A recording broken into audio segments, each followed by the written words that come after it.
Around Dodge City and in the territory on west, there's just one way to handle the killers and the spoilers, and that's with a U.S. Marshal and the smell of Gunsmoke.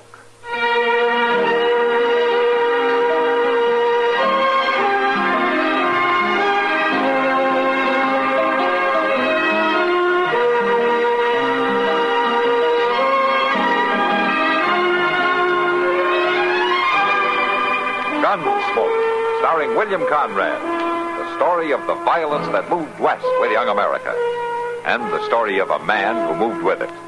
I'm that man, Matt Dillon, United States Marshal. The first man they look for and the last they want to meet. It's a chancy job, and it makes a man watchful and a little lonely.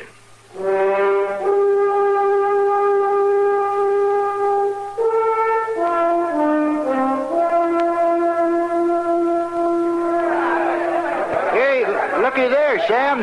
The big fella's about to start the show now. Hello, everybody. I heard you Dodge City folks were up and coming, ready to pay the price for a real thrilling spectacle. Well, this is it. A feat of daring the like of which ain't been seen since the days of William Tell. Oh, he's a pretty funny talker, isn't he? Now put your money in the hat or there won't be any show. Well, come on, Sam. Come on. Thank you. Hey. Thank you very much. Hey, is that your little boy, Mr. Tell? What? You want to find out, mister? Here now. This is my partner, Mr. Little Maury. He may be small, but he ain't no boy, as you just found out. Now, I'll advise you to put some money in that. Well, sure. I'll put you. You gonna shoot that tin can off in the little fella's head? I shoot one off in his head, he shoots one off in mine. If you put in your money. Oh, well, sure. Here's mine. Now, gentlemen, stand back. Out of the way. That's it, thank you. Now, I place this small can on my head. Please do nothing to distract my partner. This is a serious moment. You ain't joking, mister. Now, please. Yeah, now make no sound as he counts. Yeah, go on. 1, 2, 3.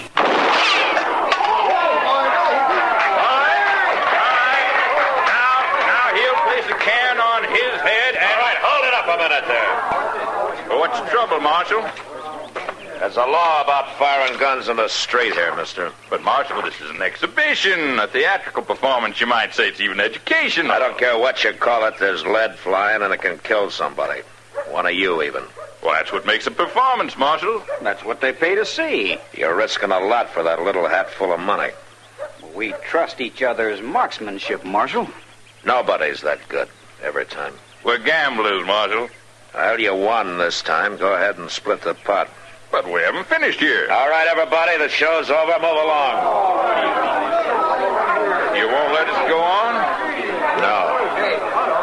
And suppose we move outside town. No laws then against little target practice, is there? No. At this kind of target practice, if you miss, you'll face a murder charge. Well, I told you, we're gamblers, Marshal. We're going to set up a game here. Any objections? Not if your game is honest. What's your name, anyway? Grover Cranston P. at your service. And this is my partner, Little Maury. I hardly remember his last name, but I think it's Smith. Yeah, I'll bet. Like yours is Grover. Now, that ain't too friendly of you, Marshal. I'm not paid to be friendly, mister.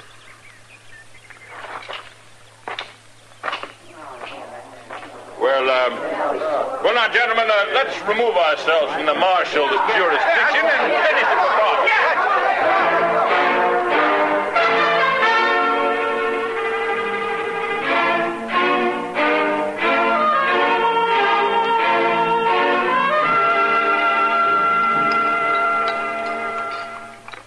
Oh, my, that choke cherry pie is good. Want another piece, Chester?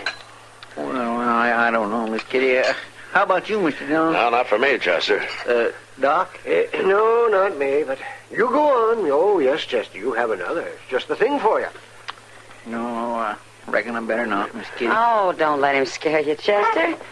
I'll go out to the kitchen and get it for you myself. Sure, she'll get it for you, Chester. and I'll start figuring what to charge to cure you. Oh, now, Doc. No, I mean it. Just another inch around the middle, and you're going to have trouble, boy. I noticed yesterday how short of breath you were, just walking out to the town limits. Huh? Oh, what do you mean? Oh, let the cat out of the bag. Oh, man, now, you knew about those two putting on their William Tell act again yesterday, didn't you? That's the first time in 2 weeks. Yeah, sure, Doc. I just didn't know that you and Chester were there, that's all. Mr. Dillon, I figured maybe somebody ought to make sure that it's really over the line. Uh-huh. I hope you had a good first-row seat, Chester. Yes, sir. How about you, Doc? Were you able to see all right? Well, I thought that there might be a chance of my professional services, that they might be needed. Sure. That's exactly what brought a couple of hundred others out there. It's too bad they disappointed you. Here you are, Chester. Yeah, thank you, Miss Kitty. What I can't figure out is why they stay in that crummy boarding house where you steered them, Chester. Oh, now, Doc, Miss Gans runs a real nice place. What I mean is, well, it's real nice. Yeah, what you mean is the boarding house is bad and the food is worse. But the widow Gans is young and pretty. Would you please Marshal? pass the sugar a minute? Yeah, Maury. You was watching our poker game last night. Do you have to do that? But I keep an eye on every game in town. You had any complaints about ours? If I had, you'd be in jail. We don't have to cheat. I hear you made quite a pile in the last couple of weeks. We done all right. Yeah, but you're greedy. You put on your act again yesterday, didn't you? And it was outside of town. You know, you'll go on till one of you is dead. I'll tell Grover what you said when I find him, Marshal. I saw him about an hour ago over on Bridge Street with Effie Gans. Effie Gans? Yeah. Thanks. Did I say something wrong? I don't know, Kitty. Well, you did seem a little sore about something. You know, Grover was sweet-talking Effie Gans. She's a widow. You figure those fellas might be pulling some game on her? Oh, I doubt it, Kitty. She's not rich enough. More likely to be the other way around, if you ask me. Oh, now, Doc, she's real nice. Oh, sure, and she's real pretty, too. But so's a rattlesnake, if you want to look at it that way.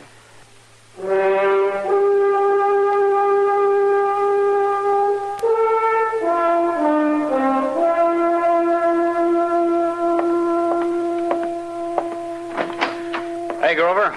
Oh, hello, Maury. I was just going down to open up the game. You coming? I've been looking for you. Where you been all morning? Why, around town. Who with? What do you mean? Who with? Lots of people.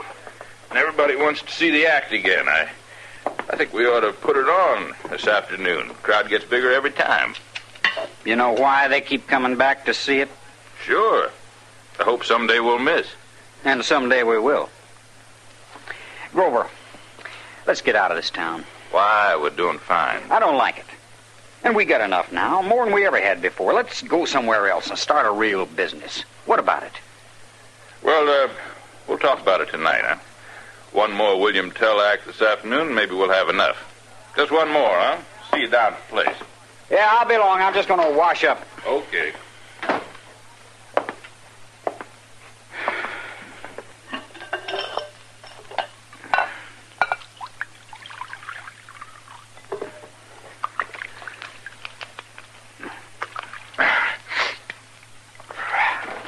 Honey, Grover's already gone, Miss Gans. Oh. Oh, what are you staring at? You, Miss Gans. You in love with Grover? Why, now, I never. Whatever gave you that idea? He did. He didn't... No. But I know him pretty well, Miss Gans. Well, you're wrong. Now, I don't say I don't like him, but then I like you too, Maury. You mean that, Miss Gans? Why, sure. Most women don't like little men like me, Mrs. Gans. Could you find it in yourself to love me? I don't know. If there wasn't no Grover, if there was only one of us, could you find it in yourself to leave here, go away, and get married? Well, now, where'd you get such an idea as that? I don't know what you're talking about. I don't like such talk. You'd better like it, Miss Gans. You'd better.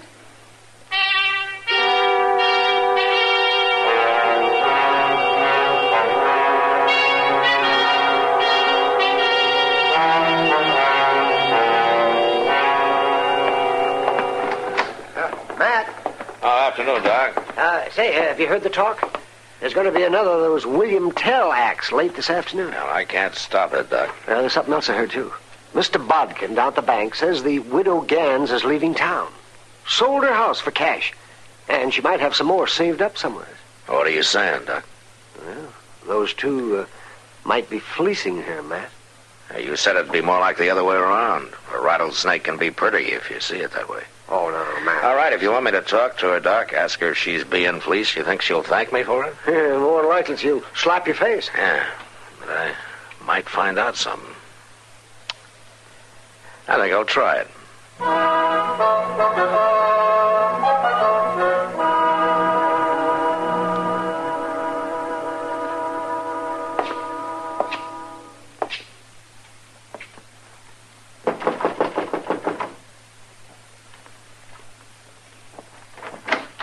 Hello, Miss Gans.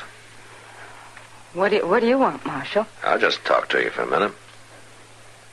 Well, I'm listening. I heard you sold your house. There are lots of big mouths in this town.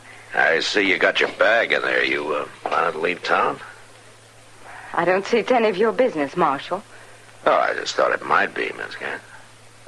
Why? Well, you know how it is. A widow with a little money is fair game.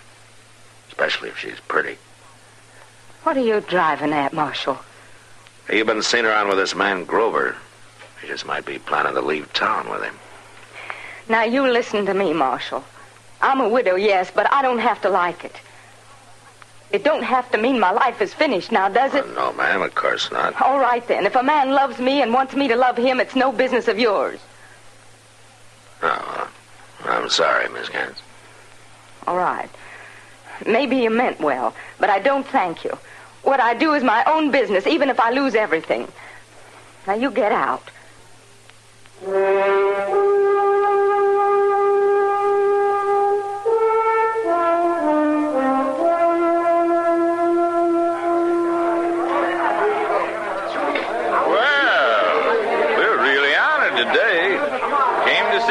After all, huh, Marshal? That's right, Grover. Can you see good from there, Marshal? Yeah, I can see. Go ahead. All right. All right, Maury. You let me go first today. No. I'll go first. What's the matter? You nervous because of the law? I'm not nervous. Are you? No, of course not. Don't worry.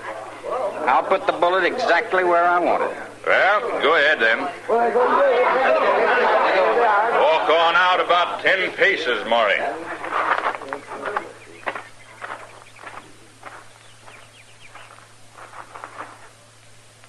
Now, gentlemen, your attention. Please remain quiet. No movement. No loud noise. While my partner counts. Quiet, please. 1, 2, 3. I hit him. Yeah.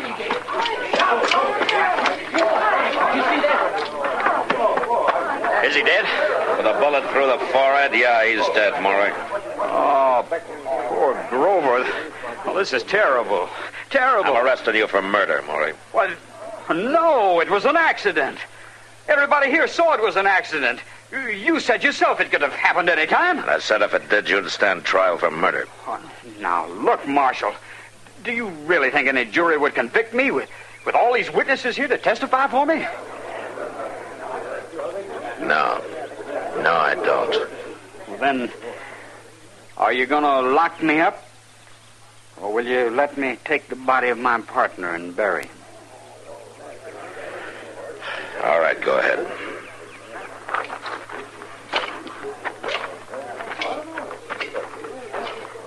Dillon, I swear I don't understand you. Of course it was an accident. We all seen it. Chester, why do you think I wanted to be there this time? Well, I don't know. I expected there might be an accident. You did? Yeah, but I didn't figure it this way. Where are we going? To the widow Gans. I want to be there when little Maury shows up.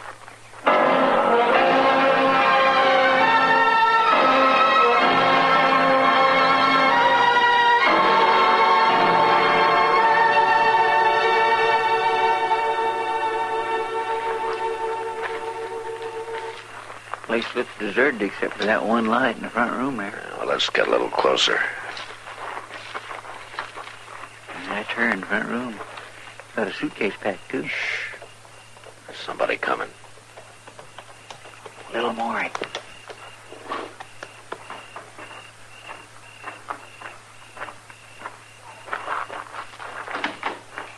Honey, is that you? Did it go all right? Is he dead? It took so long, I was worried. Well, come on in. Don't stand out there. I got the money all here and... Maury. That's right, Miss Gans. It's me, Maury. I had the first shot, and I figured what you two was planning, so I just changed the plan a little. Oh, no. Grover's dead, all right. But that don't matter. We'll go instead. You and me with all that money. And there's more here from the act this afternoon. Oh, this one was a real killing. No, don't you touch me. You said you might could love me. Well, you will. Now, come on. No. All right, that's enough, Maury. Marshal, you heard what he did. And I heard what you were planning to do, too, Miss Gans. Turned out to be my business after all, didn't it? Oh, no. No, you wouldn't. Yes, I would. She's coming with me, Marshal. Oh, no. Let go of her, Maury. You can't stop us, Marshal. You know how I can shoot. You've seen me. Don't try me, Maury, even with a woman to shield you. Why not? Chester. Right here, Mr. Dillon. I can hit him easy. Now, you drop your gun, Maury. You call that fair? This is no game, mister. Now drop it!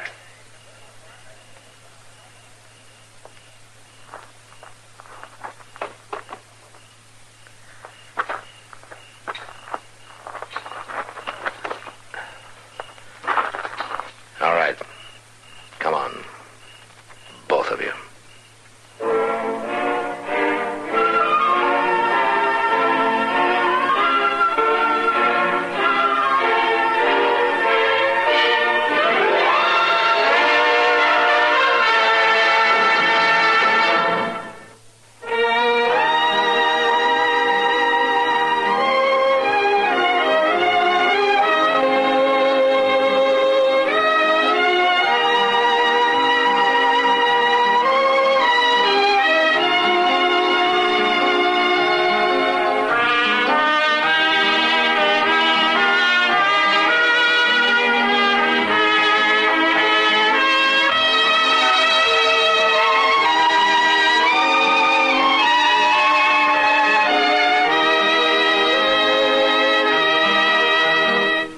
Gunsmoke. Produced and directed by Norman McDonald. Stars William Conrad as Matt Dillon, U.S. Marshal. Featured in the cast were Parley Bear as Chester, Howard McNear as Doc, and Georgia Ellis as Kitty.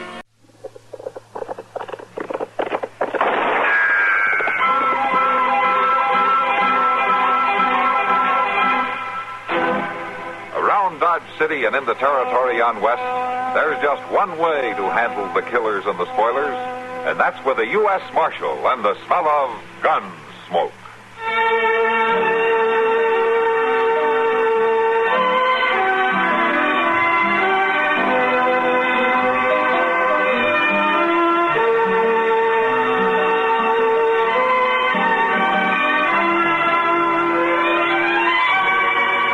Gunsmoke, starring William Conrad, story of the violence that moved west with young America, and the story of a man who moved with it. I'm that man, Matt Dillon, United States Marshal. The first man they look for and the last they want to meet. It's a chancy job, and it makes a man watchful and a little lonely.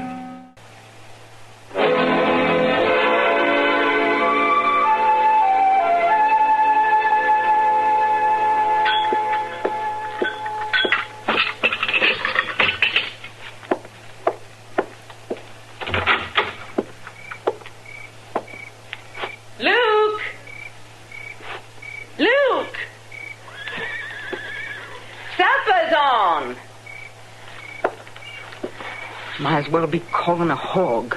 Only a hog would come faster. Luke, I ain't gonna hot it up twice. I'm coming. Coming. When he's shot sure and ready, he's coming. Ain't nothing in this house to call him away from the barn. There ain't been nothing for a long time. Horses. Ain't nothing in his life but horses. Well, it's high time.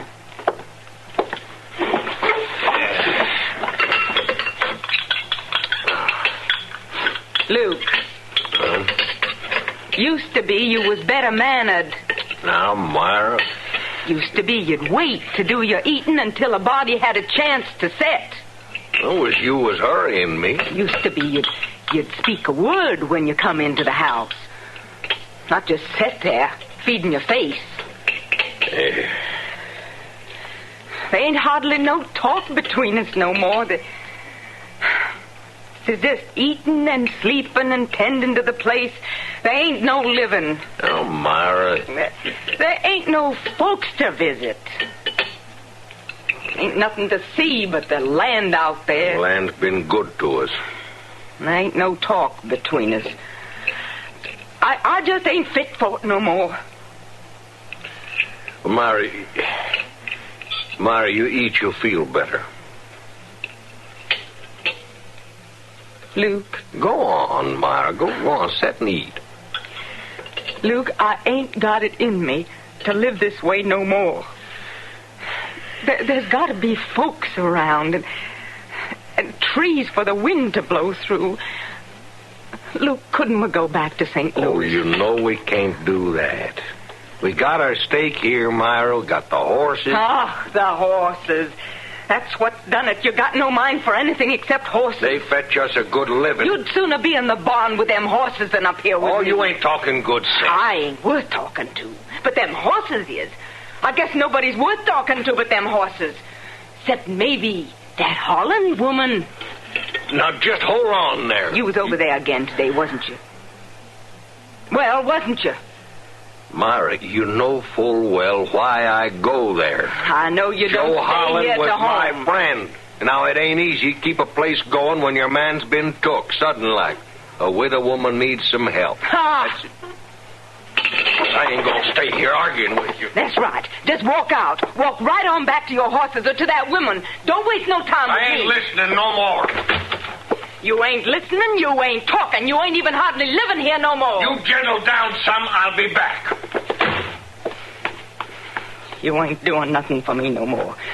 Nothing but killing me. You hear that, Luke Kirby? You ain't doing nothing but killing me. You kill me, and I'll laugh. 'Cause you'll pay. You'll see you'll pay.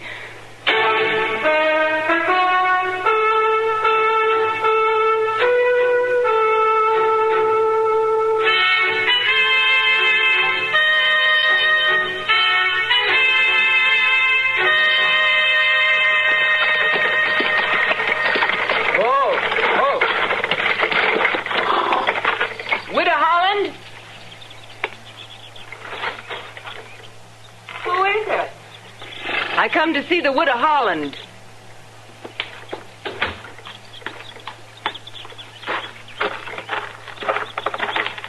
Joe Holland was my husband. Who are you? Well, I don't expect you'd figure to see me. It's my husband, you know better. You Luke's wife? That's what they call me. Well, it's mighty nice of you to come to call, Mrs. Kirby. It's a far drive from your place. Come in and set a spell. I ain't come to socialize. I can brew a pot of tea. I ain't coming in.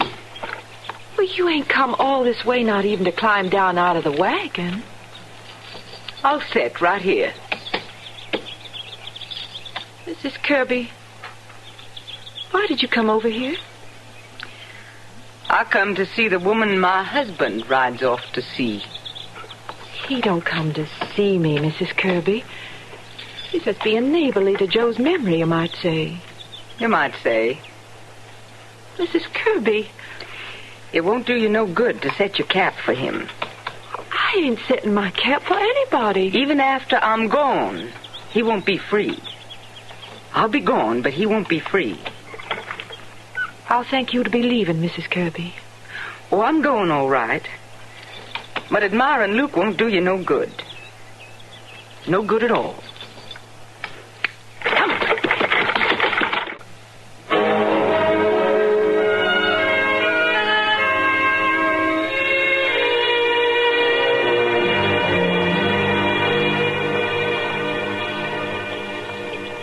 So that's the way it was, Mr. Dillon. Old Dan had to stand right there in the kitchen watching. Watching them clean the fish?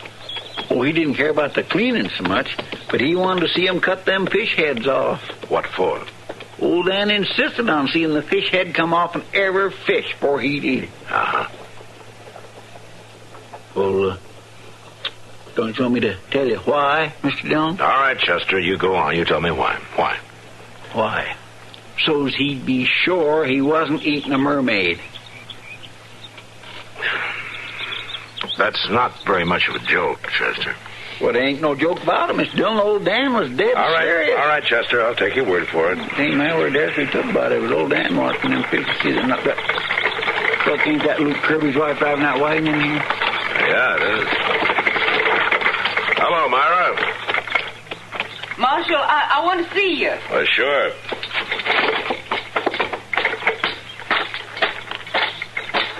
Oh, what can I do for you?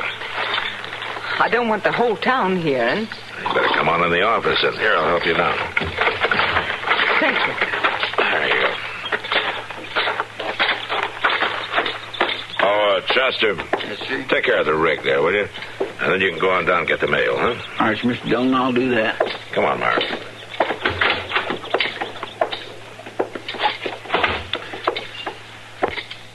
All right, Myra. What's on your mind? I want to tell you something about Luke, Marshal. Well, go ahead. He's going to kill me.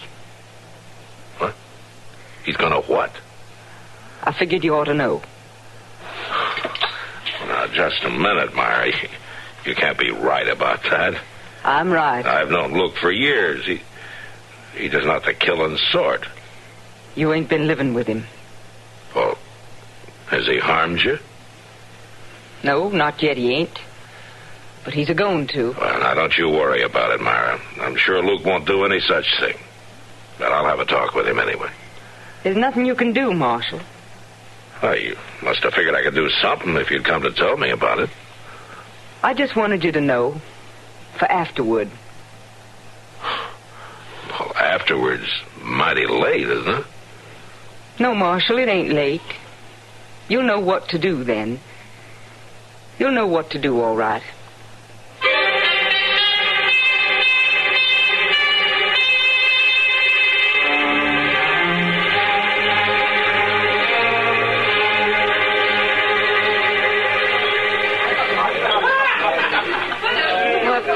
Doesn't make any sense, Matt. No, Kitty, it doesn't. That's just the way she said it, though. Her husband's going to kill her, but she doesn't want me to do anything about it. Till afterwards. Well, I believe I'd want you to step in a little earlier if it were me. Yeah, most people wouldn't. I don't know Myra Kirby, but I'm sure of one thing about her. Oh, what's that? The hate she feels for her husband's a terrible thing. Yeah. I wonder how he feels about her. Well, Kitty, if Myra's right, he must be carrying around quite a hate, too. It doesn't sound like Luke Kirby. He's always seemed like such a kindly man. Yeah. Oh, well, you can ask him about it. He just came in. He's heading for the bar. Oh, yeah, thanks, Kitty. I'll go talk to him. Sure.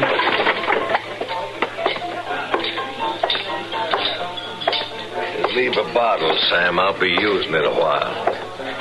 Hello, Luke. Oh. Hello, Marshal. I don't see you in here very often. No, I ain't in often. There's times a man got to get some drinking done. Yeah. You having troubles, Luke? Well, I ain't had no sleep. I got a 6-stud horse out there. I've been setting up with him. What brought you into town? Oh, I run out of horse medicine I've been using. Hey, Marshal, we want to have a drink? No. Did you drive in with Myra? Myra don't come to town. She was here today, Luke. I don't know nothing about it. She came to see me. I told you I don't know nothing about it. She told me you were having trouble, Luke. Man has trouble with his wife. It's his own business. She said she's afraid you're going to harm her. Oh, she'd be better off keeping her mouth shut. Myra said you're going to kill her, Luke. Well, she's a bigger fool than I took her for. Listen, Marshal,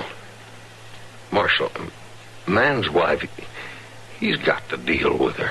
Yeah, just so the law doesn't have to deal with you. I figure you're trying to do me a favor. I don't want to see you in any trouble. Well, you can't help the trouble I'm in, and the law can't help it neither. Man's wife starts living with devils. There ain't nobody can stop it. Just don't you try to stop it for good, Luke. That's all. Well, there ain't nobody else to do it, Marshal.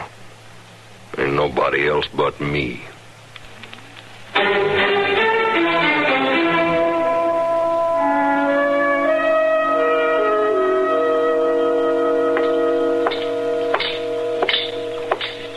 Hello, Doc. Matt? I'm heading for some lunch. You want to come along? I'm still looking for some breakfast. You're getting awful lazy in your old age, aren't you? Sleeping till noon? Sleeping here. That sounds like the kind of deduction you'd make. You mean you didn't sleep till noon, Doc? What's the matter then? You waiting for somebody to come along and buy your breakfast for you? I'm waiting for a chance to eat it. I've been out to the Kirby place already this morning. No? Well, why? Myra Kirby's badly hurt. Well, what happened to her? Cut on the head, bruises. She gonna be all right? Yeah, I think so. Could she tell you how it happened? Well, she says Luke did it to her, but I just don't know. Yeah. Well, where you going? I'm gonna see Luke Kirby. Oh, wait a minute. It won't do you any good going out there now. Why not? Luke's not there. Oh. Myra says he's off to the west buying up some horses. Be gone a few days. I'll go see him when he comes back.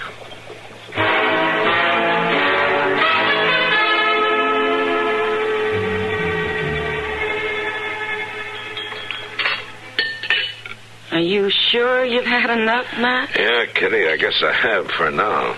Oh, I sometimes wish I could sit down and eat like a man. 2 helpings of meat and 3 of potatoes. What's stopping you? A very important thing. It's called the waistline. Oh, come on now, Kitty. A little extra heft never hurt a woman. Oh, it'd hurt me in the pocketbook. Well, I'll buy the extra food Well, for it's you. the extra clothes I'd have to buy I'm talking about, Matt. I settled down to 2nd helpings and I split out at the seams. Matt, I've been looking for you. Oh, sit down, Doc. I haven't got time. You better come with me, Matt. Oh, where you headed? Back to the Kirby place. What? Did Myra take a turn for the worse? You might call it that. She's been shot.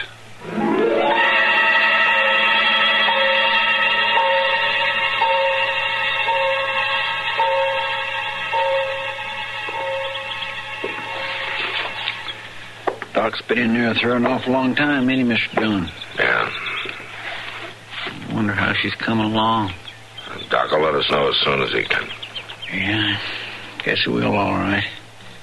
Just don't seem decent, does it, for a poor woman to get shot just a few days after she's been beat up? No, it doesn't.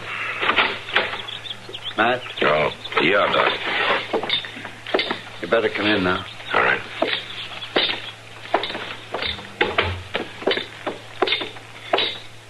In here, Matt.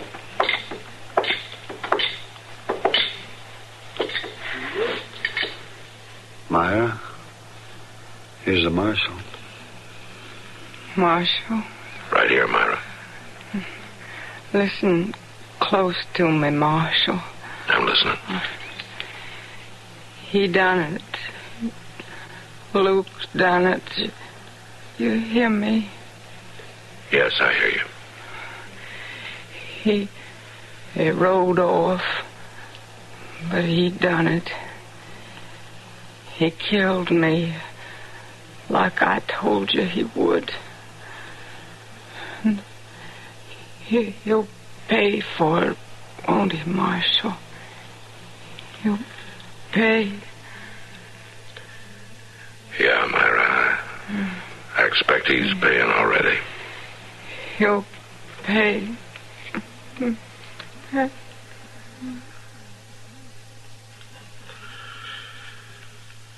She's gone. She never had a chance. Yeah. She didn't give herself a chance, Doc.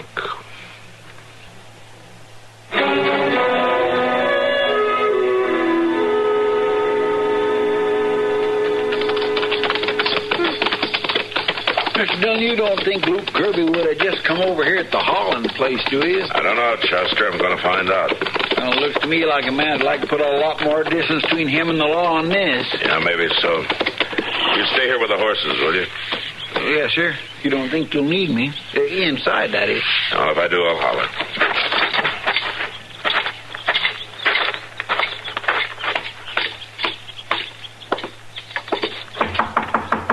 Miss Holland, it's Marshal Dillon. Well, come in, Marshal. Do you know that Myra Kirby's been shot? No, Marshal, I didn't. She's dead. Oh. She said Luke shot her. I don't hold with talking disrespectful of the dead, Marshal Dillon. But she was a mean woman. Mighty mean. You don't sound very sorry. I take no pleasure in a person's dying, Marshal. She was found down by the barn. She must have known something after all. Now, what do you mean? She wouldn't go near the barn. I figured it was because of them horses. She hated them horses. But maybe she knowed something would happen to her there. Yeah. Do you know where Luke is? I ain't seen him in a week, Marshal, and that's the truth. You don't know where he is, then? No, I don't know. But I know this, Marshal. What's that? I know if Luke did kill that woman, he was powerfully drove to it. Powerfully drove. Yeah. Miss Holland, I think maybe you're right.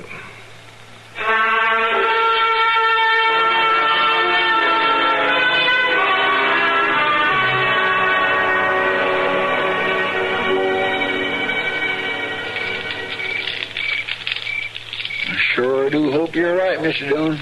Figuring that Luke Kirby headed out this way. Don't worry about it, Chester. Oh, I ain't worried. But I will say that this ain't the prettiest camping place I ever stopped at. What's the matter? You missing your feather bed? Now, you know I ain't got no feather bed, Mr. Dillon. Well, stop complaining then and toss another log on the fire. Yes, sir.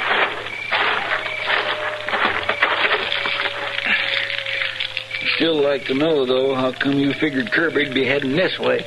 Well, if I were in Kirby's place, I'd want to find a friend, Chester. And that horse trader's probably the only person Kirby feels safe with right now. He sure couldn't find a friend in Dodge. Yes, sir, but if he murdered his wife... Well, maybe he did, maybe he didn't. I killed her all right, Marshal. Hello, Luke. Come on up to the fire. Sit down and get warm. Thank you. Mr. Dillon, he's gone. It's all right, Chester. You can have a gun, Marshal. You didn't try very hard to get away. Wasn't no use to it. I don't know why I headed out the first place. Except, I guess a man just has to try. Yeah, I guess so. Wasn't no use from the beginning. Myra fixed it all just like she said. She fixed it so as you'd shoot her, didn't she, Luke? Yeah, she did, Marshal. Seemed past believing, but that's what she did. How did she do it? She was in the barn, hiding. See, she'd never come to the barn, Marshal. Now, I thought someone was after that stud horse of mine. He's worth about everything I got. I'd always feared somebody'd steal him. Yeah.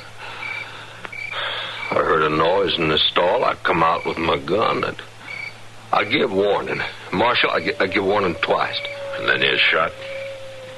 Yeah, and then I shot. And she was waiting for it, Marshal, just waiting so's I couldn't miss. Ain't nobody gonna believe me, but that's the holy truth. I believe you, Luke. But we're gonna have to see if the court believes you. You're gonna have to come back with me. Oh, come easy, Marshal. I think you got a good chance. Well, I tell you the truth, Marshal, I don't care a whole lot.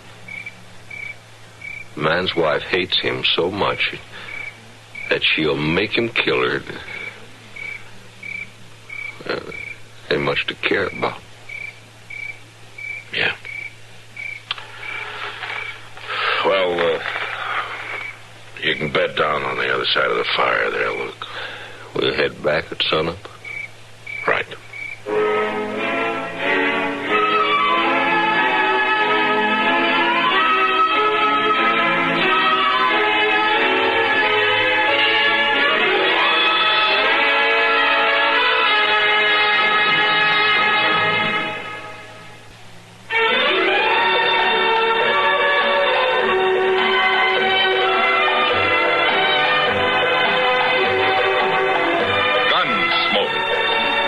And directed in Hollywood by Norman Macdonald, stars William Conrad as Matt Dillon, U.S. Marshal. The story was specially written for Gunsmoke by Marion Clark, with editorial supervision by John Meston. Featured in the cast were Lawrence Dobkin, Virginia Christine, and Gene Bates. Parley Bear is Chester, Howard McNear is Doc, and Georgia Ellis is Kitty.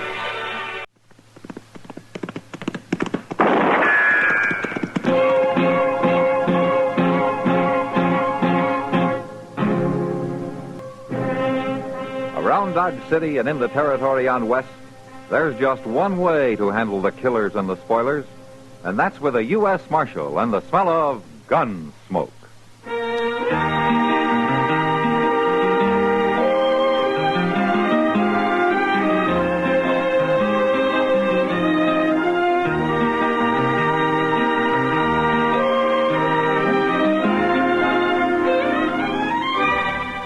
Gunsmoke, starring William Conrad.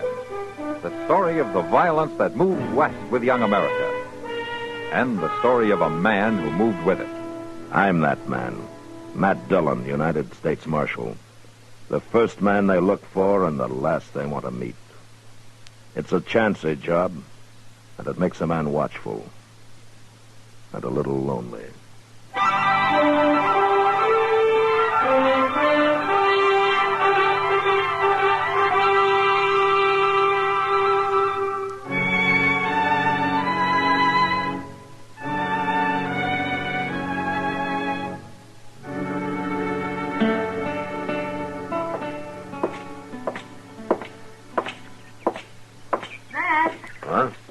Wait a minute. Hello, Kitty. Is the Long Branch on fire or something? Oh, of course not. What do you mean? I can't figure anything else that gets you up this early in the morning. Twice a year, Matt. Today's one of the days. You going to breakfast? Yeah, you want to join me? Thank you, sir. Where do we go? Delmonico's? That's the only place open before 10 o'clock. Are the mornings always like this, Matt? What? Oh, so crisp and clear. Oh, yeah, most always. The best part of the day, as a matter of fact. It's peaceful. I guess that's the feeling. That's the only time of day Dodge is peaceful. That little shaver's in a big hurry about something. That's Hank Marvel's kid, Beanie, they call him. Well, he stopped at the jail, Matt. Yeah, wait a minute, Kitty. Yeah. Hey, Beanie. What's the matter, Beanie? You gotta come out to the ranch, Marshal. Right away. It's my pop. He's been shot. Been shot? Well, how bad is he? He's dead.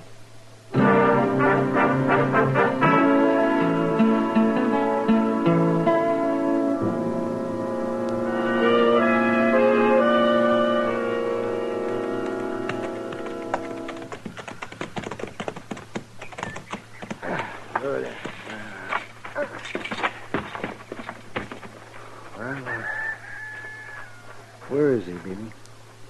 In the barn, Doc. I'll show you. You coming there? No, Doc. Chester, you go on with Doc, huh? I want to talk to Miss Marvel first. All right, Chester.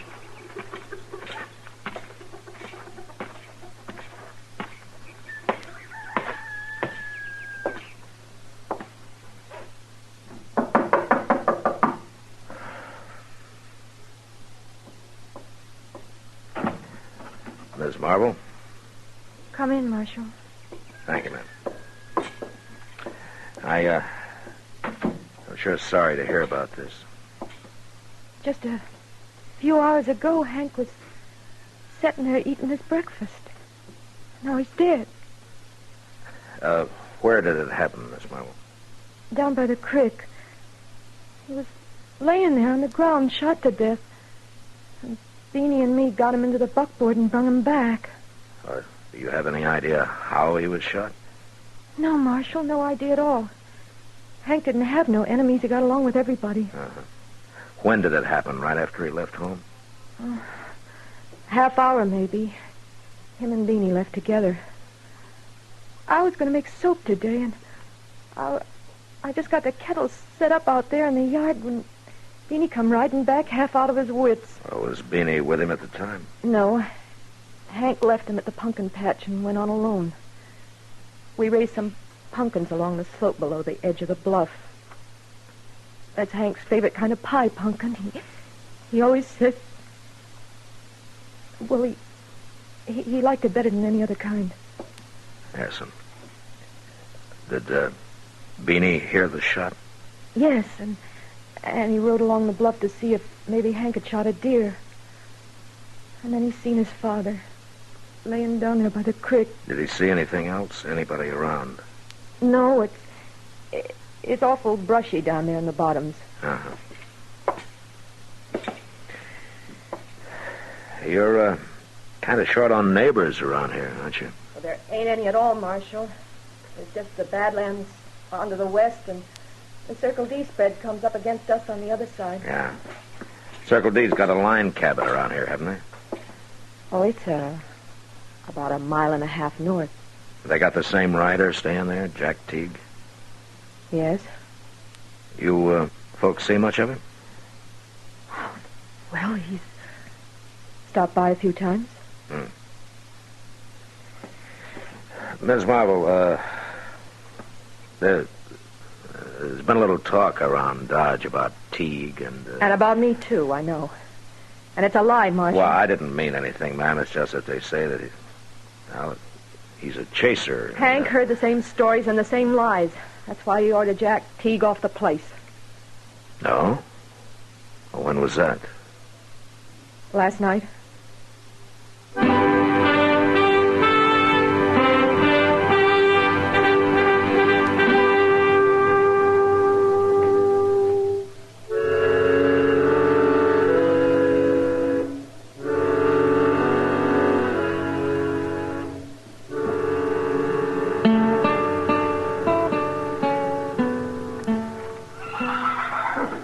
Well, Matt, I guess that's it. The bullet caught him in the back, around the shoulder blade. He never knew what hit him. Did you get the bullet, Doc? Yeah, rifle of some kind, looks like. Yeah, small caliber, though. Nothing like a Sharps 50. No, more like one of those light Winchesters. That won't help you much. Plenty of both kinds around. Yeah, I know. Well, you and Chester riding back into Dodge now? Now I want to take a look at the place where it happened. The kid's going along and show us. Where'd you get to, Mr. Dillon? Oh, in the house with his mother, I guess. She's pretty upset. But at least she's lucky to have the boy left. Be mighty hard for a woman to keep this place up by herself. Yeah, it sure would. It's an awful nice little ranch. I wished I had it. You wish it? Are you thinking about the ranch, Chester, or the widow? Oh, no, Doc. That's all right. I can't see as I blame you. She's a mighty pretty woman. Well, sure she is, but... And so doggone young looking. It's hard to think of her as having a kid like that, 8 or 9 years old. She sure is a pretty little thing. Don't you think so, Matt? Yeah, she's pretty all right, Doc. Maybe she's too pretty.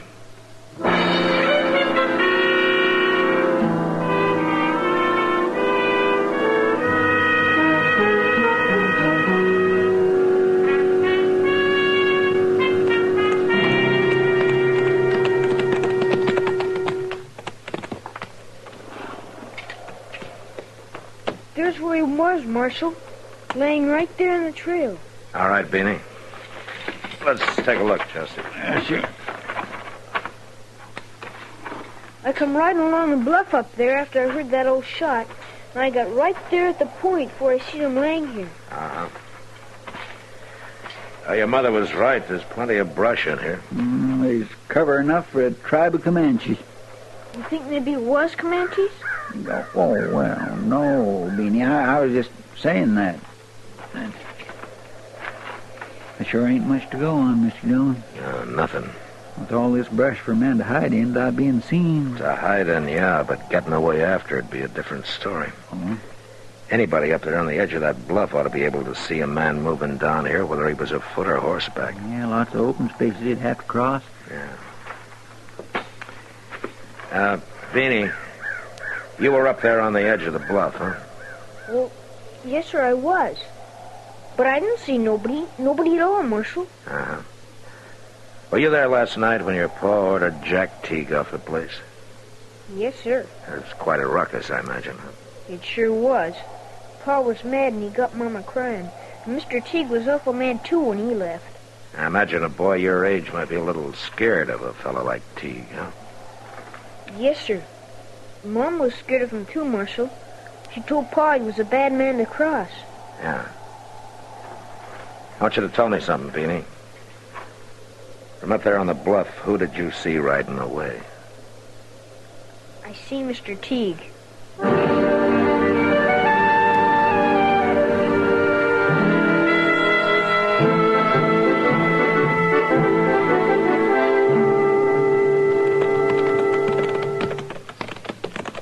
I think that line cabin's just around the next turn yonder, Mr. Dillon. Yeah, I caught a glimpse of it from back up the trail away. Doggone it all, you'd think they'd clear out some of this cussed brush from along the trail. I bet there'd be some good hunting along these bottoms, though, when the deer starts drifting down from the north. Well, maybe we'll give it a try in the next couple of weeks or so. Yeah, I'll get my old Springfield out and clean it up some. Pull up, Chester. Huh? There's the cabin. Yeah. Let's go on foot from here.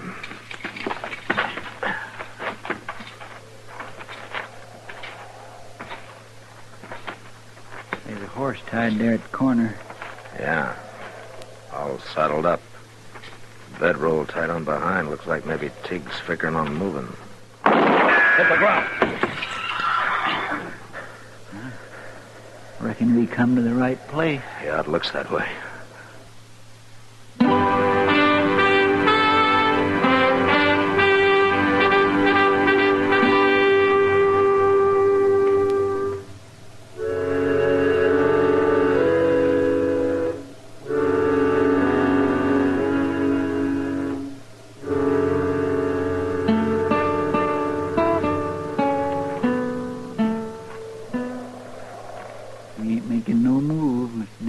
Still there, though.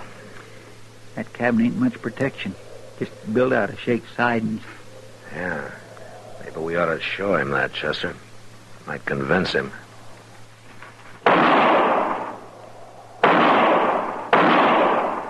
Hey, Teague! He don't act very convinced, does he? Don't be a fool, Teague. Those walls won't even slow down a bullet. Now come out with your hands up. All right, then. Oh, hold it, Marshal. Hold it. I give up. All right, come on out, then. That last bullet must have breathed on him.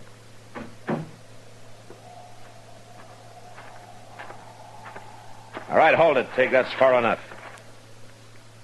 I knowed I was in for it when June rode over and told me Hank was shot. June? Yeah, Miss Marvel.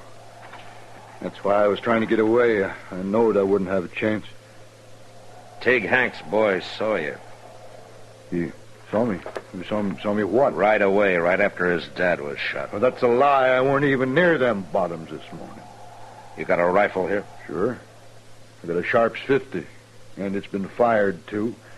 I tried for a deer this morning. Hank Marvel wasn't killed with a Sharps. You got a small bore here, a light Winchester, maybe? Of course not. That's a woman's gun, Marshal.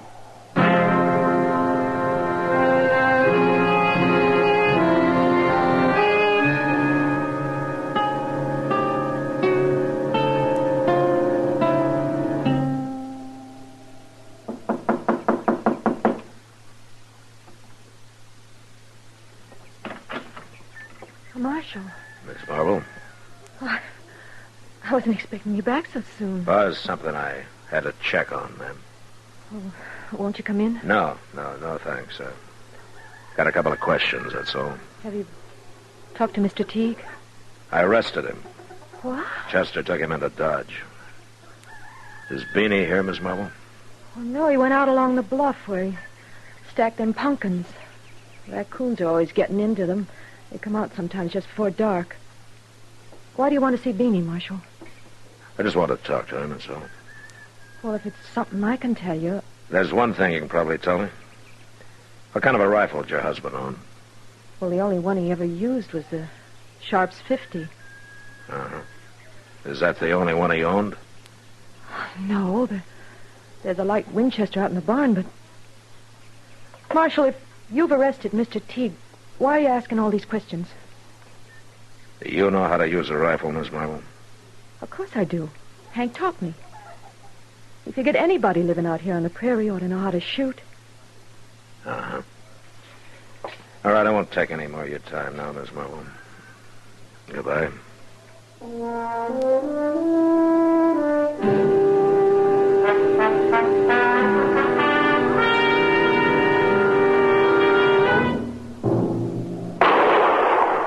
Got him! By golly, I got him! That was a good shot, Beanie. Marshal, I didn't hear you come up. Well, I kept quiet. I saw you trying to get a sight on that coon. Sit down, Beanie. I want to talk to you. Sure, Marshal. That darn old coon sure won't get no more of them pumpkins. No, I guess he won't. That, your mother's Winchester? Well, yeah, Pop got it for her. But she said it's part mine, too. That's a fine-looking gun. It sure is, Marshal. It was just a mighty fine gun, that's all. Did you find Mr. Teague? Yeah, I found him. Beanie, he said he wasn't down there in the bottoms this morning. But I seen him, Marshal. Plain as anything. I was just talking to your mother. She's a mighty fine woman, Beanie. She ain't no woman. She's a girl. Oh? She's a lot younger than Pop was. She's pretty near 11 years younger. She and your pop get along pretty well, did they? Well, he made her cry sometimes. Like last night, after Mr. Teague left. And again this morning, too. What happened this morning? Same thing. He was jawing at her about Mr. Teague. She was going to make soap, and mostly I help her when she does. Them kettles is real heavy. But this morning he wouldn't let me. Is that so? He made me come here to the pumpkin patch.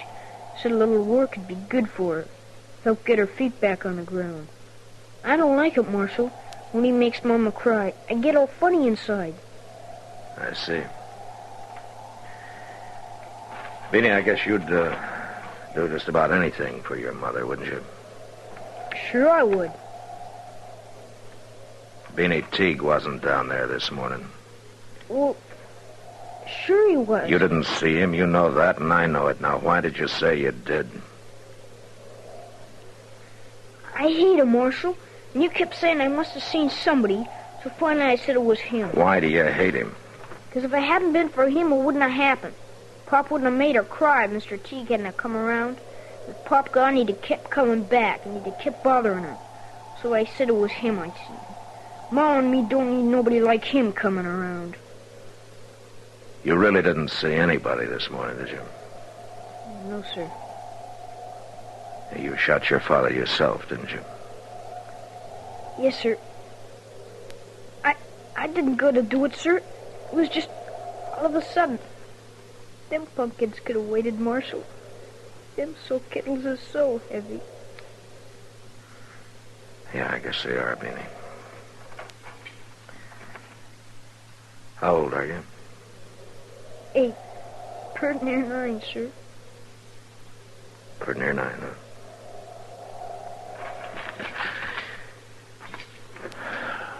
Well...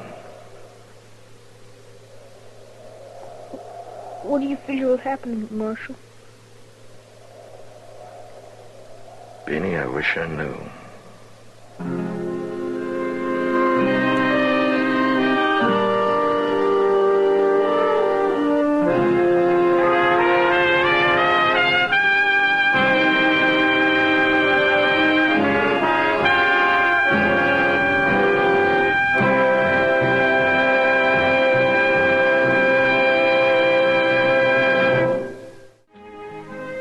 Gunsmoke. Produced and directed by Norman Macdonald, stars William Conrad as Matt Dillon, U.S. Marshal. The script was specially written for Gunsmoke by Les Crutchfield, with editorial supervision by John Meston.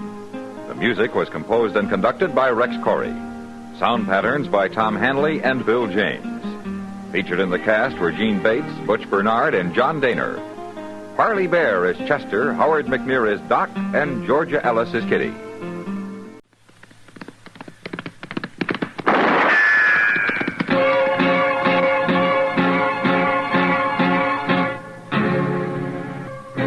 Around Dodge City and in the territory on West, there's just one way to handle the killers and the spoilers, and that's with a U.S. Marshal and the smell of gun smoke.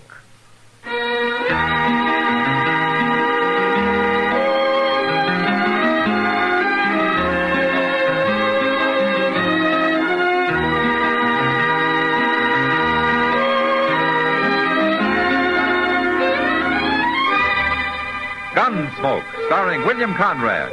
The transcribed story of the violence that moved west with young America. And the story of a man who moved with it.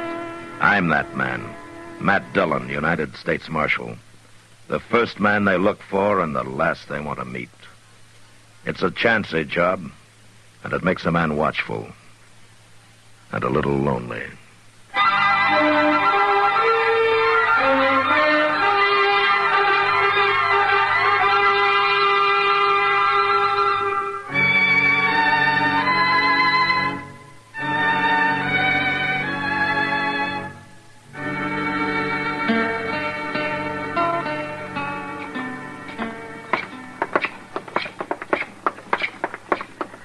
Go ahead, Chester. Oh, thank you. Yes, sir.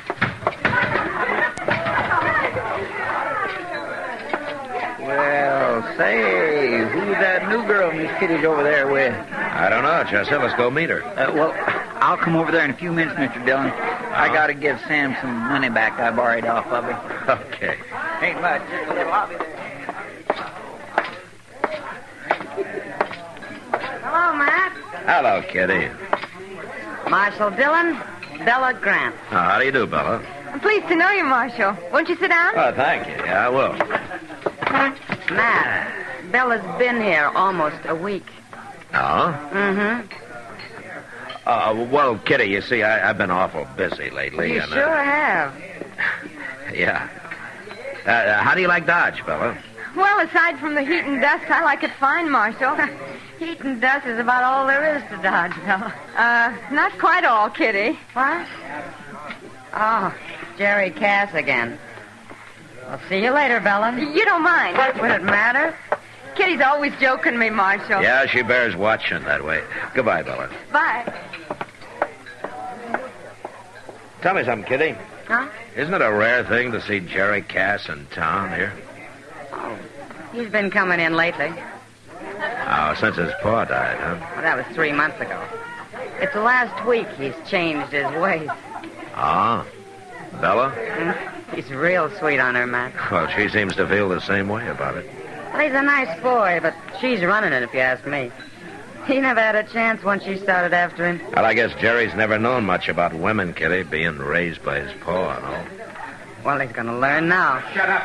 I've told you for the last time. Who's that? I don't know. I never saw him before. Now get away from her and stay away from her. Starting trouble with Jerry, Matt. Yeah. I told you. Oh, he knocked him down. You stay here, Kitty. You didn't have to hit him. You'll be the next one I hit. No, she won't, mister. You looking for trouble, too? Seems to me I found it without looking. You sure have.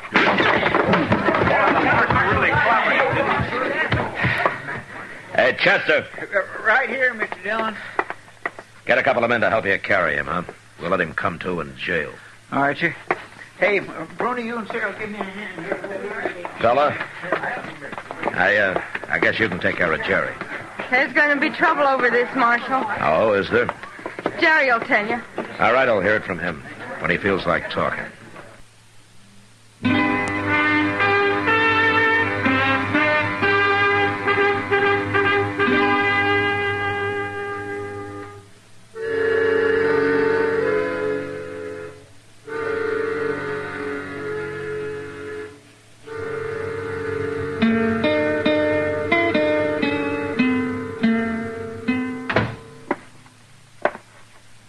fellow claims he don't like being in jail, Mr. Dillon. Well, I can't blame him for that, Chester.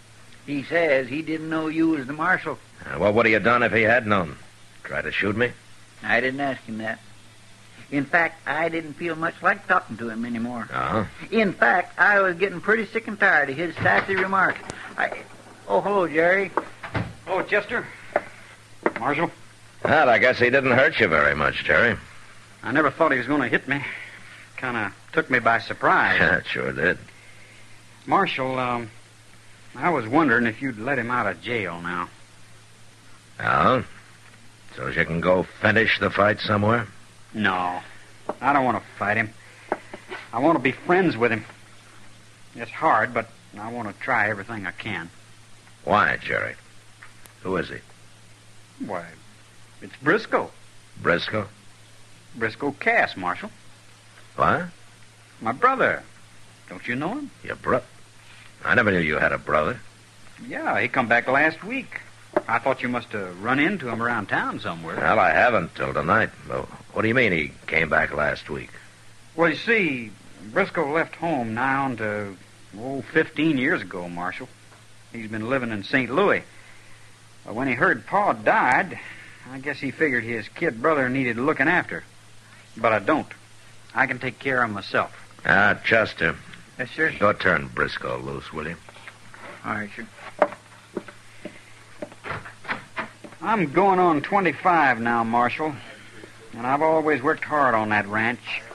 I wouldn't do nothing wrong there or anyplace else. Now, does Briscoe think you're doing something wrong? Oh, I shouldn't be complaining to you. It ain't your trouble. Here he is, Mr. Dillon. Go on ahead, Briscoe. Hello, Briscoe. Why didn't you say you was a marshal? Well, I guess I figured we'd talked long enough, Briscoe. That's no answer. Maybe I don't aim to give you an answer. I don't think you and me are going to get along too well. Men that act like you always find it hard to get along. I don't want no trouble with you. You don't have to have it. No, I guess you're right. The kid here's got me all riled up. Him and that dance hall girl. There's nothing wrong with Bella. You mean she's pretty? Sure, she's pretty. I told you 100 times, she's pretty. She's smart. She's a fine girl, the wonder of the world. But she works in a saloon. Well, what's wrong with that? No brother of mine's going to hang around a saloon girl. Maybe she won't be a saloon girl for long. Jerry, I'll see you dead before I see you marry that girl. You can push me only so far, Briscoe. Because I've tried to be friendly with you don't mean I'm afraid of you. I'll kill you first. Listen up, Briscoe. Now, I've heard all of this talk I want. You two get out of here and settle this at home, but you settle it without gunplay or one of you'll end up on a rope. Now, is that clear? It ain't me that's looking for a fight, Marshal. Then you're old enough to figure out some other way of handling it, Jerry. This is a family affair, and I'm not mixing in it. Unless I'm forced to. And then I'll mix real fast. Is that clear, Briscoe? I'll straighten them out, Marshal. There won't be any trouble.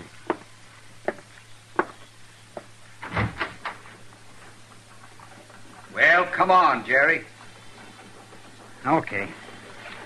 Bye, Marshal. Chester? Jerry? Bye, Jerry. I declare I can't figure that Briscoe, Mr. Dillon. Jerry hasn't got him figured either, Chester. What do you mean?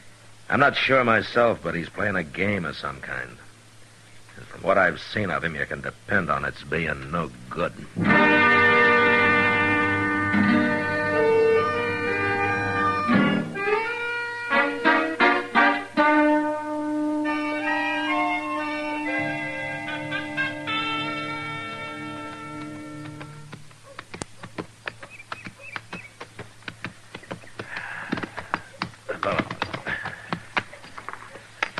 Hello, Doc. Huh? Oh, well, come in out of the sun, Matt. Yeah.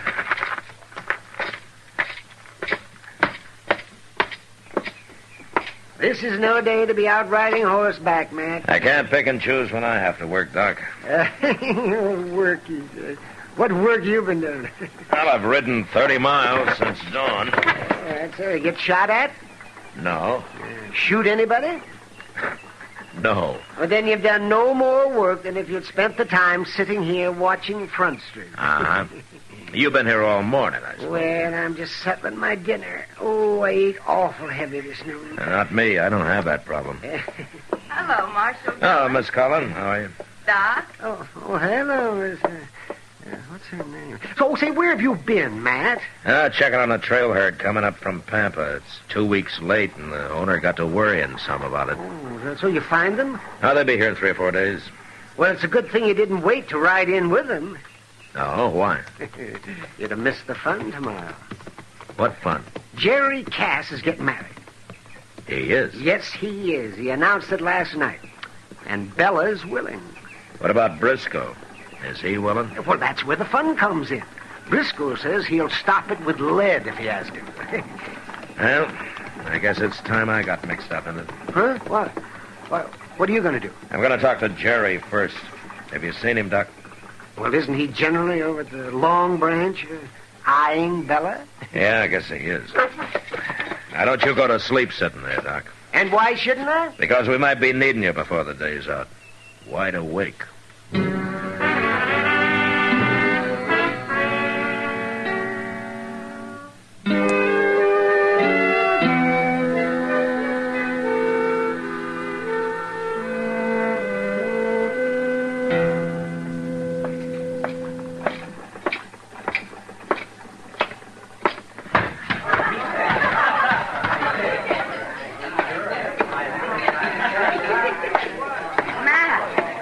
Well, you look like you've been herding buffalo. Oh, you know where I can get a job doing it? Everybody's always looking for a different job than the one he's got. Yeah, maybe you're right, Kitty. Well, of course I am. But you didn't come in here to talk about that.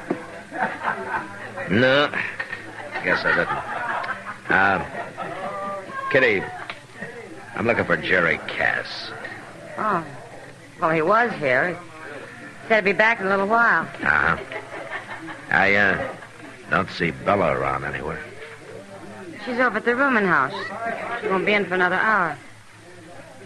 Are you expecting trouble, Matt? Well, I hear most everybody is. You know what I think? No, what? I think if Briscoe had left Jerry alone, he'd never have asked Bella to marry him. But the way things are stacked up now, he's going to go through with it whether he really wants to or not. Well, that may be, Kitty. Oh, here he is. Oh, Marshal. How are you, Jerry? Right now, I'm kind of mixed up. Well, what's the trouble, Jerry? I've been over talking to Bella, Kitty. You know what she's saying now? No, what? She says she ain't going to marry me unless I quit the ranch and move back east somewhere. Oh, no. She wants to live where it's more civilized, she says. Jerry, she decided this kind of on the sudden, didn't she? She sure did. Well, how come she waited till now? I don't know, Marshal. But I like that ranch. I don't want to leave it. What would I do back east anyway? Well, what did you tell her? What could I tell her? She's got her mind made up. It's tomorrow we're getting married, Marshal. I'll lose her now. I don't know what I'll do. Where's Briscoe, Jerry? I don't know and I don't care, as long as he stays away from me. Marshal, I just don't understand it. Why should Bella suddenly start talking like this? Look, Jerry, I want you to wait here. What? I got an idea. Maybe I can find out what this is all about.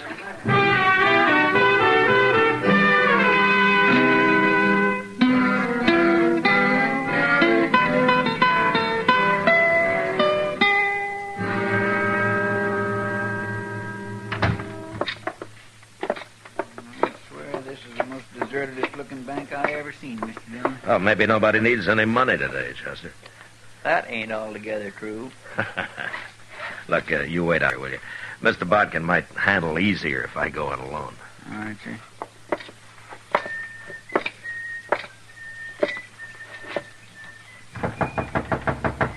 Come in. Well, Marshal Dillon. Come in, come in. How are you, Mr. Bodkin? Fine, thank you, Marshal, just fine. Have a chair. All right, thanks. Now, what can I do for you? Well, I tell you, Mr. Boughten, it's about old man Cass. Jerry's pa, you know. Well, I remember he was kind of peculiar in some ways, but not when it came to business. I'd be mighty surprised if he died without leaving a will. and if he did leave a will? Well, he'd have left it with you, probably. Most people do. What's your interest in Cass's will, Marshal? Well, one is a friend of Jerry's. Two is a lawman. Well, all right. I've got it right here in my desk. Haven't gotten around to putting it back in the safe yet. There you are. Ah, thanks. You, been studying it over lately, is that it? Oh, goodness, no. It's only a few sentences long. Yeah, so it is. Why'd you have it out of the safe, Mr. Boughten? Well, Briscoe wanted to show it to Jerry. Why, Jerry hadn't seen it before? That boy never comes to town, Marshal. Well, he's been coming lately. He has? Oh, yeah. When did Briscoe first see this, Mr. Boughten? Right after his father died. He wrote me for a copy. Yeah.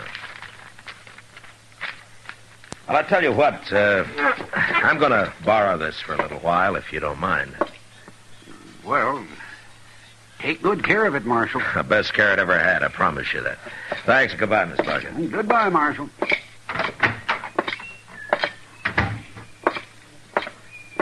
Come on, Chester.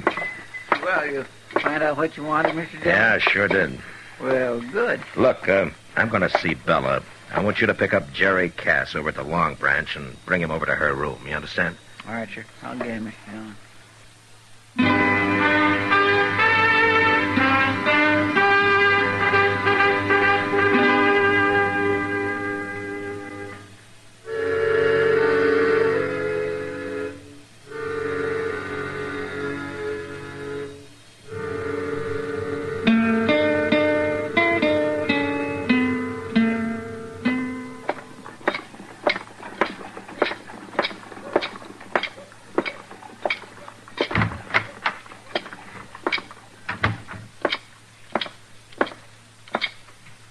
Hello, Emil. Oh. Yes, sir, Marshal Dillon? Can you tell me what room Bella Grant's in? 23, Marshal, right at the top of the stairs. 23. 23. Okay, thank you.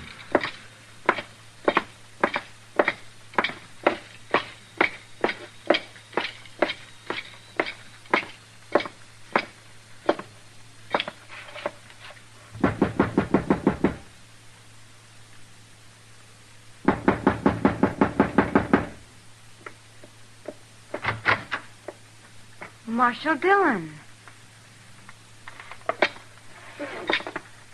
No, leave the door open, Bella. What do you want here, Marshal? Well, I want to know why you changed your mind about marrying Jerry. Well, it's none of your business, but I didn't. I only said I thought it over and I couldn't live on a ranch. Uh-huh. Well, that's what you told Jerry. And that's what I'm telling you. I'm not made of leather. I'm a woman. A city woman. And I hate the country. Then why did you say you'd marry him in the first place? A woman can change her mind, can't she? You didn't change your mind, Bella. What are you saying, Marshal? Why don't you tell me the truth? Oh, leave me alone. I got enough trouble. I got him, Mr. Dillon. Oh, come on in, Jerry. Sure. Briscoe's coming, too. Well, Briscoe? Well, he seen us and followed us. I couldn't stop him. It's okay, Chester. I'll get rid of him fast enough. There he is. Quite a party. What's this all about? Why don't you come in and find out, Briscoe?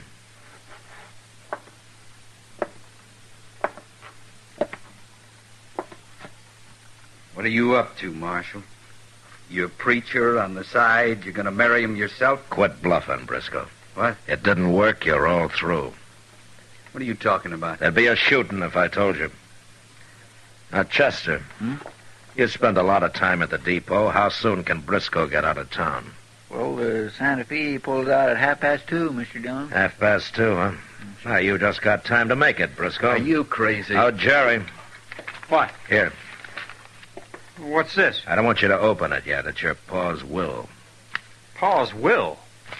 I never seen this. Where'd you get that, Mark? I borrowed it from Mr. Bodkin. Well, Briscoe. He's lying, Jerry. It ain't Pa's will at all.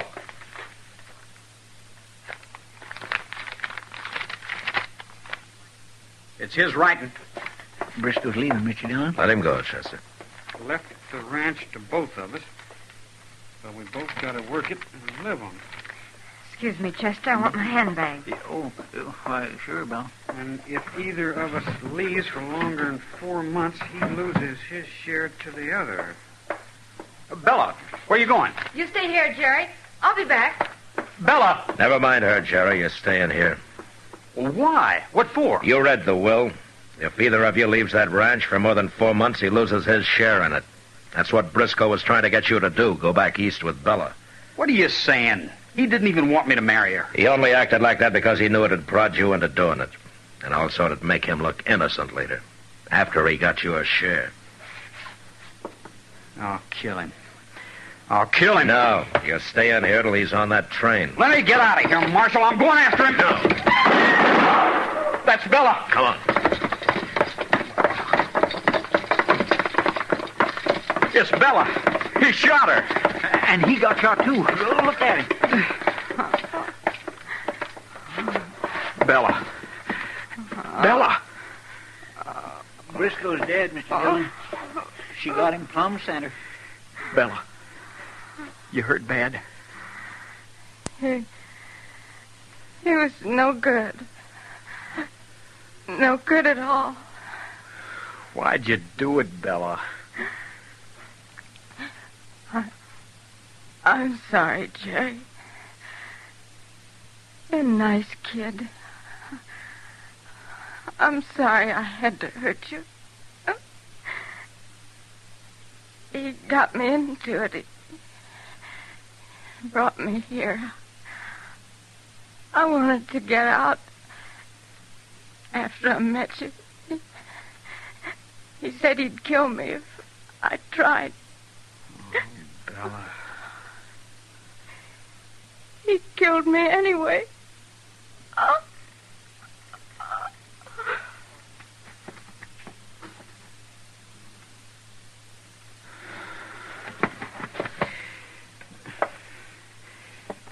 Marshal? Yeah, Jerry. You had it all figured, didn't you? The whole thing. No, not all of it, Jerry. Not her loving you. Loving me? Not hardly. She was with Briscoe. She said she tried to get out, didn't she? Yeah. She kept you from killing him, didn't she? From maybe hanging for it? You were keeping me from that, Marshal. Yeah, I know I was, Jerry, but Bella didn't know it. Maybe she did love me. Well, it cost her her life.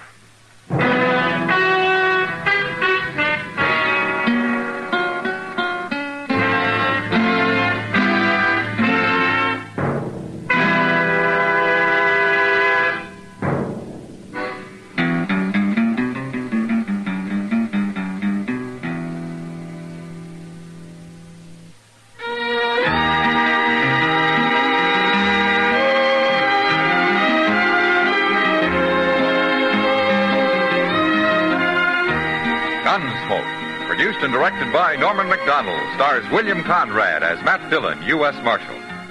Our story was specially written for Gunsmoke by John Meston, with music composed and conducted by Rex Corey. Sound patterns by Tom Hanley and Bill James. Featured in the cast were Sam Edwards, Virginia Christine, Vic Perrin, and Joe Duvall. Parley Bear is Chester, Howard McNear is Doc, and Georgia Ellis is Kitty.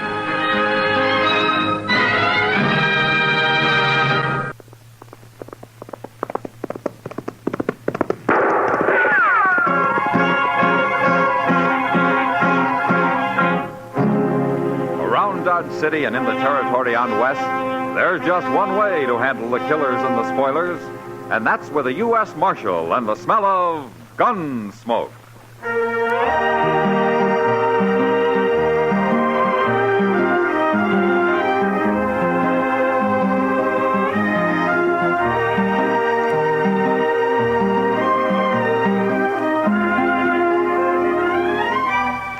Gunsmoke, starring William Conrad.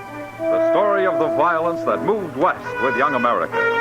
The story of a man who moved with it. Matt Dillon, United States Marshal.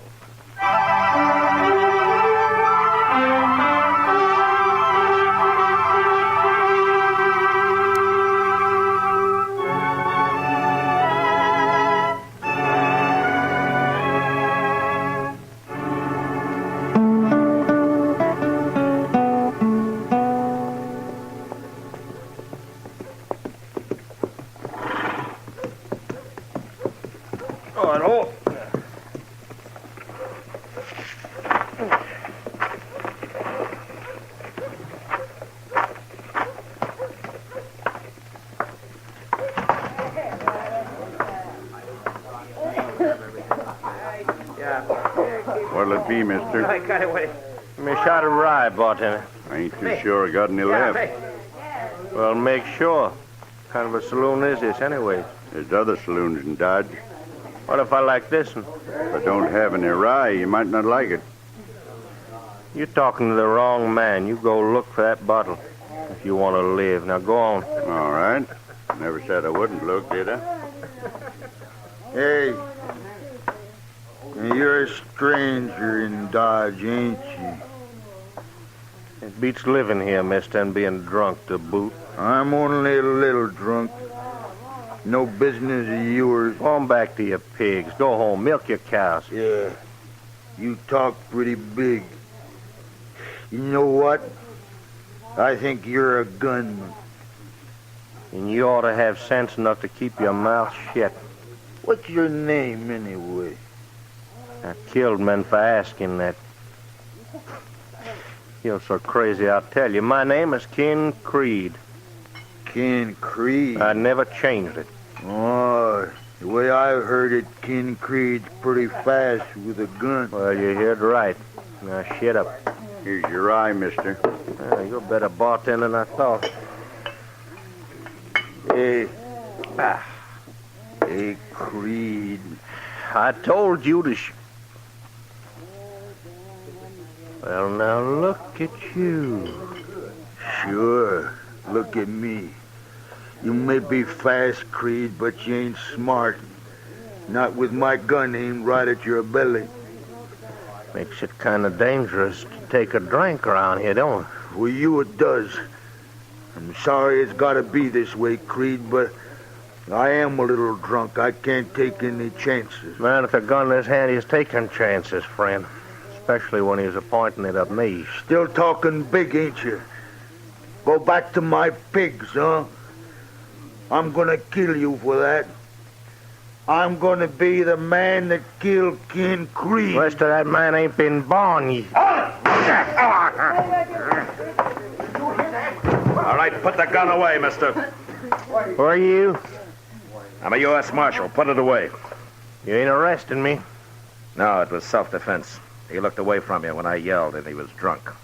But he drew first, all right. Then I'll put my gun away. Chester, get a couple of men and take his body out back, huh? Yes, sir. Give me a hand here, will you?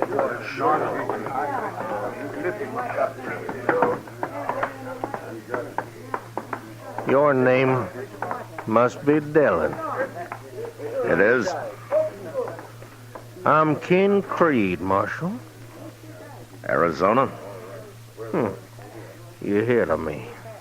Who ran you out? Nobody runs me out anywheres, Marshal, including Dodge. I don't like gunmen, Creed. Cause trouble here and I'll run you out. I hear to you too, Marshal. Your hand is a gun. I'm still alive. Didn't mean a thing to me. Shoot that drunk they just carried out. I ain't at all proud of it. I know you're kind, Creed.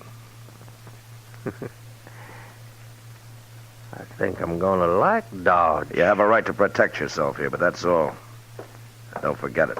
Mr. Dillon, that fella had a friend who's gonna see he gets buried. Come on, Chester. Yes, sir.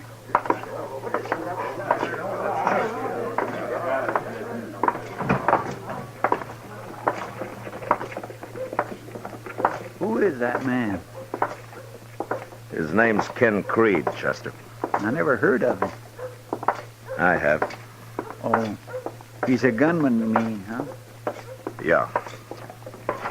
Well, I'll say one thing. He was mighty fast. I'm not sure I ever saw anyone faster. You seem worried, Mr. Dillon. Chester Creed's killed a lot of men just to build his reputation, but that's all he cares about. You didn't hear him, but he said he wasn't proud shooting that man in there. What he meant was he'd like to kill me. That'd make him proud. Oh. You think he'll try? He'll try. Then why don't you go out right now and shoot him down? I'm a lawman, Chester, not just a gunfighter. Why should I risk my life to satisfy whatever's wrong in Ken Creed's head? Yes, sir, you're right. I guess I just wasn't thinking. If he breaks the law, I'll fight him, but I won't fight him over anything as stupid as reputations and the like. No, sir. I sure do wish he'd haul himself out of here, though. Well, that isn't likely now. There's no use worrying about it. Say, I've got an idea. Maybe you ought to wire Abilene and get Mr. Hickok to come over here for a little visit. You think I'm afraid of Ken Creed? Oh, no, sir, it isn't that, Mr. Dillon. I just thought maybe he'd leave town if there was more than one man to face. Creed's as fast as any man I ever saw, Chester. Maybe he can beat me. I don't know. And I sure don't like the idea of dying. But I got over being afraid of it a long time ago. Yes, sir, I know. And if I asked Wild Bill for help, he'd come expecting 20 men like Creed, not one. Now, why don't you go upstairs and get Doc? He said he wanted to have supper with us at Delmonico's tonight. All right, sir. I'll go get him.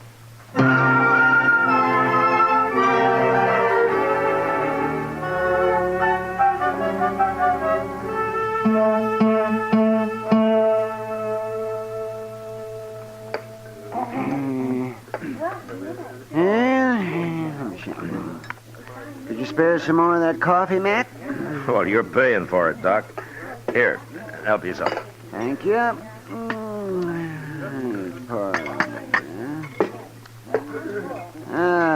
Well, I won't be able to pay for anything much longer if business doesn't pick up some around here. Doc, why don't you get a steady job back east in a hospital or something? I worked in a hospital once, Chester. Well, why'd you leave? Oh, I didn't like it much. That's not what you told me, Doc. An affair of the heart, Chester. A woman of great beauty and an evil spirit. Oh? She never told me she was married to the head of the board of directors. Oh. No, she never said a word about it. Her husband mentioned it, though, very first time I met him. The night he fired me. My goodness. You're better off here, Doc. Oh, yes, and safer, Matt. Oh, yes, much safer. Evening, Marshal. Hello, Creed. And Chester. See him this afternoon. Tell me, this is Doc. How are you, Doc? I'm fine. I'm fine. You work on horses or people, Doc? Sometimes I prefer horses. I don't know as I like that. Leave him alone, Creed. What do you want here, anyway? I don't like croakers. They kill people slow. I kill them fast. You'll come whining for help someday, mister. Why don't you carry a gun? That's enough, Creed. Is it, Marshal? You heard me. You got a gun, Dillon. Get out of here. If you're calling me, draw. Go on. Draw. No. No, Creed. Not this time. Sure, Marshal. Sure you're not.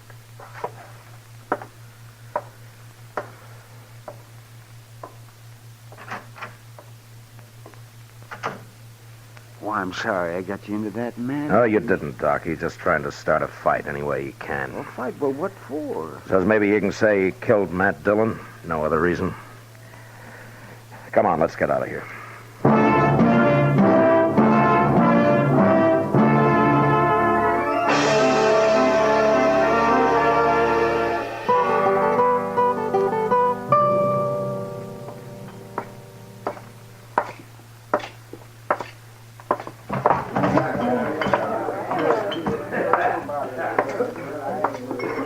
Sit down, Matt. Oh, thanks, Kitty. Drink? No, not tonight. They're talking, Matt. Oh? Who's talking about what? People, about you and Ken Creed. They say he backed you down at Delmonico's earlier tonight. I can't stop their talk. I just thought you ought to know, Matt. Yeah, sure. Thanks, Kitty. What really happened? He backed me down. It's true. Then you got a reason for letting him. No reason. Sometimes I don't understand you one bit, Matt. And try to understand Creed and his reasons. It's his play, this business. Matt, he just came in, over there. Yeah, I see him. He doesn't look worried about anything. No, he doesn't. Oh, here he comes. Yeah. Saw you sitting here, Marshal. So? And that's a right pretty gal. You gonna introduce me? Go back to the bar, Creed. Do your drinking there, huh? That's not friendly, Marshal. My name's Ken Creed, miss. Nobody asked you. And peppery, and I like them that way. Beat it. Why, sure. When you get rid of your friend here, why, you and me can get together later, okay? Creed, I've about had enough of you.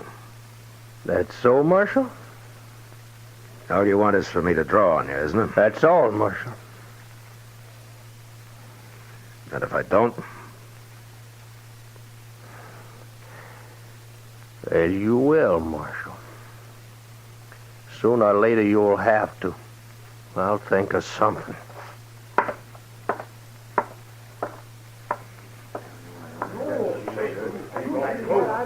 I don't understand this, Matt. It's simple, Kitty. Real simple. You're not afraid of him. I don't think I ever saw anyone handle a gun faster than Creed. But if I were afraid of men like that, I'd have to get out of this business. He thinks he can kill you. Anyway, he's willing to gamble on it. Why? It'll make him a bigger man, that's all. And I'm not interested in that. No matter what people are saying. You're in a bad spot, Matt. Yeah. Yeah, it looks that way.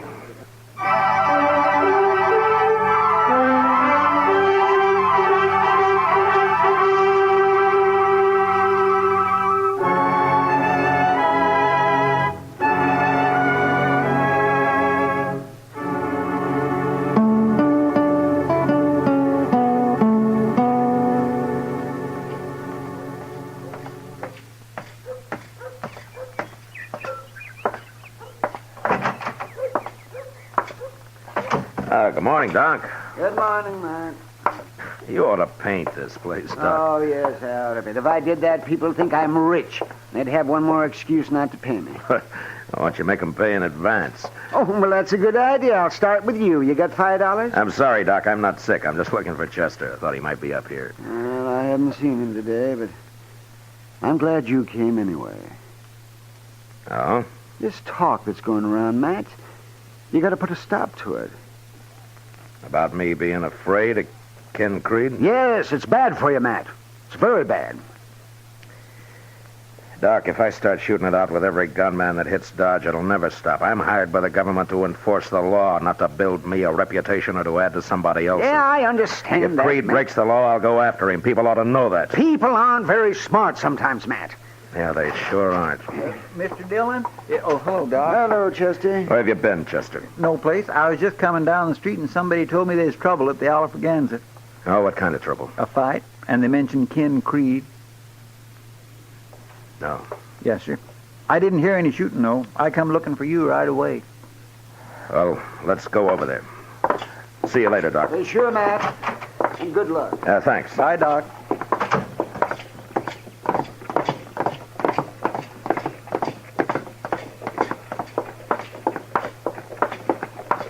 When did this happen, Chester? Well, it couldn't have been very long ago. Maybe Creed's killed another man in self-defense. I don't know. Well, we'll soon find out.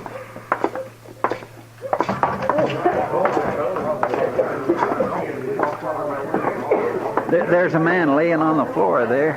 Yeah, but I don't see Creed. He ain't dead, Marshal. Just got knocked out. Who did it, Sam? Ken Creed. Where is Creed? He went outside a couple of minutes ago. What happened? Well, properly speaking, Marshal, it wasn't even a fight.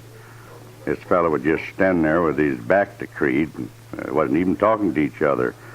All at once, Creed pulled out his gun and cracked him over the head with it. I see. Got no idea why he did it, Marshal. Just meanness, I guess. Maybe. You better get that man up to Doc, Sam. He may be hurt worse than you think. Sure. Chester? Come on. Yes, sir.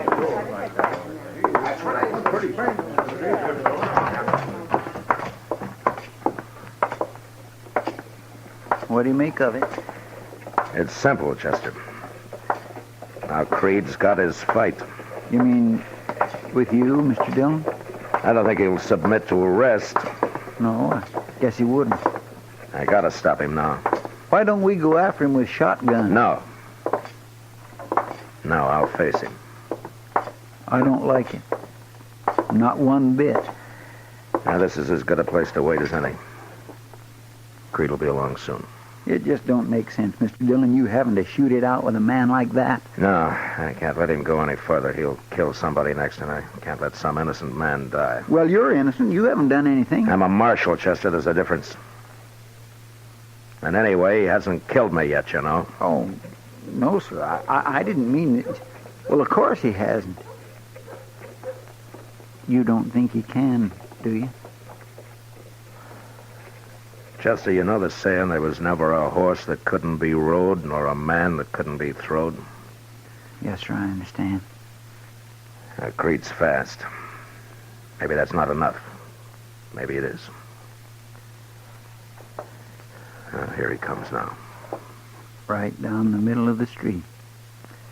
Yeah. I guess he knew you'd be waiting for him. You keep out of it. Yes, sir.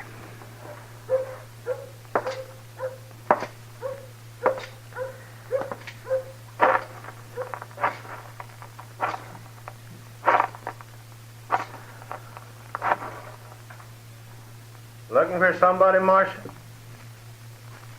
I'm looking for you.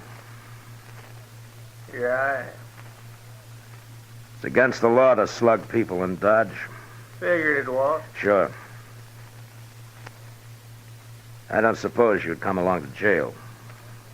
You know I won't, Marshal. All right, go ahead and draw, Creed. It doesn't matter now. All right, Dillon. I will.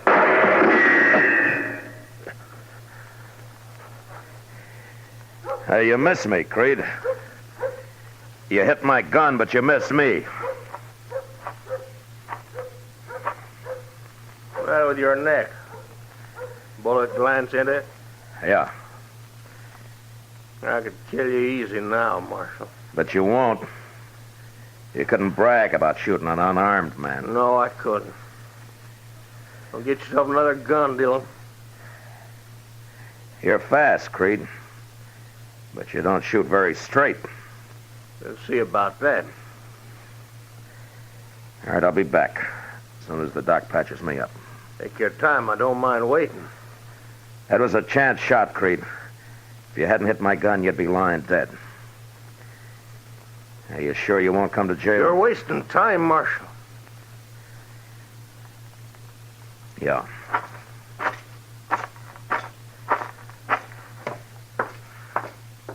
You hurt bad, Mr. Dillon? I don't think so, Chester. But it's sure more than a flesh wound. You know, if he'd have shot you when you was unarmed there, I'd have killed him sure. No, I couldn't have stopped that. I'm going up to Doc's here, Chester. There's a gun in my desk drawer. Bring it up to me, will you? Yes, sir, I'll go get it. Thanks.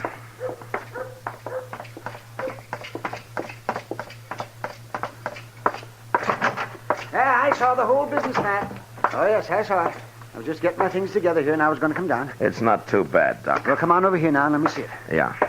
That's it. Now, sit down. Sit down, Matt, right here. That's it. Now, here. You wipe your hands with this. Yeah, thanks. That's good. Now, let me see this thing. Now, let me see there. Just missed the vein. You're lucky, Matt. You're mighty lucky. Yeah. She tore the muscle there. That's not bad, though, no. I'll just take a couple of stitches and you'll be as good as new. Almost. Hurry it up, will you, Doc? You just hold still now. You be very careful. See what's the matter. What's your hurry? I want to face Creed before my neck gets stiff. Might throw me a little. That's all right now. You mean you're going back after him? Of course. Of course I am. That's all right now. But that's crazy, Matt. That's plumb crazy. Let's see. He's all speed, Doc. Unless he's right next to him, and it's luck if he hits him. He missed me. Yes, but he hit your gun, so. Yeah, but that wouldn't happen again in 1,000 times. Yeah, well, maybe you're right. You know, it takes nerve, Doc, to stand there and hold your fire for that 1 second you need to aim. Yes, I know. And I don't think Creed has that kind of nerve. Well, I hope not, Matt, but we'll see. There you are. Now, just wrap a bandage around your neck and we're through. How is he, Doc? Well, he's pretty good, Chester. If he doesn't tear those stitches out. Well, you can always sew me up again, Doc. Oh, sure, yeah. Is this the gun you wanted? Yeah, that's it, Chester. Well, I'll see you later, Doc. Matt? Yeah? I want to take a look at that. In the morning, you come by then. Yeah, thanks, Doc.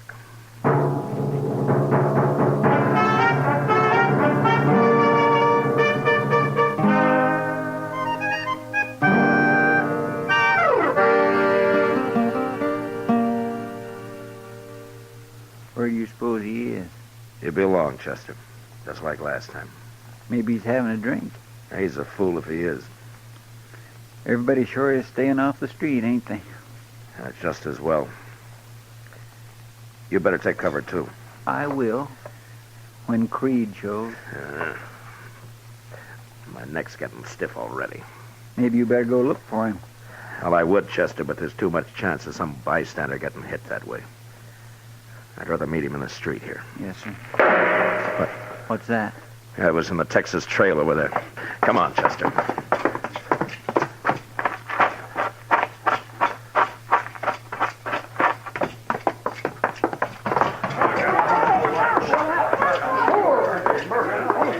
Somebody must have been shot where they're all crowded around back there. Yeah. All right. Here. Let me through here. Come on. Let him out of the way, please. It's Creed, and he looks dead to me. All right, quiet. Quiet up. Shut up! Now, who shot Creed? I shot him. I shot King Creed. All right, I'll take your gun, mister. No, you won't. I'm a gunman too, Marshal. You ain't taking my gun. You're drunk. Get your hands up. I'll kill you too.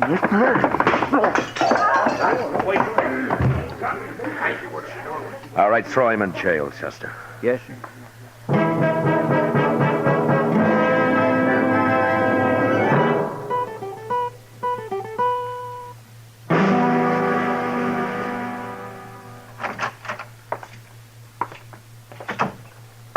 That fellow's pretty sober now, Mr. Dillon. Says his name's Chuck Carter. You want to talk to him? No, I heard the whole story, Chester. There were plenty of witnesses. Carter claims he don't remember what happened. Well, he'd better remember. He'll probably hang for it. You mean he started it? It wasn't even a fight, Chester. It was just like that man Creed clubbed. Only Carter didn't club him. He shot him. How? Right in the back. Creed didn't even know it was coming. Funny way for a man like him to die, ain't it? Yeah, but maybe it's best this way. How do you mean? Well, if Creed and I had shot it out, the survivor would have been just that much more of a prize for some drunken bum like Carter. And that'd have been you, Mr. Dillon. Yeah, maybe. But I'll never know for sure, Chester. Not now. Well, Mr. Dillon, I'll tell you something. I was scared plumb to pieces. Well, Mr. Proudfoot, I'll tell you something. So was I.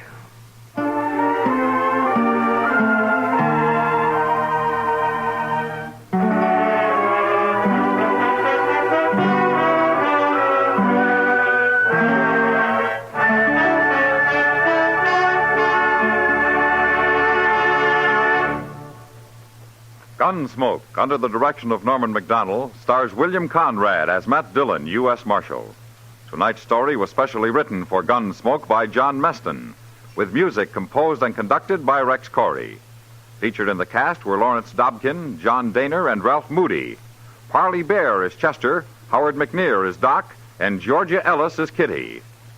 Gunsmoke has been selected by the Armed Forces Radio Service to be heard by our troops overseas. Join us again next week as Matt Dillon, U.S. Marshal, fights to bring law and order out of the wild violence of the West in Gunsmoke.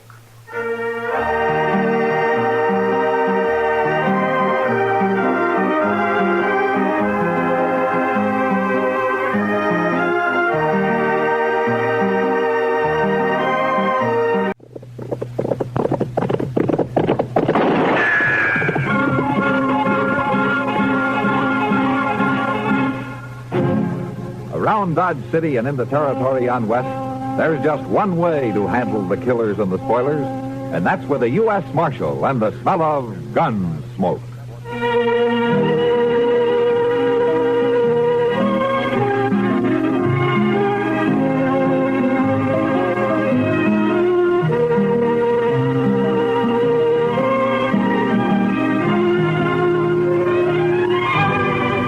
Gunsmoke, starring William Conrad, the story of the violence that moved west with young America, and the story of a man who moved with it.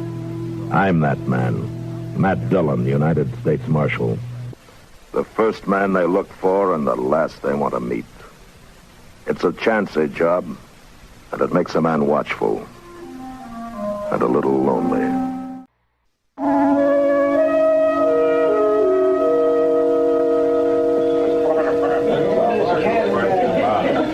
Push that bottle down this way, Shave. You aiming to drink it all yourself? I'd have a fat chance with you in the same county. Here. You've nothing better to do in this forsaken town. I thought we'd be quit of it by now. We'll be moving along directly. Well, we ain't never lollygagged around like this before. We got a reason now. I'll be back in a little bit. Where are you off to now? We're just over to that table. Oh, I see. Ain't that nice? You got any objections? Well, sure I have. You ain't got no business wasting time on a saloon gal. I'm not wasting my time. Ain't no woman living ain't a waste of time when there's work to be done. I'll see you later.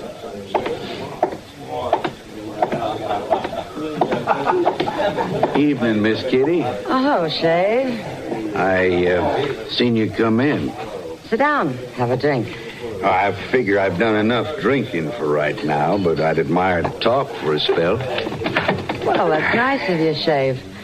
Most people that come in here don't have much on their minds except whiskey. Then they don't know what they're missing.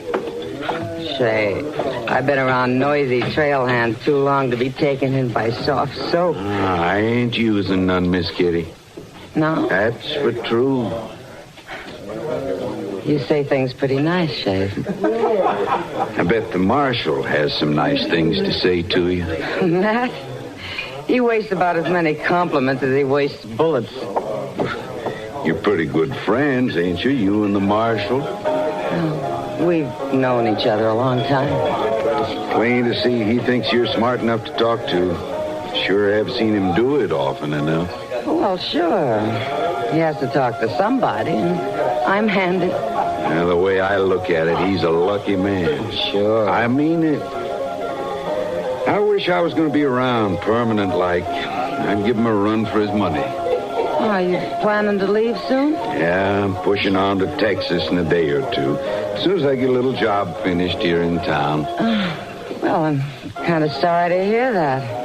I've gotten kind of used to seeing you these last few days. I mean to see as much of you as I can while I'm here, Miss Kitty, if it's all right with you.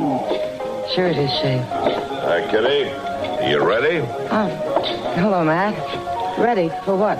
Well, I told you I'd come by and take you along to supper, didn't I? Oh, yeah. Sure. Matt, do you know Shave Murdoch?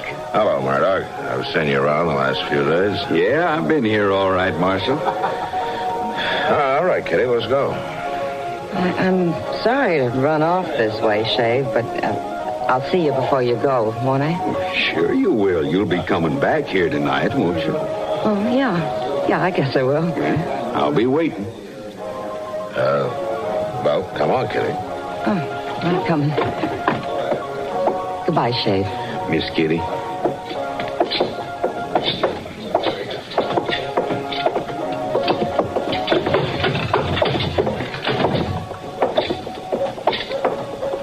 Oh, you sounded like you were saying your last earthly goodbyes in there.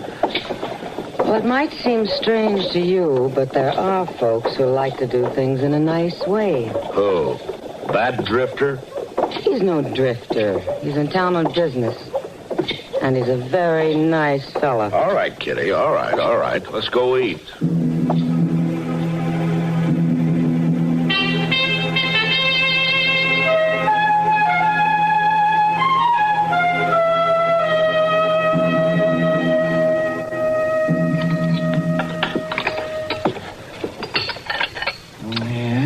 Yes, I'm surprised that you're able to eat at all, Matt. The way that tooth looks. I'm chewing on the other side. Do you have a bad tooth, Matt? Oh, it's one of the worst I ever saw, yes. Oh, it's going to be quite a painful job getting that out. Yeah, it's quite a job. You might have mentioned it. You had other things on your mind, remember? You going to pull it, Doc? Yes, I am. Tonight. Around midnight, I expect. Midnight? That's a fancy hour for tooth pulling, isn't it? Yeah, it's a foolish hour, if you ask me, but the marshal is a stubborn man. What does that mean, Matt? Doc's the one who's making a story out of it. Ask him. What about it, Doc? Well, Matt's going to need a lot of liquoring up to deaden the pain before I start.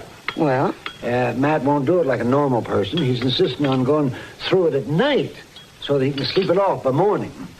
Stubborn as a Missouri mule. The liquor won't taste as good in the morning, Doc. All right. We've agreed to do it your way, haven't we? Yeah, but you better start getting some liquor down you pretty soon because you're so stiff-necked it's going to take a while to get any effect. Don't worry, Doc. If we run out of whiskey, Kitty will send us up some more, won't you, Kitty? Well, sure, Matt. Do you want me to stay around, Doc? Maybe I can help hold him down. Well, now, maybe... No, you go along, Kitty. I'd be glad to help. You don't want to keep that nice fellow waiting, do you?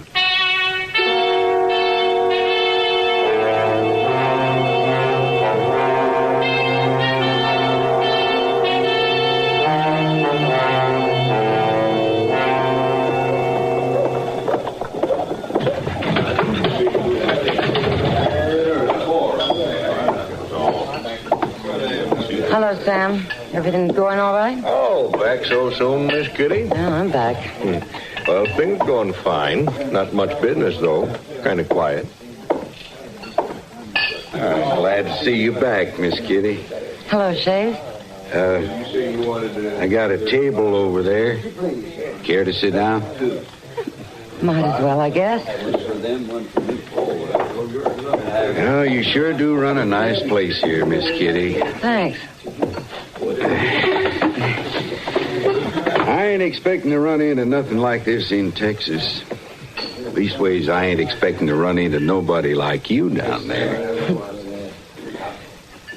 You suppose I will? Miss Kitty? Oh, I'm sorry. I didn't hear you. Well, I was just talking about how I'm heading for Texas. Oh, yeah, Texas. Do you know when you're leaving? It shouldn't be long now. I sort of expected the marshal would walk you back here. Well, he would have, but Doc thought that he should go right on up to his place. Was there something the matter with the marshal? Even lawmen get toothaches. Toothache, huh? Uh-huh. Well, the doc's going to pull it for him, is that it? Yeah, just as soon as he gets enough liquor down him. Is he going to pull it tonight? Well, Matt wants plenty of time to sleep it off. Doc says he'll be groggy most of tomorrow as it is.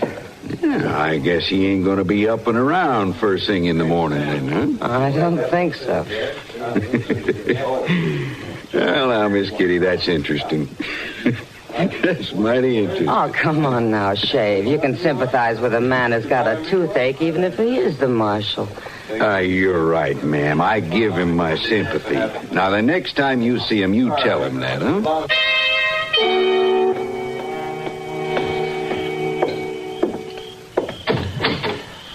Well, here's another bottle, Doc.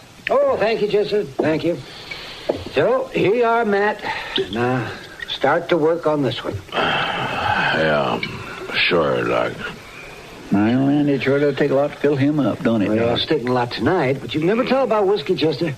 Some nights you can just take 2 drinks, and it'll do something to you that, well, you do things you wish you hadn't. Yeah, well, I've seen that happen. Yeah, I've seen it happen, too. To you. Yes, sir, I guess you have. Now, go on, Matt. Go on now. Stop talking and drink it down. Drink it down. This isn't a social gathering, you know. All right, Doc.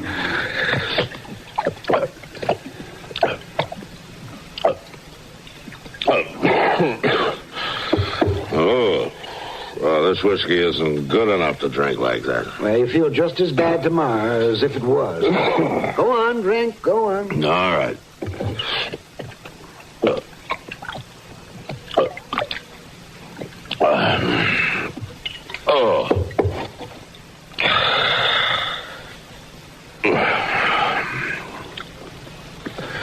Chester? Yes, sir? How's the town? Oh, it's fine, thank you, Mr. Dillon. That's good. That's very good. You want to be sure and keep it just like that way, huh? Oh, yes, indeed, I sure will. Because you're going to be in charge now for a little while. You know that. Yes, sir, I know that, Mr. Dillon. That's good, because you got to remember that Zobe and folks like him want a marshal is in charge every minute. Oh, yes, sir, I sure do. It doesn't take much to be a marshal. All you got to do is care about certain things and not care about certain other things. You understand that, don't you, Chester? Oh, yes, sir, I certainly do. Well, I don't exactly understand it, Mr. Dillon, but the way you say it makes it seem like I understand it. Yes, well, all right, Chester. Hey, help me get him over to that big chair. Just got to care about certain things. Yeah, well, now, don't you worry now, Mr. Dillon. Don't you worry about a thing.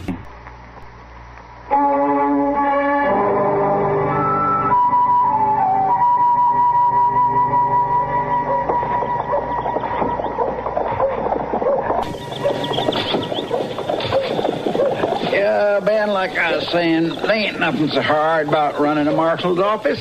That's so. Well, sure. Mr. Dillon and me was talking about it just last night. All you gotta have is a town to watch out for. Yeah. And you gotta have the kind of mind to watch out for it. Looks to me like a broom might come in handy, too. Well, now there ain't no call to make no remark like that. Hey, Chester. And? Howdy. Well, hello, Leander. Where's the marshal?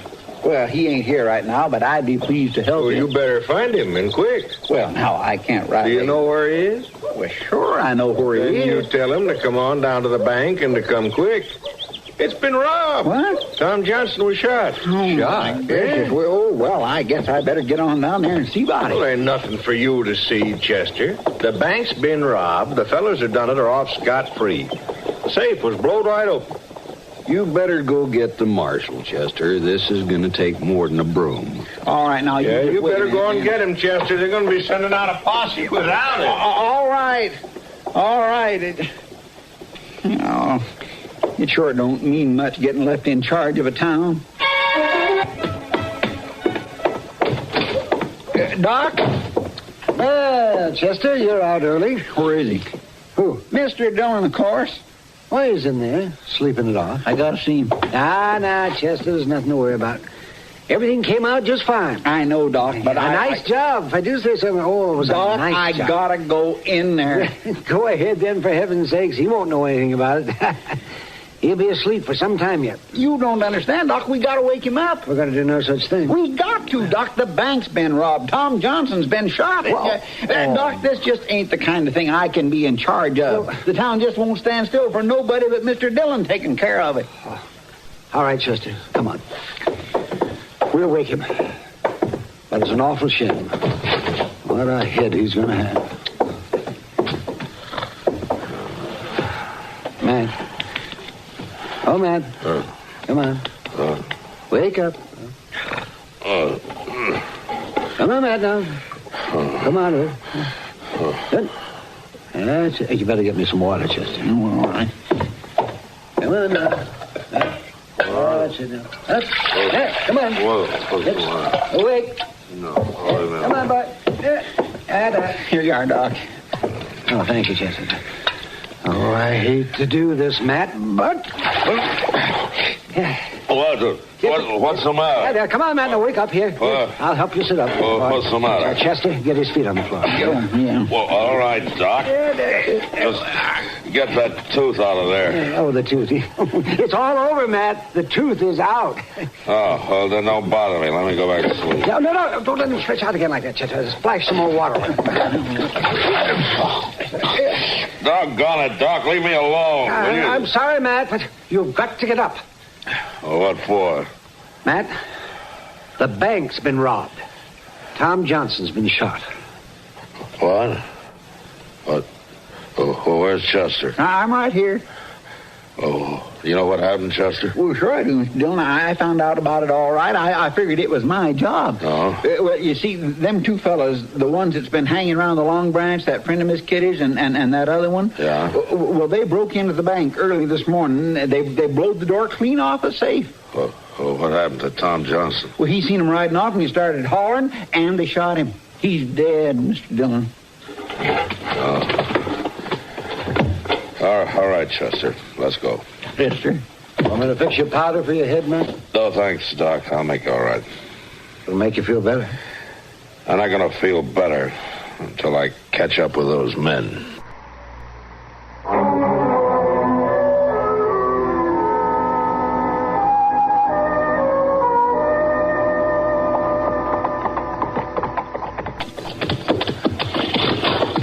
How you feeling by now, Mr. Dillon? Any better? I feel all right, Chester. You sure there ain't nothing I could do for you? I could tote some fresh water from that stream up No, there. thanks, Chester. Oh, I'd just be proud to do it for you. Chester, the sooner you stop acting like a nursemaid, the better I'll feel. All right, Mr. Dillon, I was only trying to help.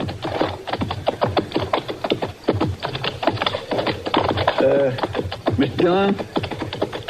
Yes, Chester. Sure was a lucky thing that Miss Kitty and that shave fellow was friends now, wasn't it? Yeah. A murdering bank robber's a nice friend to have. Oh, no, Mr. Dillon. Now, you know I never meant nothing like that. Well, what did you mean? Why, it's plain to see. Well, point it out to me. Well, Mr. Dillon, if Miss Kitty hadn't been so friendly-like with him, we wouldn't have known which way to come. They was seen riding out of town this way, weren't they? Well, sure they was, but what that shave fella told Miss Kitty sort of confirmed it, you might say. Well, what did he tell her? Well, she told me that this fella Shave kept telling her about how he was heading for Texas as soon as he pulled off a big deal. Miss Kitty wanted me to be sure and tell you that. Well, you waited a while to mention it, didn't you? Yes, sir, but with the rush and bustle and all, I kindly forgot, I guess. Anyway, I guess it don't matter so much at that. They left us a clear trail. Well, it might matter. Now, hold up a minute.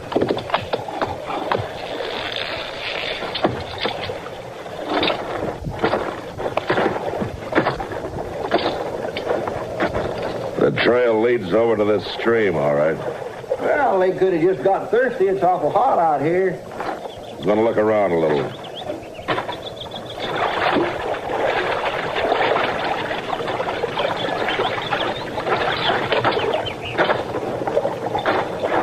You find anything over on that side? No, nothing.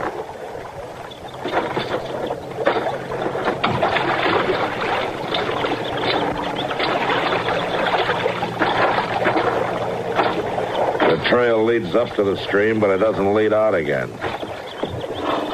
You know, if they were really going to Texas, they'd have gone straight on through, but they didn't.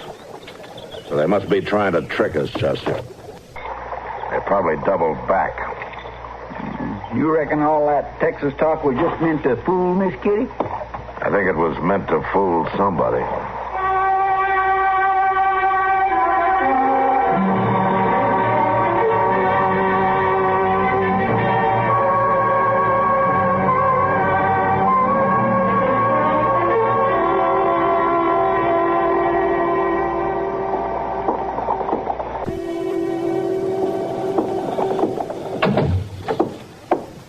I was hoping I'd find you here, Doc.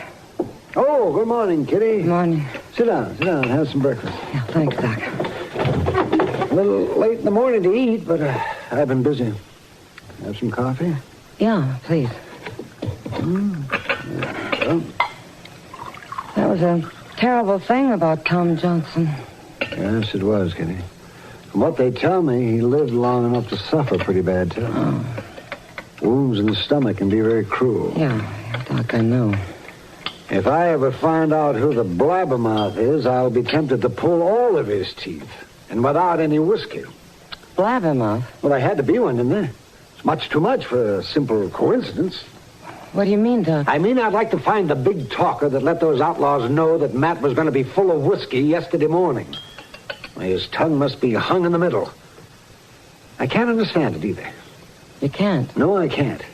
We tried to keep it as quiet as we could. Why, Matt even insisted on my pulling the tooth at night so nobody know about it or get any crazy ideas. And now Tom's dead and the bank's been robbed. Oh. How awful. Matt'll find out someday. Don't you worry. I don't envy whoever it was. No, Doc. Neither do I. Doc, when do you think Matt'll be back? Well, I understand he came in late last night. I haven't seen him, though. Why didn't you tell me before? You didn't ask me. I'll see you later, Doc.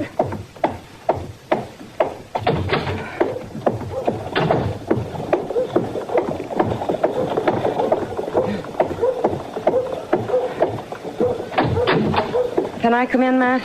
Sure, Kitty. Come on in. Why don't you sit down? Yeah. Something on your mind, Kitty? Well, yes, there is, Matt. There's something I want to talk to you about. Oh, is this an official visit? Well, in a way, I guess it is. I'll be glad to help you. It's just it. Oh, Matt, I've been such a fool. It's all my fault. What's all your fault? Everything. Well, that covers a lot of territory. You know what I mean, Matt. Getting taken in by that shaved Murdoch. Well, I will admit you're generally a better picker than that. I just kept listening to him talk. And I'm the one that told him, Matt. I told him about your tooth. Yeah. I figured it might have been you. And I'm the one that was so taken in with all this talk about Texas. I sent you off on a wild goose chase, Matt. They must be safe home by now. Oh, Matt, I'm sorry. I truly am. Oh, don't worry about it, Kitty. To tell you the truth, I was suspicious of that Texas talk. It's too late now. I'm ashamed of myself. Well, all he wanted with me was to find out about you, and I told him. I even helped him get away. You ought to lock me up, Matt. Well, I don't think the town would stand for it, Kitty. What do you mean? I don't think they'd like me to lock a man and a woman in the same cell. Matt, well, what? I've got Shave locked up back there. You got him? Yeah. We got them both, Kitty. We left the other one buried out on the trail.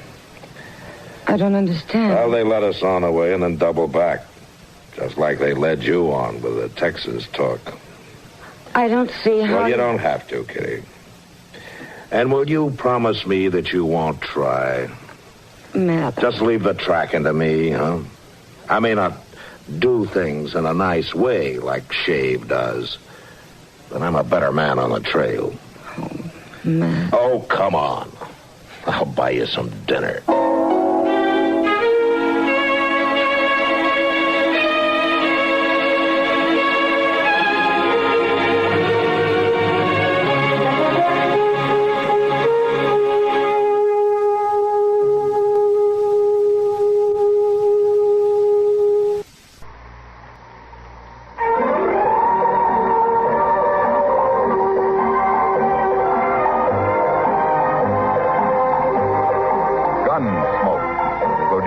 In Hollywood by Norman Macdonald, stars William Conrad as Matt Dillon, U.S. Marshal. The story was specially written for Gunsmoke by Marion Clark, with editorial supervision by John Meston. Featured in the cast were Vic Perrin, Harry Bartell, and Lawrence Dobkin. Harley Bear is Chester, Howard McNear is Doc, and Georgia Ellis is Kitty.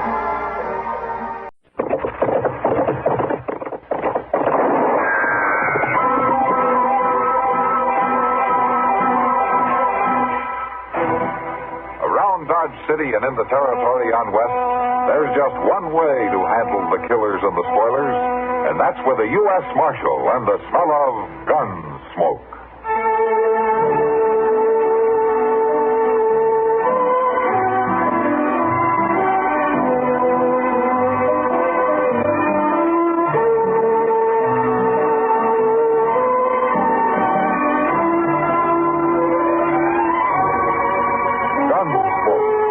William Conrad, the story of the violence that moved west with young America, and the story of a man who moved with it. I'm that man, Matt Dillon, United States Marshal. The first man they look for and the last they want to meet. It's a chancy job, and it makes a man watchful and a little lonely.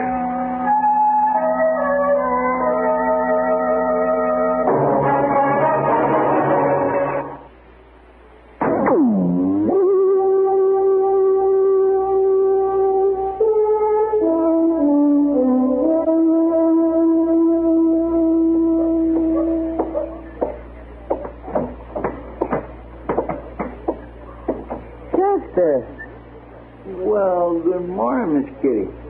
What in the world are you doing in the long grass at this hour? Washing glasses. You're what? Well, the fact is, I'm kindly doing it for Sam. I can see that. Why? Well, see, last night Mr. Dillon was out of town, and you were so busy, and I needed a little dab of money to play faro with. So you borrowed it from Sam? Yes, ma'am. And you lost? Yes, ma'am. Now you're working off the debt. Well, I don't get paid till the end of the month. That coffee you got going here on the stove? It sure is. I set it to boil, and when I opened up this morning, you want some? Well, I'll have a cup if you haven't cooked us to death. There's some mugs under the bar there. I got them. You just sit there at the table. I'll bring it to you. Okay. You know, I've been thinking that working in a saloon might not be too bad a job at that. It's warm. There's always people around to swap lives with. Big old stove to set your feet on. Look out now, it's hot. Yeah, thanks, Chester. I guess it's not too bad here, Chester. But it gets to be the same old story. What do you mean? Well, I get awful tired of people, especially men. Seems like the world's made up of men. Well, now, Miss Kitty, you know what I mean, Chester. All those whooping, hollering cowboys. And every one of them that hits the saloon wants to dance after he's had a few drinks. Well, at least they ain't fighting. You ever dance with one of them? Well, no, ma'am. But you can't blame a man for feeling a little spry when he hits town after being out on the trail for a couple of months. No. I guess not. Not really. And besides, what in the world would you do if you wasn't running the long branch? home. Get married, maybe. Well, you couldn't do that. Why not? Well, there ain't nobody been courting you. I mean, well... No, there's been nobody courting me. That's a fact. Miss Kitty... It'd be hard to leave here and settle down on a ranch or something. Well, there's good men in town. Like Matt, maybe? A woman would be a fool to fall in love with Matt Dillon. It'd be like trying to light a house with one candle. What do you mean? Just go out so easy, so fast. Well, there's some good men on ranches. Yeah, I've seen those country women who come into Dodge, ranch wives.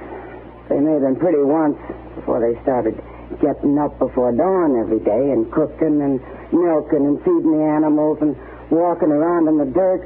Most of them you can't tell if they're wearing gloves or not. I know. What are you doing, Chester? Trying to get rid of me? Get me married off? My gracious, no, Miss Kitty. Well, I got things to do. And you better get back to finishing up those glasses. It's Saturday, you know, and that seems a big night. Well, I'll be done in a few minutes. Sam's down having his breakfast, and I promised I'd have the place all readied up by the time he got back. Yeah, well, thanks for the coffee, Chester. You're welcome. I'll see you later. All right, Miss Kitty.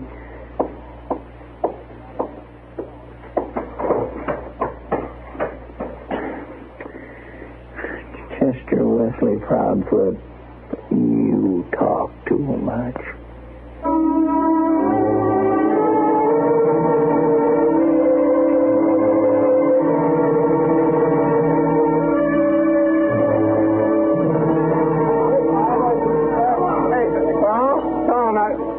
Tell how you whumped that box fight up in San Francisco. Knocked him kicking with one blow, ain't that the way you tell it? One blow, all right. In the 23rd round.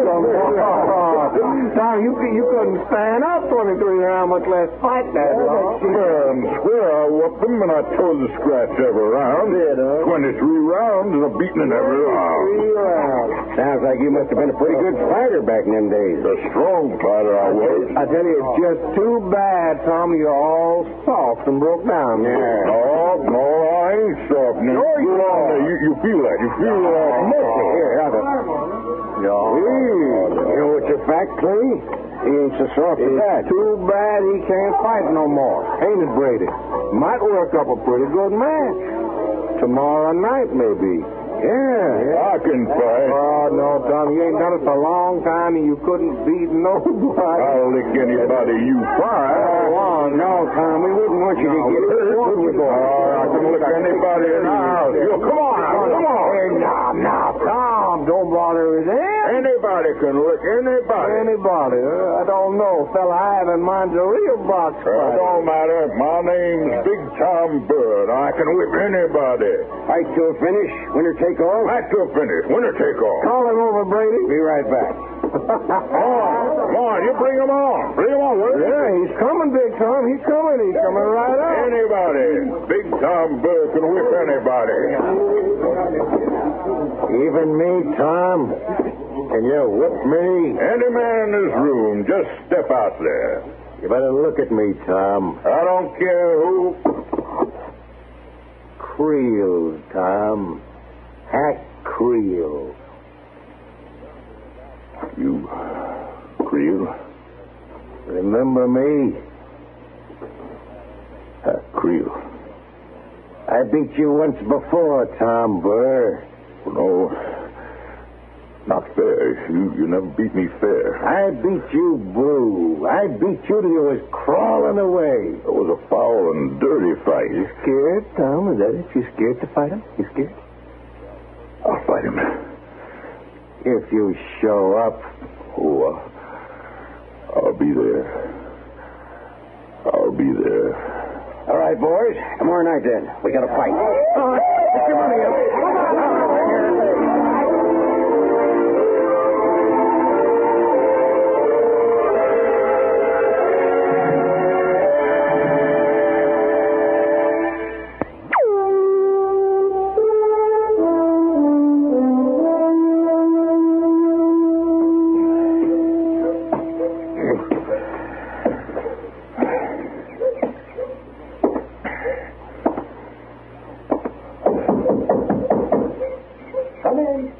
Come in. Oh, it's you, Tom. You're in town pretty early this morning, aren't you? Oh, I need some doctoring. You? You got a pill you can give me, Doc? Well, now, Tom, I have to know what's the matter with you first. Well, really ain't anything serious, Doc. Only I got to be in good shape by tonight. Well, suppose you tell me what's the matter. Oh, it happens all the time, Doc, and it always goes away all right, but I figure you can give me a pill. Sit down, Tom. Well, I wasn't aiming to visit, Doc. I said sit down. All right.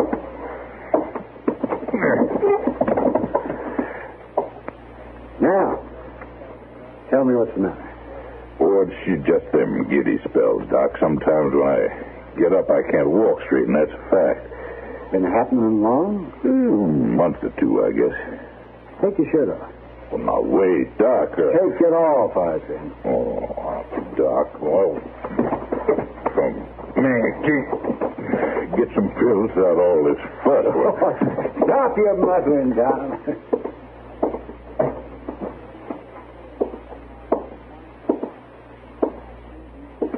Now then, breathe in. Out. In. That's fine. Yeah.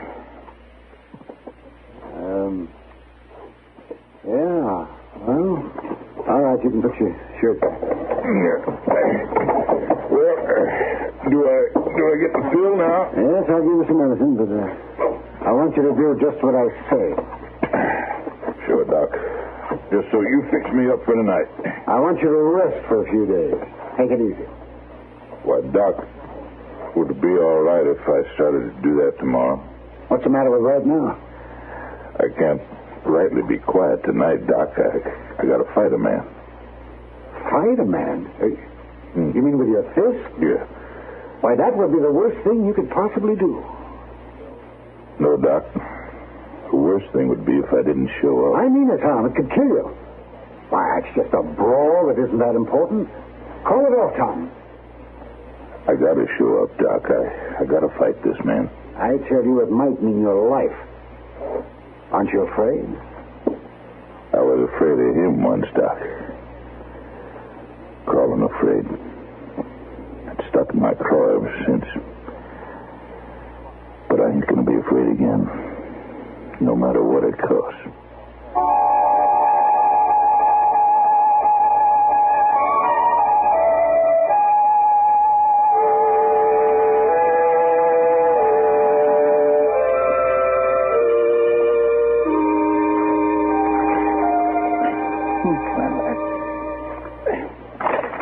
It sure is a funny thing, Mr. Dillon. Oh, what's that, Chester? The men on these circulars. What about them? Well, you'd think men such as these, murderers and robbers and such like, you'd think they'd be easy to spot. Oh, they are when they're working. Well, now, that ain't what I mean. I mean, you'd think you could tell just by looking at them. I can. No, now, Mr. Dillon, I'm talking about when they're just walking around town easy like they was having a day off. Why, then you couldn't hardly tell one of them crooks from anybody else. Oh, not if you're lucky. I swear there's lots of folks in this town that's worse looking than these men are. Now, you take old Cass, for instance. And Tal Dalby, he ain't none too pleasant looking either. Them two is the ugliest. Matt, I want to talk to you. Okay, Doc. Matt, I want you to stop a murder. A murder? What murder? Tom Burr. You got to do something about it, Matt. Big Tom? Why, who'd want to kill a real nice fellow like him? All right, Doc, what's this all about? Well, you know how Tom is? Whenever he gets drunk, he starts talking about his fighting days back in San Francisco. Somebody's going to kill him for that? I'm afraid it's going to work out that way, Matt. Joe Brady and Hob Clay brought in this fight from St. Louis. A fellow named Creel. They've got Tom to agree to fight him tonight. There's a lot of betting going on. Well, what makes it murder, Doc? If Tom Burr fights one round, it'll kill him. I've just examined him, I know. Then why didn't you tell him not to fight? I did, Matt, I did. But he's as stubborn as he is sick. He says he's got to show up and fight. Even if it'd be the end of him, that doesn't make sense. Well, not to you, not to me, but it does to Tom.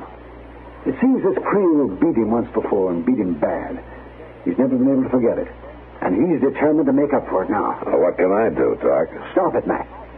Oh, I might like to, Doc, but I don't see how I can. There's no law against a prize Well, fight. there's a law against murder, isn't there? Now, look, Doc, I have a hard enough time doing the things the law authorizes me to do. Well, you can lock him up until the fight's over. What's he done? All right, Matt. All right. You get a chance to stop killing before it starts, and you tell me it's against the law. Well, what's the law for? Gracious me, Mr. Dillon, old Doc sure did stomp out of here mad, didn't he? Yeah. Seems to me he's been just a little bit unreasonable. Maybe he's right at that, Chester. It's a good question. What's the law for?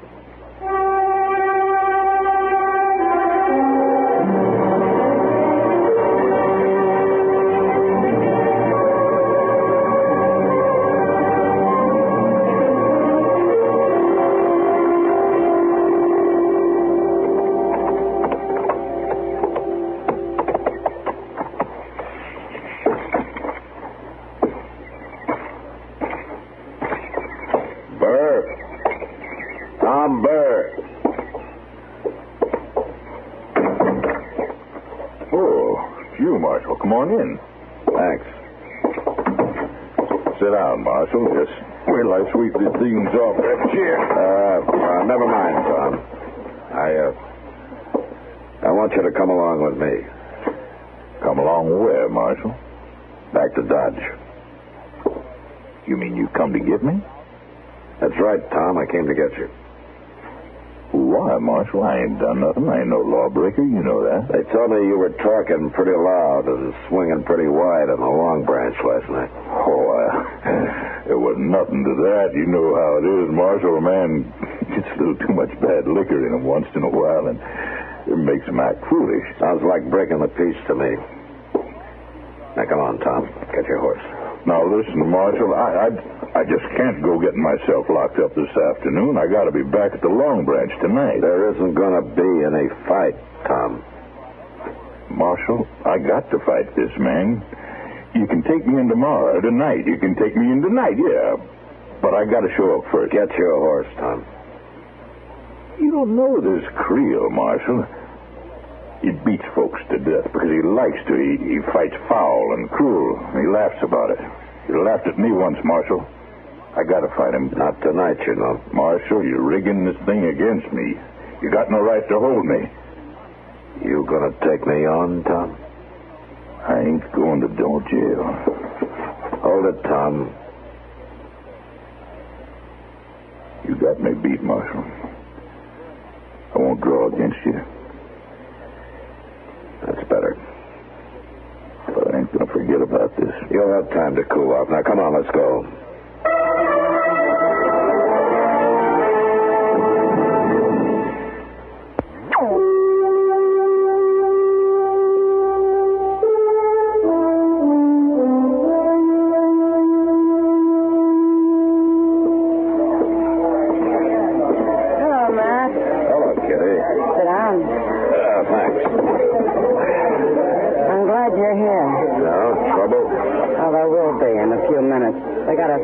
Scheduled out back. There isn't going to be any fight, Kitty. Well, how are you going to stop it? There's a lot of money changing hands, Matt. Tom Burr won't be showing up. Big Tom? Well, he's never missed a fight in his life. Well, he's missing this one. He's in jail. In jail? What for? Well, I'll tell you about it sometime. Don't tell me. Tell them. Who? Brady and Clay and their fighters. They're right on time. Yeah. I'll see you later, Kitty. Yeah, sure, Matt.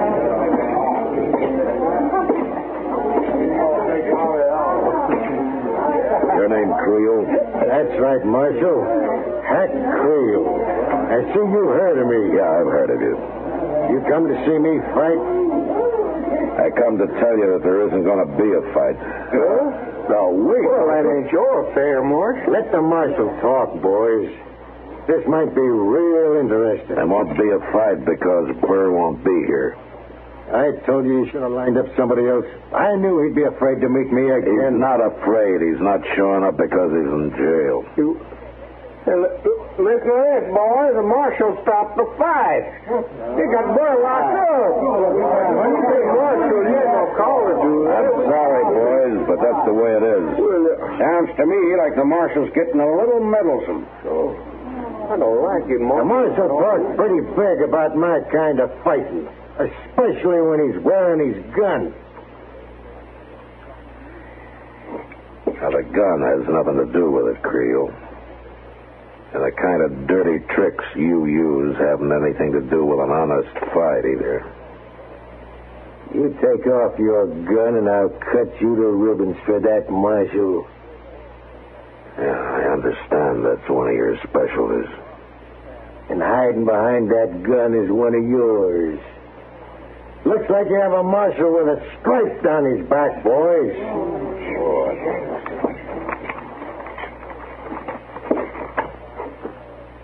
The gun's off, Creel. Sam? Here, hold this for me, will you? Sure, Marshal.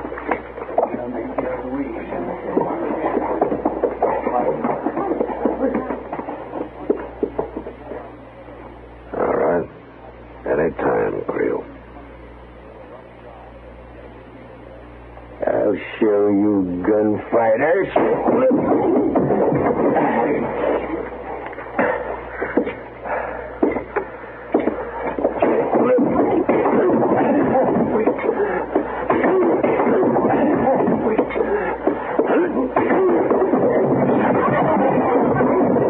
He's down, Creel's down.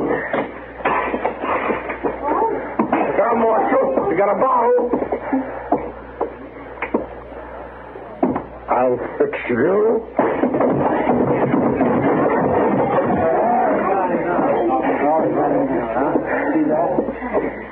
All right, Creel. Come on, get up. He won't be getting up for a while, Marshal. All right, give me my gun, Sam. Yes, sir. Now, you all right? Yeah, Kitty, I'm all right. Well, can't say as much for my place here. Sorry, Kitty. I guess I just got mad. Yeah, I guess you did.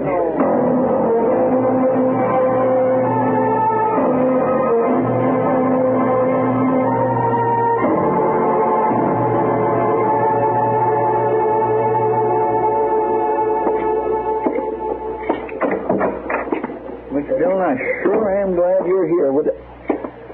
My gracious alive, what happened to you? Never mind, Chester. What's the trouble? It's Tom Burr. Doc's with him in back there. No? Doc? Oh, there you are, Matt. We've had a mighty sick man here. We tried to pry the bars apart to get out, and the effort nearly killed him. Oh, is he all right now? He'll be all right, if he's careful. Marshal? Yeah. What, Tom? I guess you knew what you were about, locking me up. I guess I wouldn't have done no good in a fight at that. Don't you worry about it, Tom. Creel won't be back here. You fought him, Marshal? Yeah. You whipped him? Till he wouldn't get up. Oh, that's good, Marshal. That's good. Doc? What, Chester? You finished the Tom now? Yes, I guess so. He'll be all right if he rests. Well, then you best start doctoring someone, Mr. Dillon. Mr. Dillon? What have you said? Oh, see, that's... Oh, man. Oh, that closed eye is a beaut. It doesn't matter, Doc. There's not much around here I want to look at anyway. Come on, I'll buy us all some supper.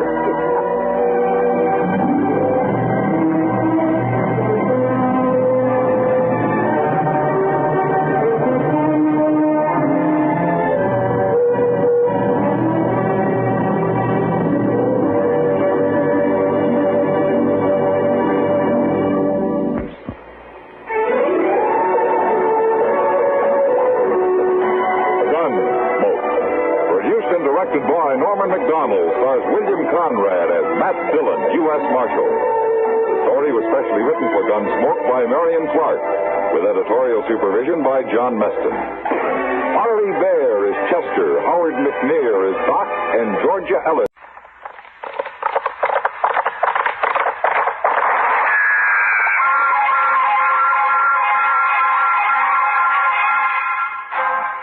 Around Dodge City and in the territory on West, there's just one way to handle the killers and the spoilers, and that's with a U.S. Marshal and the smell of Gunsmoke.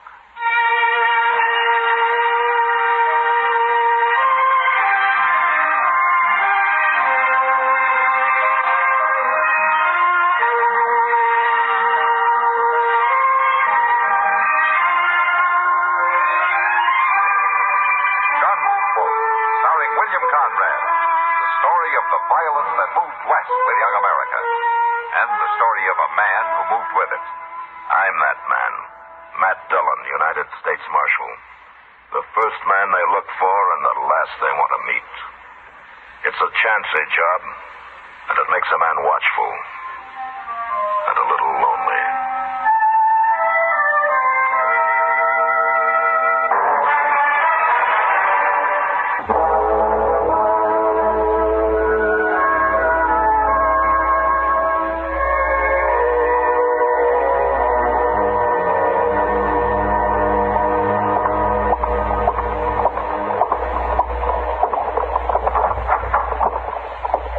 Good morning, Matt. Hello, Doc. Yeah, you had breakfast yet? I'm waiting for Chester to get back from the depot. Somebody told him there was a telegram down there for me. There's a telegram. You should have left it there, Matt. No? A telegram usually means somebody's coming to Dodge looking for you, or that you got to go somewhere and look for them. Either way, it spells trouble. Well, if it wasn't for trouble, Doc, I wouldn't have a job. Well, then you ought to quit. It's a poor thing when a man has to make a living off of other people's troubles. Uh-huh. Tell me something, Doc. How long has it been since anybody came up to you and told you how good they were feeling? You know, I haven't thought about that. I guess we are pretty much alike after all, man. Well, Doc. Chester? Well, I got it, Mr. What are you looking so glum about, Chester? What does it say? You better read it yourself. Kind of private line. U.S. Marshal, Dodge City, Kansas. Coming to get married. Noon train. Saturday. Meet me. I'm Mavis Mccloud. Oh, Mavis Mccloud, huh? Oh, that's a right pretty name, Matt. She pretty, too? Mr. Dillon, you really gonna get married? Oh, you're pretty foxy, Matt, keeping this so quiet. Now, wait a minute, you two. If you're all through talking, I'll tell you something. Oh, now, quiet now, Chester. Don't say anything. This is an important moment. I'm listening. All right. Now, this may be kind of a shock to you, but as my two closest friends, I wanted you to be the first to know. Yeah, Mr. Dillon, yeah. Doc? Yes, Chester? I'm not about to get married, and what's more, I never heard of any Mavis Mccloud. Well, but she still might be pretty. I don't care if she looks like Lily Langtree. But, Mr. Dillon, ain't you even gonna meet her? Yeah, I'm gonna meet her, but right now, let's go get some breakfast and talk about something else.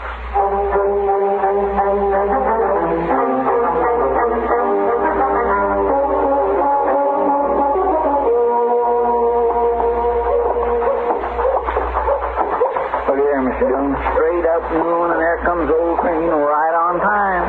Yeah? I mean, it's troubling you, ain't it? No, Chester. I think trains should run on time. Chester, that's what I mean. Hey, look at there. Kitty going into depot there, see? Chester. Mr. Dillon, I swear I never said a word to her about this. She's probably expecting some mail or packages or something. Anyway, she never seen this. Mavis Mccloud from anybody else. I don't know. Look, there's a girl. Would that be her, do you think? Would that be her? Chester, I told you I never even heard of her. How would I know what she looks like? Well, that little girl's right pretty, Mr. Dillon. And she's the only female lady there. Okay, let's go ask her then. I'd judge her to be about 18, wouldn't you? Yeah, about that. I'd say she's pretty mighty.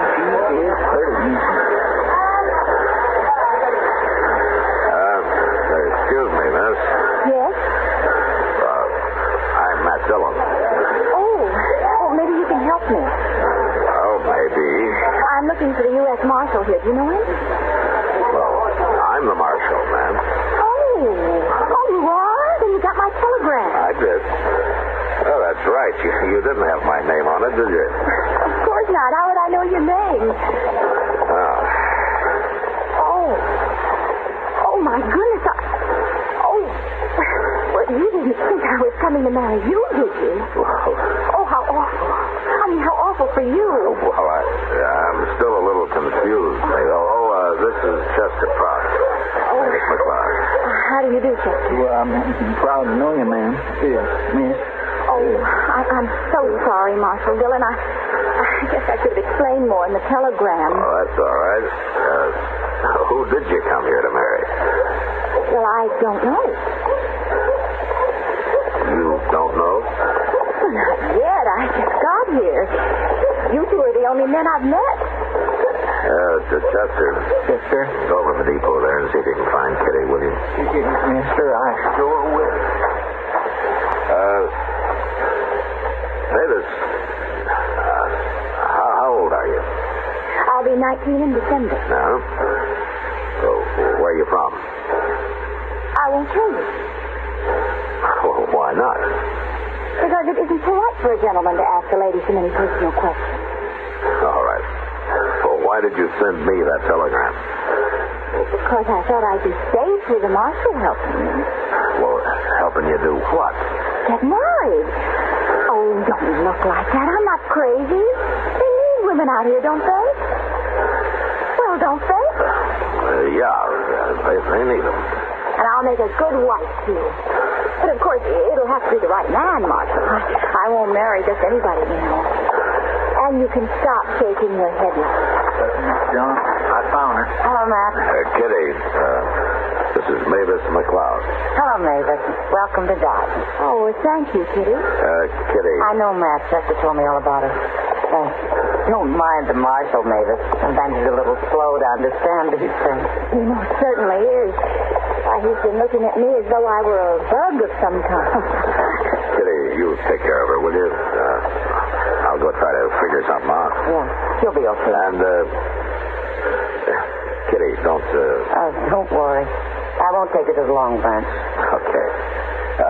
You let me know if you need anything, Mavis. Besides the husband, I mean.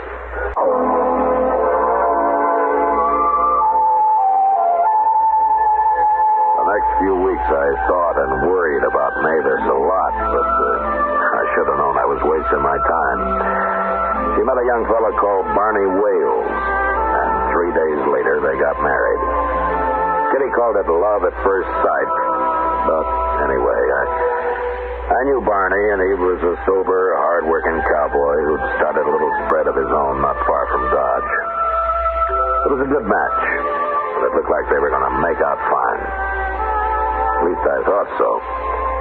Until one day when I was sitting in my office trying to keep cool. I'm looking for Marshal Dillon. That's him, sitting right there. Come on in, mister. My name's Lou Staley, Marshal. What can I do for you, Mr. Staley? I've come a long way. Huh? All the way from St. Louis. I'm looking for Mavis McCloud.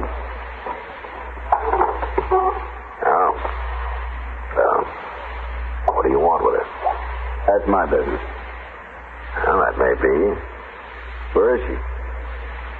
What makes you think I'd know? She sent you a telegram from St. Louis. I knew she was headed out here somewhere, so I checked. Mavis isn't the kind to arrive in a place unknown. I see. You going to tell me where she is?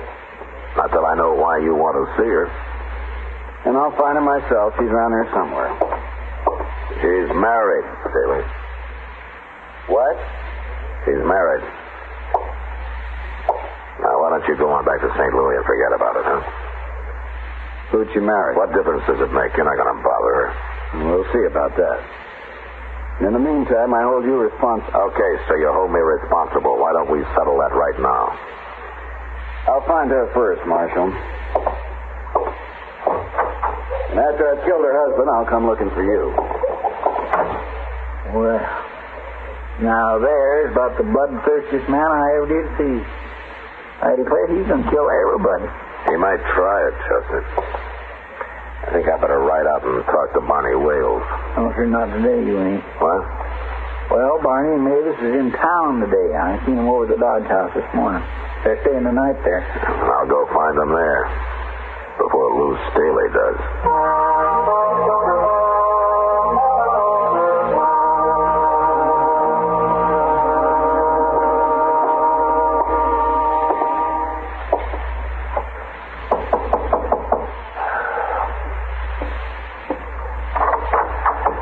Hello, Barney. Marshal Dillon. Well, come on in. Hey, Mavis, it's the Marshal. Hello, Marshal. How are you, Mavis? Oh, I'm fine. I mean, we're fine. Aren't we, Barney? We sure are. You got to ride out and have dinner with us some Sunday, Marshal. Mavis here's the best doggone cook you ever saw. It'd be strange if a girl from St. Louis couldn't cook. Why'd you say that, Marshal? Mavis ain't from St. Louis. At least why she never told me she was. It doesn't matter where I'm from, does it, Barney? Of course not. But how'd the Marshal know? There's only one way. Lou told her. Lou? Yes, Lou Staley. Well, who's he, Marshal? I don't know, Barney, but he says he's going to kill you. What? For marrying Mavis. I see. He loves you too, is that it? No. No, not exactly. Well, what then? I made up the name McCloud, Barney. My real name's Staley. There's only one thing I want to know, Mavis. Yes? You love him? I hate him. Okay. Let him come, Marshal. I'll fight him. No. You go out to your ranch. I'll take care of Staley. I never run from a fight in my life, and I don't aim to start now. Oh, please, Barney. It's no use arguing. If this Staley's looking for me, he can find me. I'll go about my business like always, but I'll sure keep one eye open.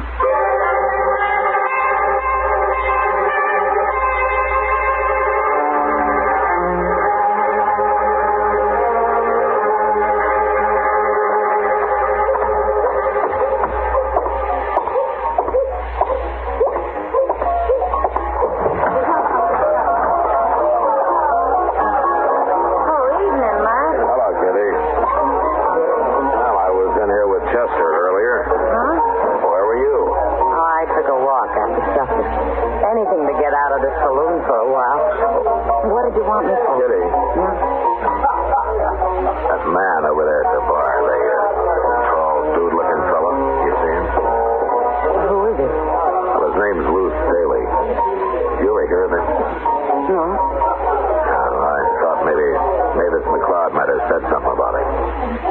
She's never mentioned him, but I've hardly seen her since she got married. What's it about? Well, Staley's kind of disappointed over Mavis getting married. Said he's going to kill Barney, and then me, and I don't know who all. Oh, for heaven's sake. He followed her out here from St. Louis. So that's it. Jealous lover. No. Mavis' real name is Staley. What? Yeah. Well, I guess Mavis kind of fooled all of us. I can understand Staley wanting to kill Barney. Now, that's not my business how Mavis messes up her life or anybody else's, but murder's wrong, Kitty, no matter what the cause, it's wrong. Matt, look. Yeah, I see her. She's seen us, too. Hello, Marshal. Kitty? You shouldn't be in here, Mavis. I know, Kitty, but I had to come. Where's Barney? He's talking business with some cattle buyers over at the Dodge House. He doesn't know I'm here. This is no place for you, you know. Well, it's good enough for Kitty, isn't it? Why own the place? I explained all that to you. Well, I didn't come here for fun. I ran into Chester out in the plaza, and he told me I'd find Lou Staley here. I've got to talk to him. It probably won't do any good, but I've got to try. Well, he's over there at the bar. I know, I saw him. But I didn't dare walk up to the bar, and not with all those men watching. Okay, Mavis, I'll get him. No, I guess I won't have to. I knew I'd find you sooner or later, Mavis. I want to talk to you, Lou. It's too late for talk. I told you what I'd do, and I'm going to do it. Lou, I want to talk to you alone. You can go out back, Mavis. Door's right over there. Nobody will bother you outside. Come on. Won't do any good, Mavis. You know it won't. I don't like this, Kitty. Why not? Talking's better than fighting, isn't it? Talking isn't going to stop him. Now, there's something wrong about him. Sort of like he can't hear or see anything but himself. Like he's all alone in the world. Well, any man in love acts like that now. Maybe, but if I didn't think he'd just keep coming back, I'd tie him up and throw him on a train for back east. Well, I wish you'd do something. Matt.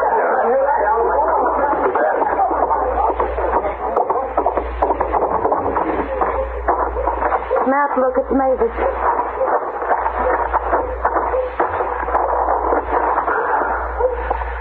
Mavis. Did it kill her? No, she's still alive. Well, you go after Staley, Matt. I'll take care of her. I'll get Staley, Kitty. But I'm going to carry Mavis over to Doc's first. And you better come along.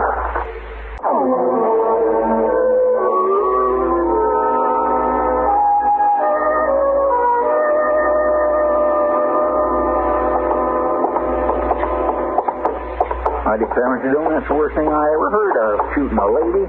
Doc says she's got a fair chance, Chester. You're going to tell Barney about it and then go after Lou Staley, huh? I'm going to do more than that. You are? What? You'll see. I hope Barney's still here at the Dodge House. Yeah, I hope so, too. Maybe that's him standing over there. I know that one fellow. Cattle buyer. Oh, there's Barney with his back to us there. Any steer that walks up here from Texas is tougher than a mule, and you know it, Abby. I got better beef than that, but you're going to have to pay for it. Barney. Say that for Hello, gentlemen. What are you doing here, Marshal? Something wrong? Yeah, Barney, there's something wrong.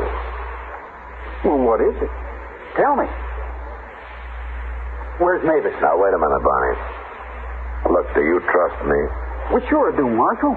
Of course, why shouldn't I? Well, there's no reason, but I just want you to think about it when you wake up. All right, shut up. Don't interfere in something you don't know anything about. Chester. Yes, sir? Go get a rope and tie him up. But fix it so he can walk. When he comes to, take him to jail. But I don't know. Do it. Okay, sir.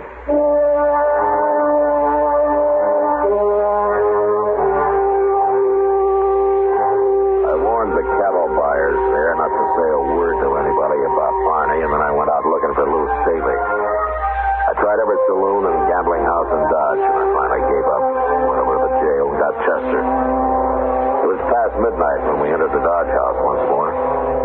Had a talk with the clerk, then went up to Barney and Mavis' room. You reckon Staley's run off, Mr. Jones? No, he won't run until he does what he came here to do.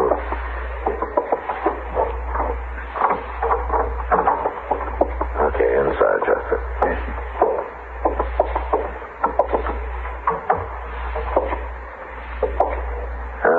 You stand over there, Chester, so you'll be behind the door when it opens. Staley's sure going to be surprised if he does come here, ain't he? Unless that clerk downstairs bungles it. On my land, all he's got to do is say, Barney come in a while ago and went upstairs. Well, it sounds easy, Chester, but he might get scared and say anything. Well, what made he scared of a man who goes around shooting women? The clerk doesn't know about that, Chester. Besides, Staley may be crazy, but he's armed and he's dangerous. Yes, I guess you're right. Hey, Barney got real wild when he come to and found himself all tied up. I had a terrible time with him with... Quiet, Chester. I got a jam.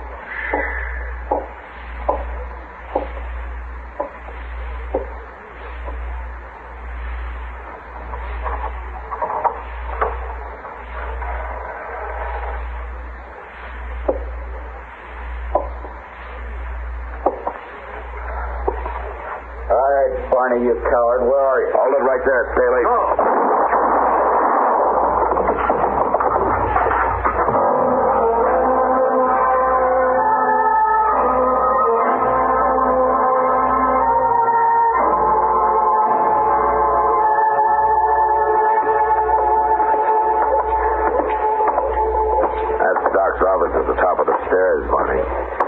says Mavis is going to be okay, huh? She's doing fine. Now, here we are. Wait a minute, Marshal. Yeah. About last night, I'd have found Lou Staley somehow, and I killed him any way I could, Marshal. It might have been murder, Bernie. Yeah. I guess this is the first time I ever thanked the man for knocking me out.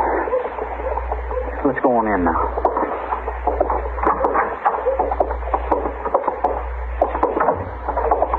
Hello, Matt. Barney? Where's Mavis, Doc? Well, she's in the back room there.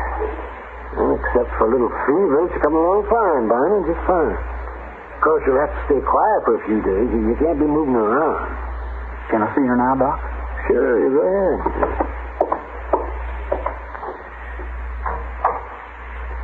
Matt, Mavis told me about the shooting. You know what happened? What, Doc? She tried to take Staley's gun away from him, that's what. They were fighting over it, and it went off. He didn't try to kill her at all. You know, it's funny about Staley. What? Most men would have tried to kill a wife that ran off and married somebody else. A wife? Yeah. Is that so? Oh, you don't. And Mavis seems like such a nice girl. Well, you never know, Doc. Marshal Dillon? Yeah. Mavis would like to see you. Okay.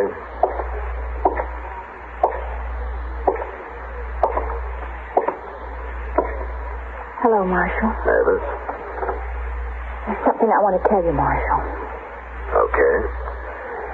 Barney already knows. I told him yesterday after you left. Go on.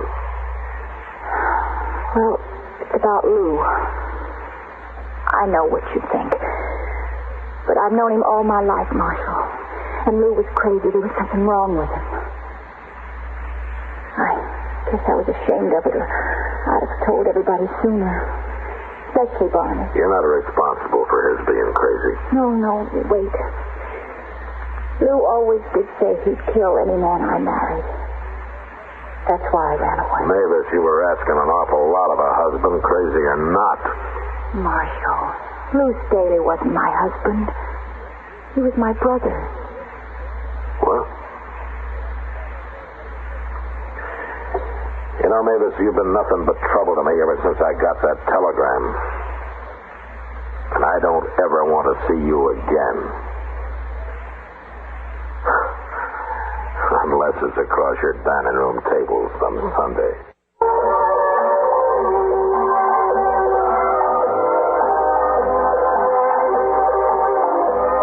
Gunsmoke.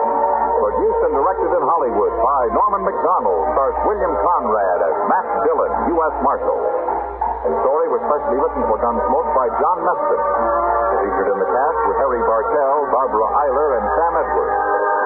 Barry Bear is Chester, Howard McNear is Doc, and Georgia Ellis is Kitty.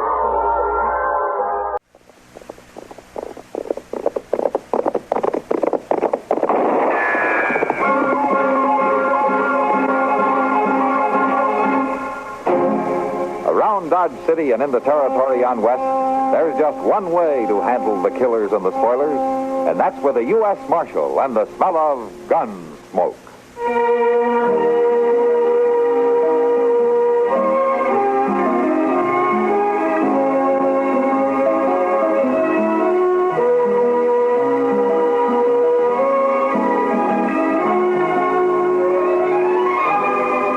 Gunsmoke, starring William Conrad, the story of the violence that moved west with young America, and the story of a man who moved with it. I'm that man, Matt Dillon, United States Marshal. The first man they look for and the last they want to meet. It's a chancy job, and it makes a man watchful and a little lonely.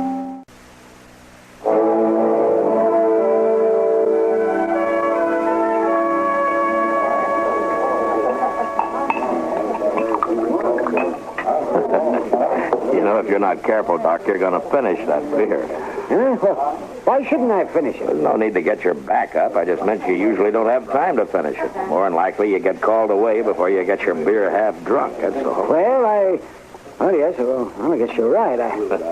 I suppose I've mentioned to you before that some of us have to work at our job. Yes, Doc, you mentioned it. Hello, Matt. Well, Kitty. Afternoon, Kitty. Don't get up. I'll sit down with you. All right. Well, what's the argument about this time? There's no argument, Kitty, but sometimes it's just about as tough to agree with Doc as it is to argue with it. Well, either way, it's hard to have a conversation with somebody who doesn't know the difference. Thanks, Doc. I'm not even going to try to understand you two. Can I get you another beer? No, thanks, Kitty. I have to get back. I guess I'll have one, Kitty. Yes, I might have known. Dillon? Over here, Chester. Mr. Dillon, excuse me, Kitty and Doc. What is it, Chester? Well, it's just a telegraph. Just come in for you. Oh, let me see it. Here you are. Say, you sure was right suspicioning that Gurney fella. It sounds like you know what's in that wire. Yeah, sure does. Well, of course I know what's in it. It's my business to know when a prisoner turns out to be a wanted man, ain't it, Mr. Dillon?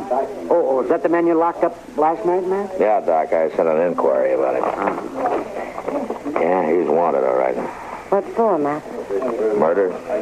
2 of them. Wichita. Wichita, well, anyway, he won't be bothering you long. What do you mean? Well, they'll be sending for him from Wichita, won't they? Getting him off your hands? It's not that easy, Doc. Afraid I'm going to have to deliver him. Well, come on, Chester. We'll take the afternoon stage.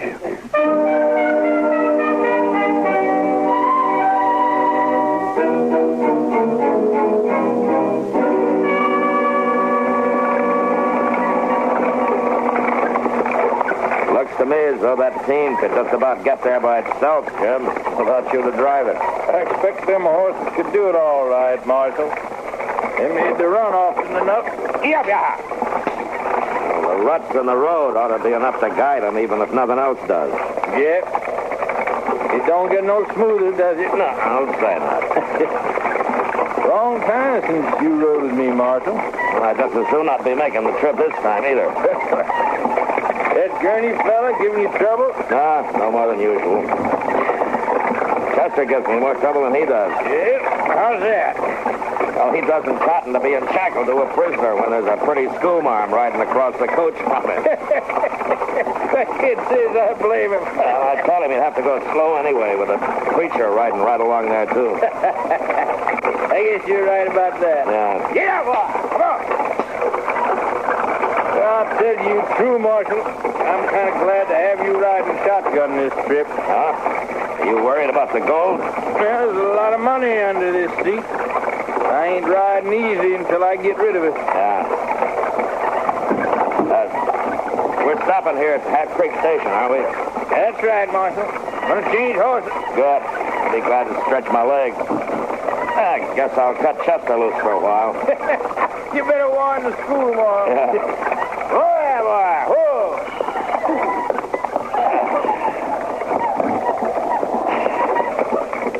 Well, I don't see old Miller.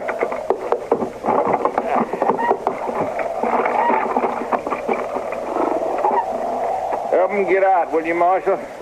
I'm going to have to unhitch the team myself. Sure, Jim. You gonna be stopped here for a spell, Mr. Dillon? Yeah, Chester, come on out. Well, come on out. Well, I can't exactly make it alone. Well, why don't you bring Gurney with you, then? Well, sure, I'll be... Oh, excuse me. After you, ma'am. Thank you. Oh, here you are, ma'am. Let me give you a hand down. There we go. Kindly, Marshal. All right, now, Gurney, come on. Let's get over. Excuse me, Parson. You go right ahead, sir. Thank you. Come on, Gurney. Come on. I want to set this southern stage all day. You pull them shackles once more, I'll wrap them around your gullet. I'd be worrying about my own gullet, if I was you. All right, that's enough. You'll find coffee inside, folks. Thanks. I'd like some coffee myself, Mr. Dillon. You'll get it, Chester. You'll get it. Here, hold out your arm. I'll take the manacles off. Declare I won't be sorry to be free of the likes of him, and that's the truth. If I ever get this near you and I am free, you won't live to complain no more. Mr. Dillon, you ain't gonna let Gurney wander around loose in this stage station, are you? No, Chester. We'll shackle him to the wheel while we're stopped. All right, Gurney, come on. Yeah, you do that, Marshal. You just locked me up good. Why, the two of you together ain't man enough to hold me. Well, Don't you worry about it. There. Pardon me, Marshal. Yes, ma'am? I couldn't help noticing what you're doing to this man. What do you mean? Chaining him to the wheel. Well, he's a prisoner, ma'am. And he just ain't no good at all, Mr. Randall. Why, he's the worst kind of a thief and murderer. Never mind, Chester. I know you have to guard him, Marshal, but he's a human being. Well, he's wanted for 2 murders. Does that mean you have to treat him like a wild beast? Well, I have to make sure that he doesn't get away, ma'am. Well, you could bring him inside out of the sun, couldn't you? And I have to think of the safety of the other passengers. And besides, it's not going to hurt him. Marshal Dillon, I believe in the dignity of man. Well, so do I, ma'am. The trouble is, Gurney here doesn't.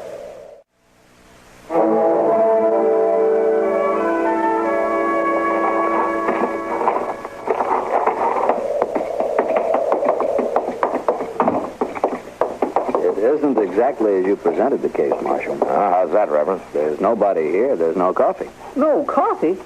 Boy, I never heard of such a thing. I'll see if I can. Well, there's usually somebody around. He may be out with the horses. You ought to take some water to that man out there. Don't worry, ma'am. We won't let him go dry. There don't seem to be nobody around at all. I don't know where that old man's gone off to. Well, he was here the last time he came through, wasn't he, Jim? Sure he was. He was always out front waiting. Old man Miller never saw nobody between stages, and he made up for it all at once. Like to talk your arm off. He wouldn't be likely to miss a stop on purpose, would he? Not him, Wyatt. Well, I declare it's the truth, Mr. Dillon. There ain't no coffee. Just a little bit in the pot that must have been left over from breakfast, and that is stone cold. Did you look outside for the old man who runs the place, Chester? Well, no, sir, I didn't. He might could be out back a ways, though. I didn't go out there. I was mostly interested in the coffee. Well, I looked out there. Some didn't see nothing. Yeah, looks like we're stuck for it. All right, come on, Jim. I'll help you round up some fresh horses in the corral. That's about the worst of it, Marshal. Huh? Well, how's that? When I took our team around back to exchange them, there weren't no other horses. Well, I think we better take a real look around then. Chester, you keep an eye on Gurney here. Jim, you come with me, huh? All right, Marshal. Hey, Mr. Dillon, look, the stage horses. Somebody's running them out of the corral. The gold. Oh, wait a minute, Jim. Where do we get... Jim, come back! Chester, cover me. I'm going after him. Yes, sir. Stay low, Jim!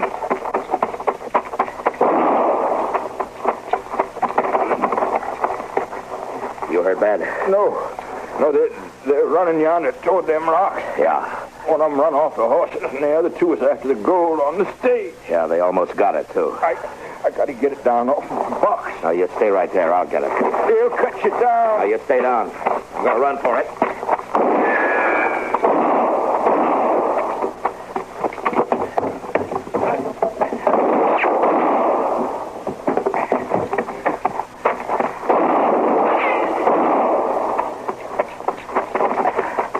That's all right, Jim. I got it. Chester! Yes, sir, Mr. Dillon.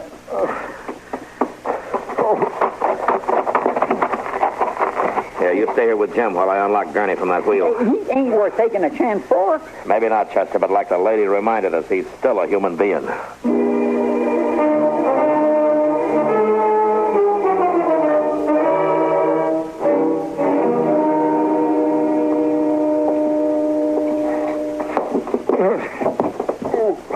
There you go, Jim. You'll be all right here. Thanks, Marshal. Chester. Yes, sir. As soon as you get Gurney tied, heat some water, will you? Yes, sir, I'll do that. I saw a good many wounded in the war, Marshal. May I offer my help? I'm glad to have it, Reverend. He caught one on the side. Well, let's get his shirt off. Yes, I see. And the bullet will have to be extracted. Yeah. You any good at this, Reverend?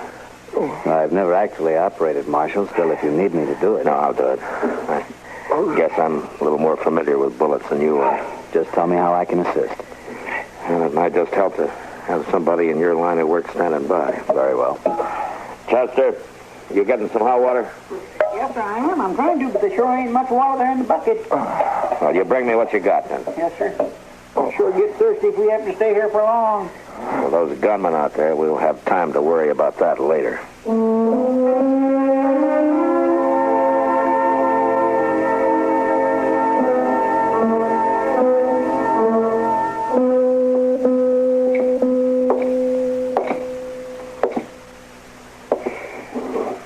Lorinda?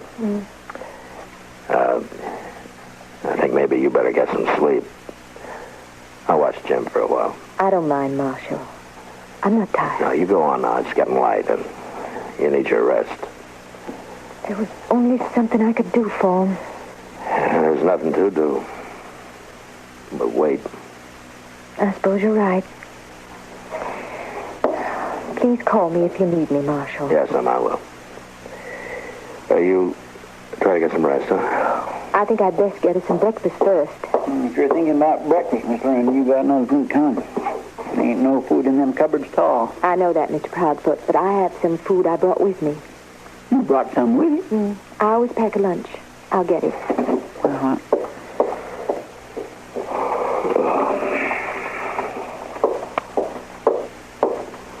Now, let me see. I'll divide it. I saved some for Mr. Buck. That ain't gonna leave you too much. No, but it's better than nothing. Now, let's see. There's the Reverend and the Marshal and you and Mr. Buck and the prisoner. Are you planning on dividing up this little bit of food with him? Well, he's as hungry as any of us. Well, yes, ma'am, but he ain't... Well, I mean, he... I'll take the prisoners first.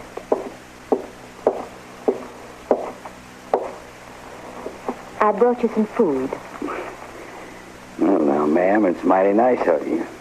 It's mighty nice.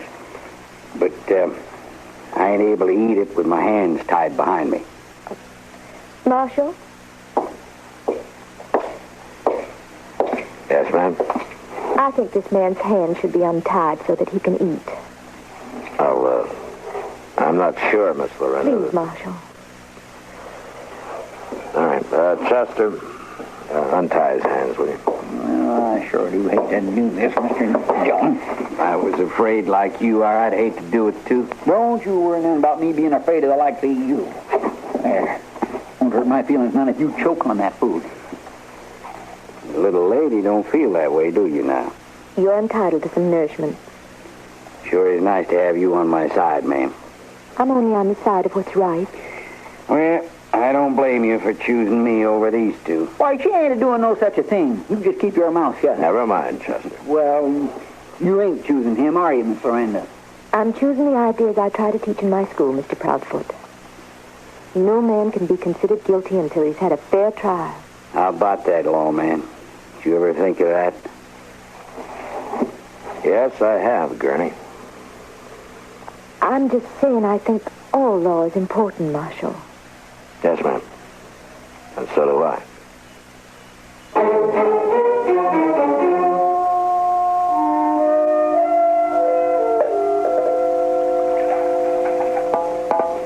That's the last drop of the water, Marshal. Yeah. I parceled it out slowly to the driver during the day, but he's burning up with fever.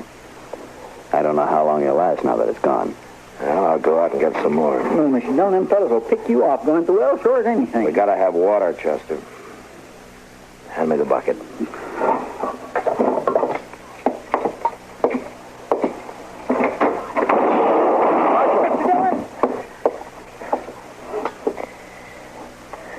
And I guess you were right, Chester. Nobody's gonna make it to that well. At least not in the daylight. Are you all right? Yeah, I'm all right. I'll get the water, Marshal. Now, they'll blow you to kingdom come, Reverend.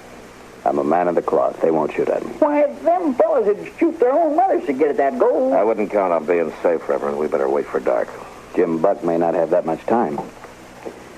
Hand me that other bucket there. Seems to be a hole in the one you carried, Marshal. It's not worth the chance, Reverend. A man's life is worth any chance. Please, stand away from the door. Okay. Thank you.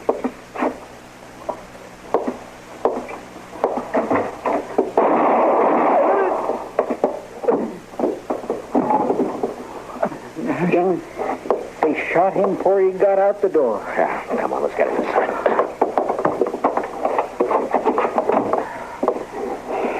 Now, there's two wounded in bad need of water. No, Chester, he won't be needing any. He's dead. Ain't no sense to killing a man like him. Ain't no sense at all. They're not interested in the kind of men they killed, Chester. Well, what do they mean to do, Mr. Dillon? Whatever more of rock. He's got something tied around his head. Yeah. Well, here's There's your answer about what they mean to do in this note. What's it say? We got food and water and time to wait for the gold. What are you going to do, Mr. Dillon? I don't know, Chester. But I don't like my choices.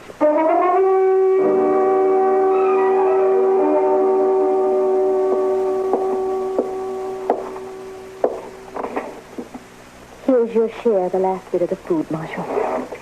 Oh. Thank you, ma'am. Sorry there's nothing to wash it down with. How's Jim doing? Not well. I'm very fearful for him if we don't get help soon. Yes, ma'am. You and Chester, you've been at the windows for hours. Do you see any way out for us? No, not right now. In the daylight. But tonight? Well, we had one more man to draw their fire. Maybe I could do it. No, things aren't that bad yet. Don't you worry, ma'am. We'll get out of this some way. Go ahead, Marshal. Let her help you. That's about what I'd figure from you. That's enough, Gurney. I'll take around the rest of the food.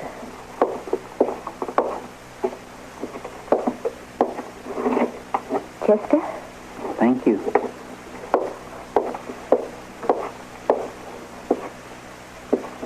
Here's your share. Thanks. I'll untie your hands.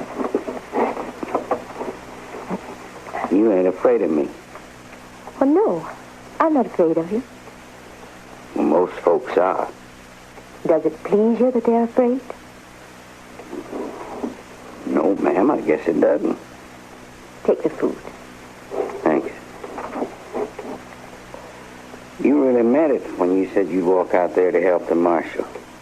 You really meant that. Certainly I meant it. What makes you figure it'd be worth it? Why, because there's a need, Mr. Gurney.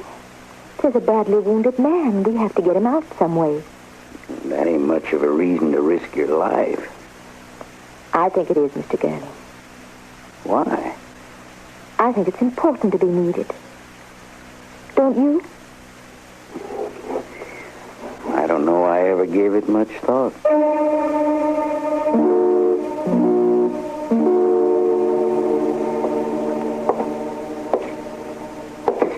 Chester. Oh, Mr. Dillon. You seen anything moving? That's right. I wouldn't claim that my eyes was too good by now, though. Yeah. It's been a long night. Mr. Dillon, you think them fellas out there are getting any sleep? I'm not worried about whether they're getting any sleep or not, Chester. Seems like the night's the only chance we got to make a move. Yeah. Mr. Dillon, we've got to get water. I know I can get out to the well and back. Let's understand each other, Marshal, ma'am. this man is dying. I know that, ma'am. But getting somebody else killed isn't going to help any. Is the gold this important? Couldn't we give them the gold to save a man's life? This man risked his life for it once. It's up to us to see that he didn't do it for nothing. I'm not going to wait. I'm going out there. Now, you listen to me, ma'am. Nobody's going to get anywhere running out there alone. For any of us to have a chance, we're going to have to know exactly where those men are. We'll have just one shot at them if we're lucky. Mr. Dillon, this Gurney making a break for it. I'll go after him. No, they get you too. Up in the trees, Chester. Get him.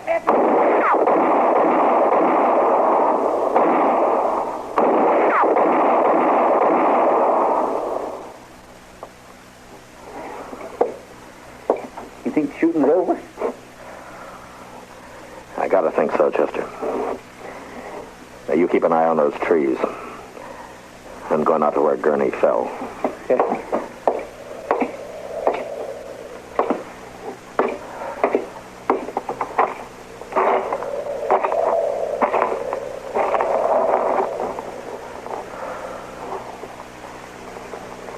I think it's over, Chester. Come on out. All right, Mr. Dillon. I'm coming with you.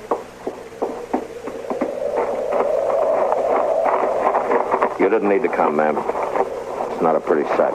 Is he dead? Yes, ma'am. I guess the others are dead, too. What an awful way to end a life. Well, he didn't have much chance of ending it any better. He sure was a fool making a break for it like that. Why, it was certain death. Yeah. I'm not too sure that's what he was doing. What? Maybe he wasn't making a break for it. Of course he was. My goodness, why else would he run out that way? To save our lives. Maybe he knew he could by drawing that fire. He was going back to be tried for murder, you know. I know. But you said yourself that a man can't be judged guilty until a court of law finds him so. It's possible that he would have gone free, Marshal. Yes, ma'am, that's possible. So I'd like to think that this was an unselfish act. That he wanted to do one thing with dignity, even if it meant his death. It wouldn't hurt to think that, would it, Marshal? No, ma'am. It wouldn't hurt a bit. Because dignity is something that should never be taken from any man.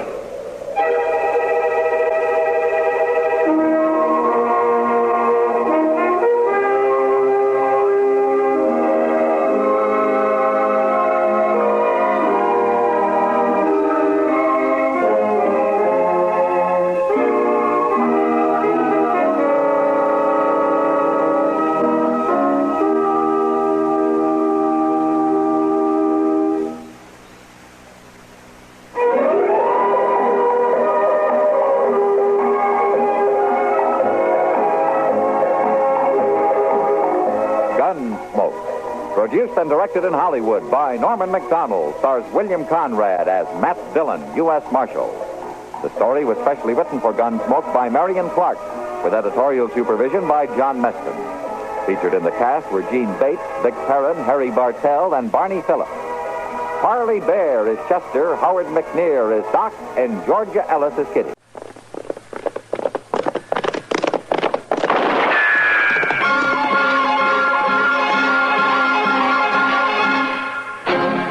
Around Dodge City and in the territory on West, there's just one way to handle the killers and the spoilers, and that's with a U.S. Marshal and the smell of gun smoke.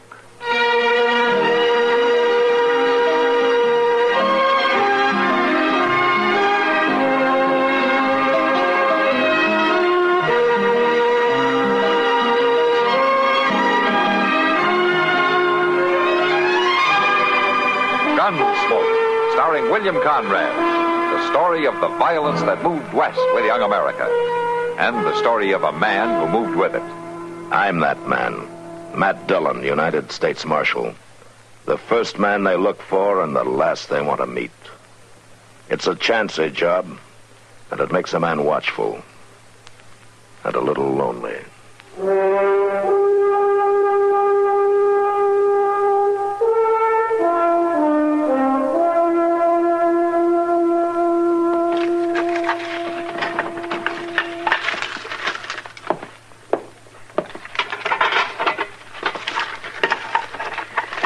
Doggone it all, Mr. Dillon. This old stove burns up cottonwood just about as fast as it does buffalo chips. Uh-huh. Like you don't know more than chuck in a couple of chunks and whoosh, there ain't nothing left but a handful of coals. Are you picking them up and measuring them, Chester? Well, no, sir. Of course not. That's just a way of talking. A handful means just enough to, well, see about as much as... As a handful? Yes, sir. That's right. Golly, we need a new stove anyway. This gall dang old relic's been here since the jail was built. All right, I'll tell you what we'll do. We'll get a letter off to Washington right away. Oh, my, that'll do a lot of good. Why, them fellas back there don't even know there is any country west of the Mississippi River. You know, there are times I agree with them. You just say that, but you don't mean it. I don't, huh? No, sir, you don't, Mr. Dillon. Why, the only way you'll ever leave Dodge City is for him to carry you out in a box, and even then you'll... Put the lamp out, Chester. Yes, sir. Sounded like it come from across the street. Yeah. Yeah. Somebody's standing over there by that horse. Yeah, they is. Yeah, don't stand in front of the window. Oh. Yeah. Stepping out into the light. Come on out, Marshal. And when you do, have your gun in your hand. Well, he's but just a boy, Mr. Dillon. That's a man-sized gun, though. You ever seen him before? No, sir. He ain't from round Dodge. Quit hiding in there in the dark, Marshal. Come on out and fight. That simpleton, he's standing right out there in the middle of the street in plain sight. Yeah, he's showing pretty poor sense. Here, take this rifle, Chester. Huh? Look, if I slip out the side way and draw his attention, get him turned around, you think you can shoot the gun out of his hand? Oh, my gracious. Well, can you do it? Well, but look here, now, suppose I was to miss and hit him. Well, if I face him, I'll probably have to kill him. Well, all right, then. I reckon I can do it. I can kindly steady the barrel on the windowsill here. Good. Now, you wait till he turns, huh? Yes, sir, I will.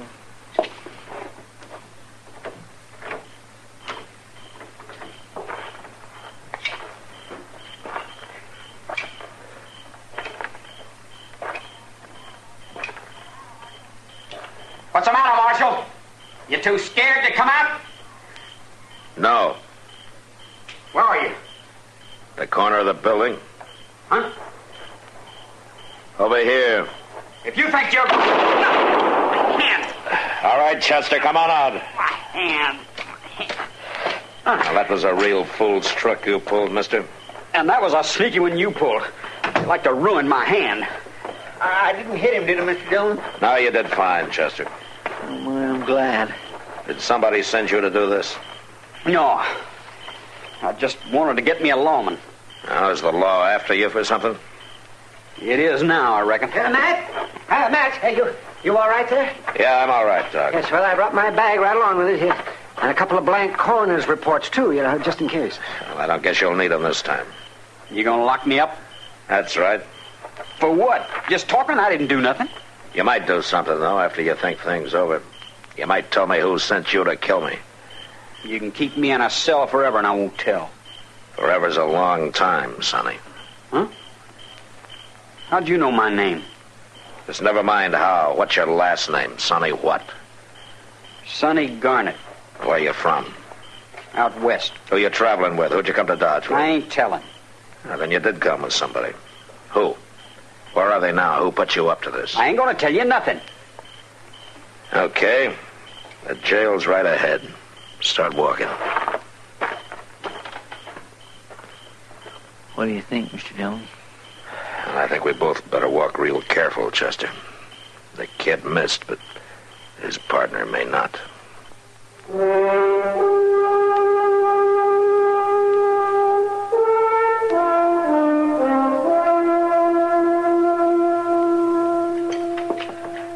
Now, wait a minute, Chester. I'll open the door for you.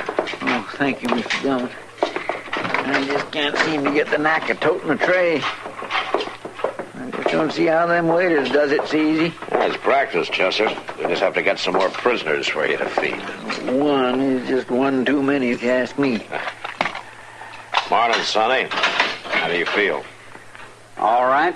I got some breakfast here for you. I ain't hungry. Set it inside on the floor, Chester. Yes, sir. And you better eat it, too. All the trouble I went to cooking it. I said I wasn't hungry. All right, leave it then. You don't want it? You're going to get mighty hungry before the end of the week, though. You got no right to hold me, Marshal. Oh, is that so? You got no reason to. Threatening to kill somebody's a pretty good reason. I didn't mean it. I was just joking. Joking? That's what I'm doing, too, Sonny. Keeping you locked up. It's just a joke.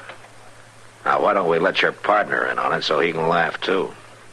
I got nothing to say. Where's he hiding out while you're doing his dirty work, huh? Is he in town?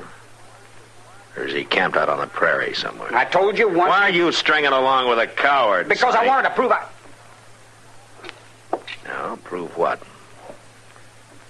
Prove that you're a man? By killing a marshal? I got nothing to say. Well, at least we know one thing now. He's an older man. He's probably wanted by the law. How do you know? Because that's the kind of talk every old outlaw uses on a kid when he gets a chance. When he feels himself slipping and starts to turn coward. Nate's not a coward. Oh? Nate who? I don't know any Nate. I don't know what you're talking about. Wouldn't be Nate Schuyler by any chance. How did you... Nate Schuyler, huh? Say, I saw that name on the circulars, Mr. Dillon. Yeah, sure you have, Chester.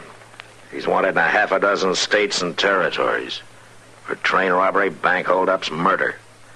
He killed a sheriff up in Montana only 3 or 4 months ago. He shot him in the back. That ain't so. Well, that's the way he operates. He gets the local law out of the way first, and then he moves in. Forevermore. So Dodge City's on his list, huh?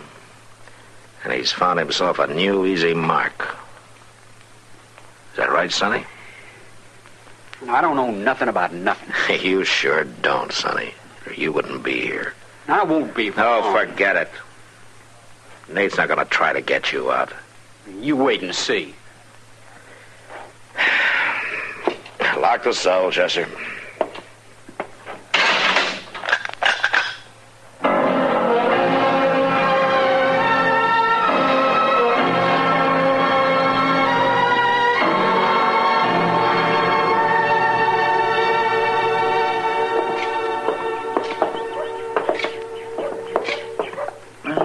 Gracious, just feel that sun, Mr. Dillon.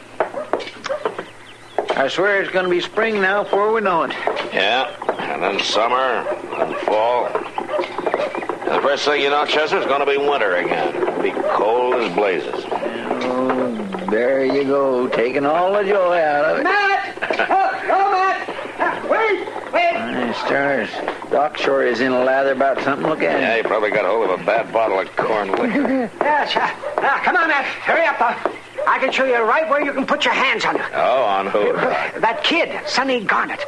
You've had a jailbreak and you don't even know it. Oh? Come on, man. I know right where he is. I just saw him going to Wilbur Jonas's store. Well, all right, Doc. Let's go. Yeah. Say, it's lucky for you I happened to see him. You betcha. This way you can get him back. Nobody'll even know he broke out. But come on. Hurry up. He isn't going to stay there forever, you know. Oh, I hope not, Doc. If he does, there wasn't much point in turning him loose. Well, turning him loose? Yeah, about 3 hours ago. I had a couple of boys keeping an eye on him. Well, what in the world you do that for? Well, I hoped you might lead us to Nate Schuyler. Maybe he needs a little prod to start him moving. Oh, then I got my blood pressure all stirred up for nothing. It's good for you, Doc. Helps keep your heart beating. Oh, I'm going to go back to my office.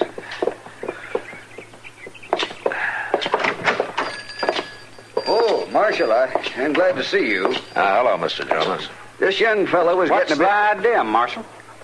The idea of what, Sonny? This man won't sell me nothing. No, that's not what I said, young fella.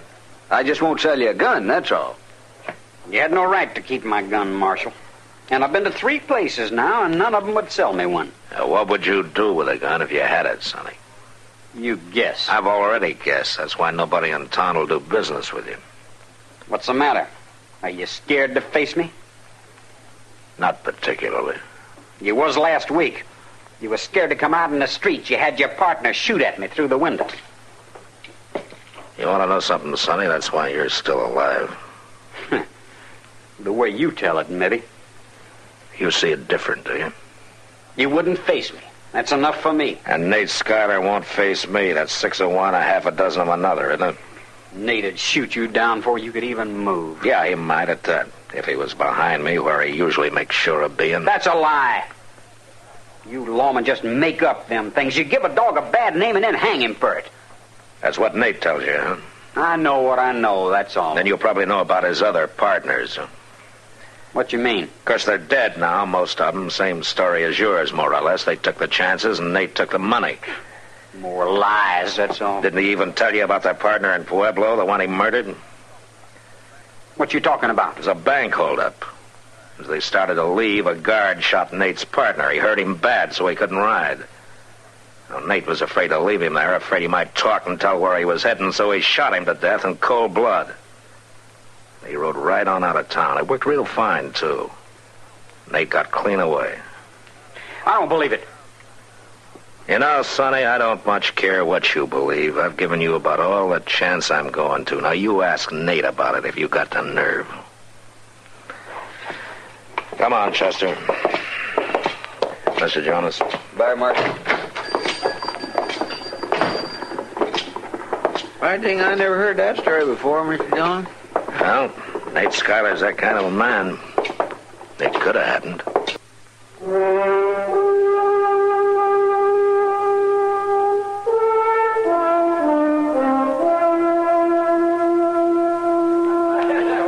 You know something, Matt? What, Kitty? In the last 30 minutes, you've said exactly 12 words. You've been counting, have you? Nothing else to do. I could get more conversation out of that stuffed moose head over the bar. Hey, what's bothering you, Matt? Nate Schuyler? Yeah, some. It'd help a lot if I even knew what he looked like. I had plenty of circlers on him, but no pictures. He could be any stranger on the street. I'd hoped that Sonny would panic and lead us to him, but I've prodded him every way I know how. He just won't move. Crazy kid. I put out word tonight that I'm going to get up a posse in the morning to cover the whole countryside, but he still keeps right on hanging around town. Matt, what gets into a boy like that and makes him so blind? Anybody can see Schuyler's just using him. I don't know, Kitty. But it happens, so. A young kid drifting around on the loose, unsure of himself, wanting to grow into a man and not knowing how to. And then somebody like Schuyler says, go kill yourself a lawman, boy. That's the way. And the kid goes along like a sheep. Schuyler ought to be hung. He probably will be if I ever find him. Well, maybe he's right here in town somewhere. I doubt it. Sonny doesn't act like he expects to run into him on the street. Of course, there's always a chance he'll get curious and come in to see what's going on. Mr. Dillon? Yeah, what is it, Chester? Mr. Dillon, the kid's over at the livery stable saddling up his horse. Huh? Looks like he's fixing to ride out. Well, let's go find out.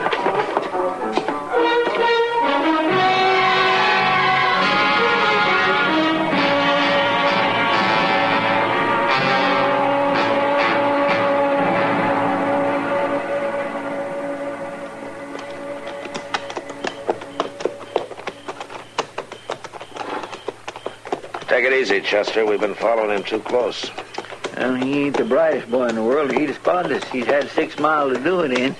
There's no use pushing our luck. We'll just drop back a little. Hold up. Well, that's one of the Circle Bar line cabins, Mr. Dillon. You reckon that's where he's heading? Well, he's riding right up to it. That cabin's empty this time of year. Come on. We'll leave the horses here. I declare, I wish that cussed moon wasn't so bright. Shh, quiet. Hold it right there. Get your hands up. It's all right, Nate. It's just me, Sonny. Climb off on that horse, kid, and come on up. All right, Nate. Take it easy, Chester. Give you up, kid. I heard talk the marshal had thrown you in jail. Yeah. Caught you like a setting quail, huh? After all that big talk of yours, how you was going to stand up and call him. I did call him, Nate, but he had his partner staked out on me. Yeah, sure he did. Then he caught you and spanked you and put you to bed without no supper. You just wait and see. I'm going back and get him. I just come for a gun. Won't nobody in town sell me one. They probably figure you're too young to pack one. Probably scared you'll shoot yourself. You wait, you'll see. I'm going to step out and call him, Chester. You even had the gumption to escape. Well, I didn't exactly escape. You're here, ain't you? The marshal turned me loose. You what? Turned me loose. You simple-minded halfwit. What all did you tell him? Oh, nothing. He just guessed it was you that sent me. I didn't tell him. Sure you told him, and he turned you loose so he could volley you. All right, you. But, Nate, what you gonna do? I'm gonna put a bullet where your brain ought to be. Hold it, Schuyler. Drop the gun. You're under arrest. I'll drop you, lawman. All right, come on, Chester.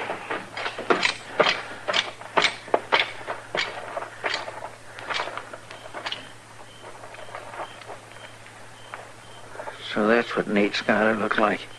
When he was alive, I mean. Yeah. Well,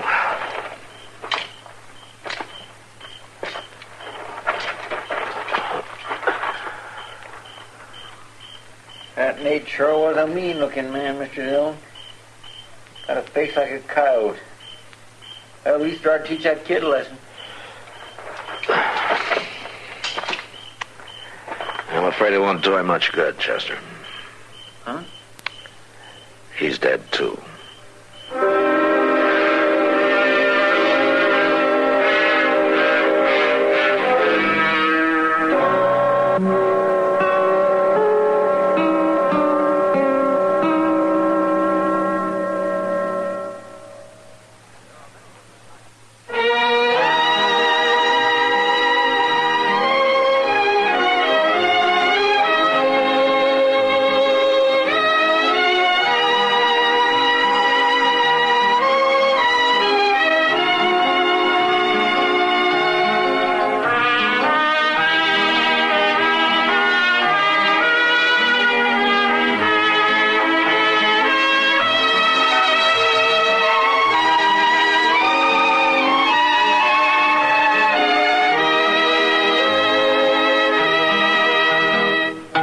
Gunsmoke. Produced and directed by Norman Macdonald, stars William Conrad as Matt Dillon, U.S. Marshal. The script was specially written for Gunsmoke by Les Crutchfield, with editorial supervision by John Meston.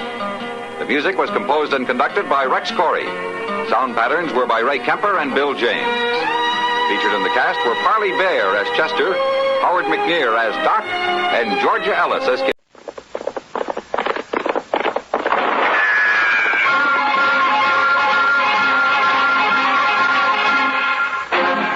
Around Dodge City and in the territory on West, there's just one way to handle the killers and the spoilers, and that's with a U.S. Marshal and the smell of Gunsmoke.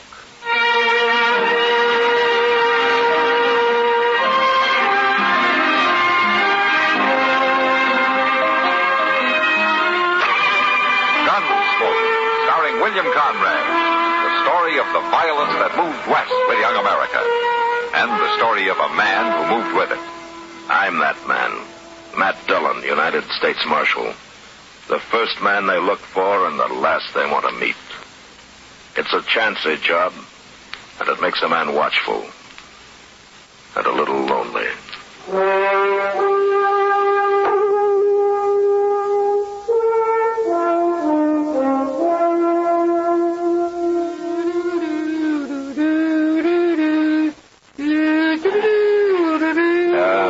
Chester? You like that? No. Well, then, listen to this.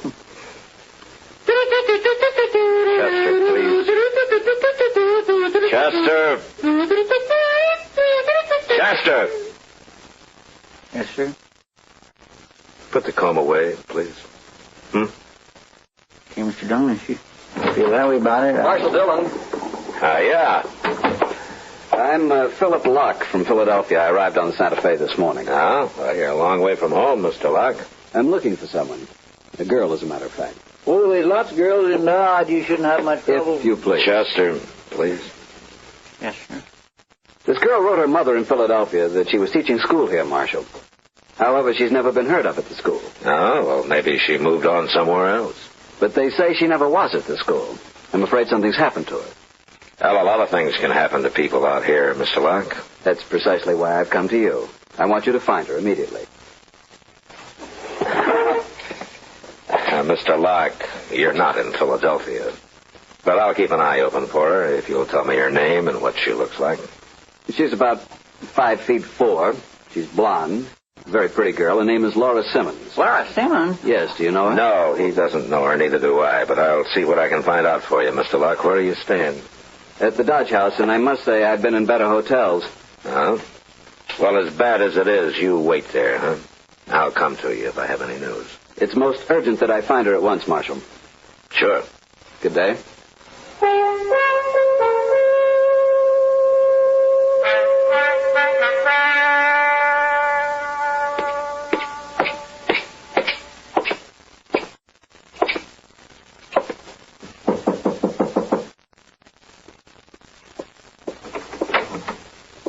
Well, Marshal Dillon. Hello, Laura. Well, come in, Marshal. Come in. Thank you. Hello, Matt. Kitty. I didn't expect to find you in Laura's room. Well, how'd you know where I live, Marshal? You've never been here before. I asked Sam downstairs. No wonder he told you. I think Sam's sweet on Laura. Oh, Kitty. Well, I do. Oh, Kitty, why do you ever do this? Look, you two can gossip about all that later, huh? Right now, I've got some news for you, Laura. You have? Yeah, there's a man here looking for you. Oh, who? His name's Philip Locke. Philip? Dodge? I figured it might be bad news. I can't have him find me here. Well, he went to the schoolhouse first, and I told him you'd probably moved on, but he still thinks you're here somewhere. Well, I wrote Mother I was teaching at school. He must have gone to see her. Honey, if you don't want to see him, you don't have to. I can't see him. I can't have him know I work in a saloon. It's nothing to be ashamed of. Yes. Yes, it is. Especially now. What do you mean, Laura? Well, I was engaged to Philip once before I left Philadelphia. You were?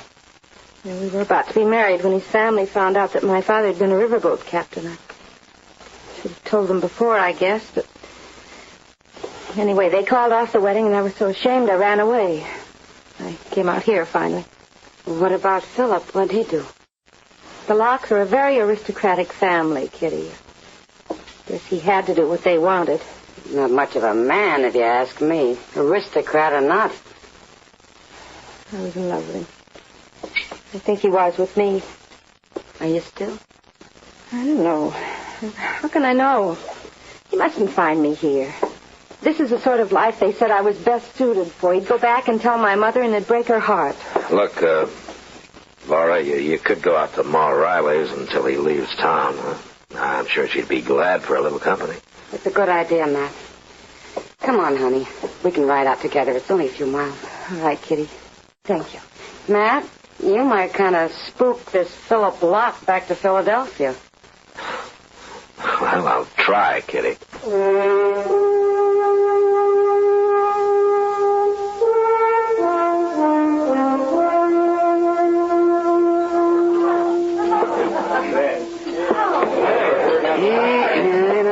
That's mighty warm beer for a nickel. Well, I paid for the beer, Doc. I know, and I thank you, Burchester. But I hate to see you not get your money's worth. Oh, I'll get it. When you decide it's time to buy us a beer. Oh, I'll buy it. Is it about time, Doc? Yes. Oh, tell me, Matt, is Laura still out at the Riley place?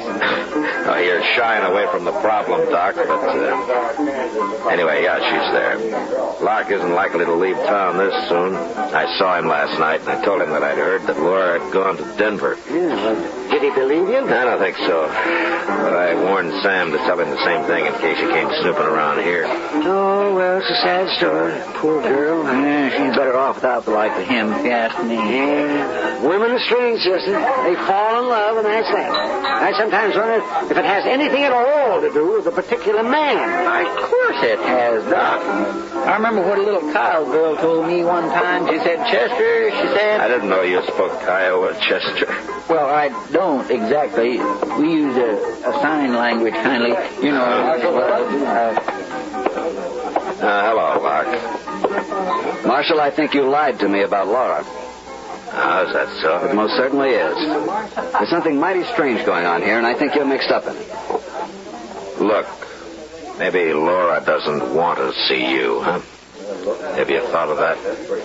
I'm going to see her if I have to kill you to do it.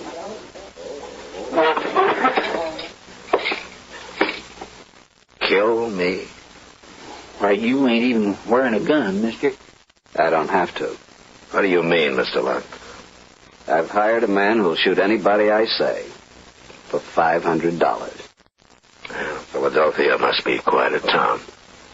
You have 24 hours to produce her, Marshal. And remember, I'm a man of my word. Yeah, I'm sure you are.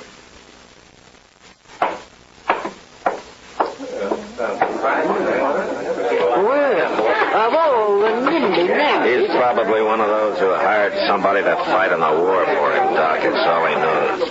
Look, Mr. Dillon, we'll go over talking to Pete Dillon there at the bar. Huh? Pete Dillon? So that's his gun. Looks like it. And of all the evil, no good, drunken crook, he ain't even much of a gunman. No. Yes, I always took Pete Dillon to be a little off in the head. He is, Doc. You never know what Dillon might do. He isn't like other men, and that makes him really dangerous.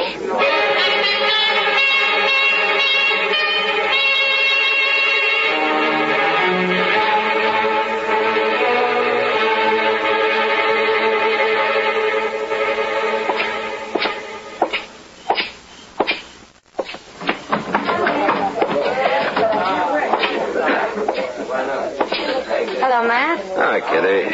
Sit down. Yeah, thank you. Have you talked to Laura again? I saw her this morning, Matt. But she didn't say much. Well, she can't stay at that boarding house forever. Locke hasn't shown any signs of leaving. Maybe she ought to go on to Pueblo or Santa Fe or someplace for a while. Give her time, Matt. Hey, Kitty. Oh, you too, Marshal. Now, what is it, Sam? Go on out back, both of you. What? What for? Well, you'll see. Go on. I got to take care of the bar. Sam must be drunk. No, he's sober. Now, come on, let's have a look. All right. But I still say he's drunk. Sam doesn't drink his own liquor, Kitty. I don't blame him. I wish I didn't have to. You don't? I wouldn't. I lived on a little chicken ranch somewhere, man. Sam's liquor isn't that bad, Kitty. Hello, Kitty. Marshall. Laura, what are you doing here? Hello, Laura. I didn't want to go inside just yet. So I've been sitting out here, talking to Sam. You mean you're coming back to work? Well, I've been thinking a lot about everything, and I'm going to face it out. Are you sure you're right, honey? There isn't any other way to do it. Philip came here because he wants me back. I won't lie to him. Well, I guess it's up to you. Where do you want to talk to him? Marshall, would you find him and bring him here? Out here? No. Just take him to the bar inside. I'll meet him there later on.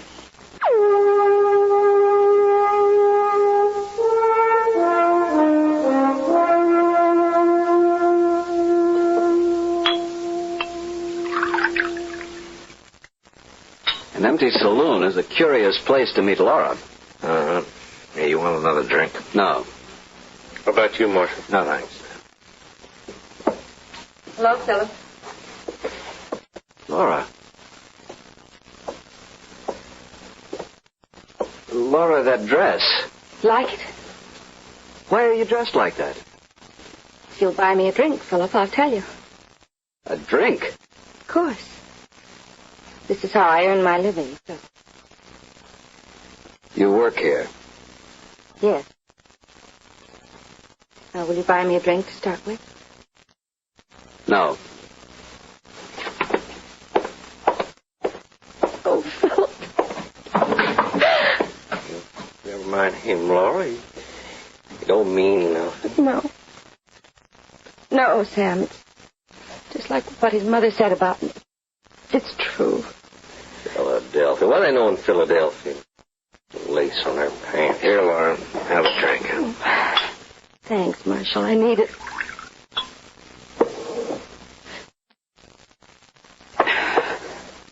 Why don't you go on home now?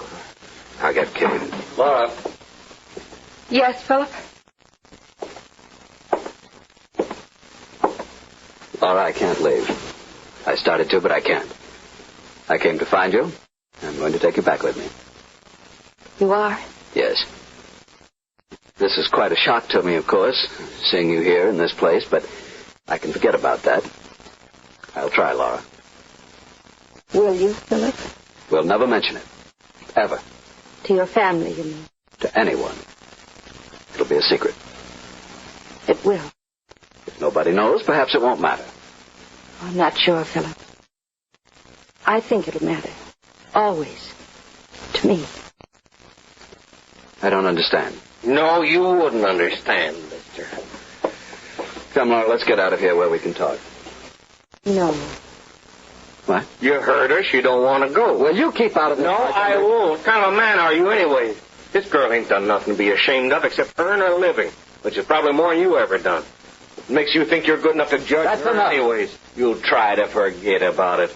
Did you ever think of anybody but yourself?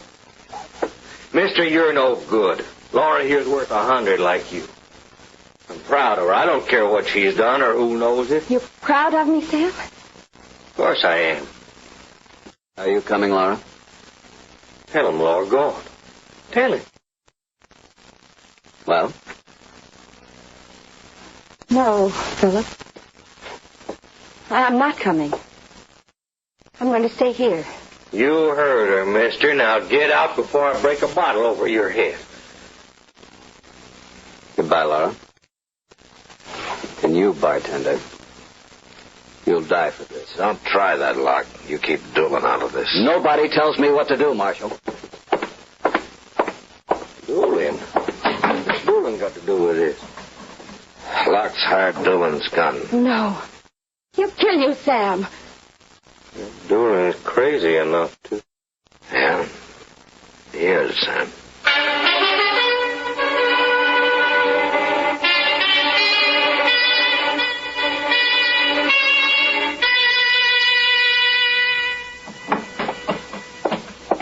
Dillon? Yeah, what is it, Chester? I've been waiting outside, like you said. Why aren't you there now? Because he's coming right up Front Street. Dillon? Yes, sir. All right, Chester. After he comes in, just keep an eye on the door, huh? Yes, sir. Sam, Dillon's going to be here in a minute. You better get out of sight. Well, I ain't afraid of you. You heard me, Sam. Now get out of sight, will you? Okay, Marshal.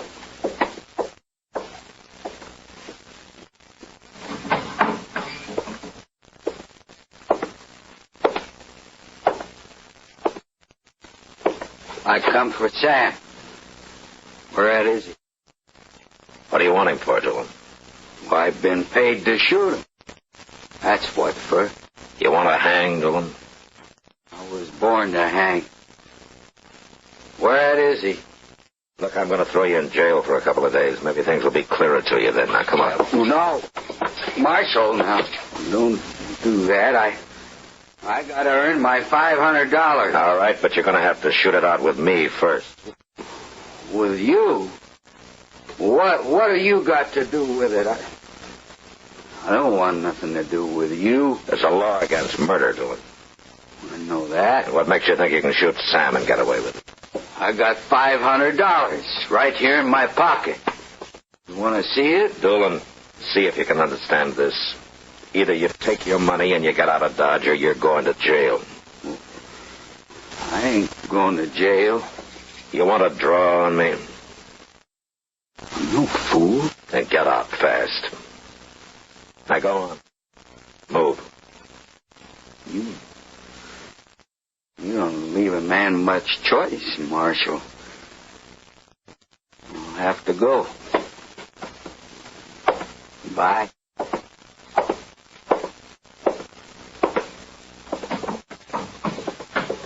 Well, you got rid of him, Marshal. And I hope so, Sam. He wouldn't have had much of a chance at you anyway. What? Look at Laura there. I wouldn't have missed him, Sam, even if he had got the marshal. Well, now, where'd you get that shotgun, Laura? It's yours. The one you keep upstairs. I borrowed it. You know something, Sam? There's blood in this girl. Did she ever tell you that her father was a riverboat captain? Hey, Marshal? Marshal, I'm closing up the bar. You'll have to do all your drinking somewhere else tonight. That'll be a pleasure. Laura. Come on, Laura. I want to hear more about your old man. Sure, Sam. Sure.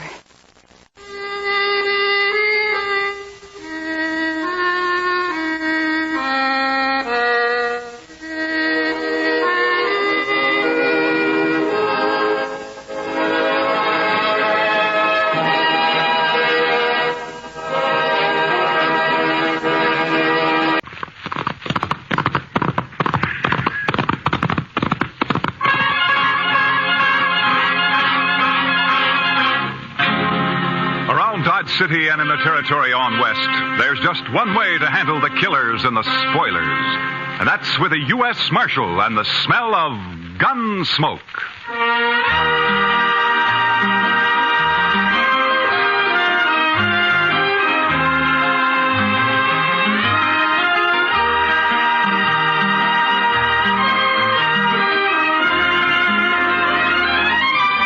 Gunsmoke, starring William Conrad. The story of the violence that moved west with young America. The story of a man who moved with it.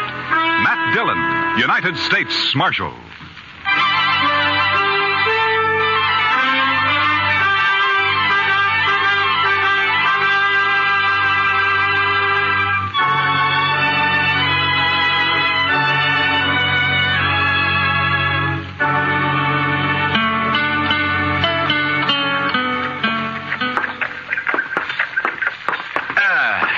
You know, Chester, a morning like this makes a man glad to be alive. Oh, it's a fine one, all right, Mr. Dillon. Yeah. A little nippy, maybe, but just fine. Indian summer hanging on and winter holding off. You know, Chester, this time of year, I wouldn't trade western Kansas for everything east of the Mississippi. Oh, good. Pedro's got a fire going. I built the fire, Marshal Dillon. Oh, good morning, Caleb. I've been waiting in his jail office for a full 2 hours. What time do you start work, Marshal? You know Caleb Andrews, don't you, Chester? Oh, yes, indeed. How are you, Mr. Andrews? Marshal, I have an order here from the U.S. District Court. I believe it's your job to serve such orders. Yeah, it is. I don't get them often, though. Order of foreclosure and eviction on Ed Blake. Why are you doing this to Ed, Caleb? The man borrowed money from me. Gave me a mortgage on his farm and household effects. He can't pay it. Why do you think I'm doing it? It only came due 3 days ago. You sure didn't waste any time. I'm not interested in your opinions, Marshal Dillon. Yeah, amount of the mortgage. $420. What do you need with $420? You own half of Ford County now. Marshal, it's not your place. You know as well as I do why Ed Blake can't pay this off. His horse rolled on him last spring and broke his leg. And his wife and kid nearly broke their backs trying to get a crop out. I didn't come here to listen to you. If you let this ride on through the winter, you'll get your money out of it. If you go ahead and foreclose now, you'll wipe him out. Marshal, I already have foreclosed. You'd break a man for $420 you don't even need, huh? As I said, your opinions don't interest me. All I expect from you is to serve these papers. All right, I'll serve them. You'll notice they're to be served today. I said I'd serve them. Now get out. What? This office belongs to the United States government, and as far as I know, that's one thing you got no mortgage on, so get out. You may find I have some influence in Washington, Marshal Dillon. Then see if you can get me a decent salary for this rotten job of mine. It sure was a fine morning, Mr. Dillon. Yeah, it was. All right, Chester, let's saddle up.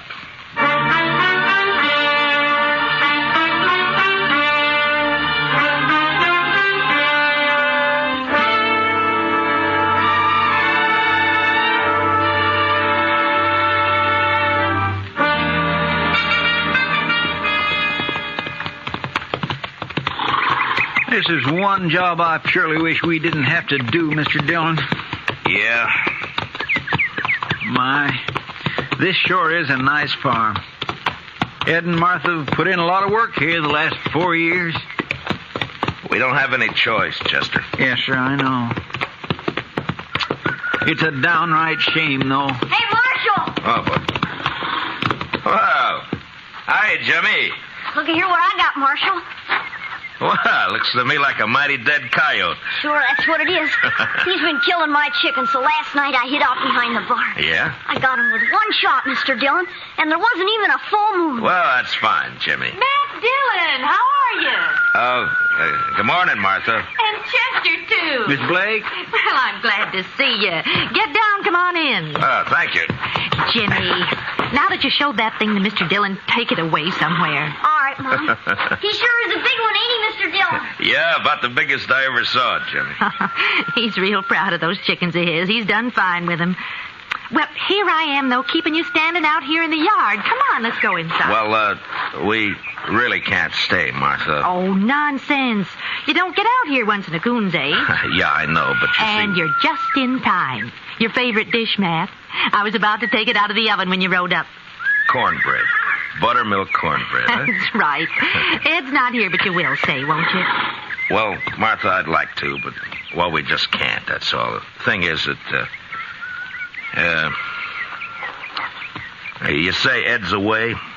Yes, he's in town. Matt, you're not yourself. What is it? Well, I suppose I ought to talk to Ed about this, but maybe it'll be better if he hears it from you. Here's what? Martha, I got a court order here. It has to do with that mortgage of Caleb Andrews. It's a order of foreclosure and eviction and sale. No. Oh, no. Here it is. We were so sure he'd extend it. He knows what happened, why we couldn't pay it. We were sure he'd extend it. Well, he won't. I talked to him. Matt, how long before we have to get out? 5 days. So soon. You were right, Matt.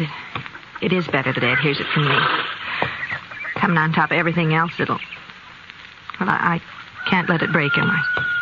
I just can't let it break him. Martha, if there's anything I can do, You let me know, huh? Matt, I don't blame you for this. I understand. Well, come on in now and have some cornbread with us. I couldn't. I'm sorry. Thank you anyway, Martha. But I just couldn't.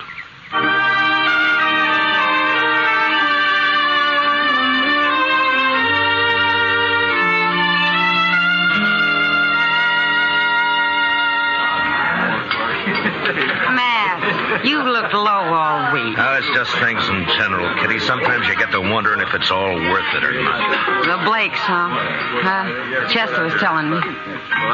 Chester talks too much. It's not your fault, Matt. Somebody had to serve the order. Somebody has to be hangman, too. Life's never all good, Matt. There's always a little bad in it. Well, in my job, it's more than a little. Try making your living sometime as a dance hall girl. Yeah, I guess. But when you gotta go out and boot somebody like the Blakes off their land and out of their home, then you start wondering what's right and what's wrong, and so... Well, if you find out, Matt, let me know. I've always... Oh, there you are, Marshal. I stopped by the jail. Well, all right, Caleb. What's on your mind? That Blake family, Marshal. They were supposed to vacate today. Well, they haven't done it. I rode by there a little while ago. According to the court order, they got until sundown. But they haven't made the slightest preparation to... Marshal, I believe I'd prefer to discuss our business elsewhere than in the presence of this... Easy, Caleb. Matt, I'll go. Caleb, you're going to apologize to Miss Kitty right now. No. Apologize? If you think I'm going to apologize to this cheap little baggage who's in the... Matt, you shouldn't have done that. Finnegan, take him outside and throw some water on him. Yes, sir, Marshal. Why not, Kitty? He had it coming to him. He'll do everything he can to hurt you now. He'll take it out on the Blakes, too. Yeah, maybe. Look, Kitty, I just got an idea. I'll see you later. All right, Matt.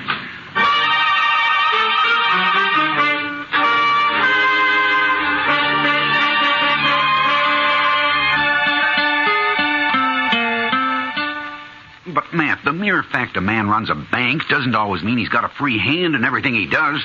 A bank has stockholders, a board of directors. I've got to listen to them. I think they'd approve the loan, Clem. Another thing, Caleb Andrews is the biggest account I've got. If I crossed him by taking this loan you suggest, Matt, he'd break me. I see. All right, Clem. Forget it. Matt, I realize I'm under obligation to you. You saved my life that time the James brothers held me up. Saved the bank, too, in fact. But that was part of my job, Clem. There's no obligation. I was just asking you as a friend to help out another friend. Matt, I'd like to do it, but I just can't. Don't you see? Yeah, sure, Clem. I see. Just forget it. Gotta think of my wife and the two girls. Yeah, of course you have. It's not that I don't want to. I understand, Clem. I really do. Forget it.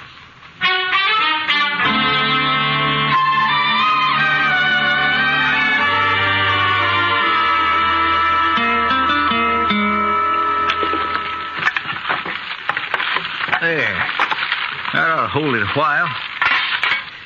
That fire feels kind of good, Mr. Dillon. It's getting chillish out tonight. Yeah, I guess we better have Pedro lay in some more wood.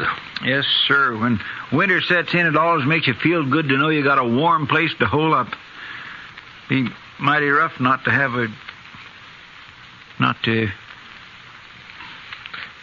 Yeah, I was thinking of the same thing, Chester. You suppose they vacated this afternoon? I don't know. We'll ride out there in the morning and find out. Sure is a shame. It's just too bad that... Come in. Can we bother you, Matt? Ed! Oh, come in, Martha. Well, hiya, Jimmy. Come on up to the stove, folks. Come on. Matt, the fact is that we kind of like to impose on you for tonight. We haven't got any place to go, no money. Wondered if we could sleep in the jail tonight. Oh, sure, Ed. Chester, would you get a fire going back there? All right, Mr. Dillon. And dig up some blankets out of the storeroom, huh? Yes, sir. Want to come help me, Jimmy? Jimmy? Now, you go along with Chester now, boy. Go on. All right.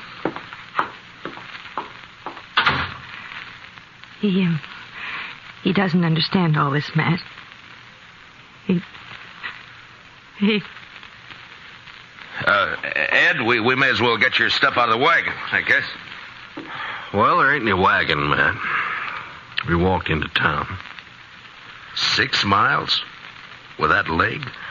I know, but that wagon, the horses, all the household goods, they're all covered by that mortgage.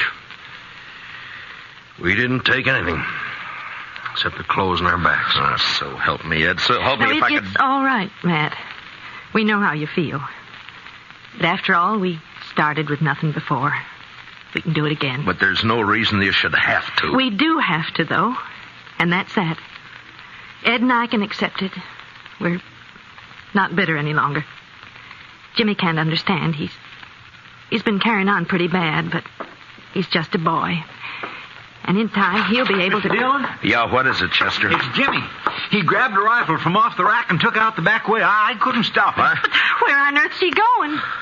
I think I know where he's going. And heaven help Caleb Andrews if we don't catch him.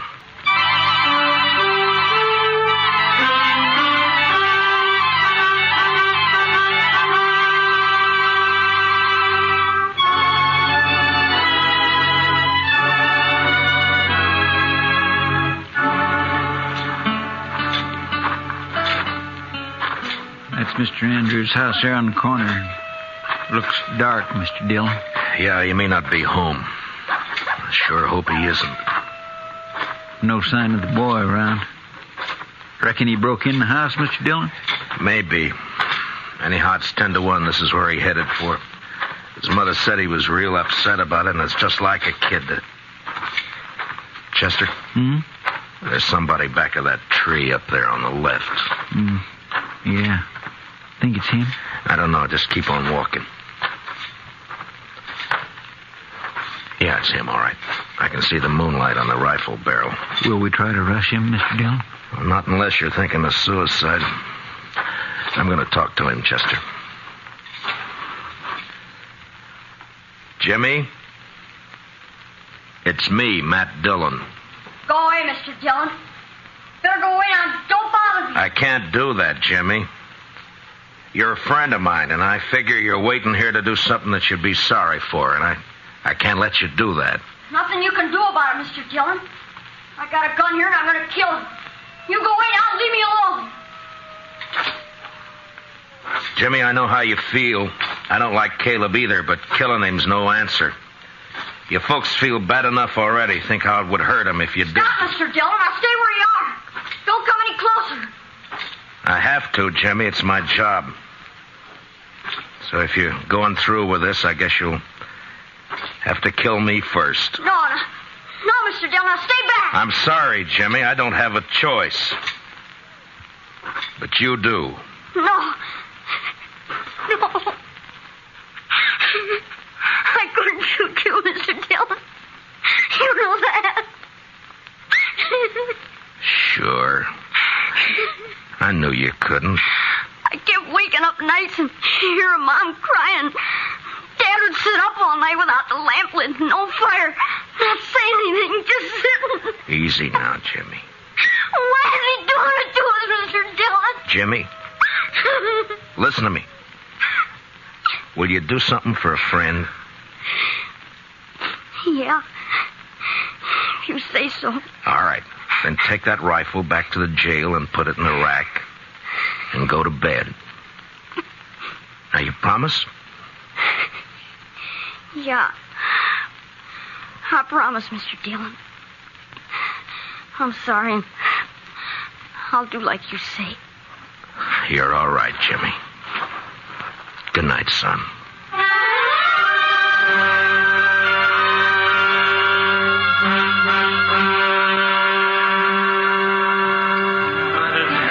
I could have told you Clem Bates wouldn't do anything, Matt. He wouldn't dare. He'd be scared Caleb would take his money out of the bank. Yeah, that's about what he said. I don't know, Kitty. I've done everything I could possibly think Oh, of. the worst of it is everybody in town's just as scared of Caleb as Clem is. I doubt if they'll even have the nerve to bid against him at the sale. Yeah, I know. He'll probably get the place at not much more than the amount of the mortgage. $420. Matt, I've seen more than that change hands across a poker table here in one deal. You think that's all it takes? I beg your pardon, Miss Kitty. Oh, of course, Jack. I'm not usually one to eavesdrop on people, but I have been listening to you two. Jack, have you met Marshal Dillon? No, I haven't had the pleasure. The reason I butted in, Miss Kitty, I heard you talking about these people losing their home. I don't know this fellow Blake. He's never done any business over my table and probably never will. No, I don't think he's ever been in here. And I don't know if this will make sense. But the thing is, I left home when I was 10 years old, and I've been drifting ever since. When I see somebody like this Blake that sticks it out and works and fights and gets a raw deal. Well, what I'm getting at. Here's $50 if that'll help him any. Oh, Jack. Well, this is awful decent of you, Jack. Matt, I said a while ago that nearly everyone in town was afraid of Caleb. Yeah? Well, there's some who aren't. Like Jack here and me and the rest of the dealers and the gamblers and the girls and the bartenders. That's right, Miss Kitty. Because we're drifters. We got nothing to lose. Matt, I'll raise $420 right here in the Texas Trail. By heaven, Kitty, I think you could. Well, I can't do as well as Jack, but... here's 20 from me. Boys! Everybody!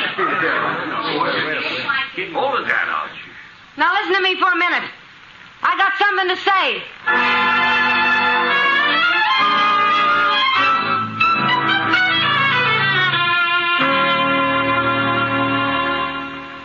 He's sure taking his time getting here, Chester. Well, I told him what you said, Mr. Dillon. Well, that ought to bring him on the run, if anything will. Anytime Caleb figures he's about to lose $1 or $2, it's hitting him where it hurts. The Blakes turned in for the night? Yeah, I guess so. It's been quiet back there for the last few. Marshal, what's this all about? Well, shut the door, Caleb. We're trying to keep it warm in here. Would you mind telling me why I've been called over here at this time of night? Yeah, sure. Here's $420. The Blakes want to pay off the mortgage. They do they? The court costs up to now will probably run about $10. I'll pay that myself. That's mighty generous of you. Well, good night, Marshal. Is it a deal, then? I am not the least bit interested in having that mortgage paid off, Marshal Dillon. The Blake farm is worth about $2,000 now, and in 5 years it'll be worth 3 times that much. Land's going up in Ford County. That's why I'm grabbing every piece I can get. So I don't want the money. I want the farm. And when it's put up for sale, I'll get it at my own price. The foreclosure still goes. I see. Good night, gentlemen. Well, I guess that's that, Mr. Dillon. I don't know why I even thought he'd take the money. The Blakes won't get a cent out of the sale. He'll scare everybody off and bid it in a few dollars over the amount of the mortgage, and nobody in town will even try to...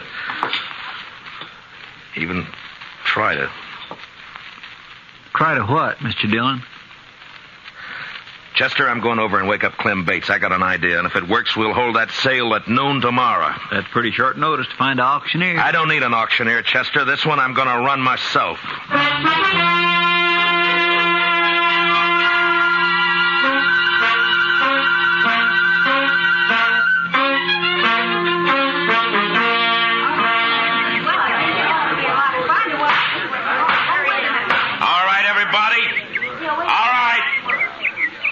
You know what we're here for.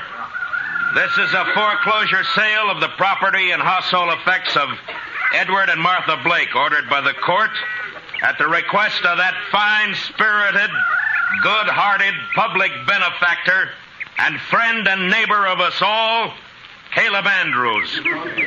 Marshal Dillon, I refuse to tolerate this. Caleb, I think we better get one thing straight right now. The law tells me I got to conduct this sale, but the law doesn't tell me what I got to say while I'm conducting it.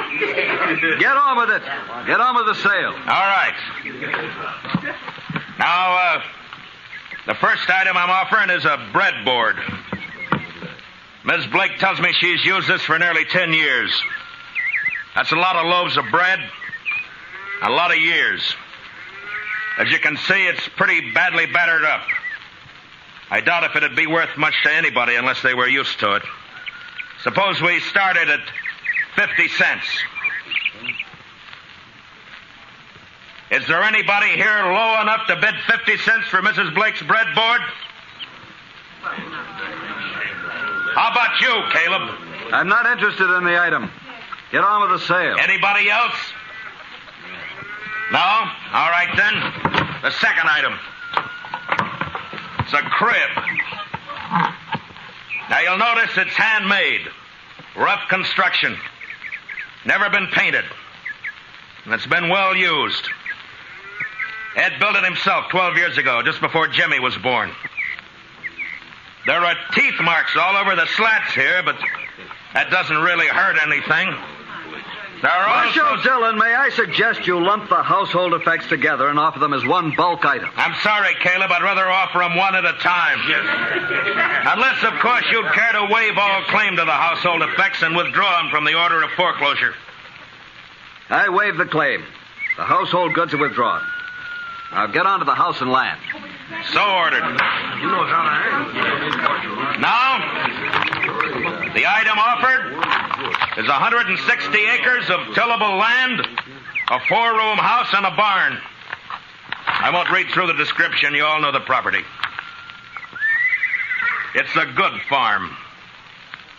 The amount of the mortgage is $420, held by Caleb Andrews. All right, the bidding's open. What am I offered? $450. I have $450 from Cable Andrews. Do I hear another bid?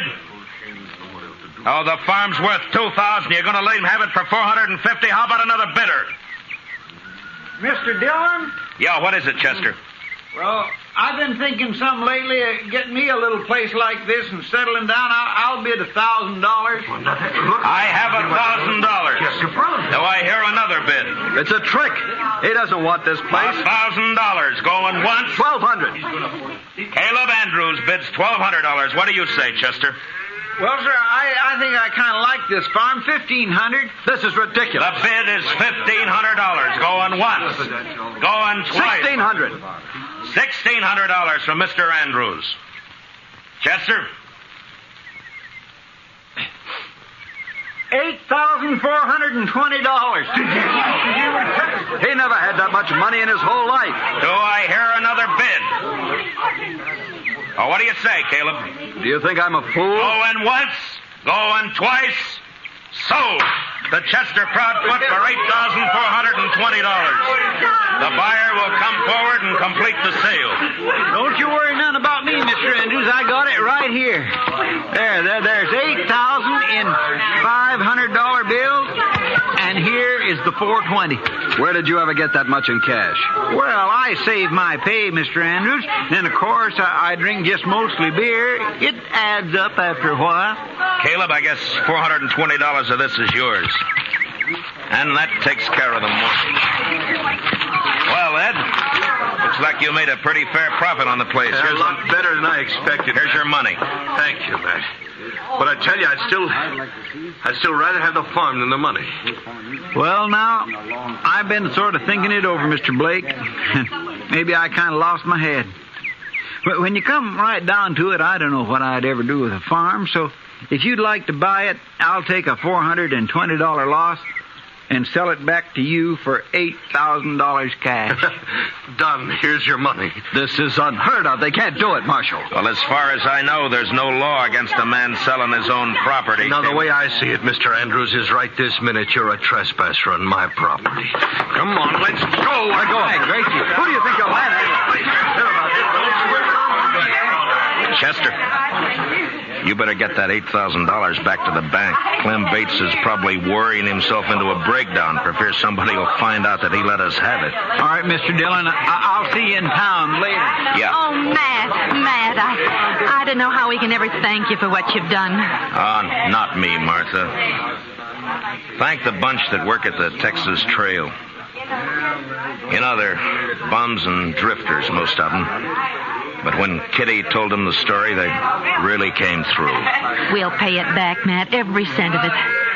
And, well, that girl, Kitty, I guess I've said some hard things about her in the past, but Matt, will you ask her to come out to dinner some afternoon? What? I'd like to thank her myself. Sure, Martha. I'll ask her. And I think she'll appreciate that more than you'll ever know.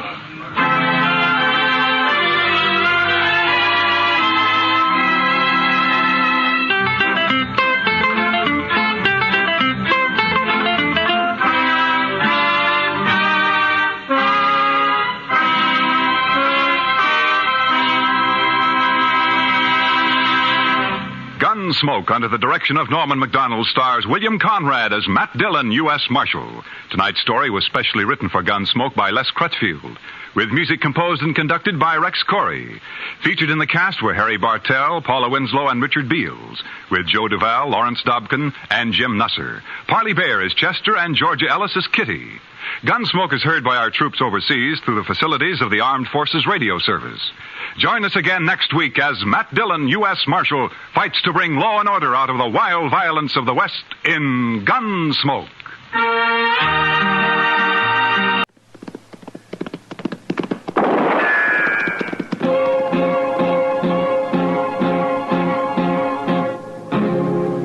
Around Dodge City and in the territory on West, there's just one way to handle the killers and the spoilers, and that's with a U.S. Marshal and the smell of gun smoke.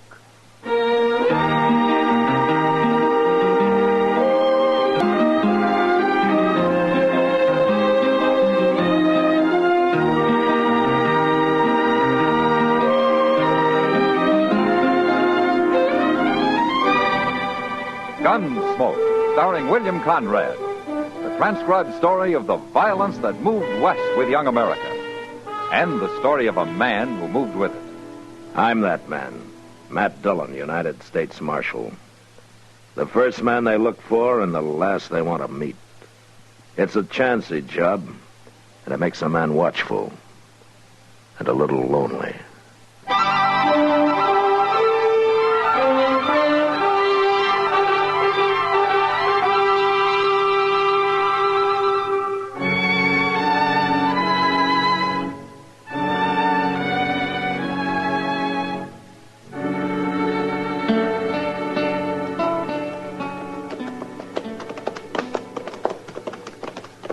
Look yonder, Mr. Dillon. It's Jeb Wingate, ain't it? Yeah. I just hope he doesn't want to find some shade and talk for an hour. I want to get back to Dodge. There ain't no shade to find around here. Lessons throw that little rise.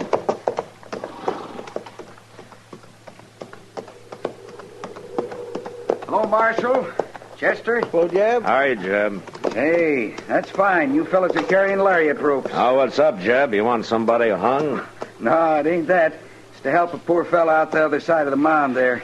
He's got an old chewed-up single-tree wagon. Now his traces are busted. Well, can't he tie them together? Oh, they're too short already. I was riding over to my place for some rope, but maybe you can save me the trip. I will help him, Jeb. Is he a friend of yours? Oh, I never seen him before. Some poor, half-starved pilgrim. I feel kind of sorry for him, though. So you take care of him now. Yeah, we will, Jeb. So long. I'll be seeing you in Dodge one of these days. Goodbye. Jeb must get awful lonesome living out here all by himself, Mr. Dillon. Oh, I guess he likes it, Chester. I don't see no man with no wagon. You will in a minute.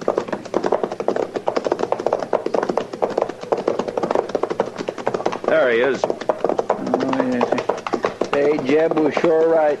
And look at that horse, too. Yeah, they make quite a pair, don't they? Hello. Hello. Here, you could use some rope, mister. Here's 30 feet. That ought to do. I sure thank you. Where you headed? Dodge, I guess. You come far? Montana territory. Well, no wonder. Another fella, he just left. He was going to help me, too. You live out here? I'm the marshal in Dodge. You looking for work? If they'll give it to me. I heard the Santa Fe's laying more track there. Well, I know the agent. Maybe I can help you. No, I wouldn't want to get you in no trouble. Trouble? I'll come see you. I'll fetch you another rope as soon as I can. No need for that. My name's Hook, Marshal. Arden Hook. That's Chester Proudfoot, Hook. How do you do? Pleased to make your acquaintance. Well, we'll be seeing you. Thank you kindly. My. He keeps looking around like he thinks somebody's going to hit him any minute. Well, maybe he's running from something, Chester. Say, I'll bet that's it. You suppose the law is after him? What for? Well, I don't know. Maybe he's a murderer. Oh, what? Flies? Come on, let's do a little ride.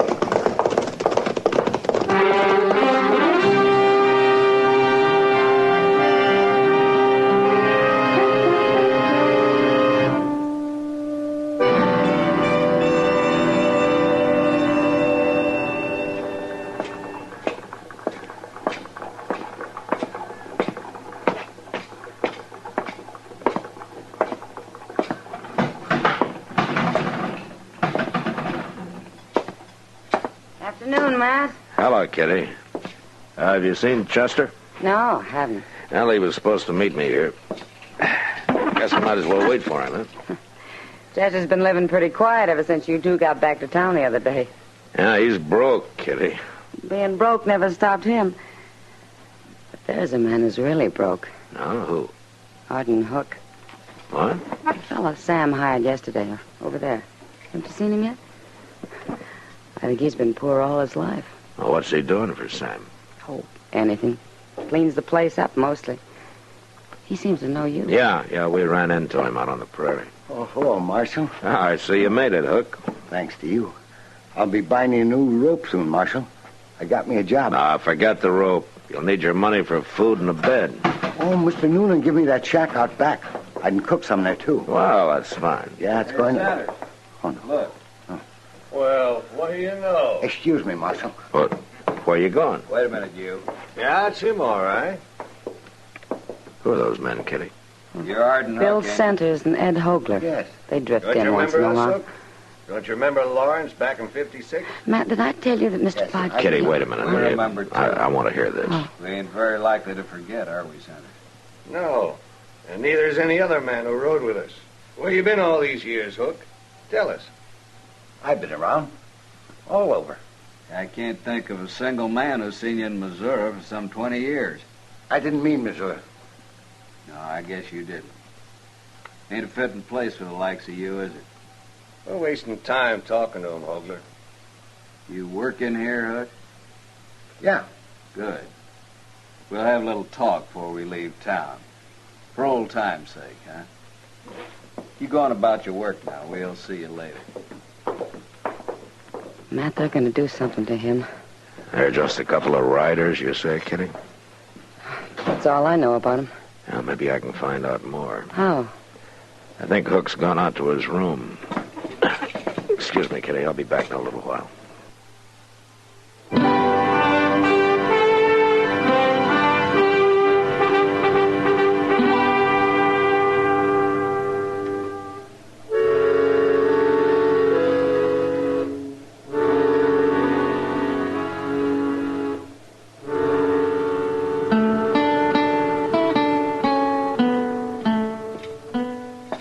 What are the names, Hook? Bill Centers, Ed Hogler? You heard them? Yeah, I heard them, but I don't know quite what they were talking about. It's nothing, Marshal. I used to know them, that's all. Uh-huh. In Missouri, huh? Yeah, that's right. They said something about Lawrence back in 56. They were just talking. Lawrence, Kansas. That was the first time it was raided by Missourians. Under General Atchison, wasn't it? You and Centers and Hogler were with him, huh?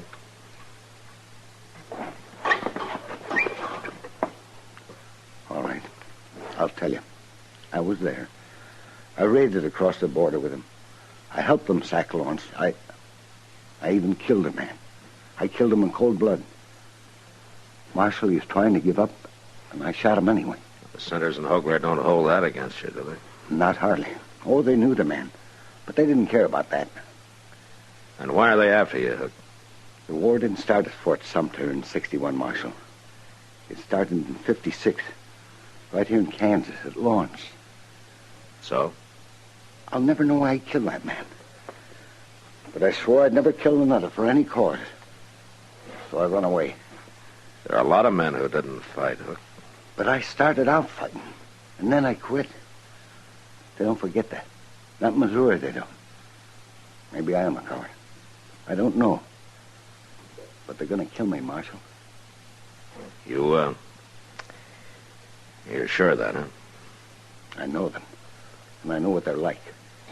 All right. Look, I want you to stay here in Dodge.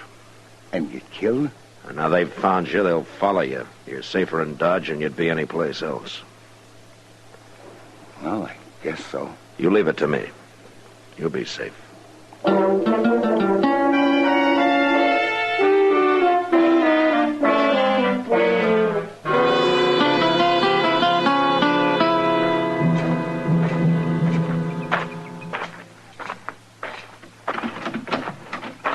He'll run off if we don't go get him soon, Hogler. Where's he gonna run to? Hogler's right. He isn't running anywhere. What? Oh, Marshal, huh? You're Hogler? You want something, Marshal? Yeah. I want you to leave Arden Hook alone. We ain't gonna bother Hook, Marshal. Not if you're smart. Little coward like that, I wouldn't feel right even touching him. What happened a long time ago. Why keep it alive? Was you in the war, Marshal?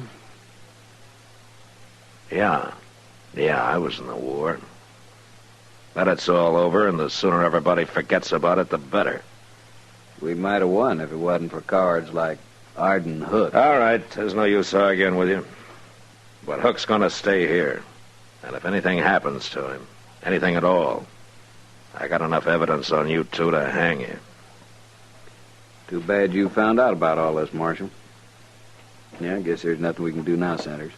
You mean we're going to let that little coward go? Yeah, we'll let him go. Who cares about him anyway? Bye, Marshal.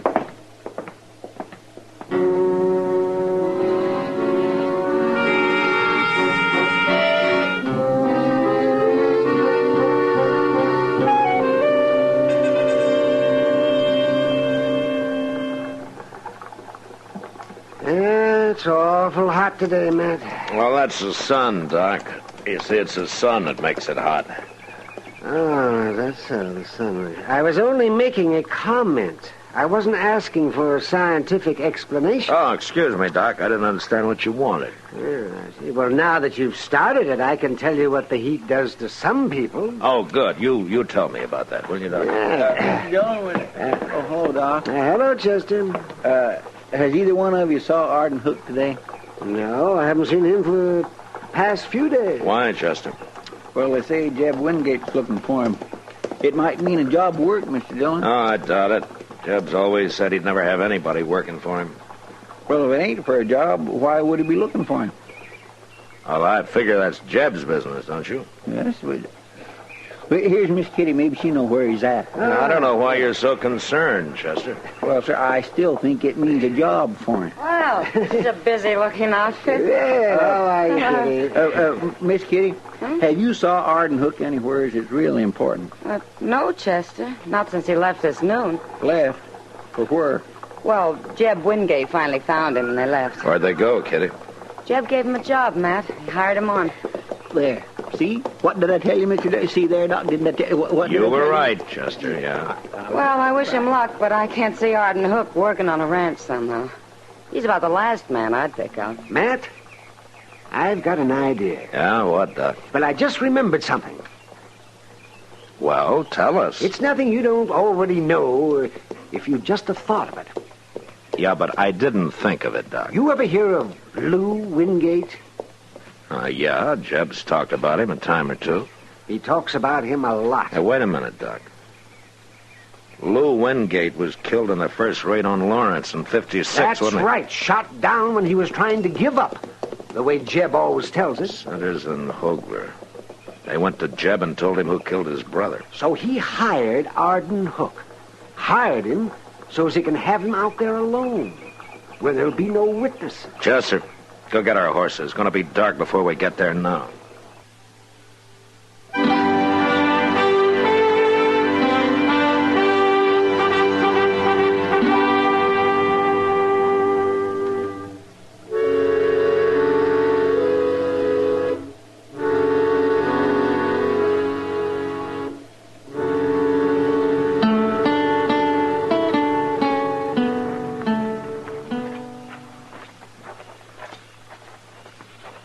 Step easy, Chester.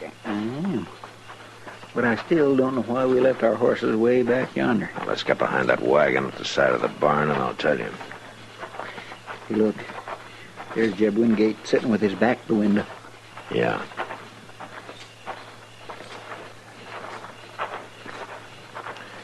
Here, this ought to do it. Now, the reason we left Mr. Dillon, somebody's coming. You think they followed us? Well, I don't know, but they weren't far behind us. Now, don't let them see you now. Oh, sure I won't.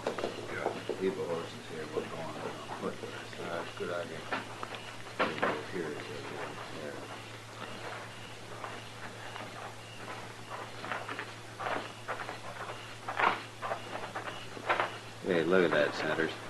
Sit and duck. We can put a rifle bullet through him from here.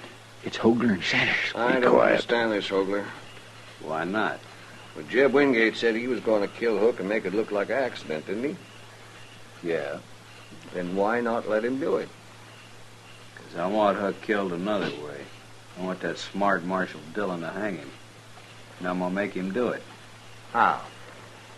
Kill Wingate, and everybody'll think Hook done it. He's the only man who'd have a reason, ain't he? Yeah. All we got to say is he killed Wingate because he was afraid of him. Still murdered. You're smart, Hogler. I like the idea of Marshal Dillon having to hang him. Well, go ahead, shoot. I'm going to move out there, Chester. You stay here. Right in the back. I got the drop on you, Hogler. It's Arden Hook. He's got a rifle. Put that rifle down. Where'd you come from, Hook? I heard your horses coming in. I heard most of what you were telling Centers. He's going to shoot us, Hogler. I wouldn't shoot nobody. You ought to know that. And what's the rifle for? I'll shoot in the air to warn Wingate. I'll kill you, you do that. Maybe. But you won't kill Wingate. There's two of us, Hook, and I can... All right, that's enough, Hogler. So, Marshal, get him. Don't shoot, Marshal. Don't shoot. Then drop your gun, Centers. Sure. Chester. Yes, sir. Go get Wingate. Yes, sir, I'll get him. You killed Hogler, Marshal. Yeah, I killed him. So wonder Centers isn't dead, too. I wasn't going to do nothing. I didn't want anybody to die. They'd have killed you and Wingate both if I hadn't stopped him. I was about to warn them. I was all ready to shoot. It's too late. I wasn't going to shoot Wingate, Marshal, honest. The court can decide that, Centers. Marshal? Hello, Jeb. Chester started telling me what this is all about.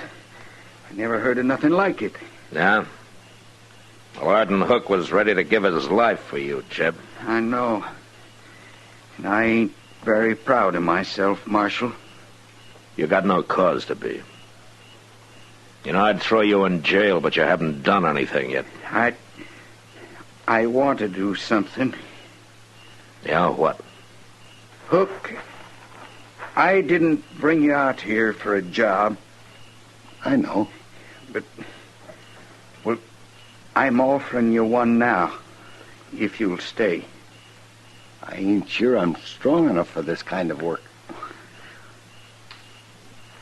I don't know how to tell him, Marshal.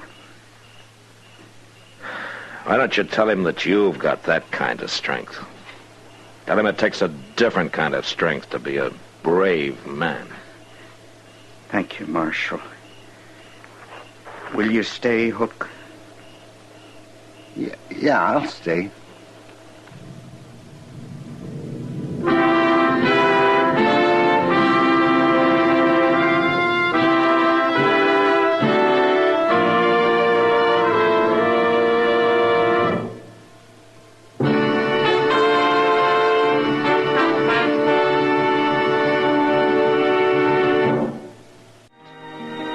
Gunsmoke. Produced and directed by Norman McDonald, stars William Conrad as Matt Dillon, U.S. Marshal. Our story was specially written for Gunsmoke by John Meston, with music composed and conducted by Rex Corey.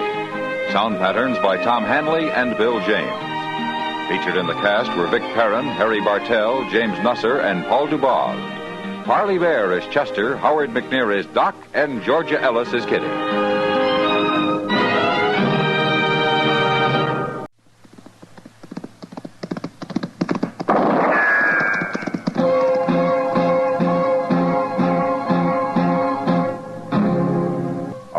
Dodge City and in the territory on West, there's just one way to handle the killers and the spoilers, and that's with a U.S. Marshal and the smell of gun smoke.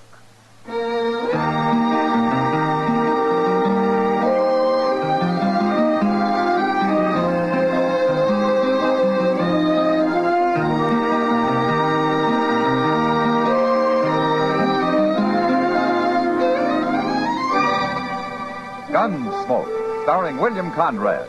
The transcribed story of the violence that moved west with young America. And the story of a man who moved with it. I'm that man, Matt Dillon, United States Marshal. The first man they look for and the last they want to meet. It's a chancy job, and it makes a man watchful and a little lonely.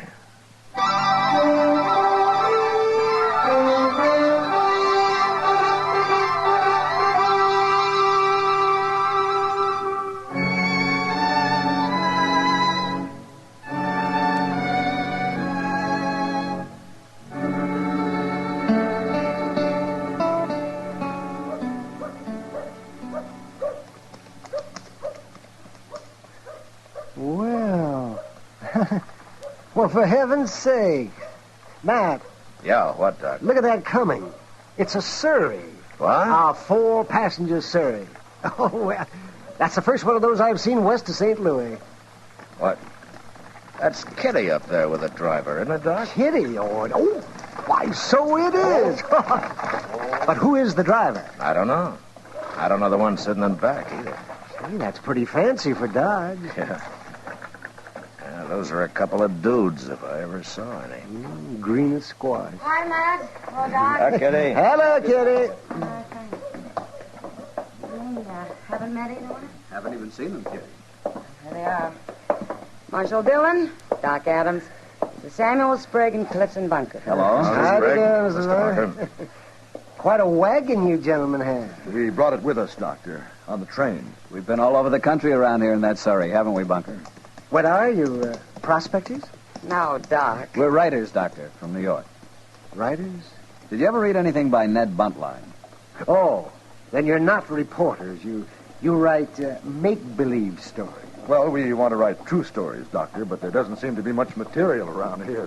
Kind of disappointed. There hasn't been a gunfight since they arrived, and every Indian in Kansas seems to be growing old on a reservation. We're not going to get any stories this way. You mentioned that writer, Ned Buntline, Mr. Sprague. I met him once through Jim Bridger. Oh, yes. He wrote a lot of stories about Jim Bridger's adventures. Mm-hmm. Most of them were lies. They made Bridger look like a fool. They also made Jim Bridger famous, Marshal. Like Wyatt Earp. Buntline wrote about him, too. Anything wrong with being famous? I guess it depends how you get that way, Mr. Sprigg. Yeah, go stir 'em up some Indians, Matt. A few massacred families out here would... Oh, that'd make nice reading in New York. Yeah. Let's go get a drink, Kitty. You two go ahead. I'll join you. All right. Good day, gentlemen. Gentlemen. Well, you were a great help. What do you care about them, Kitty? I don't think a series of stories in the New York papers would hurt Dodge any, do you? Oh, she's thinking of business, Matt. I keep forgetting she's half owner of the Long Branch now. So that's it, huh? Of course it is. Don't want anybody killed, but you might at least be polite to them. Haven't got time, Kitty. What? I got to ride up to Hayes City tomorrow. May not be back for a week. Good. You want to come along? Ha!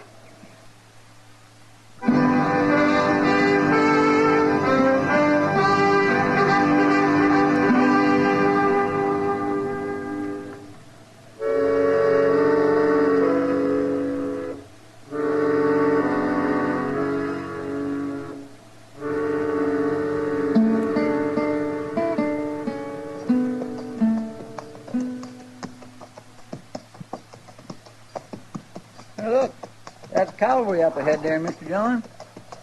Yeah. Pretty sloppy looking, ain't they? Half of them ain't even setting their saddles straight. Uh-huh. Yeah, not that I blame them none. Riding them terrible McClellan saddles. I think they've been hit, Chester. They must have had a fight. Hey, by golly, I think you're right. Let's pull up. Some of them boys is wounded.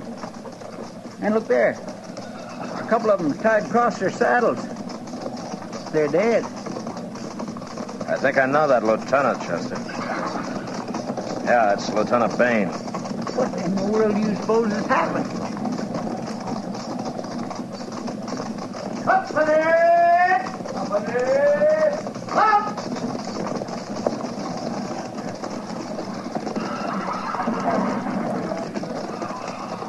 Hello, Lieutenant.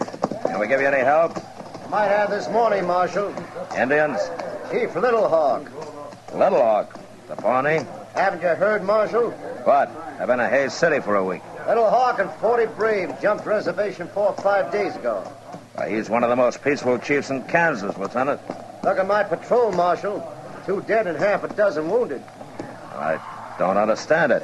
Neither does anybody else. They wiped out a family over on Walnut Creek yesterday, and he hit us this morning. You're the only cavalry in the field? Yeah. Funny thing, we picked up Little Hawk's trail right here, Marshal. Right out of that grove of trees. Huh? It's a Pawnee burying ground. Guess they stopped there to make medicine or something. Well, see you at the dance, Marshal. Yeah, Lieutenant. I'm sorry it happened. Yeah, so am I. Company! Company! Forward! Forward!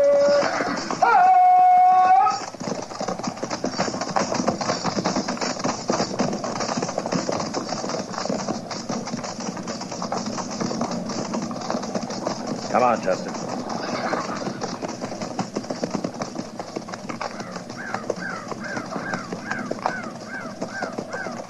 Them poor devils, they really got it, didn't they? Well, they're not far from Fort Dodge now. Where are we going? To look at this Pawnee graveyard? Not exactly a graveyard, Chester. Well, what is it then? You'll see.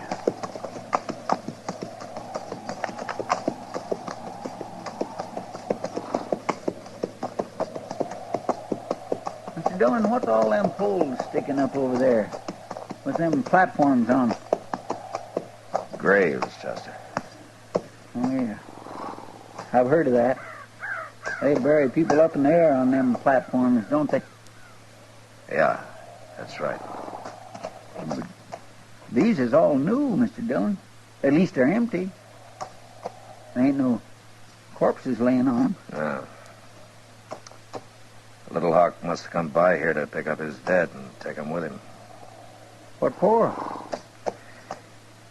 I don't know. They must have been in an awful hurry.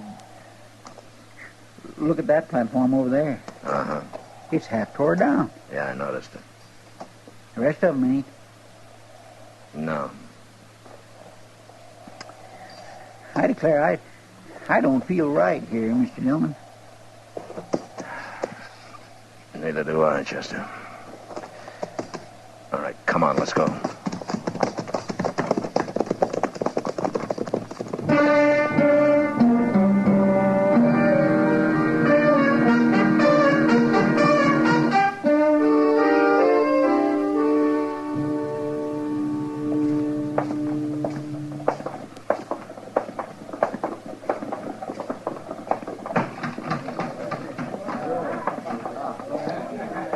I'll buy us the first drinks, Mr. Dillon. All right, Chester.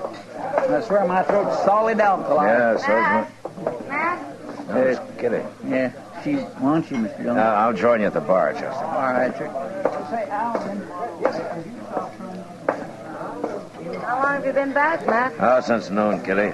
I had a lot of business at the bank. Oh? Well, not personal business, you understand. Matt, you remember Spriggan Bunker? No. Are those dudes still in town? Matt, they want to talk to you. Now, Kitty, their stories aren't going to put Dodge on the map. It's already there. Texas cattle did it, not New York writers. Please, Matt, I'm asking you. Well, if you're going to turn female on me. You forget I'm part owner of this place now. I can have you thrown out. Yeah? I'd sure be talking to those two. Oh, right there, Matt, at that table. You see him? No. Well, then walk around a while. You'll find him. I'm going to talk to Chester.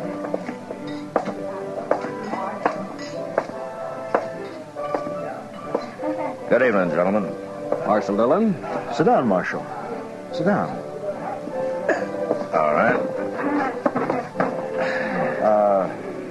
Marshal, we've got a proposition to make you. Oh? You tell him, Sprague. Well, Marshal, we heard about those Indians. Some soldiers from Fort Dodge were in here a while ago. And? We want to find them. What are you talking about, Sprague? Well, I don't mean find them exactly, but the next time they attack some settler, we want to be the first to get there. That way we'd really see what it's like, Marshal. Maybe we could even talk to the survivors, if there are any. We'll pay you well. Pay me for what? For guiding us, for taking us there. What do you say, Marshal? You want me to guide a couple of vultures like you? That's uncalled for, Marshal. Why don't you go back to New York, huh? They got plenty of corpses there. And they're a whole lot prettier than anything the Indians might leave for you. Now, look here, Marshal. There's no getting along with him at all, Sprague. Well, you certainly didn't talk to them very long, Matt. Is that my drink, Chester? No, sir, it ain't. No, it ain't. It ain't. It's yours now. Pour yourself another one. I'll buy it. Well, thank you. I don't mind if I do. Oh, Mr. Dillon, look at this little dido Miss Kitty's been showing me. Huh? Well, they had it hung up behind the bar there. See, it's all carved out of bone. Here, let me see that, Chester. Interesting, isn't it, Matt? Where'd this come from, Kitty? Well, it's an Indian totem of some kind. Sprague and Bunker brought it in. Sprague and Bunker? But they're just lending it to us to hang behind the bar. Now what? I'll go with him, Chester. Well, I'll go. Where did your men get this totem? We've had enough of you for tonight, Marshal. Now, I want to know where you got this totem, Sprague. You're choking me. Then tell me. We got it from a soldier. A soldier? What soldier? A private from Fort Dodge. His name was Roger Harlow. We bought it.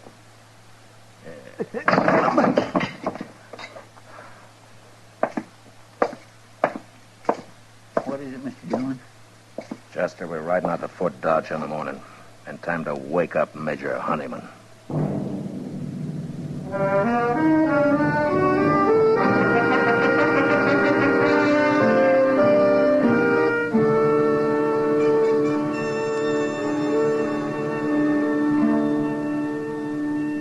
All right, Marshal. B Company moved out yesterday. My judgment of the situation is that they'll make almost immediate contact. I see, Major. But I don't like your insinuation that the cavalry is responsible for Little Hawk jumping reservation. Well, I'll admit garrison life's dull, but no soldier in my command would want action that badly. Where's your proof, Marshal? Right here, Major. Why, this is a Pawnee totem. It's more than that, Major. It's a Fox Clan totem. Little Hawk's clan. Yeah.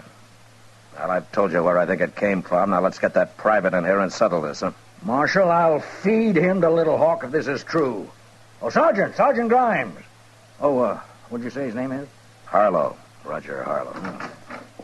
Yes, Major? Now, Sergeant, you pride yourself on knowing every man at Fort Dodge. As regimental sergeant, I consider it my duty, sir. What company is Private Roger Harlow assigned to? Private Roger Harlow? Yes, that's right. There ain't no Roger Harlow on this post, Major. There never had been.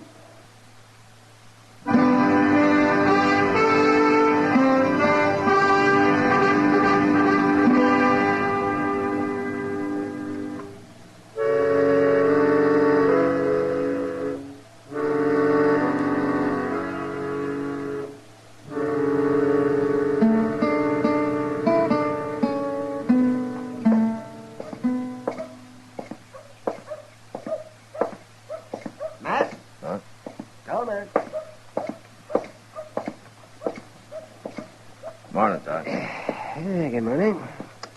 Did you find Sprague and Bunker last night, man? No. We finally learned at the stable they drove out of Dodge in that Surrey yesterday morning. You going after them? Yeah. As soon as Chester comes with our horses. What do you think they're up to now, man? I wish I knew, Doc. They ought to be hung. Hey, Doc. Huh? Look over there. Coming into the plaza. Oh, yeah, well, you won't have to ride after them now. No. Them and their fancy Surrey. Yep, Matt, where you going?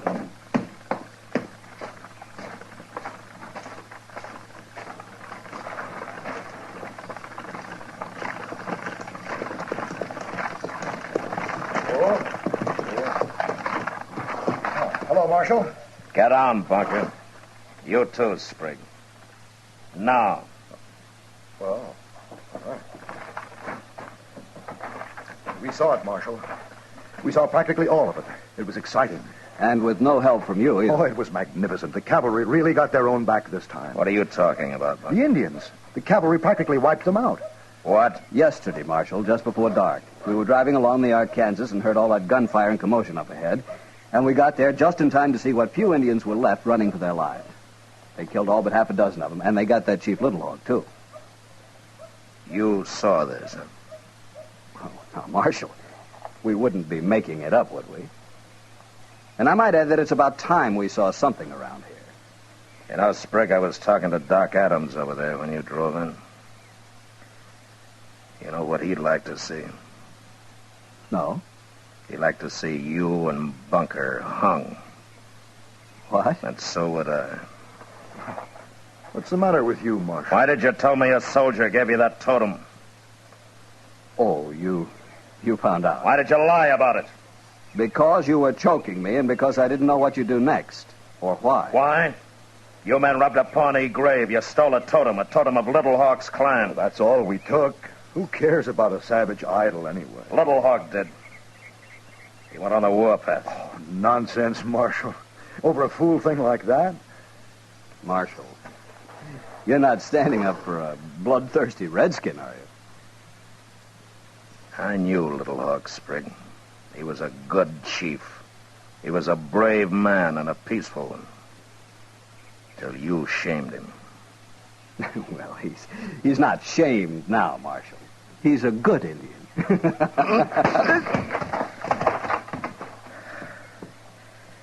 Now you get out, both of you. You get out today. Enough men have died because of you. And you go back to New York. And when you get there, you write a story about a marshal who'd have liked nothing better than handing you over to Little Hawk. If he were still alive.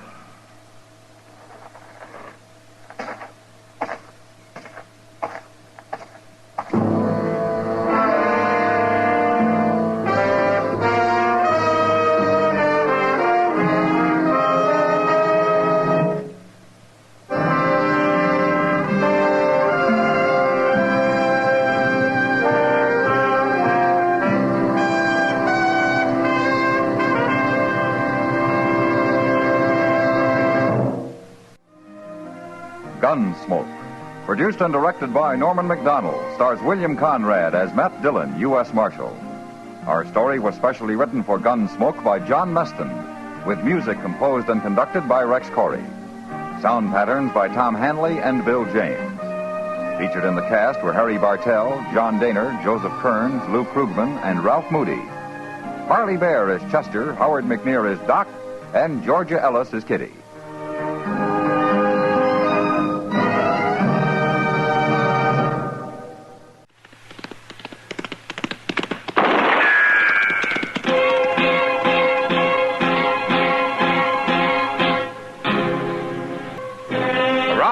City and in the territory on West, there's just one way to handle the killers and the spoilers, and that's with a U.S. Marshal and the smell of Gunsmoke.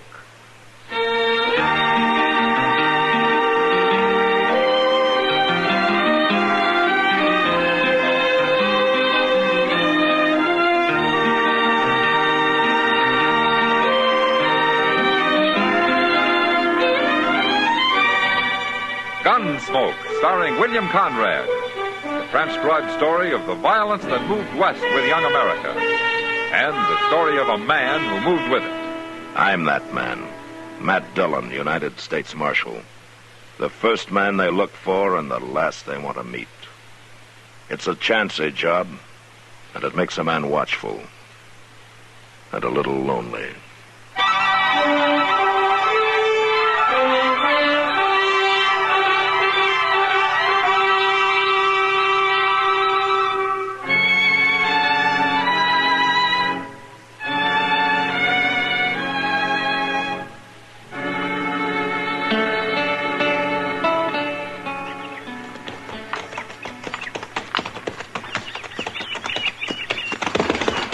Oh, why don't you watch where you're putting your feet, you jug-headed old fool? Oh, what's the matter, Chester? Oh, this dang horse has tromped in every prairie dog hole since we left Cimarron. He'll break his leg yet. Well, you should have brought your mare. That horse is getting too old. Maybe his eyes are going bad. My gracious, he ain't gone 12 yet. He's just pure ornery, that's all. You know, you've grumbled about that horse ever since you first got him. Why don't you sell it? They ain't nobody in heaven. Besides, I kindly like the old goat. You know, I don't think there's a man in the world with as many problems as you have. Well, I don't know that I have too many problems, Mr. Dillon. For that matter, I don't really have none. It's just that my nerves are all tangled up. All right, Chester. Never mind. Yes, sir. Hey, Mr. Dillon, look yonder. There's a wagon, ain't it, over near that dry wash? Yeah, it is. That's a mighty poor place to make camp. Nobody would make camp in the middle of the day, and not unless there were some trees. Well, then why'd they stop? Some kind of trouble, maybe, huh? I will swing around that way and find out. Okay. Looks like one of them big Studebaker wagons, don't it? Uh-huh. Could be their nesters. I don't think so. If they were, they'd likely be trailing some stock. It could be their awful poor nesters. No, they got trouble right enough. Now, you see, they lost a wheel. By golly, they sure have. Yeah, come on. We'll see if they need help, huh?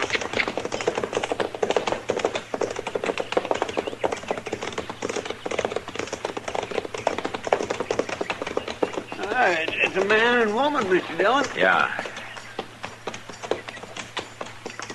Hello. Hello. My name's Dillon. Seen you coming. The way he was holding that rifle, he must have thought we was Cheyenne. What happened to your wagon, mister? Cotter pin fell out. Let the wheel drop off. Uh-huh. You got anybody with you? Only my woman here. Well, resetting the wheel's no job for a woman. We can manage. That's a heavy job for one man. We'll give you a hand. He told you. We don't want no help.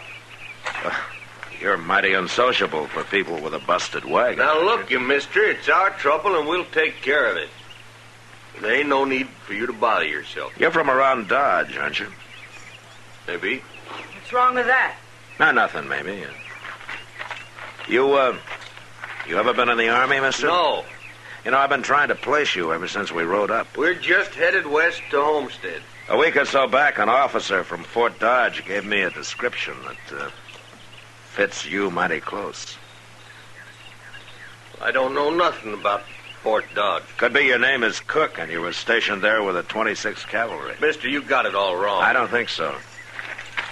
I'm putting you under civil arrest, Cook, for desertion. Shoot him, Jed. Shoot him. You lift that rifle 1 inch, Cook, and I'll put a bullet in you.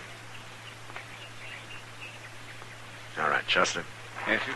Go get his rifle. Yes, sir. Jed. You stand back. I'll blow a hole in you. Get it, Chester. Give me that. You fool, Jed. I told you he was Marshal Dillon when I seen him riding up here. I heard you. Then why didn't you shoot him? I couldn't do that, Dillon. Maybe you couldn't. But I sure could.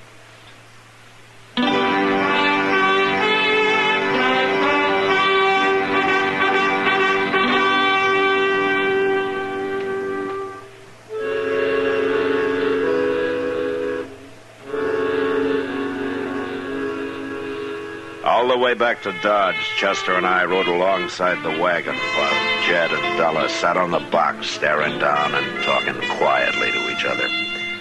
It was well past sundown by the time we found a place for Della to stay and put the wagon up at Moss Grimmick's stable. Later, I rode out to Fort Dodge with Jed Cook. It was nearly midnight by the time I turned him over to the officer of the day and signed the papers connected with the civil arrest of a soldier. Next morning, I was eating breakfast at Delmonico's when Kitty came in. Well, you're up early, Matt. Hello, Kitty. Hello. Why don't you sit down? How about some coffee, huh? Yeah, thanks. Where's Chester? Don't tell me he's not hungry. No, he's down at Moss Grimmick's. The stable? What for? Well, he went down to give Moss some instructions about a wagon we brought in last night. A wagon? Yeah. Belonged to a man and a woman we picked up about 20 miles outside of Dodge yesterday. Deserter. Name's Jed Cook. Jed? Yeah. Do you know him? Well, sure I know him. Him and Della Masters both. They've been going to get married ever since Jed got transferred out here to the fort. Well, they'll have to wait a while now. A deserter, huh? What'll the Army do to him, Matt? Yeah, the war was still on. They'd shoot him. Oh, Matt. Well, that's the way the Army operates. They both seemed real nice. Jed came into town every chance he got. Never caused any fuss, just had a few drinks and spent the rest of his leave with Della. They've been planning awful hard and getting married. She especially, I think, Matt... Uh-oh. Marshal, I want to know what they're going to do with Jed. Well, he'll be court-martialed, Della. And then what? Then they will sentence him. Oh, rotten, stinking Army. He fought all through the war and then had 8 years of moving around. Pennsylvania, the Dakotas, Missouri, and now out here. A soldier can't pick his post, Dilla. What do they need Jed for? He's just another man. The Army's got lots of men. Maybe they don't see it that way. The Army ain't going to keep him. No matter what they say, they ain't going to keep him. He'll just bust out and we'll get married like we planned. And we'll still get to Colorado. You'll see, Marshal. Now, look, Della, why don't you come You with keep me? out of this, Kitty. I'll tell you something else, Marshal. There ain't nobody going to find us once he gets loose. We got a place we'll meet, and he'll wait there for me. He'll wait no matter how long before I get there. Della, Jed's an Army sergeant. He deserted, and he's got to be tried. Now, you know that. I don't know nothing of the sort. He knew what the consequences might be when he decided to desert. He just didn't plan on getting caught, that's all. You're the one who arrested him, Marshal. You're the one who caused all this trouble, and don't you forget it. 'Cause I sure ain't going to. There's a woman who speaks her mind. Yeah. But she can't seem to get it through her head that the Army runs by its rules, not hers. Since the first time I met her, all she's talked about is her and Jed. The place they're going to have, the family. Well, there isn't much she can do about it now. Matt, you ever had a woman who loved you fight for you? No. It'd surprise you. They can be pretty fierce. Yeah, I guess. Well, what are you going to do now? Nothing. Just wait till the court-martial. They said they'd want me to testify out there. And after that? And then I'm shut of the whole business. I wouldn't be too sure, Matt.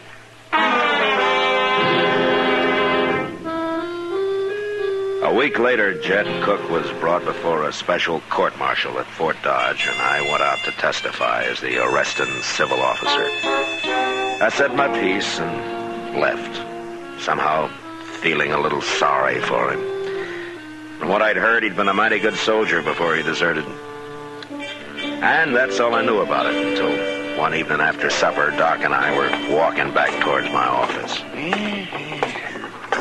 Mr. Dillon! Mr. Dillon! Oh, for heaven's sakes. When in the world is Chester going to learn there's no use shouting like that? Well, perhaps it's important, Doc. Oh, important. It can't always be important. Well, maybe Chester doesn't believe that. Hey, I've been looking all over for you, Mr. Dillon. Oh, what for? It's Lieutenant Dustman from out to Fort Dodge. He's waiting over at the office. How did he say what he wanted? No, sir. I asked could I help, but he said he'd talk to you. Okay, Chester. Well, I'll leave you here, Matt. I think a little rye whiskey would kind of soothe my innards after that supper. So I'll see you later, Matt and Chester. All right, Bye, Doc. Doc. Good night. What do you suppose that Lieutenant Dustman does want, Mr. Dillon? Yeah, maybe he thinks that you want back in the Army, Chester.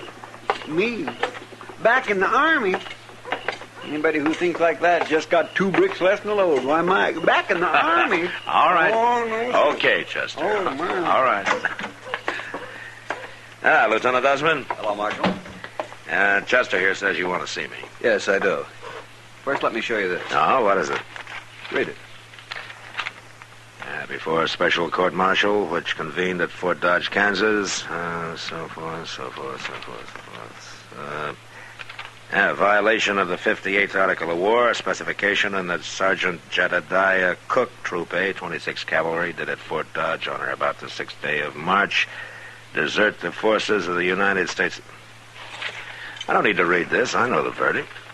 Marshal, the court found him guilty of the charge and the specification.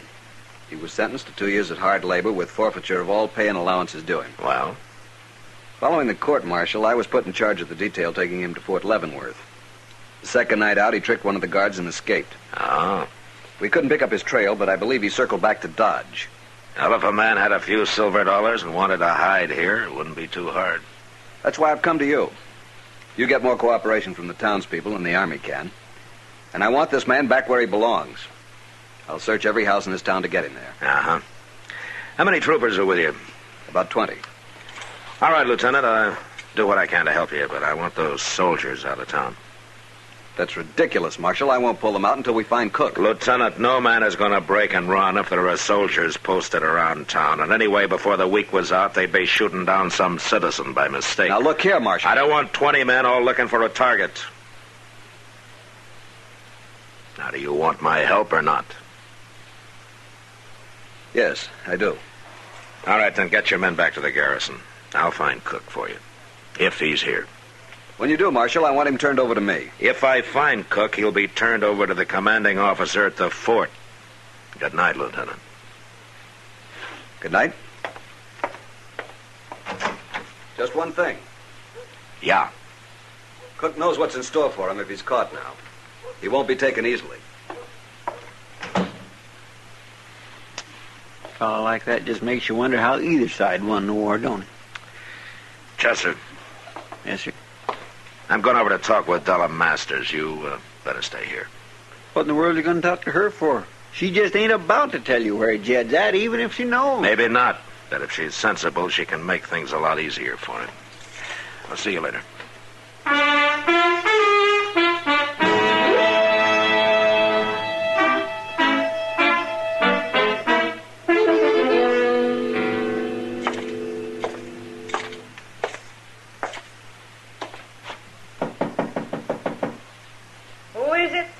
Matt Dillon. Open the door, Dillon. I don't want to talk to you, Marshal. You're going to. What do you want? A couple of nights ago, Jed escaped from the soldiers who were taking him to Fort Leavenworth. Has he been here? Maybe he has. Now, look, Della, I got Lieutenant Dustman to agree to take his troopers out of the town, to take them back to the garrison. What difference does that make to me? It means that Jed could give himself up. Jed ain't going to give himself up to nobody. If Jed surrenders himself, the court won't be as hard on him as if the Army picks him up somewhere later. Look what they did to him before. Sent him off for 2 years hard labor. Della, don't you understand? I'm trying to help you. We don't need no help. Sooner or later, Jed's going to get caught. You can't run away forever. Once we get out into Colorado territory, they won't nobody find us. Della, when will you get it through your head that you can't fight the whole United States Army? Jed's done his share of soldiering. More than his share. We've been waiting to get married 2-3 years now, and I don't aim to wait no longer. Why are you sticking your nose in this anyway, Marshal? You ain't the Army. I'm paid by the government, Della. It's part of my job. Well, I'll tell you something, Marshal. You come sniffing around me and Jed, I'll shoot you. That's, pretty foolish talk. No, it ain't. I planned it out how me and Jed are going to meet and where, and ain't nobody going to interfere. This was all your idea, wasn't it? What? His deserting? What if it was? I ain't going to wait forever. You're making a mistake, Della. Not the way I see it. I just want my man and the life that goes with it. Besides, I know what's best for Jed and me. Maybe. We'll see. Now, Della. What? Sooner or later, I'm going to find Jed. I just hope nobody gets hurt.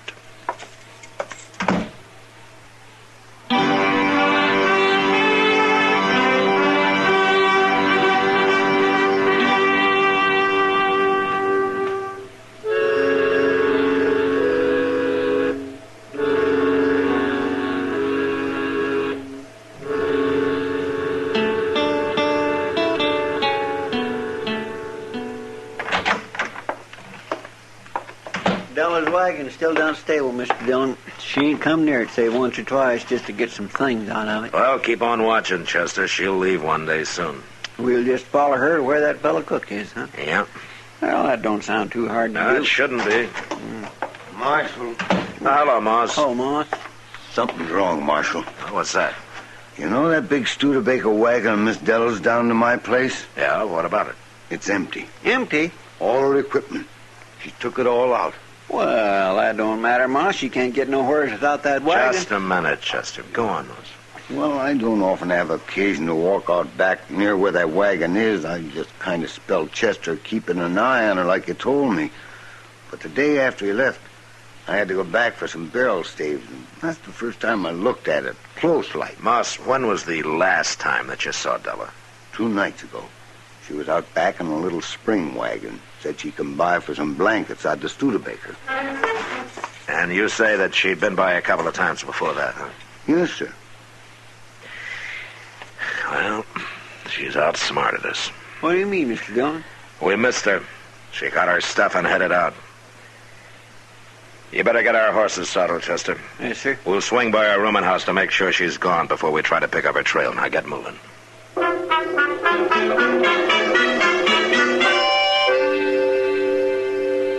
20 minutes later, we checked the room where Della lived, and the landlady said that she left 2 days before. She didn't know where. I knew now that my only chance to find Jed Cook was to track Della the best I could. She couldn't travel fast driving a spring wagon cross-country, but tracking was still a chore. And the next evening about sundown, I realized that we'd lost her. What are we going to do now, Mr. Dillon? Well, there's no use trying to track her any farther tonight, Chester. We'll pick up our trail in the morning. Yes, sir. We'll camp in that cottonwood grove up ahead there, huh? If she should pass near here, why, she won't see her horses. Hey, Mr. Dillon? Yeah, what? Don't it look like there's a hut of some kind in them trees? It sure does. You suppose this is where that Jed is hiding out? That's a likely place. And Della was traveling in this direction. You mean we beat her here? Maybe. She could have known we were following her and dropped off in one of those dry washes to lose us. We was pretty lucky then. We don't know he is here, though, Chester. Yeah. No, sir.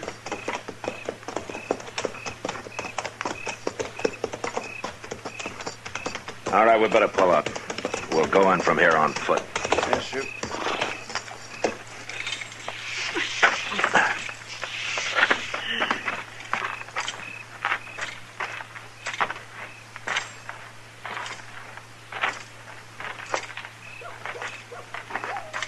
My. Sure is quiet. Heads up now. Yes, sir.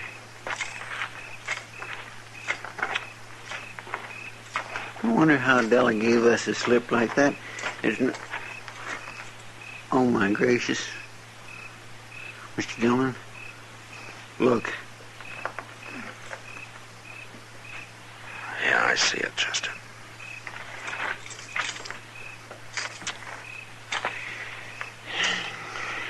Well, I guess Jed Cook won't go back for trial now. No. You reckon it was Indians done that to him? Yeah. He's been tortured.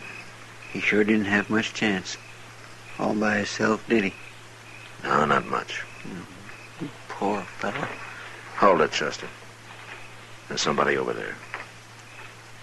It's Della, Mr. Dillon. Yeah. It was Injuns, Marshal. They hurt him. They hurt him real bad. But he was still alive when I got here 4 or 5 hours ago. He was lying right there where he is now. Didn't want nothing. Not even water.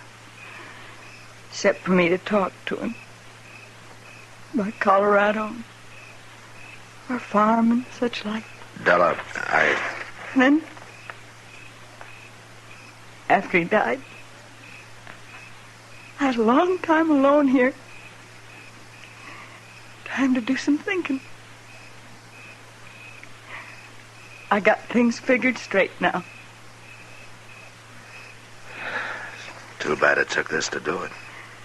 Yeah. But it wouldn't have worked the other way. the way I had it planned. I know that now. He only had another year to go. And then he got discharged, and we could have gone to Colorado like we wanted. I loved him so much, I guess I just couldn't wait. Women are like that sometimes. Yeah. Well, what can we do now, Dillon, to help you? Oh, I buried Jed right here. Right here. He'd like that. It's about as far west as he'll ever get. Now.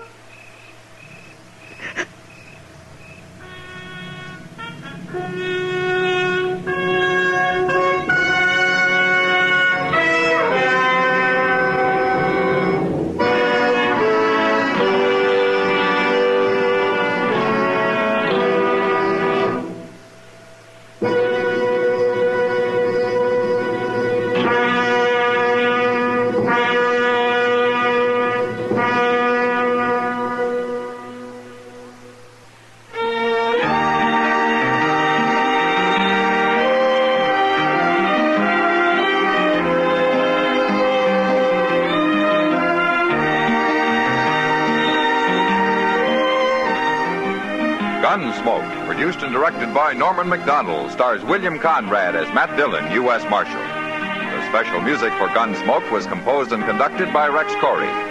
Sound patterns by Tom Hanley and Bill James. Featured in the cast were Vivi Janis, Lawrence Dodkin, Harry Bartell, and Jim Nusser. Marley Bear is Chester, Howard McNear is Doc, and Georgia Ellis is Kitty.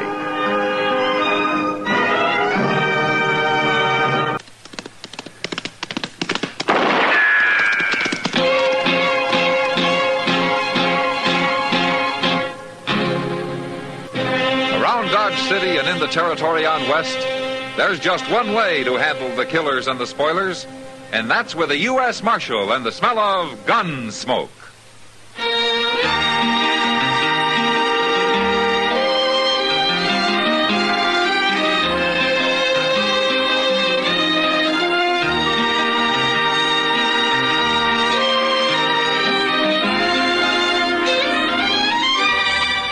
Gunsmoke, starring William Conrad. The transcribed story of the violence that moved west with young America.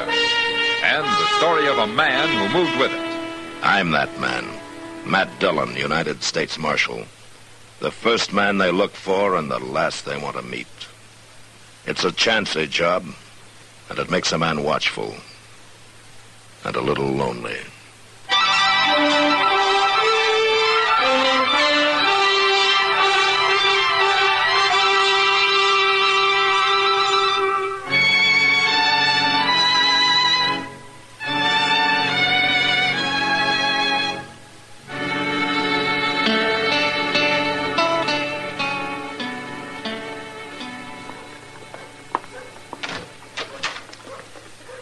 Oh, hello, Chester. Oh, come on in, Doc. Where's Matt? He ain't here. Say, where have you two been the last couple of days? I haven't seen either one of you. Well, I just got back from Hays City. Mr. Dillon sent me there to fetch some government papers. And you know what? I took the Santa Fe both ways, Doc. You did? Oh, well, that beats riding. But where's Matt, you say? He left a note, but he didn't say exactly where he was at. Well, you mean he's out of town? That's what the note said. It seems somebody told him where he could find Jack Brand. Jack Brand? Well, what's he doing around here? I don't know. I guess Missouri got too rough for him. Why don't they handle their own outlaws instead of chasing them into Kansas for Matt to catch? And Mr. Dillon says Brand's got 3 of his gang with him. You mean Matt's gone out alone after 4 men? Well, if I knew where he was, I'd go help him, Doc. Oh, well, there's nothing you can do about it, Chester. It worries me, though. That last holdup the gang pulled, they say 4 men got shot down. Well, maybe they've quit. Maybe that's why they came to Kansas. When you ever hear of a bunch of outlaws quitting? No, I guess I was just talking to myself, Chester. Chester! Oh. Chester! Oh, that's Mr. Dillon, Doc. Where is he? Well, there he is, sitting on that wagon. Oh, yes. Well, who's that with him? Some fella give him a ride, I guess. Hello, Mr. Dillon. Hello, Chester. Doc. Hey, you lose your horse, Matt? We left our horses out at Bauer's ranch and borrowed this wagon. One of his riders will bring him in tomorrow. Who's this with you, Mr. Dillon? You've seen his picture, Chester. Oh, my goodness. It's Jack Brand. Let's get on, Brand. You first. Sure. How come you let him drive the wagon, Mr. Dillon? To keep his hands full, Chester. Here, take my shotgun and lock him up. Yes, sir. Where's the others? I thought he had 3 men with him. Well, tell him, Marshal. Tell him where they are. They're in the wagon, Chester. Under that canvas. Well, are they all dead, Matt? All 3 of them? They're all dead, Doc. Bloodiest marshal I ever saw. It's just a wagon load of meat to him. That's enough, Brand. It ain't hardly enough. I never seen such killing. What happened, Mr. Dillon? It doesn't matter. They put up a fight and I had to take them. Well, I'll tell him what happened. Your lawman here hid himself in the grass and just waited for us to come out of that cabin. And then he yelled, so naturally we headed for cover. Who wouldn't? He just laid there and he cut loose with a shotgun. Tore up 2 of the boys that way. Then he stood up and he cut down Hank Smith with a 6-shooter. How come you got out of it, Brand? I jumped back in the cabin and then I give up. We weren't putting up a fight. He spooked us yelling like that. Make any man jump. Oh, I suppose you're trying to say that you wouldn't have shot him. We tried to shoot him. Who wouldn't? Any man's got a right to defend himself. Oh, well, I never heard of resisting arrest called self-defense. I never heard of no marshal shooting down everybody on the landscape. Lock him up, Chester. Get going, Brand. Well, he actually think he was killing hogs, not men. Shut up and keep bloody marshal ever. See, how come you brought the bodies back, Matt? Why didn't you just bury them out there? I wanted more witnesses than me to identify him, Doc. Might save trouble when Brand goes to trial. You say you were mighty lucky, taking 4 outlaws that way, man. Yeah. And you killed 3 out of... Oh, say, wait till people around here hear about this. Brand's right, Doc. It's a lot of killing. An awful lot. Oh, no, you don't. Don't get to thinking about it too much now, man. It's your job. You did it, and so it's over. It's over? Wait till tomorrow or the next day. There'll be somebody else. There's always another man to kill. Oh, no, that's not the way to look at it, man. I've never heard of you shooting anybody you didn't have to. No, I never did. But sometimes that doesn't help much. So you look tired, man. Well, I haven't slept since I rode out of here 2 days ago. Well, now you get some rest, and you'll feel better. Sure. Brand's snug in jail, Mr. Dillon. He don't like it much, but I told him not to try kicking his way out, that I'd be sleeping in the office. We'll both be sleeping in the office, Chester. I'm too tired to walk to my room. Take care of this wagon. And what's in it, will you? Mm-hmm. You and Doc can identify those men. We'll write it out on paper in the morning. All right, sir. I'll be coming to bed about midnight, but I'll be real quiet. Nothing could wake me, Chester. Not tonight.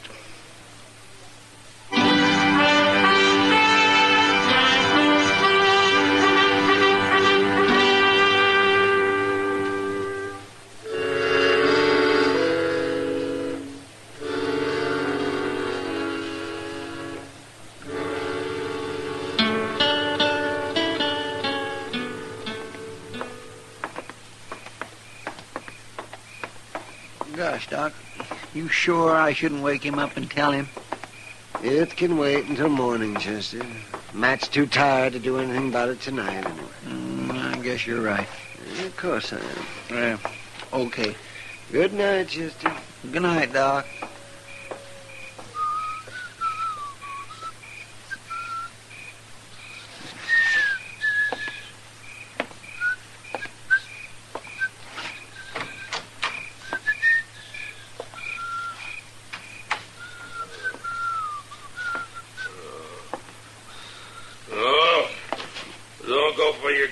Don't go from a... No, what? don't do it. I tell you to leave the gun alone.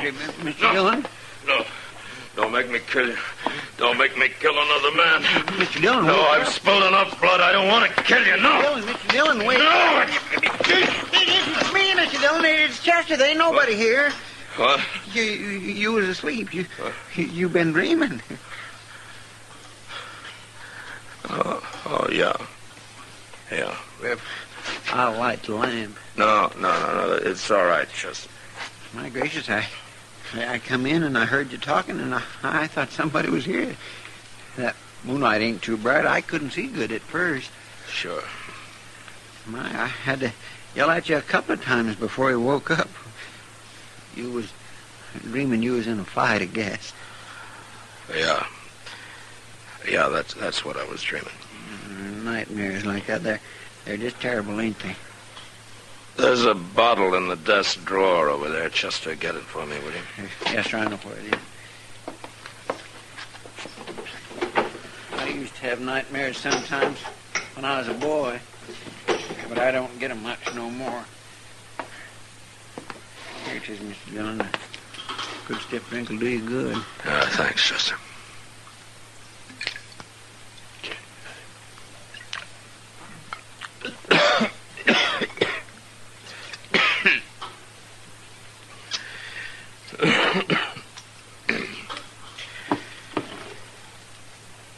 What time is it? A little past midnight. Jack Brand awake? No, he'd be bellering if he was. But, Mr. Dillon, now that you're awake, there's something I ought to tell you. Oh, what? Well, me and Doc was having a drink over at the Alfregans, and a fella come in there and started talking real loud. Talking about what? Well, sir, mostly about how he's going to tree dodge and how he's going to tell you, too. Oh? He says he's a friend of Jack Brand's, and he's heard about how you caught him and all. What's his name? Stanger. Joe Stanger. Yeah, I know him. Well, do you think he'll cause trouble? Probably. But I'm not going to worry about him tonight. No, sir, that's what me and Doc figured. He won't try nothing tonight. All the same, keep your gun handy, Chester. Now let's try to get some sleep.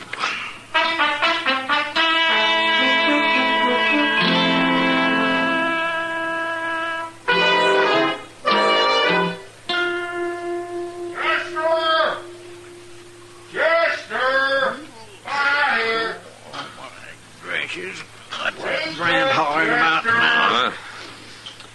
Time for breakfast. Oh, go shut him up, Chester. It's hardly dawn. I swear I'd like to throw a bucket of water on him. Yes, sir. Oh, shut up, Brand. I'm coming. I'm trying to. Cut out the cut yelling, Brand. What's the matter with you? Come on over here. Just unlock this cage, Chester. What? I'm holding the gun on you. Can't you see it?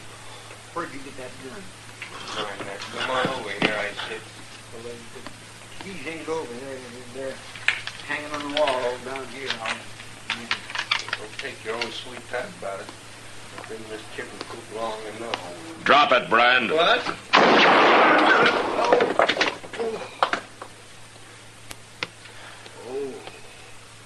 You're not hurt. I hit the gun.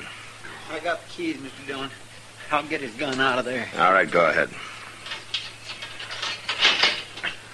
Stand back, Brand. You like to bust my hand. You're lucky. Lucky you didn't kill me, I suppose, just like you kill everybody. Shut up.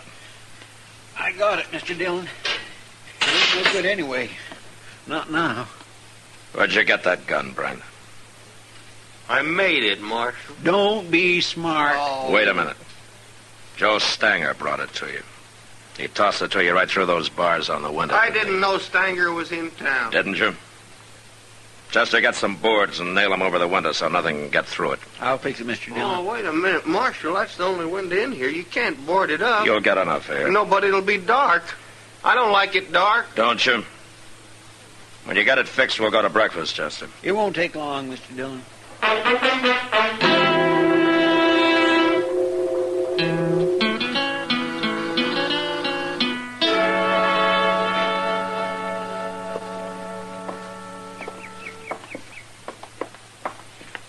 Well, it's been some time since I've been out on the plaza this early in the morning, Mr. Dillon. Oh, weren't you up gambling all night last Saturday, Chester? Oh, well, that's different. Oh, how? Well, I've been asleep all night this time. Things looks different when you had a good night's sleep. Yeah, they sure do. You didn't have no more nightmares last night, did you? No, but I didn't sleep well. Yeah, You ought to take some time off. Go out buffalo hunting or something. Yeah, maybe I ought to take a lot of time off. Wait a minute, Chester. What?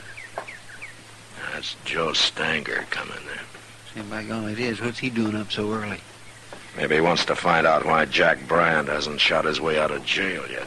Well, he won't throw him no more guns, not the way I got that place boarded up now. Get out of the way, Chester.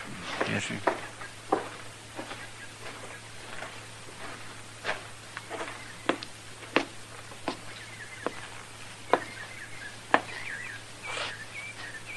Morning, Marshal. You're up early, Stanger. Train leaves for Abilene in about an hour. Going to Abilene? I'll be back next week. Jack Brand will still be in jail. I heard you caught him. Good friend of yours, isn't he? Sure. But I ain't part of his gang. I never was. Yeah, I know. Of course, there ain't much gang left now. No. You're a pretty rough man, Marshal. When I have to be. Don't it ever bother you, killing people the way you do? Stanger, I shot a gun out of Jack Brand's hand this morning.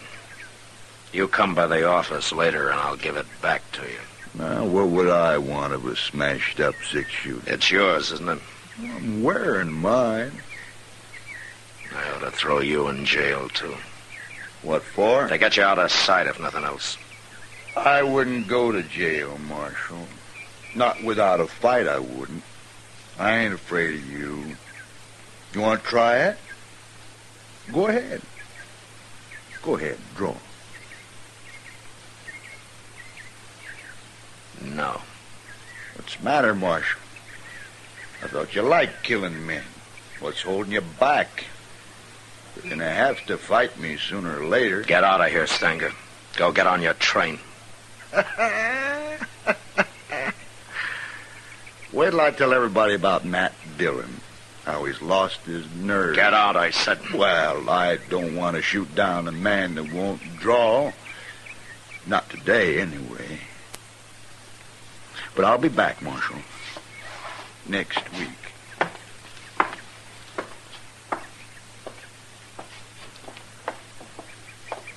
Why didn't you shoot him, Mr. Dillon? He's nothing but a big bluff. Chester, you go on to breakfast. I'm going back to the office. What? Why, you told me... You heard me. Well, yes, sir. Okay, Mr. Dillon.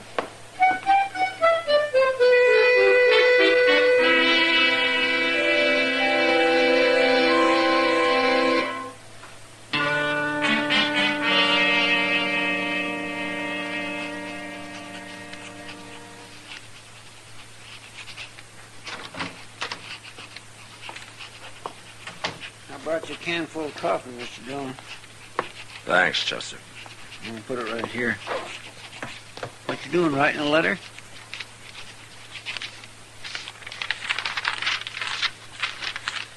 It's a telegram. Here, Chester. Take this down to the depot, will you? Sure. I want it to go out right away. U.S. War Department. What are you telegraphing Washington about? That's my resignation, Chester. What? I'm quitting right now. Why, you can't do that. I've done it. Oh, I don't believe it. You're funny. A man can quit a job, Chester. I've quit jobs before. Well, I know, but this is different. What's different about it? The government doesn't own me. But think what'll happen if you ain't marshal here. There are other men can be marshal. Mr. Dillon. What? You ain't doing this because of, well, what Joe Stanger said. That I've lost my nerve? No, he's wrong about that. And he's wrong about my liking to kill men, too. You never killed nobody unless you had to. And now I don't have to. I'm through, Chester. I knew I was through when I didn't draw on Stanger this morning. I've killed my last man. I just don't know what to say, Mr. Dillon. I've hated this job since the day I took it. I never did have a taste for killing, and now they can find somebody who has. Yeah, he'll make a better marshal than I ever was. That ain't true. Go send a telegram, Chester. I'll be at Delmonico's having breakfast. And with a good appetite for a change.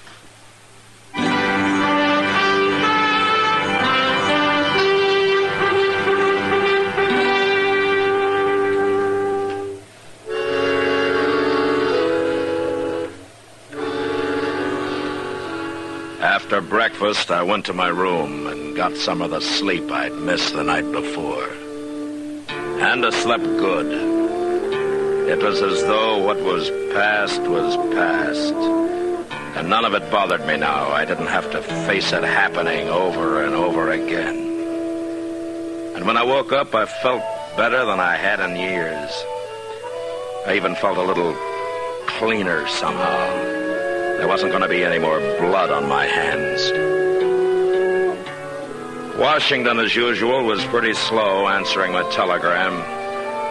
A week later, I still hadn't had an answer. But I didn't care. I'd quit, and that was that. I even began to enjoy myself for a change. Like the day I finally took Kitty fishing. Matt? Hey, Matt! Look, I got another one. Well, throw him back, Kitty. We got more than we can carry now. I will not throw him back. Hold still, you. Come on over here in the shade. You've done enough fishing. Okay. Hey, look at him, Matt. Isn't he a beauty? Yeah, he's bigger than any I caught. Why don't you throw him in the sack and then sit down here, huh? Say, you're right. I didn't know we'd caught that many. Yeah. Maybe we'll have a fish fry tonight, huh? Well, we can feed half a Dodge with all those. Well, I doubt it. You ever see Chester go through a mess full of fish? The last time he starved himself a couple of days in advance. Maybe we can kind of sneak up on him tonight. No. He knows we're out here. Maybe you ought to go into the business, Matt. No? What business? Fishing. You could do it for a living.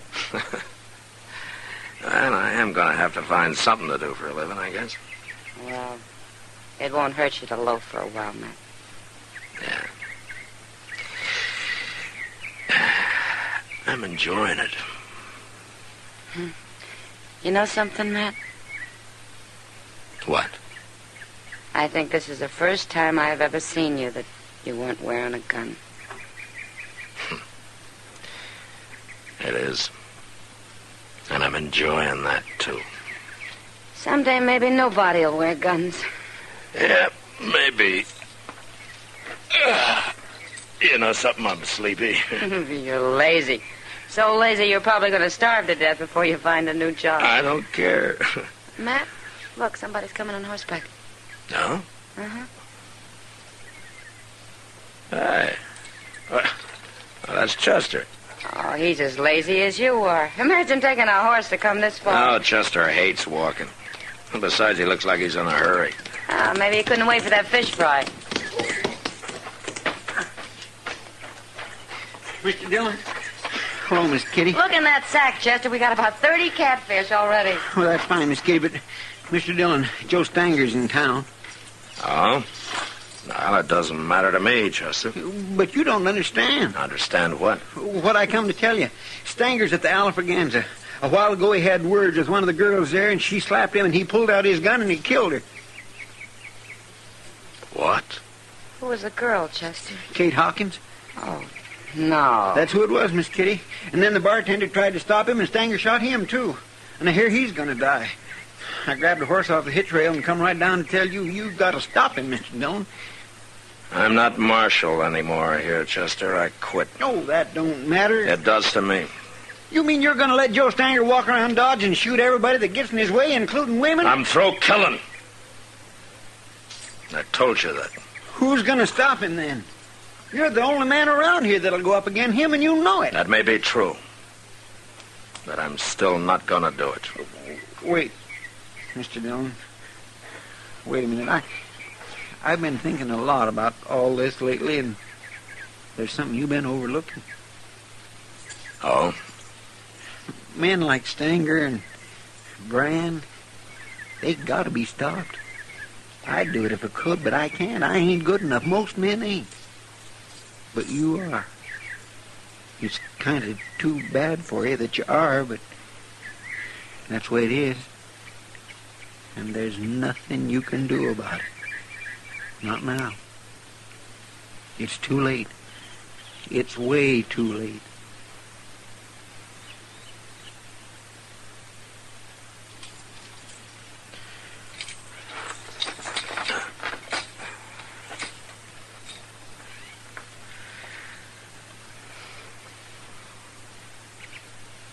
Give me your gun, Chester.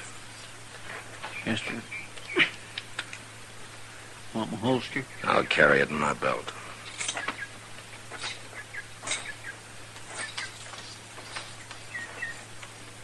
Oh, Kitty. Chester will help you carry the fish back. Sure, Matt. Sure.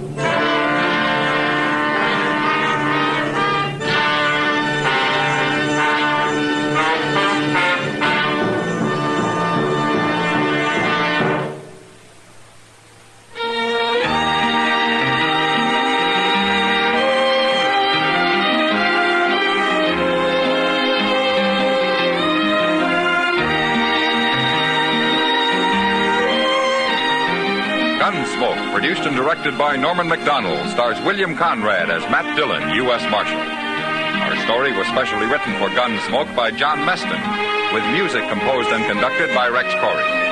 Sound patterns by Tom Hanley and Ray Kemper. Featured in the cast were John Daner and Lawrence Dobkin. Harley Bear is Chester, Howard McNear is Doc, and Georgia Ellis is Kitty.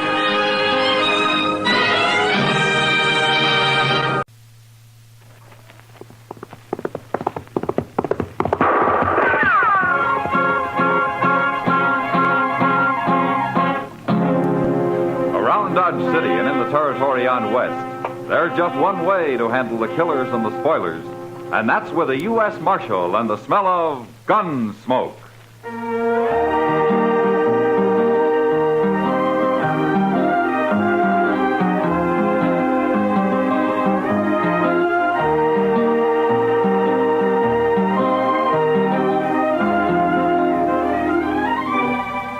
Gunsmoke, starring William Conrad. The story of the violence that moved west with young America. The story of a man who moved with it. Matt Dillon, United States Marshal.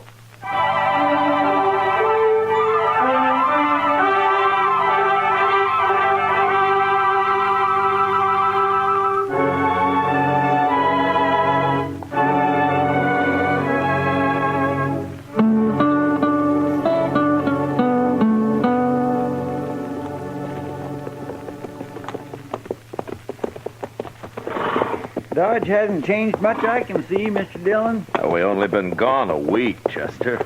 Seems like a year to me. Hard ride now and then won't hurt you. Yeah, it ain't the riding so much, it's the shooting that unnerves a man. Yeah, that reminds me. I think I'll stop at the store here. I need some ammunition. Oh, look. Take my horse onto the stable, will you, huh? All right, sir. I'll see you at the office. Good.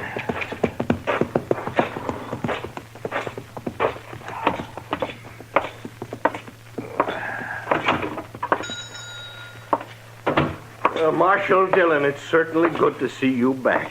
Well, thank you, Mr. Green. Yes, sir. We've missed you around here. Well, that's fine. I'd like a couple of boxes of 45s. Oh, you're loading up, too. I guess you've already heard. What? Yes, sir. I sold more ammunition the last couple of days than I usually do in a month.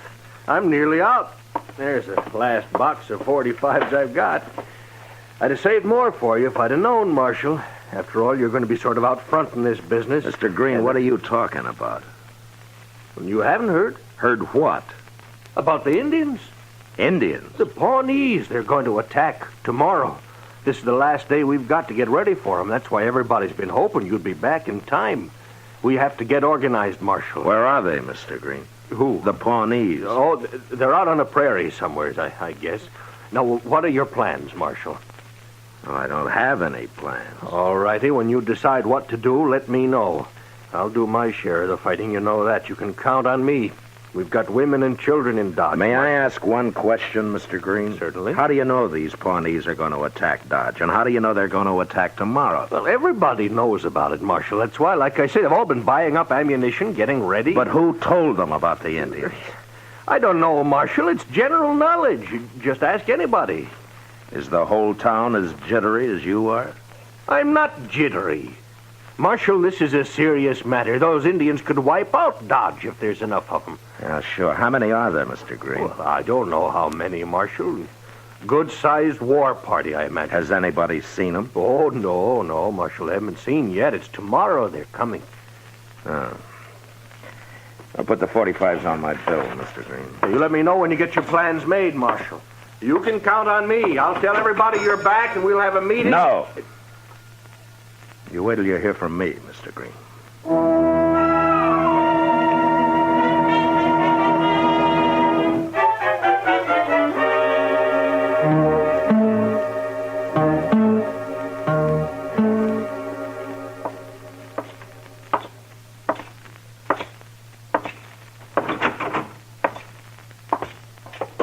Hello, Doc. Oh, hi, Matt. I saw Chester riding up Front Street, so I come down to welcome you home. I gave our horse a feed of grain, Mr. Dillon. Figured they'd earned it. Oh, good. Doc, I've been talking to Mr. Green down the street. Yeah? Has he gone crazy or what? Oh, he must have told you about the Indians. Indians? Oh, the whole town's been talking about them, Matt. Pawnees are on the warpath, they say. And they're going to attack Dodge. Tomorrow, I believe it is. Good heavens, Mr. Dillon. Oh, now, don't you start it, Chester. When did all this talk begin, Doc? A couple of days ago. Oh, everybody's been pretty excited. Especially Green and Hank Reisling at the Dodge house. Oh, they sure been hoping you'd get back in time to take charge of everything. Well, what do we do, Mr. Dillon? Nothing, Chester. Well, everybody seems pretty sure about it, Matt. They'll expect you to do something. Who started all this talk, Doc? Well, I haven't heard anybody mention that. Some drunk, probably, or some greenhorn. The rumor spreads, and pretty soon everybody takes it for a fact, and then a panic begins. Well, there might be Indians, Matt. Has anybody seen them or any sign of them? Well, you're going to have a hard time talking people out of it. Maybe. But first, I got to find out how all this nonsense started. Chester, you go ask Mr. Hightower what he knows, huh? He's got good ears. All right, sir. I'll see what I can find out in the saloons, then we'll meet back here, huh? Yes, sir.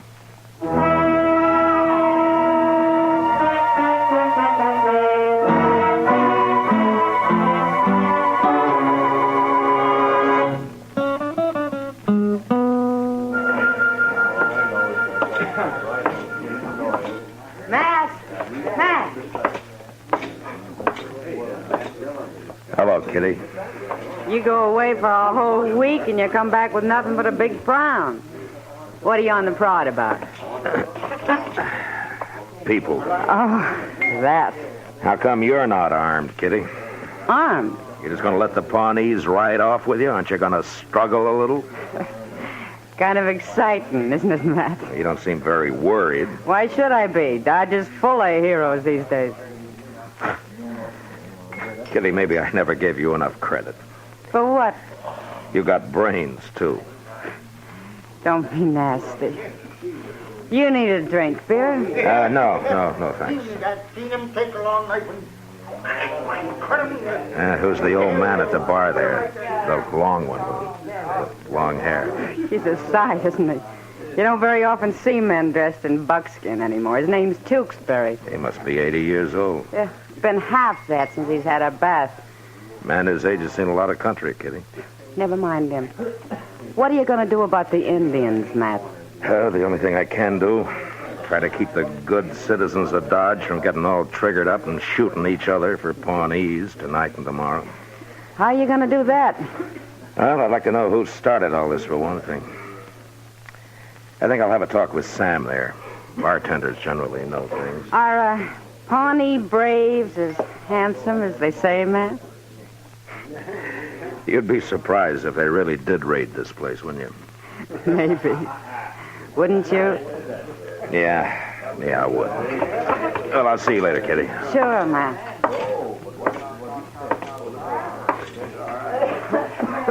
Sam.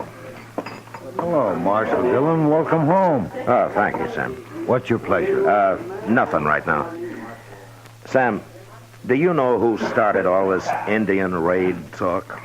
I don't know who started it, Marshal, but everybody's sure all worked up. Yeah, I know. I'm just trying to find out why. Mr. Green and Hank Reisling have been wanting to get organized. They'll be mighty happy you're back. Marshal, I heard Sam say your name. Mine's Tewksbury. How do you do, Mr. I want to offer my services, Marshal. Your services?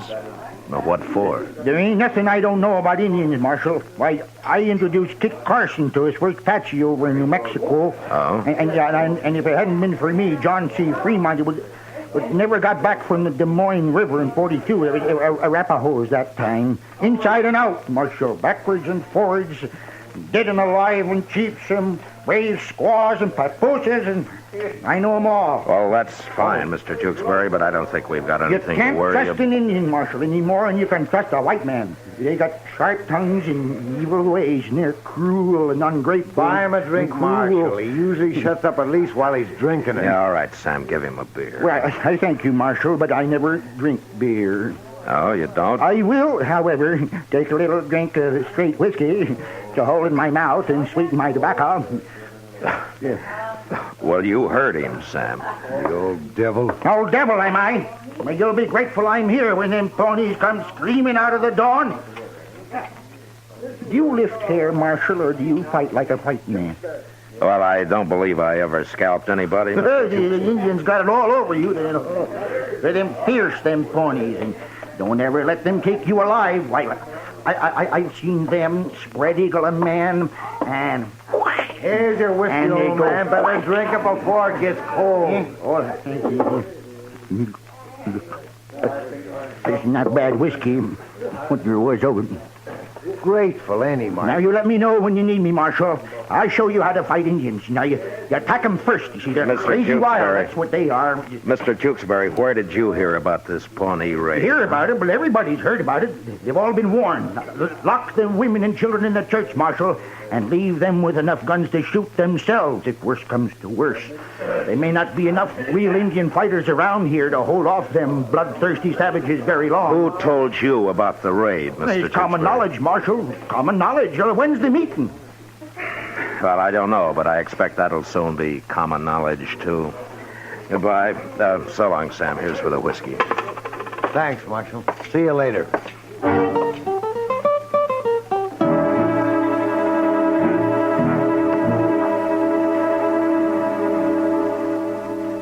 Mr. Hightower didn't know anything, Mr. Dillon, except there will be an attack tomorrow. What'd you find out? Well, I went to all the saloons, Chester, but all they had was the same story. Some wilder than others, especially an old man called Tewksbury. He seems bloodthirstier than anybody. I never heard of him. No, he's a stranger here. Oh, look what's coming across the street. I guess this is the organizing committee, huh? Yeah. Who is that pioneer they got with him? That's old Tewksbury I told you about. He's a little touched in the head, I'm afraid. Well, here they are. Gentlemen? Gentlemen? All right, gentlemen. Now, Marshal, there isn't much time left, and we've got to get Dodge organized. Now, Hank Reisling here and I, we've worked out a tentative plan, which we propose just a minute, Mr. Green. There's something I want to ask before you go on. Yes, Marshal. I'd like to know which one of you men heard about these Indians first. I think Charlie told me. Charlie? Well, I don't see that matters. Which all right. Heard about all right. Then let's say the rumor just got started somehow, okay? Pretty big for just a rumor, Marshal. Well, my wife's nearly crazy with fear. All the women are. That's why we got to do something. Get things organized. People will feel better then. You know what panic is, Reisling? It's fear, all right, but a man can be afraid and still think. But when he gets panicked, he stops thinking. Like all of you right now. You're acting like cattle in a stampede. That's pretty strong talk, Marshal. Is it? Then I'll point out something else to you. You're willing to believe the Pawnees are on the warpath, and you don't even know who reported it. And on top of that, you're willing to believe they're going to attack tomorrow. Well, that's what they say, Marshal. And it's your job as the law here to do something about it. Yes. If you don't help us now, the blood will be on your head. Blood? In Pawnees are the bloodiest devils in the whole Indian nation. They're mean. They're downright mean. I know them. I'll show you how to fight them. We'll ride out after them. Tewksbury. What? Look, after them first. Tewksbury, let me ask you something. I'm offering my services, Marshal, same as I did with John. Well, listen to me. The Pawnees are attacking tomorrow. Is that right? At dawn, Marshal. They always attack at dawn. If they die at night, you see, their spirit wander. They got to die. Yeah, I know. But there's something else about Indians I want to ask. I know everything there is to know about Indians. Then did you ever hear of Indians telling anybody just when they were going to attack? They're just like snakes.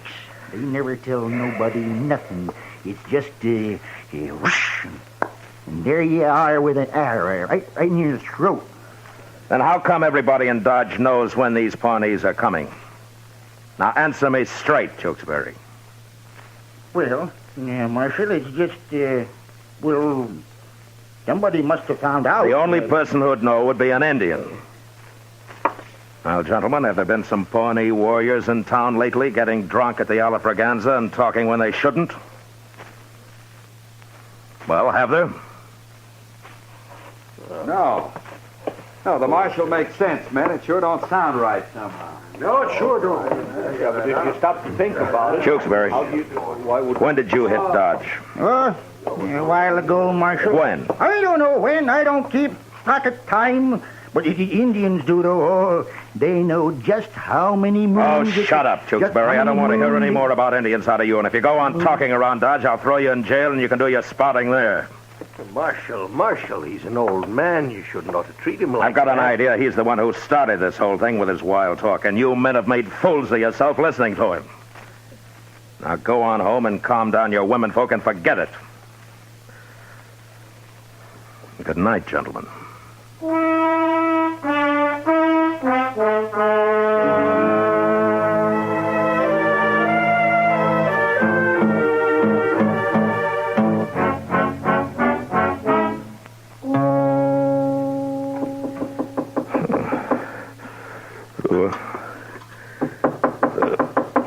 Yeah, who is it? It's Chester, Mr. Dillon. Oh, Chester. Well, come in, Chester. Say, you're all dressed. Yeah, I slept with my clothes on. I figured there might be trouble yet. There is. That's what I come to tell you. Well, then tell me. It's a fire, Mr. Dillon, at the edge of town, that old rooming house of Ari Danvers. A fire? How bad is it? The house is going, but that ain't the worst. They found some arrows nearby. What? It's the Pawnees.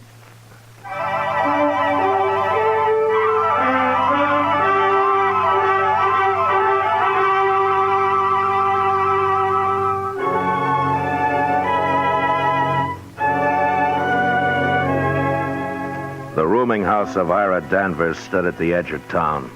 It wasn't much more than a jerry-built shack patronized by a few drunks and an occasional cowboy who had lost his pay at the games. And by the time we got there, it had burned to the ground, and a small crowd had gathered.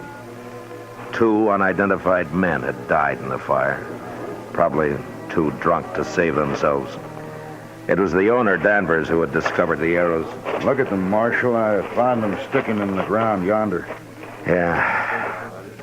Well, they're Pawnee, all right. And devils stood out there somewhere and fired the place with burning arrows, I figure, and just shot these in to let us know who did it. Well, that could be Danvers, but why would they set fire to only one house? What are you men waiting for? Those Indians could ride in on us any minute. Some of you men get out there and stand guard and get some horses. Now, hold it, you two. Let's don't get all excited. It's still dark, and no Indian's going to attack in the dark. You know that. Look, what about those arrows, Marshal? Ain't that proof enough? It's an hour till daylight, Mr. Green. Nothing's going to happen till then. We've listened to you long enough, Marshal. We've got women to protect.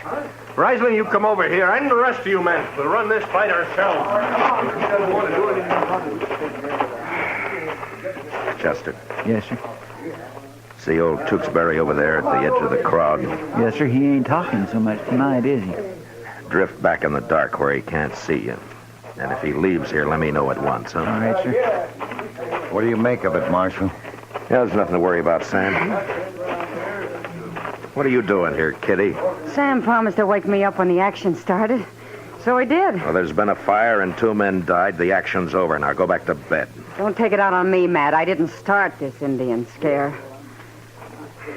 No, I'm sorry, Kitty, but this is no place for a woman. Where is a good place for a woman? Don't start that. What are they doing over there, Marshal? Green and Riesling are organizing the defense of Dodge, Sam. They found some arrows, I hear. Yeah, they did. Pawnee arrows. And they are going to attack. They're right out there in the dark somewhere. No, I don't think so, Sam. But you go look if you want. Sam, come on over here. We'll need you, too. That's Green. He's calling me. And then you better go. Sure. I'll go. I'll go with you, Sam. I want to see what's doing. What? Oh, where is he, Chester? He drifted off behind that next shack. Well, let's follow him. Come on.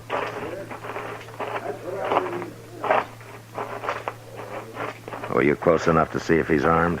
No, sir. I couldn't tell. It's too dark. No. Look quiet now. I don't see it. No, neither do I. Now, hold up a minute. Maybe we can hear him. Now let's go on. Hey, something moved right over there. Yeah, I saw it. Look, he's lighting a fire. Yeah, there he goes. You put out the fire, Chester. I'll catch him. Yes, sir.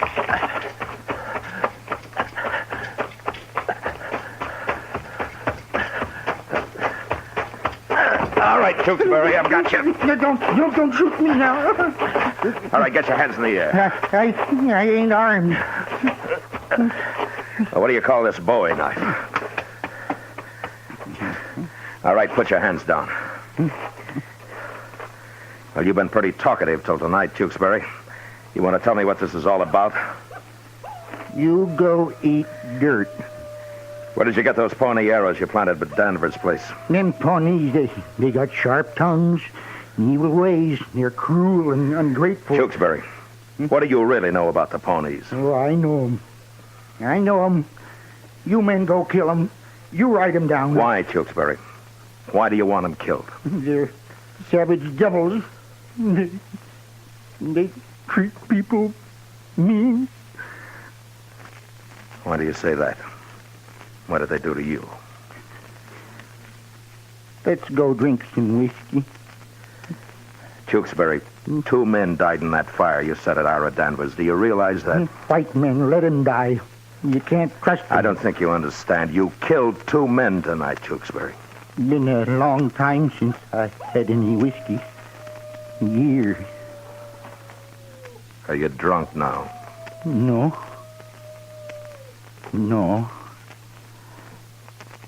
I'm tired. I'm awful tired. Tired and lonely. I want to lay down. Make camp. Yeah. Come along, old man. I'll show you a bed.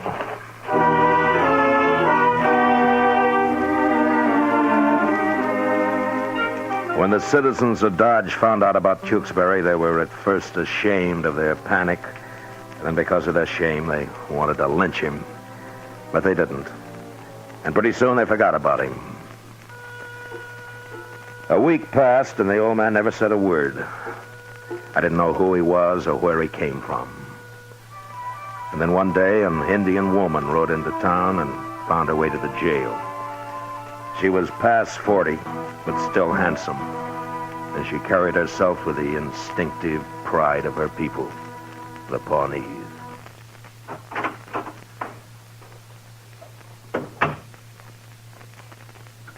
Is this the jail? Yes, it is. You are the marshal? That's right. What can I do for you? Word has been brought that you have an old man here. What, Tewksbury? Yes. I have come for him. What? I am his daughter, Marshal. Oh, I see. Well, will you sit down? Thank you. So Tewksbury married a Pawnee, huh? Many years ago. My mother is dead. Now, your father taught you English, huh? Yes. But I have lived among white people. Not for long. I like my people better. Of course. I think my father does, too. He has lived with us many years. Tell me, what was he doing in Dodge? He is old. So old he is like a child. He ran away one night in anger. Why? Our tribe is peaceful, Marshal. We have given up war. But sometimes the young men find it difficult not to fight. My father made some whiskey. He was giving it to the young men, telling them they should kill white people. And he got caught at it? Yes. The chiefs held council. They made very strong talk. My father grew angry. He say he will destroy them. Marshal, he is old. Thoughts are no longer clear in his head. Yes, I understand. He has lived long, seen many things. He does not like being old. He cannot understand why life is peaceful with us. Well, he sure stirred up a lot of trouble here. A hunter told us the story. My father will be more closely watched now. Because he has served the tribe well in the past, chiefs will send you horses. Horses? To let him come back. Oh, his fine, huh? His fine, yes. I forgot the word. Well, it's not as simple as that. You see, 2 men died in that fire your father set. I'm afraid he'll have to stand trial. Trial? Oh, your counsel. Yes, It'll be in a few days now, but I've got to warn you that it might not go well with him. 2 men die. I understand, Marshal. I wait. Look, would you be willing to come to the trial to talk for your father? A squaw? Well, we allow women to talk at our trials. Then I will be there. Good. Now I think your father'd like to see you. Come.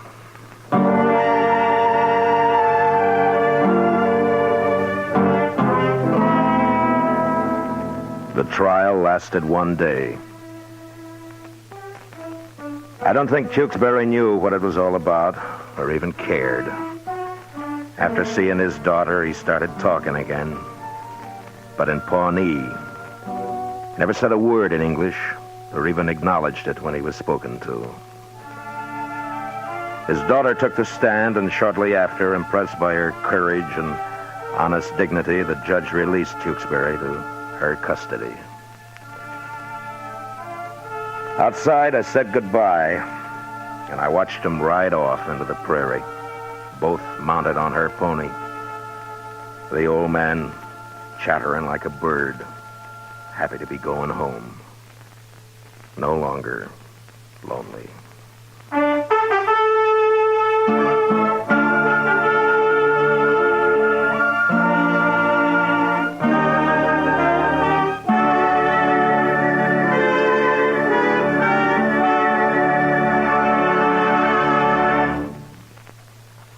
Gunsmoke, under the direction of Norman Macdonald, stars William Conrad as Matt Dillon, U.S. Marshal. Tonight's story was specially written for Gunsmoke by John Meston, with music composed and conducted by Rex Corey. Featured in the cast were John Daner and Lawrence Dobkin, with James Nusser, Vic Perrin, and Lillian Bayef. Parley Bear is Chester, Howard McNear is Doc, and Georgia Ellis is Kitty.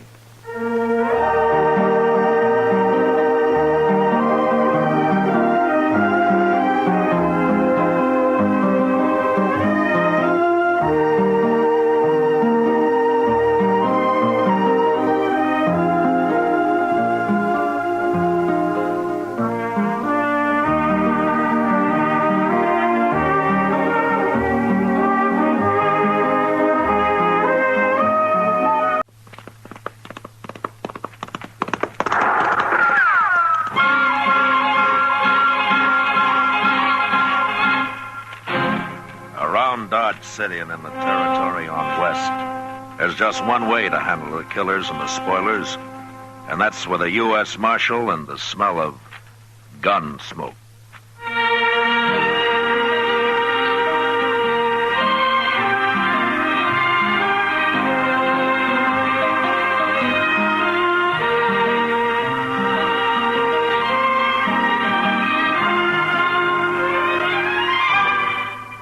Gunsmoke, the story of the violence that moved west with young America. The story of a man who moved with it. Matt Dillon, United States Marshal. Gunsmoke, starring William Conrad.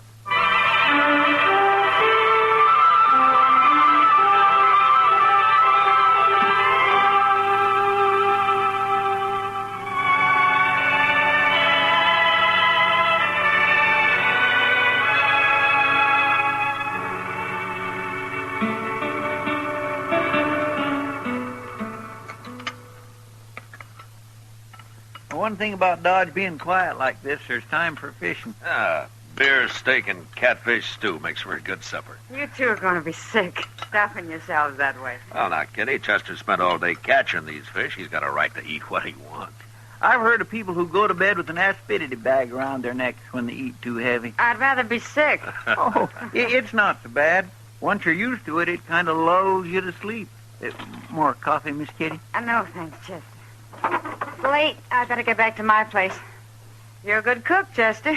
Oh, say, thank you. If you ever get tired of the law business, Chester, maybe you could get a job at Delmonico. The regular customers might get a little tired of catfish stew, Matt. Come on, Kitty, I'll walk you back. All right. Will I see you in the morning, Mr. Dillon? I'll be at the office early, and I want to ride out to Jim Redigo's place and look at a horse. Can I go with you? Sure. Maybe you'll see something you'd like to have. We'll leave early before it gets too hot. Good night. Good night, Mr. Dillon. Miss Kitty. Good night.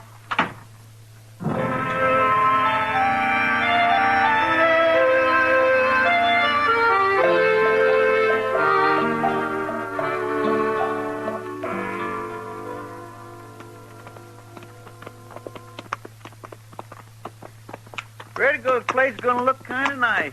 All them trees growing up around the house that way. He's done pretty good in a year's time. Of course, it's a long way out of Dodge. You need space to raise good horses, Chester. Yes, sir, I know, but it must get mighty lonesome out here. I don't think that bothers Jim much. Looks from here like his corrals and cat's pens are empty, Mr. Dillon. Well, maybe he's moved his horses out to get the last of the summer grass. You got any special horse in mind? Oh, the last time he was in Dodge, Jim was bragging up a sorrel stud he's got. It might take $30 for him.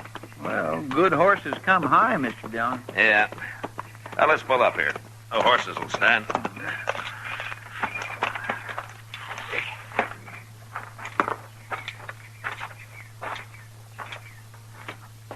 Quiet like, isn't it?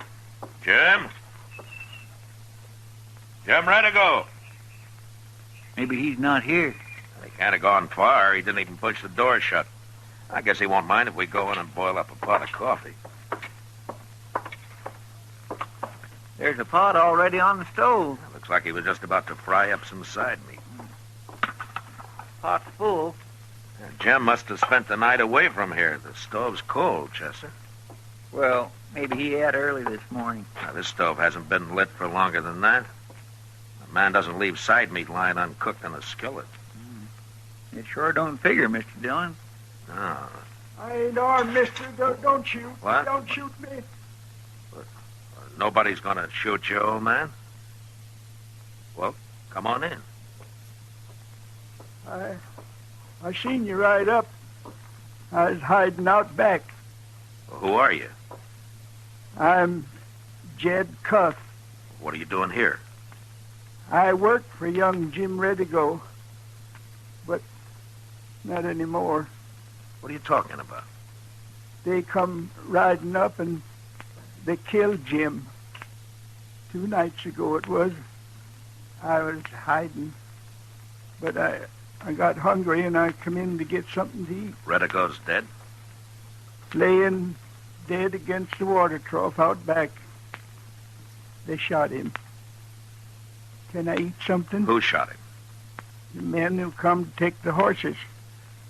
They killed Jim and then they run his horses off. Jim tried to fight them, but it was 2 of them against the 1 of him. Well, I thought you were here. I run away. I was scared.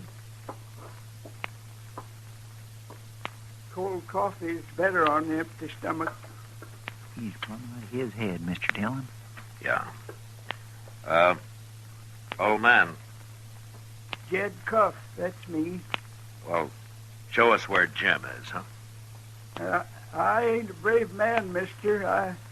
I run away from all them guns. That's okay, Jed. You'll just take us to Jim. Out back. That's where he's laying. I'll show you. But before he died, mister, Jim killed one of them horse thieves dead. He's laying out here, too. You think this old man's telling the truth, Mr. Dillon? Well, as straight as he can remember it, Chester. It's just that he's old and not very bright anyway. There he is. There's Jim.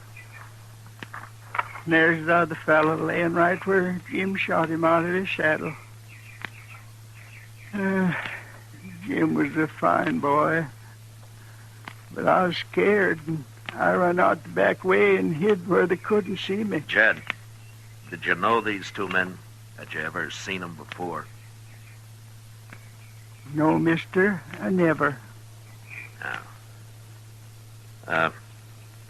Chester, see if you can find a shovel.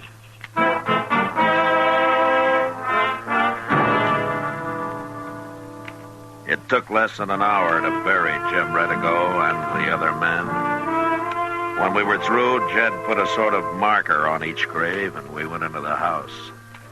Chester and I found some food in the cupboard, and we fed the old man. Then we started him for Dodge. Happy enough, astride an old donkey we found grazing free behind the house. Then Chester and I watered our horses, and a few minutes later rode away from the Redigo place, following the 2-day-old sign of the stolen horses.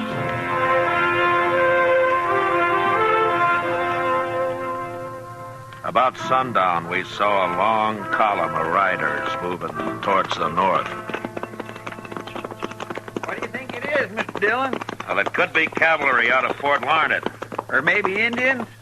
Or Indians. If it is Indians, we ought to get out of here. They're riding too slow to be a war party, Chester. It's Indians, all right. Cavalry wouldn't circle that way. Then we're going to go right up to them? Well, if we can. Hey, look, they've stopped. Yeah. How many of you figure there are? Maybe 60, 70. Might be a whole Indian village on the move. If it is, they're not looking for trouble. I hope not. They're waiting for us, all right.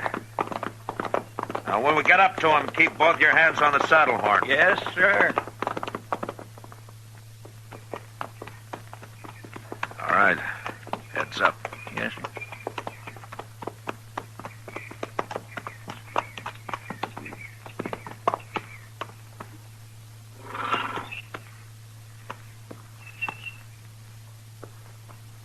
They're just sitting there, looking at us.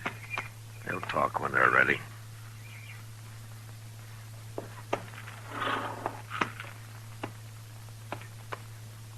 I am Quick Knife. My name is Matt Dillon. My braves and I have watched you come. You are looking for the white man. That's right. The white man sold us horses. Our squaws ride them now. He stole those horses from another white man. We bought the horses with gold. He killed a man when he stole. You have come to take back the horses and punish the man. Yeah. The horses you cannot take. The man you must find for yourself. The horses are ours now. There are 2 of you, and many of us. All right, Quick Knife. What about the man?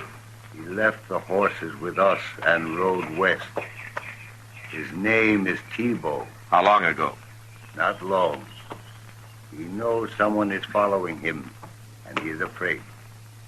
His trail will not be hard to follow. Thank you, Quick Knife. Chester.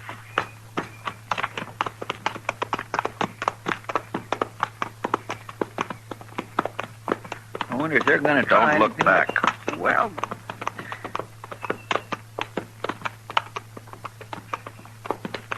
now, what were you going to say? nothing. Only they're still just sitting back there on their horses, Mr. Dillon, watching us. Yeah. I was just a mite scared. Was you? Yeah, Yeah, I think maybe I was. Well. Are we going to track Tebow now, Mr. Dillon? Yeah. We'll track him, Chester. And we'll find him.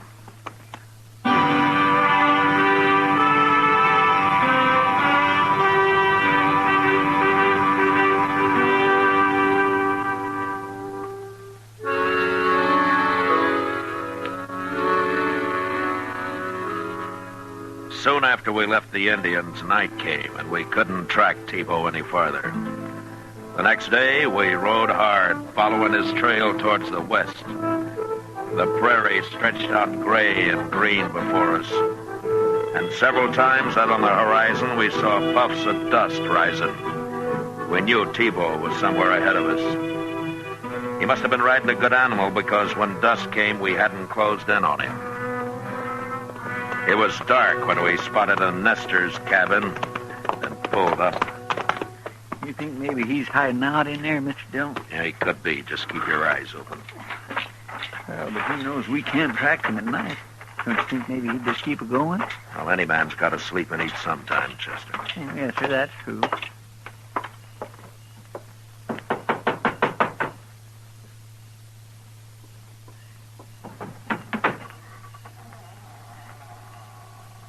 What do you want? I thought maybe we could get some food and water our horses. Who are you? My name's Dillon. We don't have many strangers out here. I'm a U.S. Marshal. Well, I've got some tater soup working. Well, thank you. This is Chester Proudfoot. How do, ma'am? Just sit at the table there. Thank you, ma'am. You're a long ways out here. We was headed for Colorado territory. We never made it. You're a widow woman? No, it's just the boy that died. Maybe that's why my man and I stopped here. He built this place. Here you are. Ah, thank you.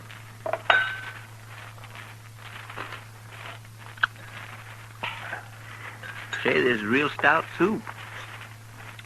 Where is your husband? Hunting. Uh-huh. Night hunting's a pretty poor thing, isn't it? Yeah, sometimes the body don't have much choice. When will your husband be back? You're asking a lot of questions, mister. I told you I'm a U.S. Marshal. People have good luck and bad. Ours has been mostly bad. Yeah. I'm looking for a man called Tebow. I don't know him. What? Yours is the only place we've seen. He came this way. My man's name is Kirch. Abe Kirch. We don't know anybody called Tebow. Well, thank you, Miss Kirch. We'll water our horses and get moving. Get moving. Thank you, ma'am. It was mighty tasty soup. You're riding on now, ain't you? Yes, that's right. You can water your horses right out there in front. Good night. Good night.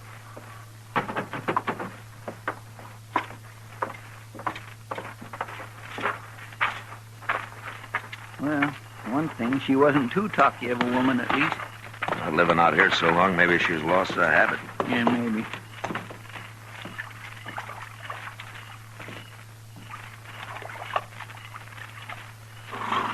This cussed buckskin can drink more water than a Texas mule. Yeah, they've had enough. All right, let's ride. Oh.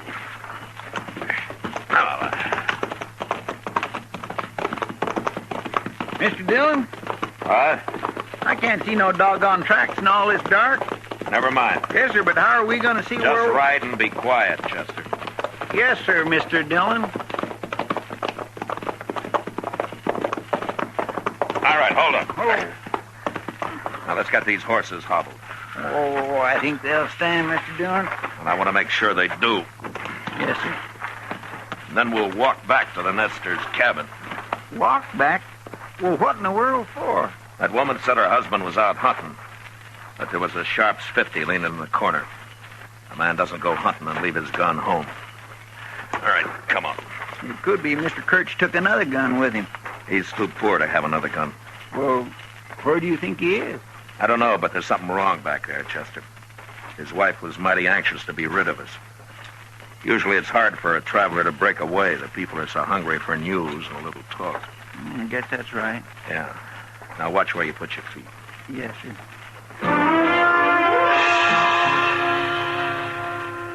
It only took a few minutes to make our way back to the Nestor's cabin, where a pale light showed through the chinking and under the door. Some 30 feet short of the cabin, we stopped. We could hear voices inside. I motioned to Chester, and we stretched out flat against the ground, and then inched our way closer. Now we could make out it was a man and woman talking. One voice was Miss Kirch, and the other was either her husband or T-Bow. What's hurt him? Who said that? He ain't hurt bad. There's blood on his face. I hit him to keep him from talking out. Just come around. I got rid of those 2 men like you told me. Is that him? Said you wouldn't hurt Abe if I did that. Wait a minute, Chester. I just hit him on the head. Now, shut up. We ain't never harmed nobody. I did what you said, and I... I told you to shut up. You open your mouth again, and I'll fix your husband good. Get your food out all on that table. Gotta have me something to take along. Chester, he's busy now packing up that food. Crawl around to the back of the cabin, then make some noise. What sort of a noise? It doesn't matter, just so he knows somebody's out back. Well, then what? I don't know yet. I'll get going. That's fine. You take all that, what we gonna eat? So hungry. Those men here were the law, weren't they? One man said he was a marshal. They've been following you. You must have done something bad, real bad. I killed a man who talked too much, woman, and I just... Someone's out back. Please, don't shut up. I'm going out. Don't you make a sound or I'll come back for you.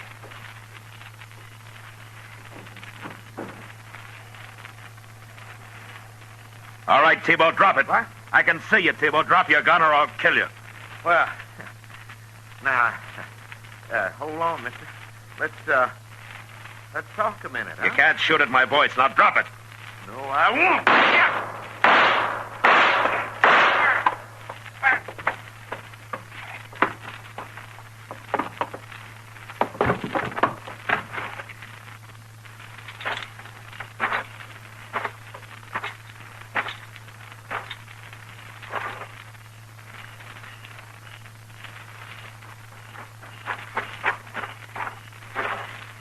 Everything all right, Mr. Dillon? Yeah, sure. Kind of too bad you had to kill him. But then they'd have hung him for a horse thief anyway. Yeah. And he killed Jim Redigo, too, Mr. Dillon. Forget it, Chester. Yes, sir. Now, we better get into the cabin. There's nothing we can do out here.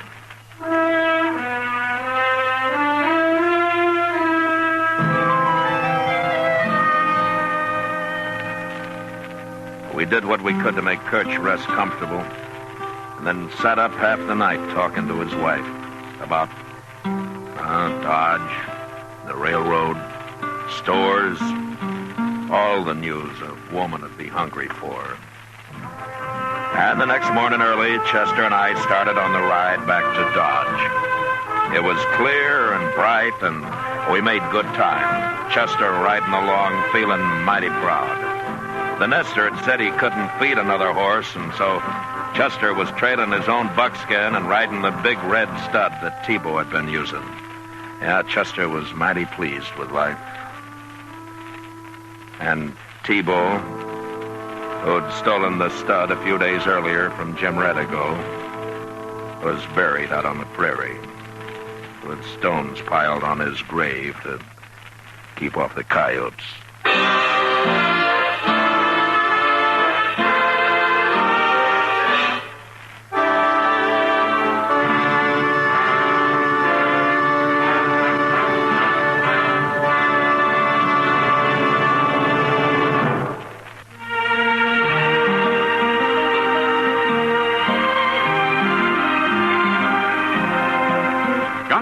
under the direction of Norman Macdonald, stars William Conrad as Matt Dillon, U.S. Marshal. Tonight's story was specially written for Gunsmoke by Norman Macdonald, with music composed and conducted by Rex Corey. Featured in the cast were Helen Cleve, Ralph Moody, James Nusser, and Paul Frees. Parley Bear is Chester, and Georgia Ellis is Kitty. Ken Peters speaking. Join us again next week as Matt Dillon, U.S. Marshal, tries to prevent mass murder during his fight to bring law and order out of the wild violence of the West in Gunsmoke.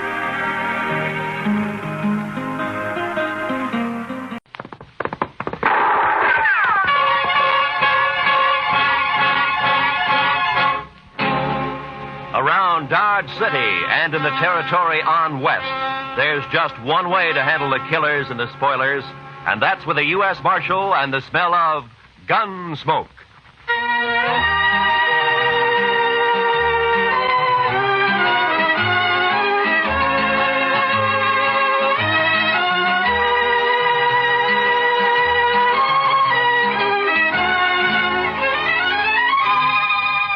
Gunsmoke, starring William Conrad. The story of the violence that moved west with young America. The story of a man who moved with it. Matt Dillon, United States Marshal.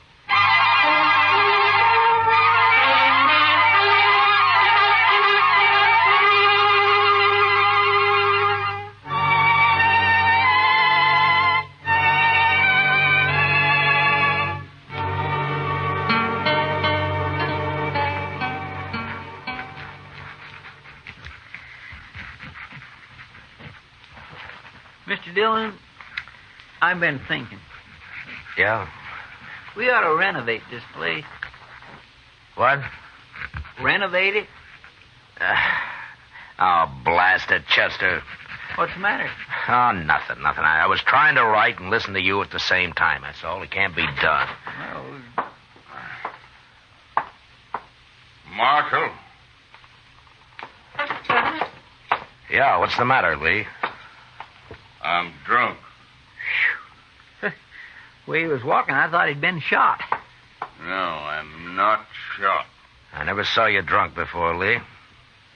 Well, would you like a little coffee or something? Ah. There's my gun. Now lock me up. What? Lock me up, I said.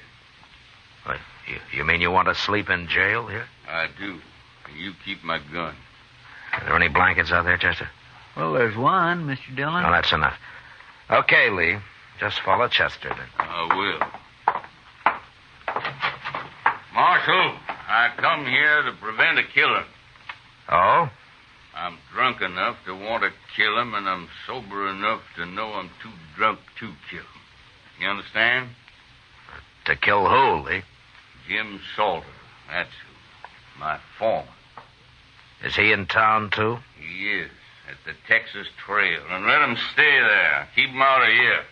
I'm going to bed. Yeah, right in there, Mr. Dargan.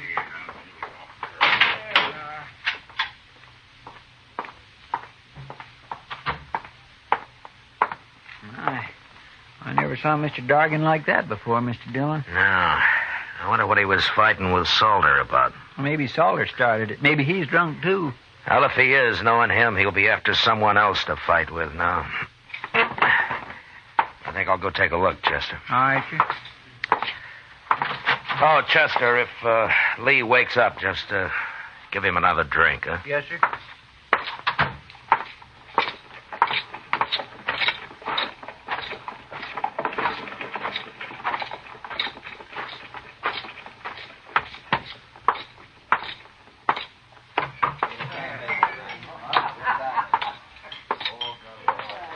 Well, how come you're alone, Kitty? Being alone isn't so bad, Matt, sometimes. Oh? Buy you a drink? No, thanks. I don't see Jim Salter anywhere.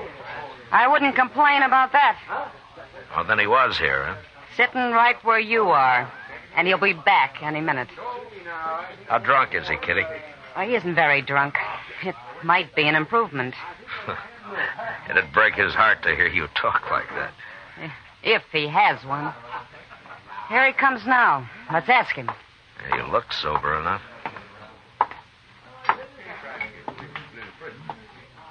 You move in fast, Marshal. Sit down, Solder. Sit down. Seeing as how it's my table, I will. I ran into Lee Dorgan. He was pretty mad about something. That so? Yeah. But it's all right as long as you're not looking for trouble. Me, Marshal? I never look for trouble. Neither does Lee. Now, you know those Southerners, Marshal. They're always getting insulted about something. You've been foreman on Lee's ranch for over a year now, Solder. This the first time he's wanted to kill you? Is that what he said? That's what I heard him say. Oh, yeah. Well, Marshal, Lee's had a little bad luck with his cattle, that's all. When he's had a drink or two, he needs someone to blame it on. You know how it is with these greenhorns. No. How is it? If it weren't for me, he wouldn't have as many cows as he's got. Now he's lost a few strays, he's all upset. Well, as long as it doesn't end in gunplay. Oh, me and Lee get along fine when he's sober. Yeah. You have to leave, Matt? I'm afraid so, Kitty. Then I'm going to bed. Hey, wait a minute. You can't do that. Who says I can't, mister?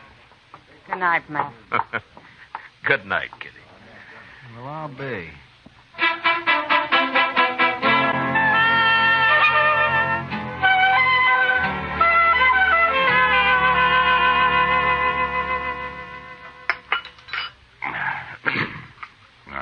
Mighty nice of you, Chester, to bring me all that coffee. Oh, don't mention it, Mr. Dargan. I had a hangover once myself. Here's your gun, Lee. Thank you, Marshal. You, still feel like killing Jim Solder? I'll kill any man that cheats me. That's how I was brought up, and that's how I am. So? I guess it's just instinct that tells me I'm being robbed by him, Marshal. I got no proof at all. None whatsoever. What is it, Lee? Don't your cattle tally up right? Look. I came out here from Alabama 18 months ago. I bought a ranch. I'm trying to raise beef. I've learned a little, but I can see it takes years to be a cattleman. Meantime, I'm green and I'm an easy mark, but I'm not so dumb I can't count. Marshal, I branded over 300 calves last spring and fall, and more than half of them are missing right now. Stolen? I don't know, Marshal. I've asked every rancher and every buyer around here to be on the lookout for my brand that hasn't turned up once. Well, why do you think Solder has anything to do with it? Instinct, I told you. I just don't trust him. Nothing more, but it's enough. Well, then why don't you fire him? Pride, I suppose. I want to beat him at his own game, whatever it is. Well, good luck at it, Lee. Well, I need more than luck, Marshal. I need a little help. I just don't know enough about this business. You're asking me to help you? I am. But how? Come out to the ranch. Just take a look around. Maybe you'll see something I can't see. Well, I don't know. We're branding again tomorrow, Marshal. Come out then. You got to help me. I'll be ruined if this goes on anymore. All right, Lee, I'll come. But, will you promise me one thing? What's that? If Solder does prove to be guilty, you won't try to kill him? No, I can't promise that. I respect the law, Marshal, but I got my own code, too. Thanks, just... Now, wait a minute, Lee. You're stubborn, but I don't think you deserve being ruined. All right, I'll come. Thank you, Marshal. Thank you. You know, the reason I got drunk last night was because I just felt so almighty helpless. Mad and helpless. Yeah, I know the feeling. See you tomorrow.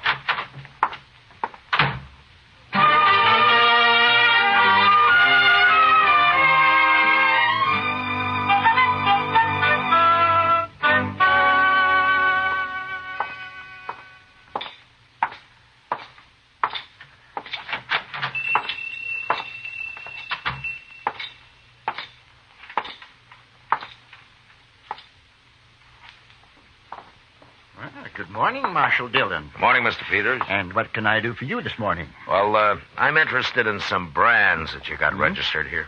Oh, you don't mean to tell me that you're going into the cattle business, Marshal? No, not likely. I just want to see what new brands have been registered in the past, 12 or 13 months. Well, certainly, Marshal. 1865, 67, 68, 68. Yeah. Here it is. There you are. That's the official brand book for the last 2 years. Oh, thank you. You can start anywhere you like in it. Well, maybe you remember, Mr. Peters. Mm-hmm. Has Jim Salter got a brand registered? Salter? Yeah, Jim Salter. The fellow who works for Lee Dargan? That's right. Yeah. Last summer. July, I believe. Look there. July? Mm-hmm. Yeah, July. Yeah. Here it is. Salter, James Salter, July 14th. Bar S. That's it. Bar S, yes, indeed. How's he doing? Fine, Mr. Peters, fine. Thanks for the help. Oh, anytime, Marshal, anytime at all. That's what I'm paid for. Goodbye. Goodbye, Marshal.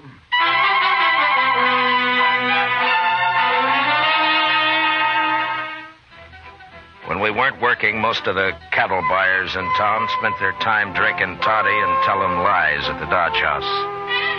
And there I learned that a number of Bar S calves had been sold in the fall and some more of them in the spring. They remembered because it wasn't often a man sold only calves, and also because the brands were newly burned on. But they said the brands were clean and there was no question of any previous marking having been altered. I figured Salter was a whole lot smarter than the ordinary rustler. And the next day I found out just how smart.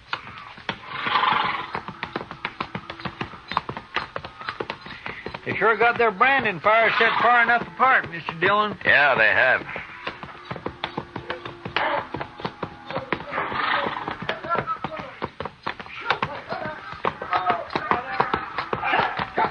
There's Jim Salter now at this first fire.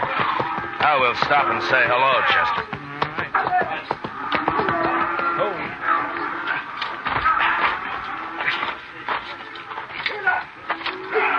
All right, let it go, boys. That's interesting. What is? I'll tell you later.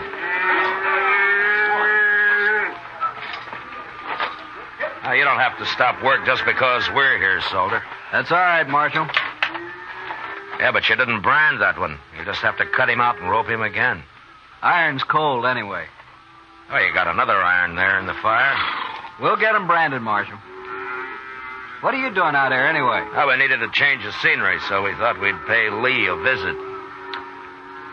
Where is he? Working the fire down yonder. You sure do keep your fires separated.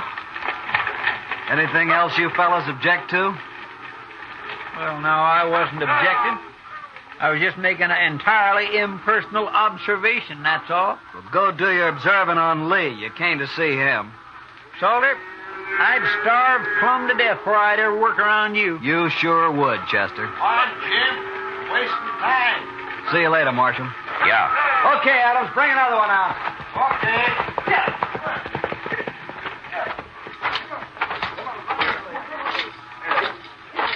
He's smart, that Salter.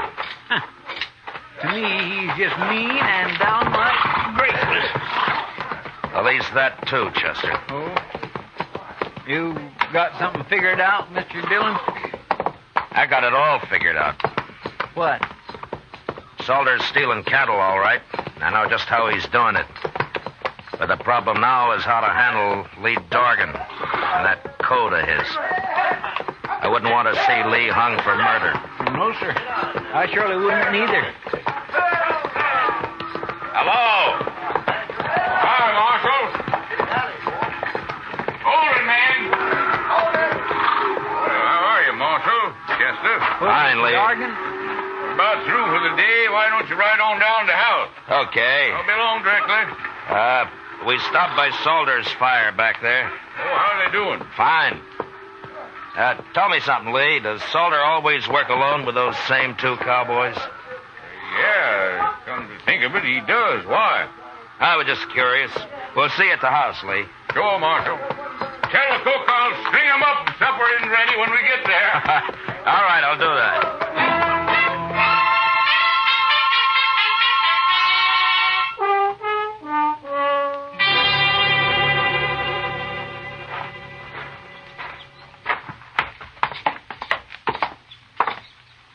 Well, not a bad house Mr. Dargan's got here, Mr. Dillon. That's fine. Let's sit on the porch here, Chester. They'll be along soon. Yes, sir.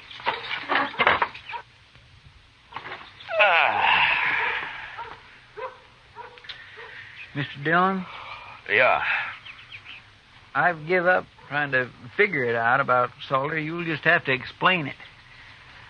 Well, I told you he sold fresh branded calves under the Bar S mark that he's got registered. Yes, sir. Well, those were Lee's calves. Did you ever hear of using a cold brand, Chester? A cold brand? Yeah. You can either put it on through a wet blanket or you can just keep the iron hot enough to burn hair and press it down lightly so it won't scorch the hide. Well, Looks like a fine brand for a few months. That is until the calf sheds. I'll be doggone. And then the calf's as unmarked as the day it got dropped. You can brand it at leisure with any mark that appeals to you, like a Bar S, for example. So that's what Salter's been doing. He was about to put a cold iron on that calf a while ago when we rode up. Sure. He works at a distance from Dorgan because the other cowboys had noticed right away what he's up to. Poor Lee. He's sure right about being green at this business. Well, he's going to learn now, Mr. Dillon. No, Chester, I can't tell him. Well, why not? Lee meant it when he said he'd kill Salter if he had any proof. And if he did that, he'd be worse off than he is now. Well, then why don't you just arrest that man? The judge would let him off, I'm afraid. Cold brand can be laid to carelessness. Of course, we could wait a couple of months and catch him doing his Bar S branding. That's risky, too, though. Well, what are you going to do, Mr. Dillon? I don't know, Chester. But I'll have to figure something out by morning.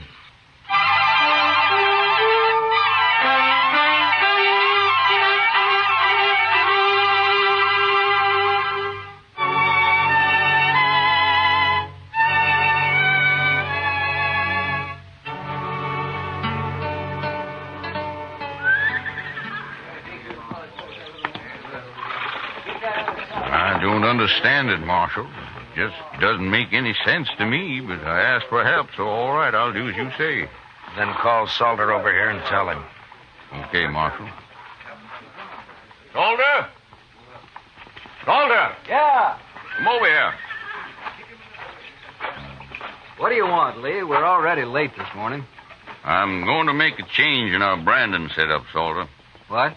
I've decided it'll be faster from now on. We all work from one fire instead of two. What for? You and Adams and Smith will work alongside the rest of us, that's all. Whose idea is this, anyway? Those are my orders. Oh? You still talk like a Confederate colonel, don't you? That'll do, Salter. Sure. This is for you, Marshal. I never did like you anyway.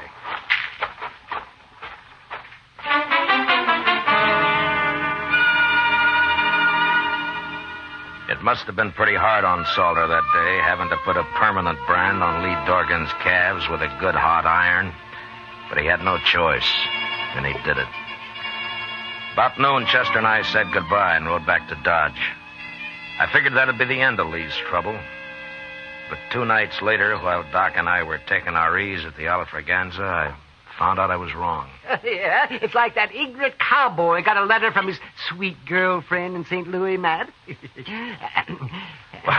All right, Doc, what did the letter say? Oh, well, she mentioned that she'd found a nice room with running water. Yeah. Running water. And so this uncivilized son of the prairie wrote her back to get rid of that Indian at once or our engagement is off.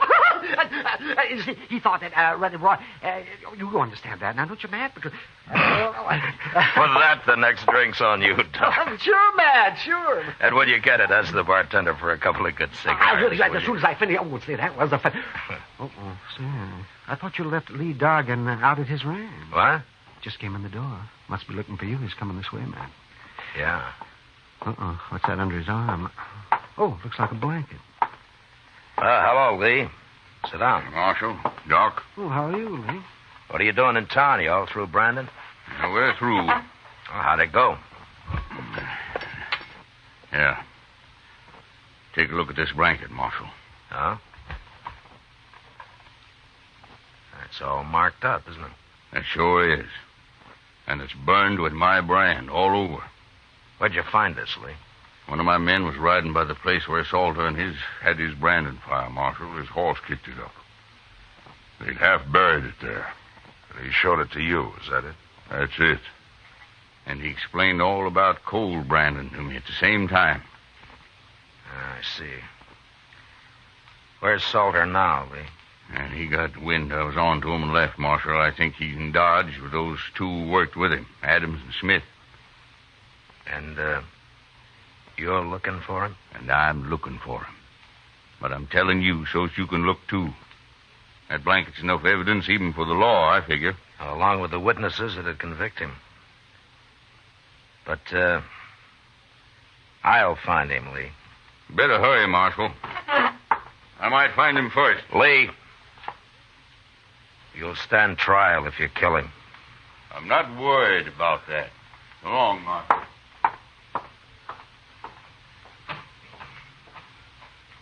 Why didn't you take his gun, Matt?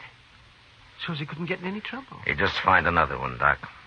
Lee's a mighty determined man. Yes, I can see that.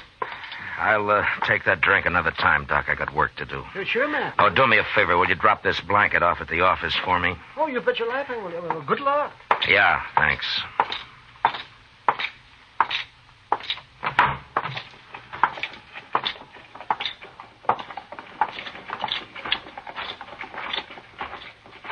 Mr. Dillon? Mr. Dillon? Yeah, what is it, Chester? There's something wrong, sir. I just saw Salter and two men walk up behind Lee Dargan over there and grab his gun. What? Well, where are they? They were headed toward Kelly's stable. I thought I'd better find you first. Come on. What are they doing in Dodge, anyway? Lee's on to him, Chester. He knows the whole story now. And they know he knows it. Well, then somebody's going to get killed, sure. It looks that way. All right. Stay behind me, Chester. That's the only door to the stable. They'll have to come out there, sir. Yeah, I know. But we're going in after them. Easy now. The entrance to Kelly's stable was open, but there was no light showing. Chester and I stepped quickly around the frame of the door. Then we stopped just inside, waiting for our eyes to get used to the darkness. We could hear voices in the back where the men were saddling up. And then, suddenly, we both saw it at the same time. The first stall, Mr. Dillon. Look. Yeah. It's Mr. Dargan. They hung him. Yeah, they just did it. He can't be dead yet. Here, take my knife and cut him down. You can climb up on the feed box. I'll cover you from here. Now, hurry. Yes, sir, I'll hurry.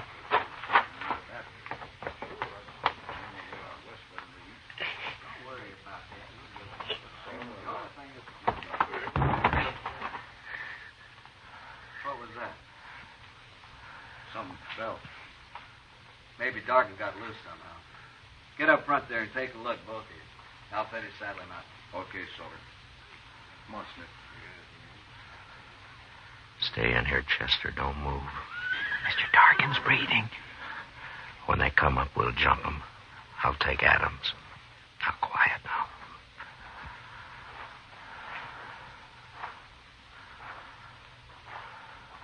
I don't see him.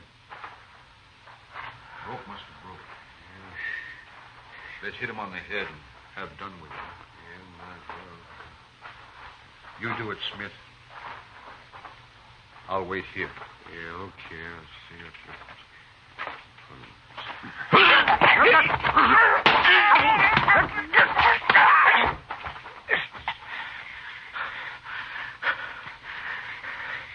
You all right, Chester? Yes, sir. Good. Now keep low. What's going on up there? Adams? Smith? Mr. Mr. Dargan's coming to now. He's breathing easier. Keep him quiet. Hold him down if he tries to get up. Salter will be along in a minute. Yes, sir. What are you two doing? Answer me, blast you! Who's in there? Throw down your gun, Salter. Who's that? It's Matt Dillon. Now do as I say.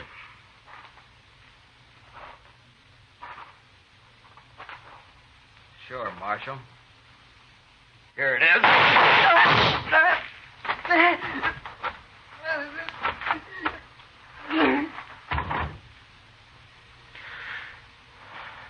All right, Chester. Get the guns off of Adams and Smith. We don't have to worry about Salter. All right, sir.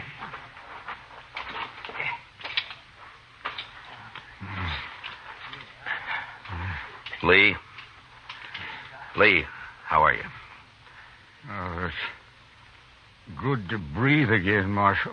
I was about gone. Well, you're all right. We got him. And Salter's dead.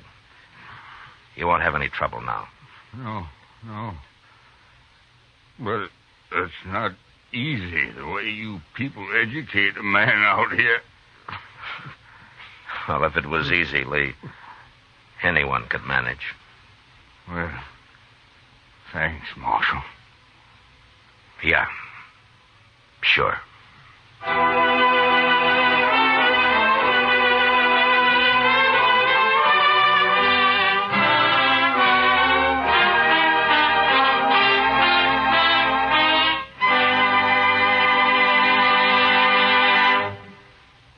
Gunsmoke, under the direction of Norman MacDonald, stars William Conrad as Matt Dillon, U.S. Marshal. Tonight's story was specially written for Gunsmoke by John Meston, with music composed and conducted by Rex Corey. Featured in the cast were John McIntyre as Lee, Harry Bartell as Salter, and John Daner as Peters. Parley Bear as Chester, Georgia Ellis as Kitty, and Howard McNair as Doc. Gunsmoke has been selected by the Armed Forces Radio Service to be heard by our troops overseas. Join us again next week as Matt Dillon, U.S. Marshal, fights to bring law and order out of the wild violence of the West in Gunsmoke.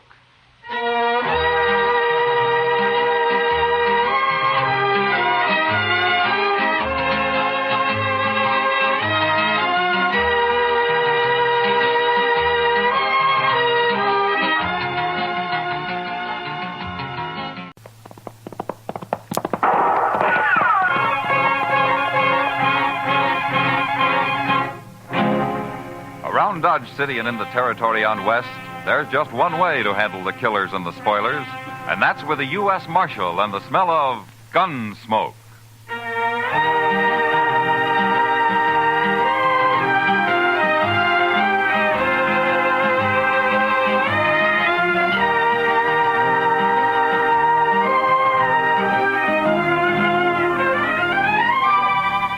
Gunsmoke, starring William Conrad.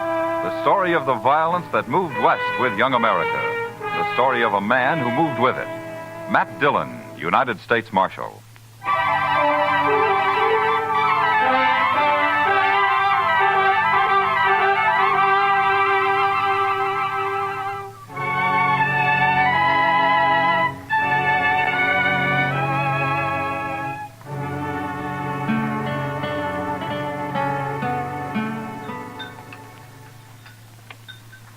Cigar, Miss Kitty? You know I don't smoke in public, Chester. Oh, excuse me. Mr. Dillon? Thanks, Chester. Yeah, I believe I will. You know, for a Cowtown restaurant, this place serves the toughest steak I ever ate. Well, you should have had the calf fries, Kitty. Next time, I certainly will. Say, that reminds me. When are we going fishing, Mr. Dillon? You said last week we might take a day off soon. All right. How about now, this afternoon? You mean it? Well, sure. You want to go, Kitty? Oh, thanks, Matt, but there's a new girl at the Texas Trail. I told her I'd help her make a dress today. I'm late now. Huh? Well, I'll have to drop by the office first, Chester. All right. If you want any help eating those fish, let me know. You know how to cook catfish? You bet I do. We'll be around then. Hey, Mr. Dillon, look at those men down there by the jail. Huh? Now, what's so curious about a wagon load of buffalo hides, I wonder? Maybe they got a white one. If they have, I want it. See you later, Matt. Chester? So long, Miss Kitty. Kitty.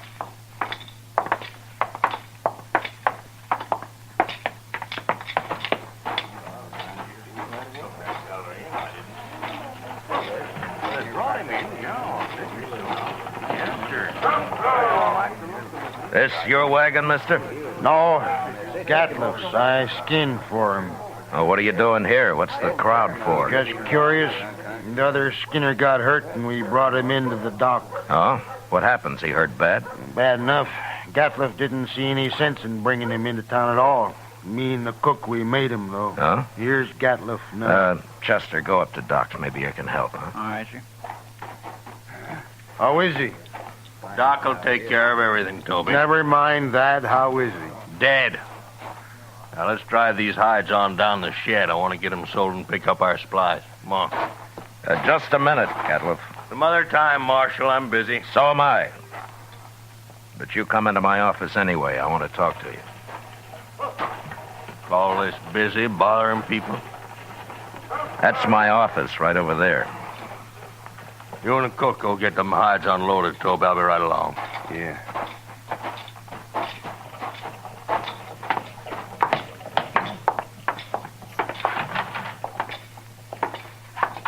Now, what do you want, Marshal? You new around here, Gatliff? Any law again it? It depends. What happened to your Skinner? Billy?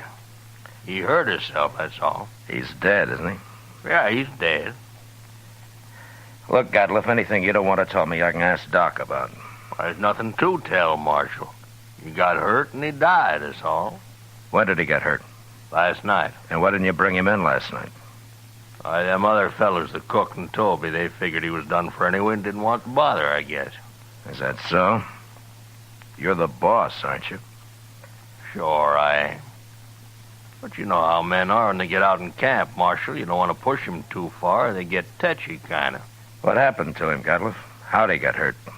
I don't rightly know, Marshal. He was alone in camp, and when we got there, he'd gone and burnt himself. Burned? Burned with what? Hot lead, Marshal. Spilt it all over him. Oh, you mean lead for bullets, huh? That's it. Cooking up lead in a fry pan. That was one of Billy's chores, to make my bullets. He always was a mite clumsy. He sure messed himself up this time. There must have been a lot of lead. 50, 60 pound, I reckon. Oh, there you are, Mr. Gatliff. Doc Adams is looking for you. What does he want? Well, see, that man of yours, Doc's all through with him. He says you can bury him now. Oh, no. I ain't paying for no burial. He's just a skinner I hired. Don't even know his last name. You're his boss, aren't you? You brought him in. And that's all I'm going to do for him. I ain't paying you $1. Not $1. Nobody's asking you to pay me.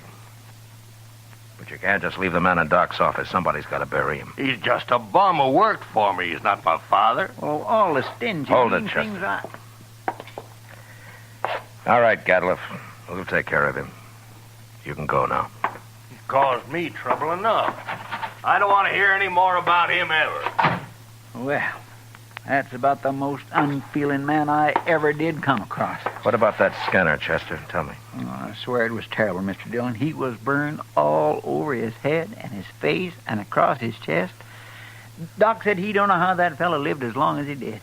Could he talk? Doc told me he couldn't say a word. Well, how do you suppose it happened? Why, hot lead. Had a whole pan full of it, from what I hear. Yeah, 50 or 60 pounds of it. That much? Well, I can believe it. I can't. What man's going to pick up 60 pounds of molten lead and spill it in his own face? That's the most stupid story I ever heard. Well, say now, I hadn't thought of that. Mr. Dillon, you're right. Of course, there's another way it could have happened. What's that? Somebody could have pushed his face down into it. Oh, my goodness. Who? I don't know. Gatliff, or maybe Toby. You know where Toby went? Well, no, I don't. But him and the cook probably went over to the Alfraganza to drink up their wages. All right. Go do something about burying that man, Chester, will you? I'll be back later. All right, sir. I'll tend to it.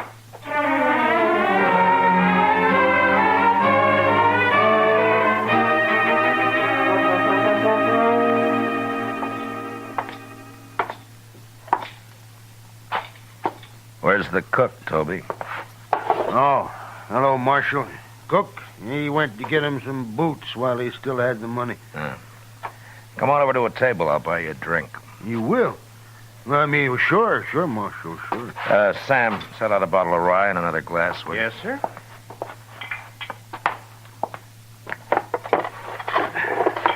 Come on. Yeah.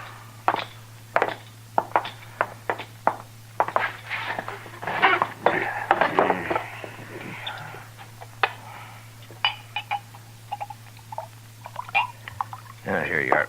Thank you. Well, here's to your friend, Billy. He's no friend of mine, but he died a bad death. I'll drink to him.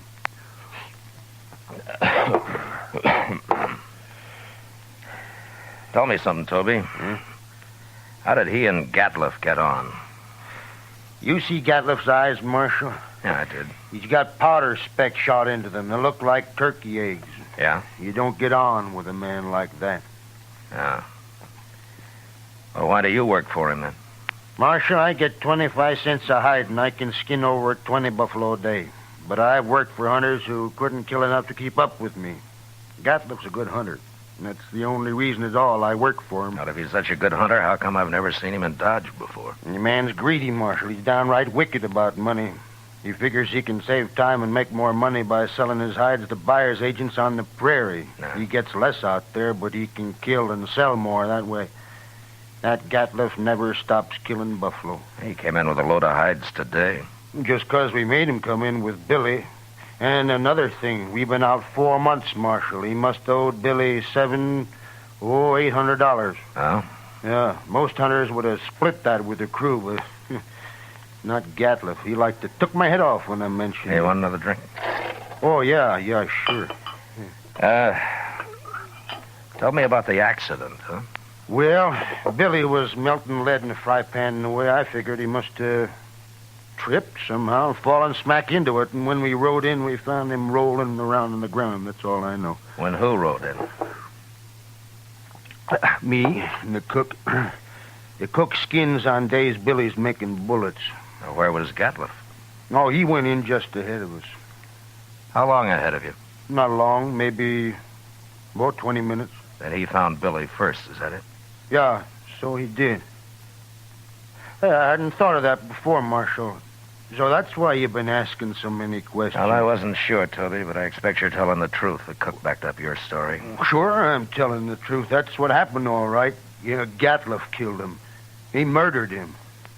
Any idea why he would? Well, sure I do. There's only one thing Gatliff wants, and that's money. He killed Billy just so he wouldn't have to pay him his wages due. Yeah, maybe. Why don't you arrest him, Marshal? There's no real evidence, Toby, not at all. And it's bad for the law if I arrest a man and later he goes free. Unless he's innocent, of course. He ain't innocent. How come this didn't occur to you before, Toby? Why, I don't know, Marshal. I sure don't. You going back out on the prairie with him? I ain't afraid of him. I'll be sleeping with one eye open from now on. It'd be a pleasure to kill him after what he done. Self-defense, of course, Marshal. Yeah. But if you let on you're suspicious, he'll sure try to kill you. Not me. He can do his killing on somebody else. The cook, maybe? I ain't even gonna tell the cook. Yeah. You'll be leaving in the morning, I suppose. About dawn, I reckon, soon as Gatliff hires a new skinner. Now, the bottle's yours, Toby. Oh? And, good luck. Well, I sure do. Thank you, Marshal.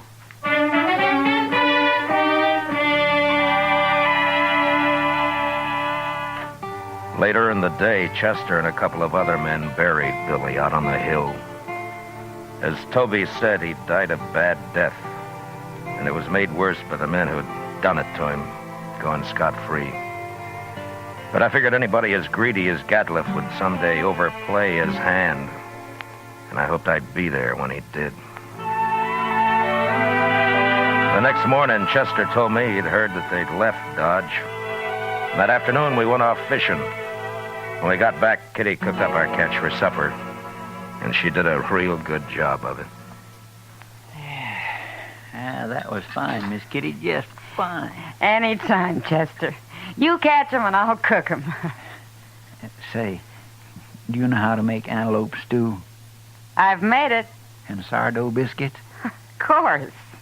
Oh, my goodness. Chester. You sound like you're about to propose. Oh, my gracious. No, Mr. Dillon, my.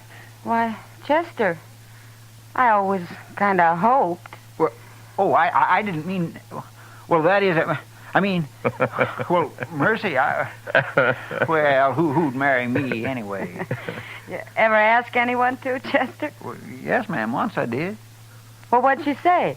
She said she would. She said, yeah. Oh, what happened?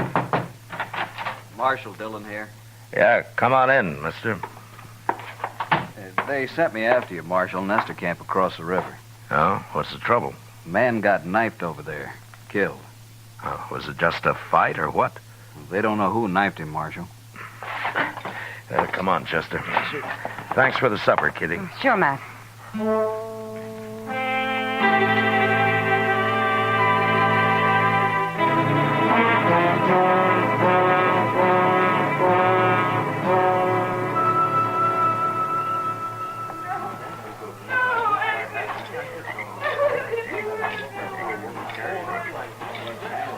He was knifed in the back, Mr. Dillon.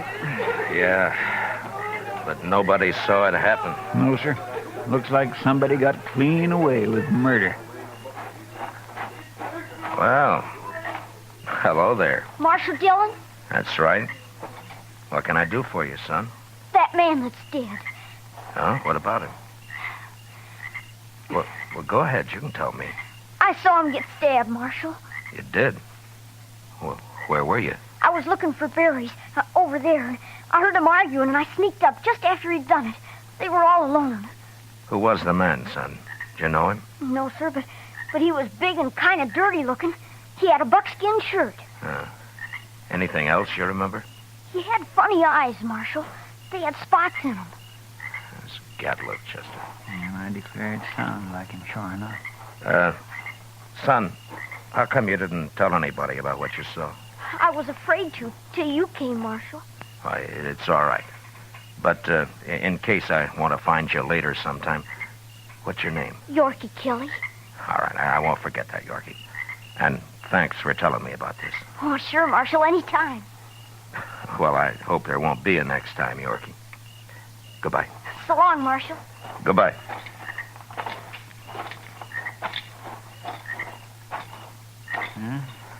Guess it was Gatliff, all right.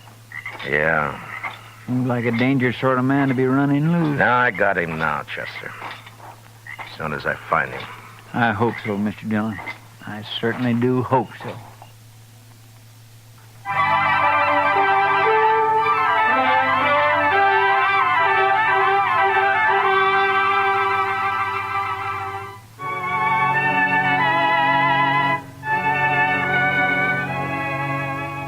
Since Gatliff would figure nobody had seen him, it wasn't likely that he'd run. And anyway, there wasn't much sense in trying to track him down in the dark. So Chester and I didn't start out until the next morning. Ordinarily, a man would ride into the prairie and disappear. But with Gatliff, it was a little different. At least we knew he'd be somewhere around Buffalo. It was late afternoon before we reached good hunting grounds, and almost dark when we spotted the first hunter's camp. We just gonna ride right up to him, Mr. Dillon? Now, this isn't Gatliff. He had mules. This man's got horses. Yeah, that's right. Keep your eyes open just the same, Chester. Oh, yes, sir.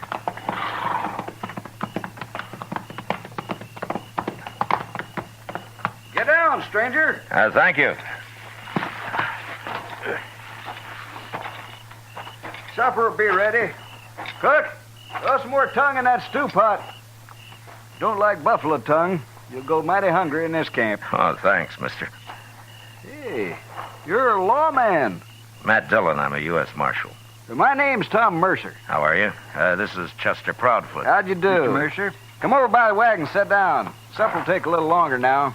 Anyway, my skinners won't be in for a while yet.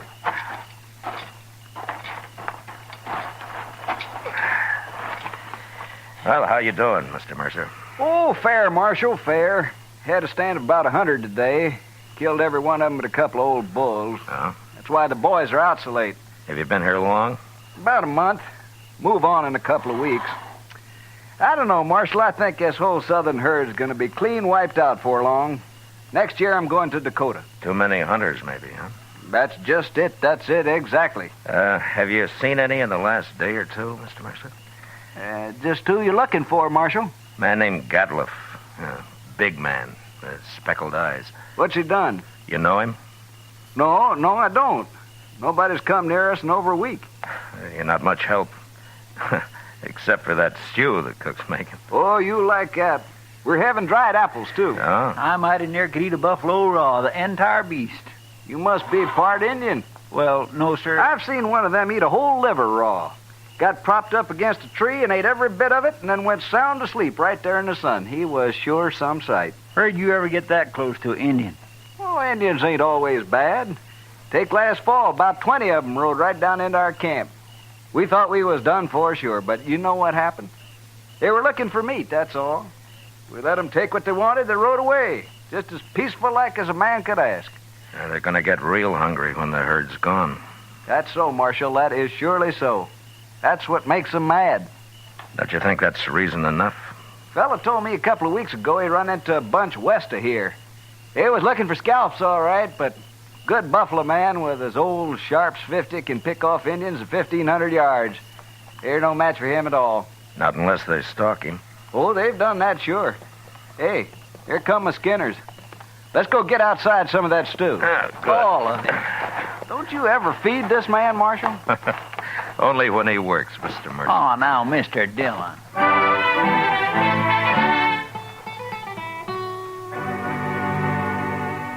We spent the night in Tom Mercer's camp. And at dawn, just after breakfast, we said goodbye and rode on west.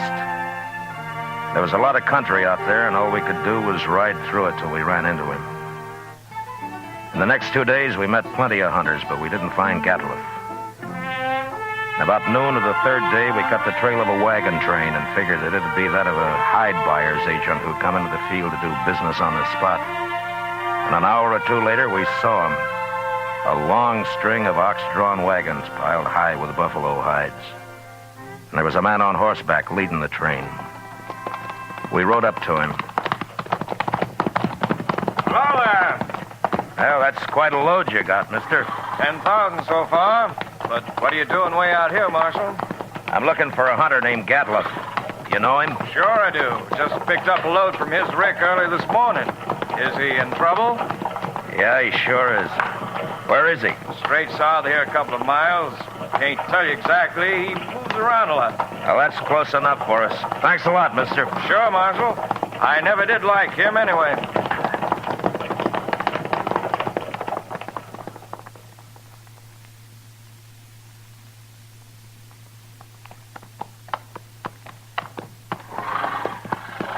There's an empty rick over yonder. That must be it. Yeah, but he's moved his camp. Not far if it was just this morning. Chester, what's that out there?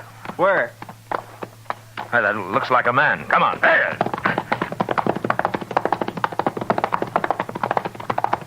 Oh.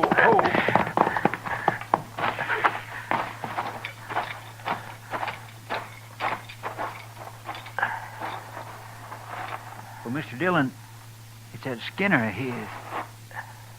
Get some water, Chester. Yes.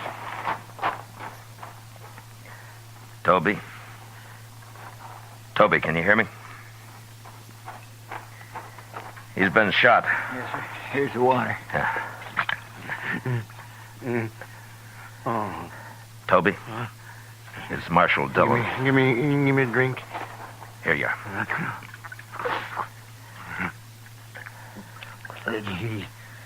He shot me, Marshal. Oh, what happened? Where's the rest of the crew? They run off. He took his wagon and the horses. He went kind of crazy when he found out. That's why he shot me. You know where he is now? No, I don't know, Marshal. He shot me, and then he said he was going hunting. He's going loco. You're going loco. Now, take it easy, Toby. Take it easy. You'll be all right. I could hear him shooting at sharps a long time. And then he stopped. Well, where was he? Which way? Off. Behind me there. I could hear him. Chester, you stay with him. I'm going after Gatliff. All right, sir.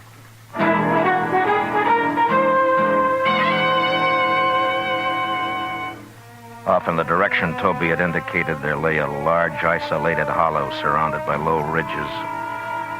When I reached it, I dismounted, and I crawled up to where I could look down into it.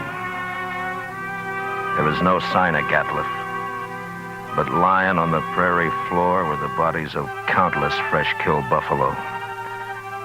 It was a strange sight. The old bulls, the cows, the little calves lying there blackening the prairie grass. I got up and stood, looking at it for a long time. And then suddenly, out in the middle, I thought I saw a slight movement. And a second later, there came the familiar boom of a Sharps 50. And I dropped behind a ridge and waited. And then Chester rode up. Have you found him, Mr. Dillon? Yeah. I thought I'd better come along. You see... Toby's dead, is that it? Yes, sir. All right. Gatliff's down there in the middle of the hollow. But we can't get anywhere near him as long as he's got that Sharps rifle. He's killed a small herd of buffalo in there, and now he's lying out in the center of them. Well, that's the darndest thing I ever heard of, Mr. Dillon. He must have gone crazy, just like Toby said. Yeah. What's he shooting at now?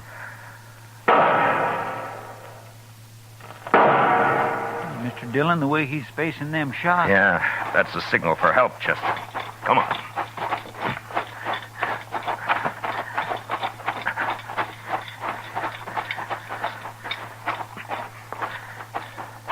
Say, maybe this is a trap. Be ready to take cover behind one of these animals. It might be.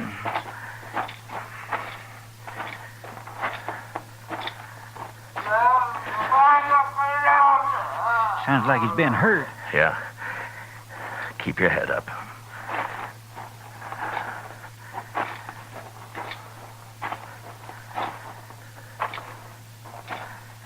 There he is. Behind that big bull. Yeah, I see him. Why, Mr. Dillon, he's all... There have been horses in here. Indians. My goodness. Come on.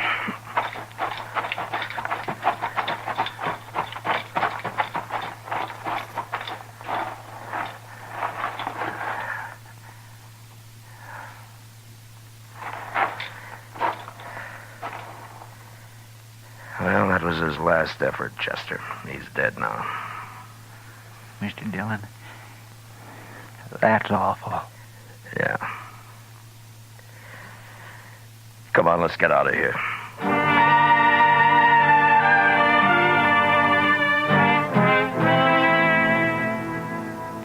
I don't know how the Indians caught Gatliff. He'd gone a little mad, and maybe that made it easy for him. But they finally got themselves a buffalo hunter. And into their unbelievably savage torture of him had gone all the hatred and desperation of a race being slowly starved and driven from their homeland. And then they'd put him there surrounded by his own bloody slaughter. And they'd gone off with a gesture of contempt, leaving his rifle and his ammunition by his side. And having seen what they did to him, I'll never know how he managed to fire even one of those shots. For all of his evil, Gatliff had died harder than any man I'd ever seen. Chester and I rode back to Dodge. And it was never mentioned between us again.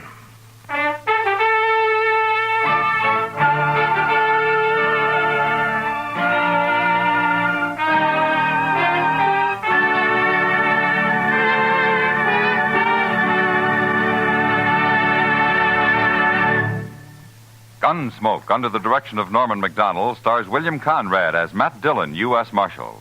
Tonight's story was especially written for Gunsmoke by John Meston, with music composed and conducted by Rex Corey.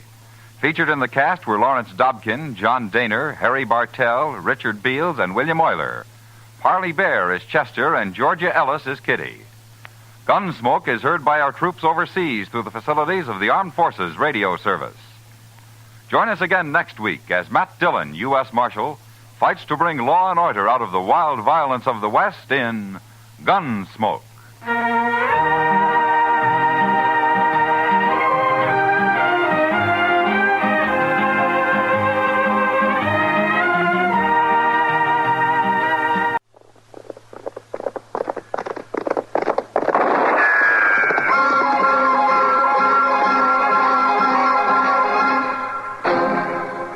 Dodge City and in the territory on West, there's just one way to handle the killers and the spoilers, and that's with a U.S. Marshal and the smell of gun smoke.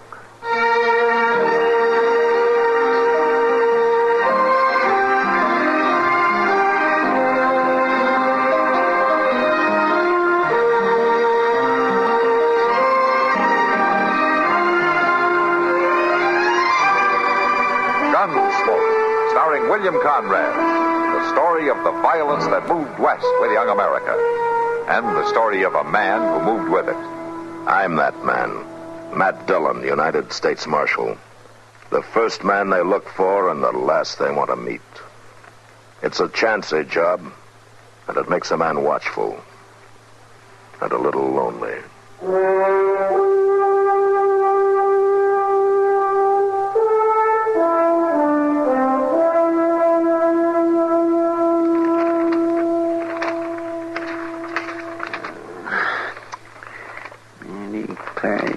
Circlers about Snowbody.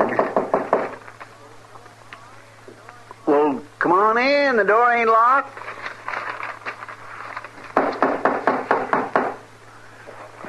Oh, forevermore.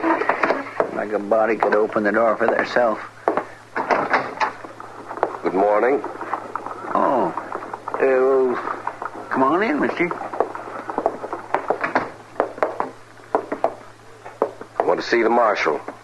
Well, he ain't here just now. He rode out south of town a little piece. Something I can do for him, mister? Are you a good man? How's that? They say the marshal's a good man. Are you good likewise? No, I don't rightly know. I can tell you one thing, though. I expect I just do about the best I can. Can you open the lockup? Well, of course I can, but I don't know what that's got to do with it. I want you to unlock it.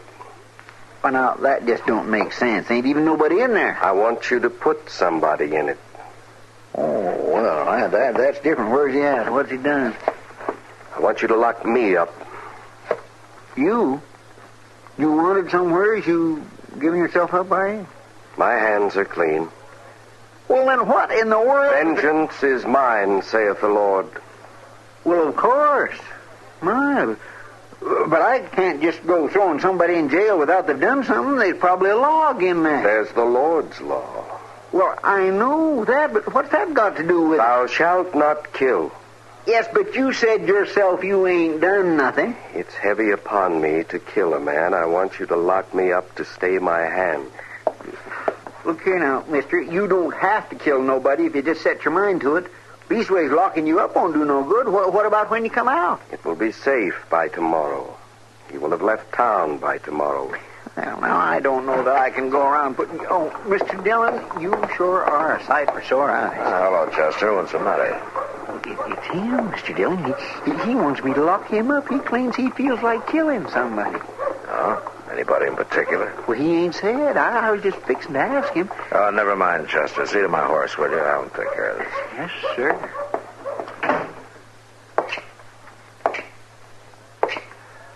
What's your name? Are you the marshal? I'm the marshal. I'm called Jacob Leach, Marshal. I'm a God-fearing man. What's this about locking you up? It's upon me to kill a man, Marshal. I want to be locked up till morning so I'll not be tempted. Oh, and who would tempt you? Man of sin. Does he have a name? Name is Radford.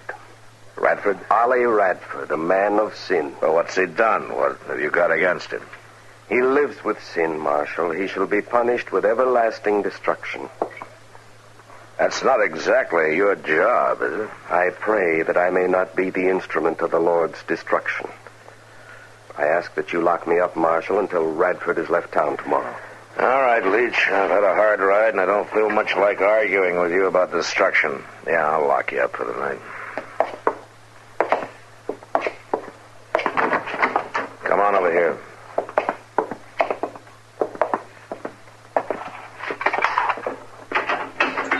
All right, go on in.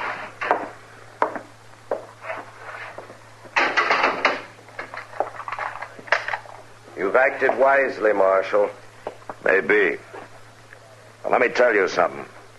After you get out of here, you go right on leaving the destruction business to the Lord. Or to the law. The sinner shall surely be put to death. Yeah. Well, so shall the murderer. You might remember that.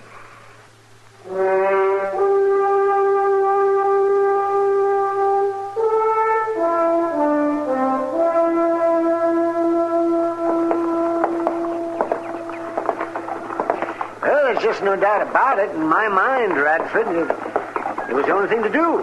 Yes, I suppose so. Oh, I know it was a hard move to make, but it was the only thing to do.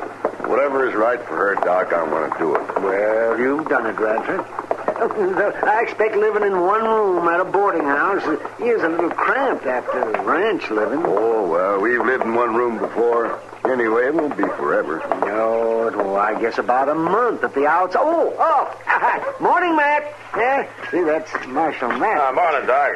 Yeah. You're out early. You looking for business? Oh, I've got so much business I don't have time to look for it. Oh, Matt, this is Ollie Radford. Marshal? Radford, huh? I haven't seen you around here before, have I? No, Marshal, I don't get to town very often. I set up ranching out near Cimarron a few months back. No? You got business in Dodge? Well, no, Marshal. To tell the truth, I don't have no business in Dodge at all. But my wife has, don't she, Doc? Yes, you see, I moved the Radfords into Ma Smalley's for a few weeks, Matt. Mrs. Radford's expecting. And she's not very strong. I just want to kind of keep an eye on her. And they'll be here for a while, huh? Oh, 3-4 weeks, I figure. Yes, well, I'll see you two later. I've got to get on up to my office there. All right, Doc. Yeah, you tell Molly what I said, Radford. I'll do that, Doc, and thanks. So long, Doc. Goodbye. Radford, you know a fellow named Leach? Jacob Leach? Where did you run into him? Right here in Dodge. He says that he might have to kill you. Marshal, that man's crazy. Yeah, maybe so, but he sounds like he might really go after you. Has he got any reason for killing you? 4 years ago, back in Missouri, I was married to his sister. Oh. Don't you go off and leave her or something? No, Marshal. She died. I see. Leach blames you for it, huh? Well, he said I killed her. She died trying to have our baby.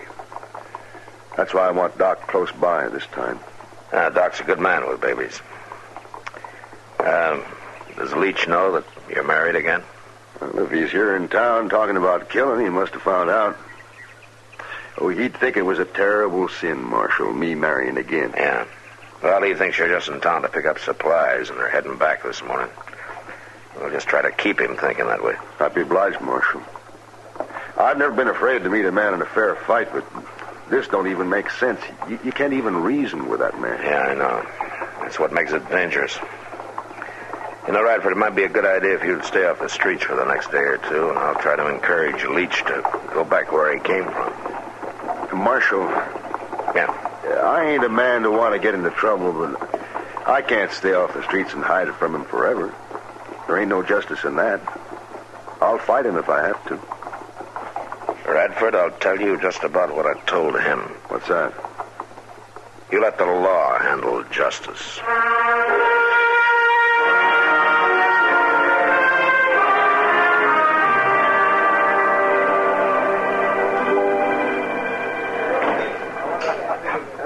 quite a story, Matt. But I haven't seen anybody like Jacob Leach in here. Well, he might not let himself come into a sinful place like a saloon, Kitty. Some of them do, to preach. Well, anyway, you send me word if he does come in here, will you? Yeah, sure will, Matt. Just want to keep track of him if I can. He's a fanatic. You can't tell which way he's going to jump. Did he say how long he'd be in town? Well, he's going back to Missouri in 2 or 3 days. So if I can keep Radford out of his sight, I think we'll be all right. Matt? What? Doesn't look like I'll have to send for you. How's that? I think that's your man coming in the door right now. What? Oh, yeah. Hello, Leach. They told me you'd be here. This is a strange place to find a good man, Marshal. What's on your mind? I was thinking to tell you goodbye, Marshal. I have a call to leave this town of temptation. Oh? That might be a good idea. You set a sinful example, Marshal, frequenting this den of iniquity. Why don't you let me worry about that, Leach? With this woman, this brazen woman. Now, just a minute. All right, come on, Leach. I think it's about time you got out of here. Mr. Dillon? My word shall be heard. Mr. Dillon? Mr. Dillon, you know where Doc's at? Not right now, Chester. Why? Well, it's Ollie Radford's wife over at Moss. Chester, She all took right. sudden and she took back. Okay, all right, Chester. I'll help right you look away. for it. Come on. Kitty, you listen to what Leach has to say now. Right. Understand? Sure, Matt. Sure. Did he say Ollie Radford? I didn't hear him, Mr. Leach. Don't you want to go on with what you were saying? Don't lie to me, woman. They all lie. They lie and they sin. But it's clear now. Mr. Leach. There's no other way. He is here. I must seek them out and kill them. I can no longer shirk my duty. Them? Well, no. I must kill Ollie Radford and the marshal. He is no better than the others. He lied to me. He protected a sinner. Mr. Leach, do you want to help save a sinner? Woman, it is my cross to bear to seek out sinners and save them. I must find my way to this Ma Smalley's. I must ask my way and seek them out. Mr. Leach. What? How can I be saved? Saved? I'm afraid it's too late for you, woman. But if I helped you find him, if I showed you the way? A Jezebel come to repent? Why not? Yes. Jacob Leach is indeed the instrument of the Lord. Well, then let me take you there. You won't have to ask your way. Yes, woman. You lead the way. Lead the way and we will save the sinners. Come on, then. We'll go out the back way and come up behind them. I sure want to help save those sinners.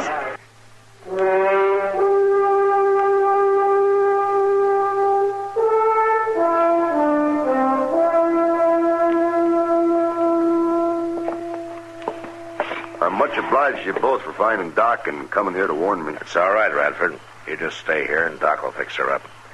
We'll handle Leach. Sure, Marshal. Good night. Good night. Come on, Chester.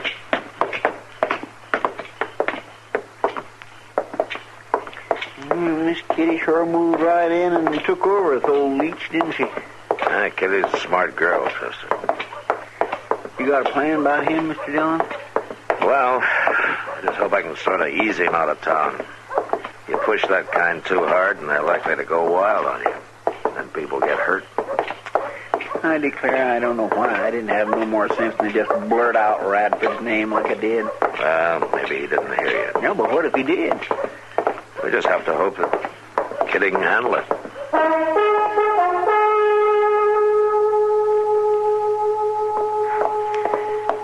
Hurry, woman. Time is running out. I'm going as fast as I can, Mr. Leach. There's not much farther to go. We've already come quite a way. Are you sure you know the house? Oh, yeah, of course. Just down there. You see it? It's off the road to the left, over there. Judgment approaches. The sinners shall be punished. We shall not fail. I hope not. My see no lights. Are you sure of where you're leading me? Well, Ma Smalley doesn't encourage callers this time of night. There'll be lights in the back room where Ollie is. And the marshal. The marshal must be there, too. I hope you'll be there, too, Mr. Leach. Just as much as you do.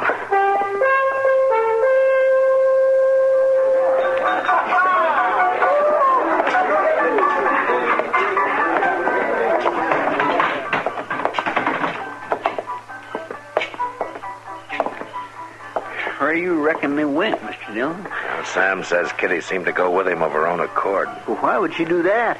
To keep him from following us. Well, one thing's sure, she's not leading him to Ma Smalley's. Yeah, but if we don't know where she went, how are we going to find her? I don't know. Mr. Dillon? Yeah, Chester. This Leach, would he kill Miss Kitty? Yeah, Chester, I think he would.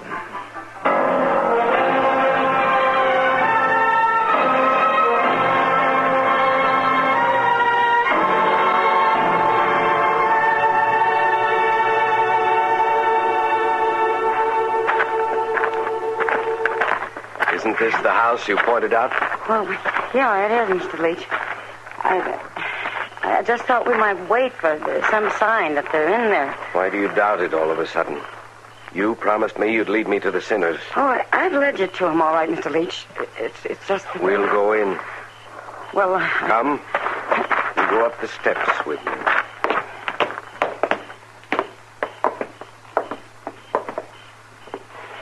Open the door. Yeah.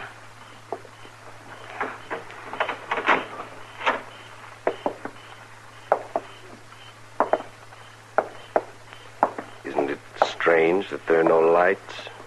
Well, no, Mr. Leach. Ma'll bring a light. She doesn't believe in waste. She believes wastefulness is a sin. A small sin. There are many others of greater importance. I'm going to strike a light. It's empty. This is no rooming house. This place is deserted. Woman, you have led me astray. I must have been mistaken. It was no mistake. You are indeed a Jezebel. Now I must punish you, too. Stand still.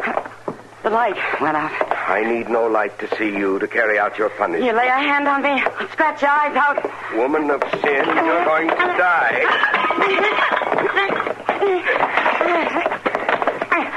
Not likely, mister. Now, you keep away from me. You don't want to get blown in half. You took my gun. I sure did, mister. You come near me, I'll shoot you, sure. You woman without shame. You shall not escape. No gun will protect you. Keep back. I warn you. Keep back. You cannot escape me.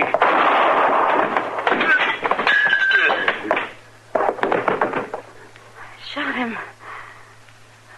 I shot him.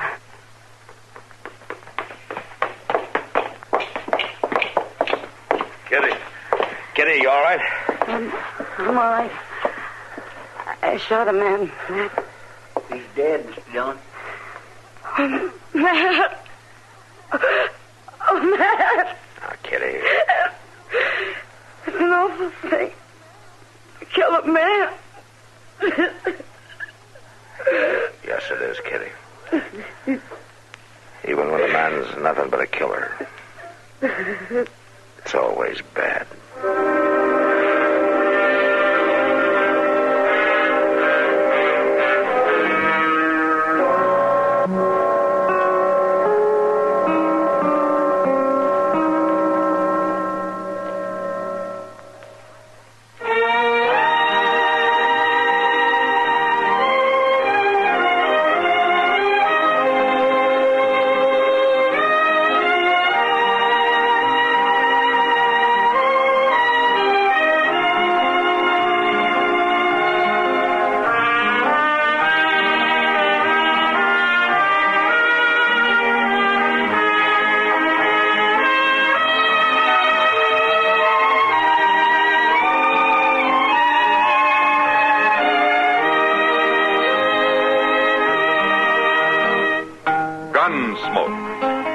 produced and directed by Norman Macdonald.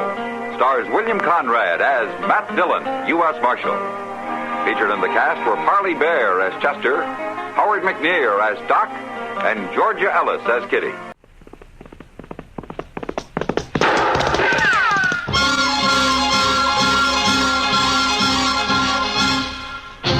Around Dodge City and in the territory on West, there's just one way to handle the killers and the spoilers, and that's with a U.S. Marshal and the smell of gun smoke.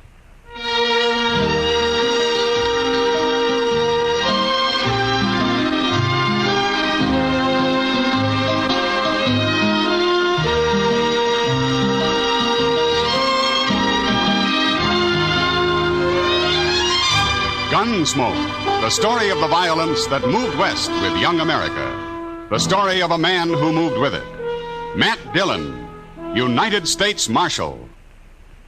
Gunsmoke, starring William Conrad.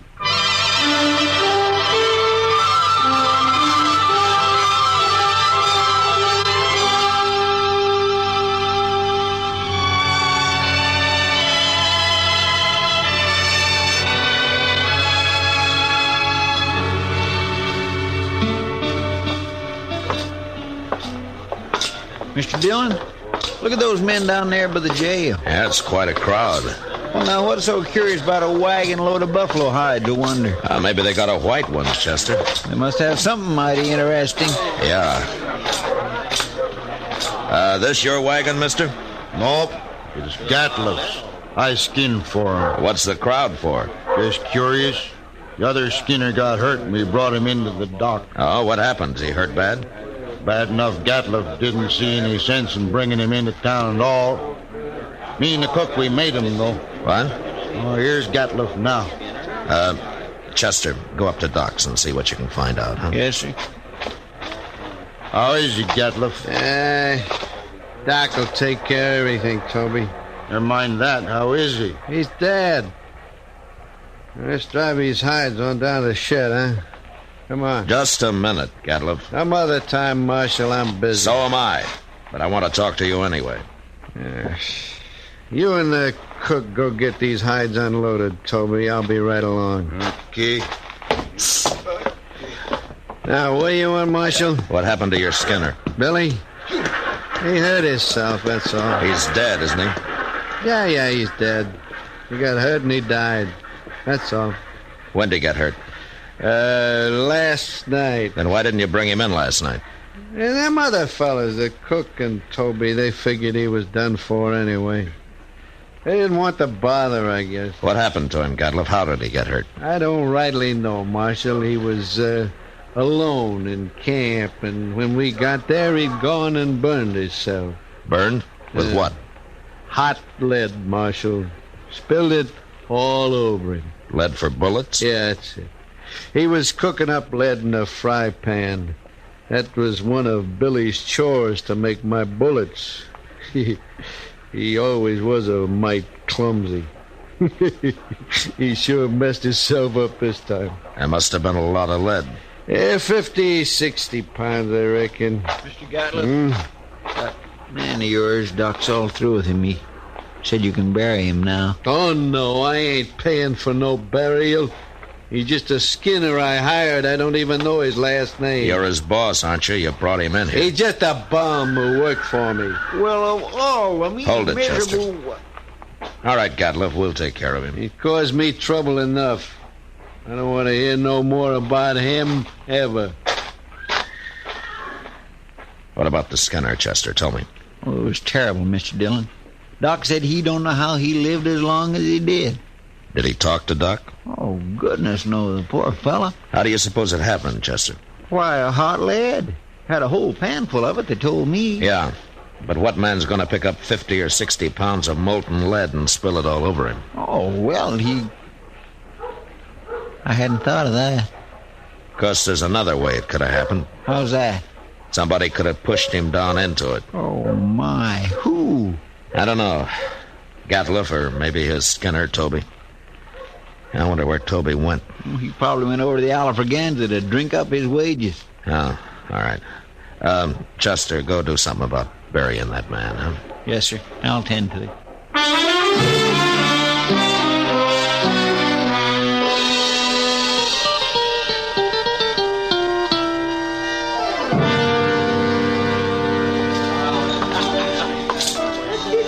Hello, Toby. Huh? Oh, hello, Marshal. Sam. Yeah? Set out a bottle of rye and another glass, huh? Sure, Marshal. I'll, buy you a drink. You will? Well, sure, Marshal, sure. Well, Toby, here's to your friend, Billy. He was no friend of mine, but he died a bad death. I'll drink to him.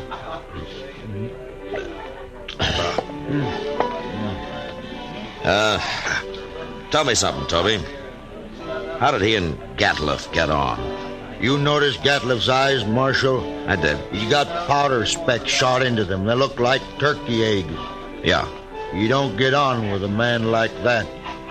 How come I've never seen him in Dodge before? A man's greedy, Marshal. He's downright wicked about money. He figures he can save time, make more money by selling his hides to buyers' agents on the prairie. He gets less out there, but he can kill and sell more that way. Well, he came in with a load of hides today. Just 'cause we made him come in with Billy. Ah. Tell me about the accident, Toby, huh? Well, thanks. Billy was melting lead in a fry pan, and the way I figured, he must have tripped somehow and fallen smack into it. When we rode in, we found him rolling around on the ground. That's all I know. When who rode in? Me and the cook. Well, where was Gatliff? Oh, he went in just ahead of us. How long ahead of you? Not long, maybe 20 minutes. Ah. Then he found Billy first, is that it? Yeah, so he did. I hadn't thought of that before, Marshal. So that's why you've been asking so many questions. Well, I wasn't sure, Toby. But I expect you're telling the truth. The cook could back up your story, and Sure. I'm telling the truth. So that's what happened. Gatliff killed him. He murdered him. Any idea why he would? Sure I do. He killed Billy so he wouldn't have to pay him his wages due. We've been out 4 months. He must have owed Billy $700-800. Uh-huh. Are you going back out on the prairie with him? I ain't afraid of him. But I'll be sleeping with one eye open from now on. And if you let on you're suspicious, he'll sure try to kill you. Not me. He can do his killing on somebody else. You'll be leaving in the morning, I suppose, huh? About dawn, I reckon, soon as Gatliff hires new Skinner. Uh-huh. Well, the bottle's yours, Toby, and good luck. Oh, I sure do thank you, Marshal.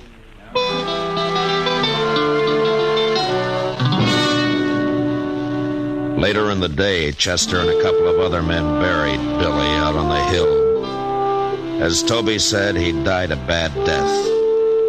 And it was made worse by the man who had done it to him going scot-free. But there was nothing I could do, and I tried to forget about it. They left Dodge next morning, and things were peaceful enough for a few days until one night word came that there'd been a knifing in a Nestor camp across the river. We rode over to see what it was about.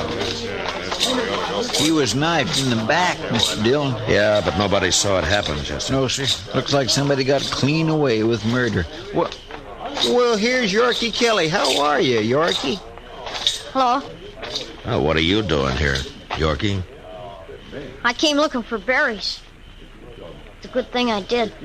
Oh? What do you mean? I saw that man get stabbed. What? You did? I heard them arguing, and I sneaked up just after he'd done it. They were all alone. Well, who did it, Yorkie? Did you recognize him? I never saw him before. Well, what did he look like? He was big, dirty looking. He had a buckskin shirt. Yeah. What? Anything else? He had funny eyes, Marshal. They had spots in them. Oh. Chester? Gatliff. Well, how in the world could you ever sneak up close enough to see his eyes, Yorkie? I lived with the Arapahoes. Yeah. By golly, that's right. You know who did it, Marshal? Well, I do now, Yorkie. Thanks to you. I hope you catch him. I gotta get back. Ma Scrimmett's waiting for me. So long, Yorkie. I guess it was Gatliff, all right, Mr. Dillon. Yeah. Seems like a dangerous kind of a man to be running loose. I got him now, Chester. As soon as I find him. Oh, I hope so, Mr. Dillon. I certainly do hope so.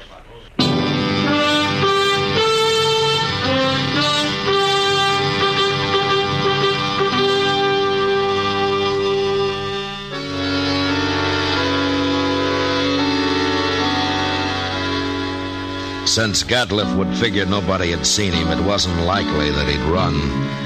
And anyway, there wasn't much sense in trying to track him down in the dark.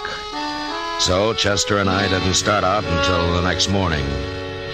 Ordinarily, a man could ride into the prairie and disappear, but with Gatliff, it was a little different. At least we knew he'd be somewhere around Buffalo. It was late afternoon before we reached good hunting grounds, and almost dark when we spotted the first hunter's camp. On over to the fire, stranger. Well, thank you. Supper'll be ready soon. Hey, cook, throw some more tongue in that stew pot. Yo, please. If you don't like buffalo tongue, you'll go mighty hungry in this camp. Thanks, mister. Hey, you're a lawman. Matt Dillon, a U.S. Marshal. My name's Tom Mercer. This is Chester Proudfoot. Mr. Mercer. Howdy. Supper'll take a little longer yet. Anyway, my Skinners won't be in for a while. Sit down. Thank you. Well, how you doing? Oh, fair, Marshal, fair. I killed over 100 today. Oh? Been here long? About a month. I'll move on a couple of weeks. I don't know, Marshal. I figure this whole southern herd's going to be clean wiped out for long. Next year, I'm going to Dakota. Too many hunters, maybe, huh? That's just it. That's it exactly. Have, you seen any in the last day or two? Just who you looking for, Marshal? A fellow by the name of Gatliff, a big man. Speckled eyes. What's they done? You know him? No, I don't. Nobody's come near us in, over a week. Yeah. You're not much help, then. Except for that stew the cook's making. Oh, you're like that.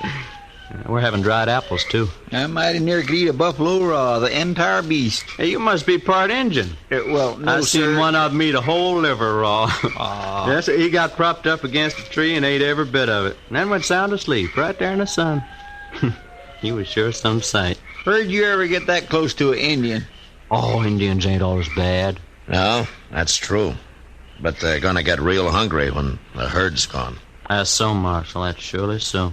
That's what makes them mad. Well, don't you think that's reason enough? Fella told me a couple of weeks ago he run into a bunch west of here. They was looking for scalps, all right, too. Oh, hey, here comes my Skinners. Now we can get outside of some of that stew. Fine. Don't you ever feed this man, Marshal? Only when he works, Mercer. Oh, now, Mr. Dillon.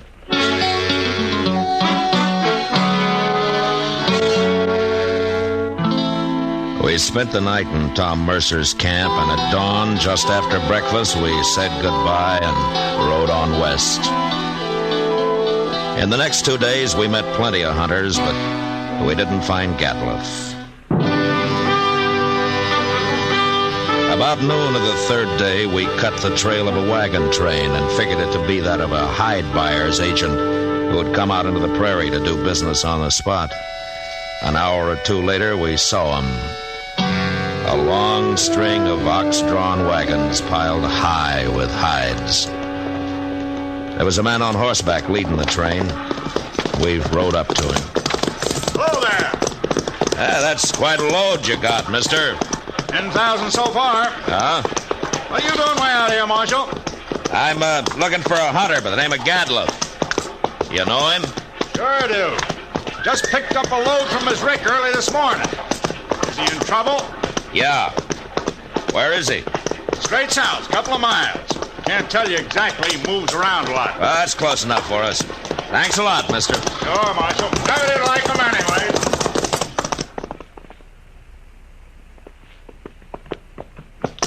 There's an empty rick. That must be it. Yeah.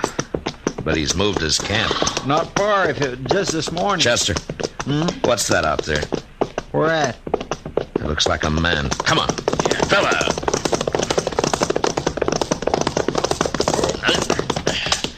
Why, Mr. Dillon, it's that Skinner of his. Yeah. Get some water, Chester. Yes, sir. Toby.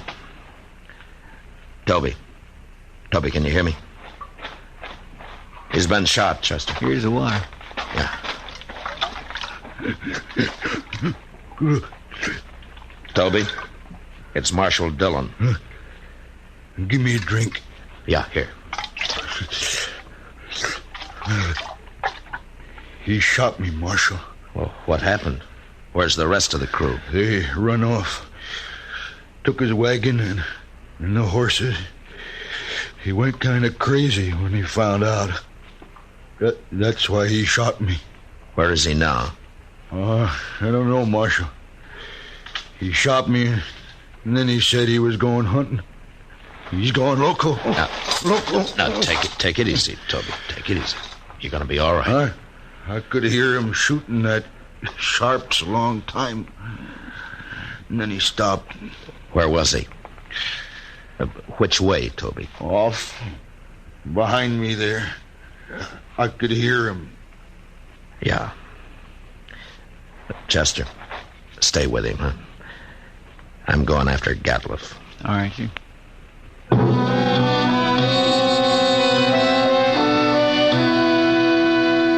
Off in the direction Toby had indicated, there lay a large, isolated hollow surrounded by low ridges.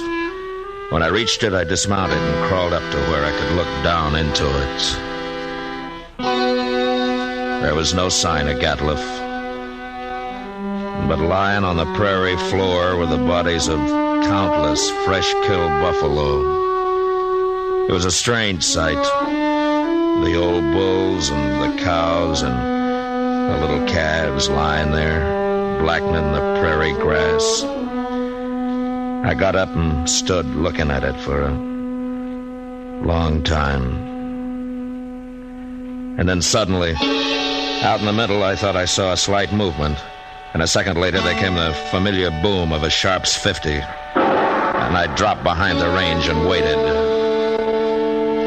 And then Chester rode up. Did you find him, Mr. Dillon? Yeah. I thought I'd better come along. You see... Toby's dead. Is that it? Yes, sir. All right. Well, Gatliff's down there in the middle of the hollow, but we can't get anywhere near him as long as he's got that Sharps rifle. He's killed a small herd of buffalo in there, and now he's lying out in the center of them. Well, that's the darndest thing I ever heard of, Mr. Dillon. He must have gone crazy, just like Toby said. Yeah. What's he shooting at now? Hey, Mr. Dillon, the way he's spacing them shots... Yeah, that's the signal for help, Chester. Come on. Say, maybe it's just a trap. Oh, be ready to take cover behind one of these animals. It might be. Sounds like he's been hurt. Yeah. Just keep your head up. There he is, behind that big bull. Yeah, I see him.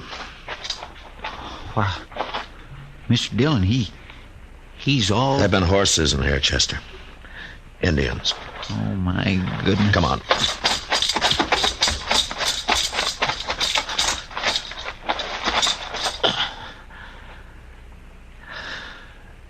Well, that was his last effort, Chester. He's dead now. Mr. Dillon, that's awful. Yeah. Come on, Chester, let's get out of here.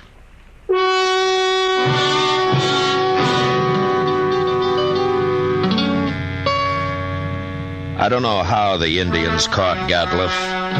He'd gone a little mad, and maybe that made it easy for him. But they'd finally got themselves a buffalo hunter. And into their unbelievably savage torture of him had gone all the hatred and desperation of a race being slowly starved and driven from their homeland. And then they'd put him there, surrounded by his own bloody slaughter, and they'd gone off with a gesture of contempt, leaving his rifle and his ammunition by his side. And having seen what they did to him, I'll never know how he managed to fire even one of those shots. For all of his evil, Gatliff had died harder than any man I'd ever seen. Chester and I rode back to Dodge, and it was never mentioned between us again.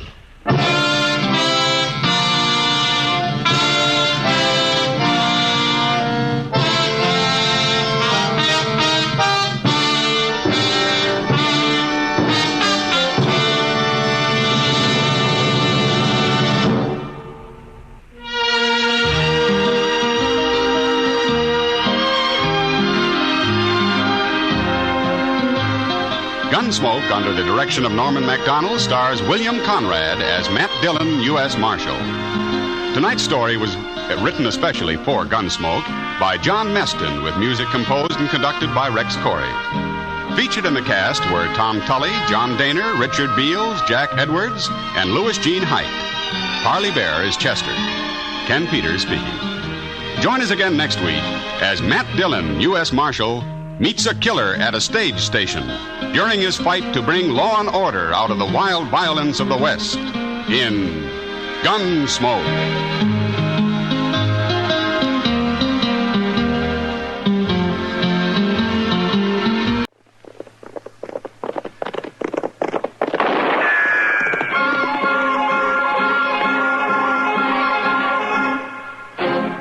Around Dodge City and in the territory on West, there's just one way to handle the killers and the spoilers, and that's with a U.S. Marshal and the smell of gun smoke.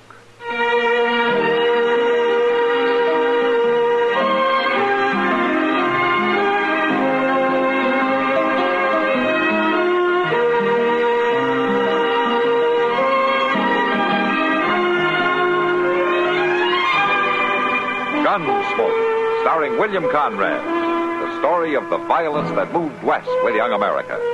And the story of a man who moved with it. I'm that man. Matt Dillon, United States Marshal. The first man they look for and the last they want to meet. It's a chancy job, and it makes a man watchful. And a little lonely.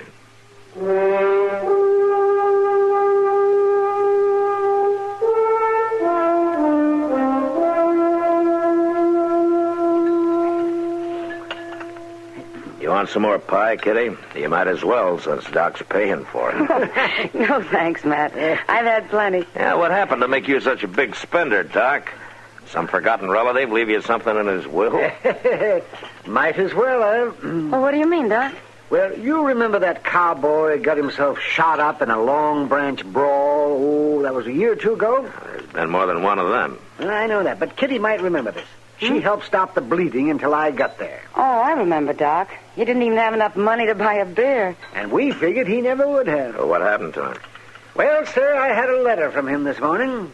He's had some kind of a payoff in California. And he sent me a $20 gold piece to pay me for what he called my medical services. Wow. Oh, that's fine, Doc. I'm glad he made out. Yes, men like him don't often do it. And you don't often get paid either. Well, you never know in my business. Mr. Dillon. Mr. Dillon. Oh, it's Chester, Matt, at the door. Oh. And you too, Doc. Hurry up. He means it, Doc. Excuse us. Sure. But he's gone back outside. Somebody must be hurt. Yeah, I didn't hear any shooting. Now, there are other ways to get hurt, Doc. Well, we're here for the stage, Mr. Dillon. That man has been hurt, Matt. That's the shotgun messenger, Doc. Somebody must have held up the stage then. Mike got shot, Mr. Dillon. He's hurt pretty bad. Let me take a look. What happened, Chester? Well, I don't know for sure. I seen the stage come in just now, and Mike was driving. Mike was driving? Yes, sir, so I knew something was wrong. Then I could see he is hurt, too. Yeah, but... Matt... Yeah, Doc. He's trying to say something. Make it fast, man. I got to get him up to my office. Mike, it's Marshal Dillon. What happened? Held up. Driver killed. Were there any passengers? No. Currency. Shipment. 20,000. Where did it happen, Mike? He's going out, Matt. Mike. Try. Please try. Tell me where did it happen. How many men? Huh? North. Hat Creek. 2 men. That's all, Matt. He's unconscious. I'll find a couple of men to help you, Doc. Chester, go get our horses. Yes, sir. And hurry.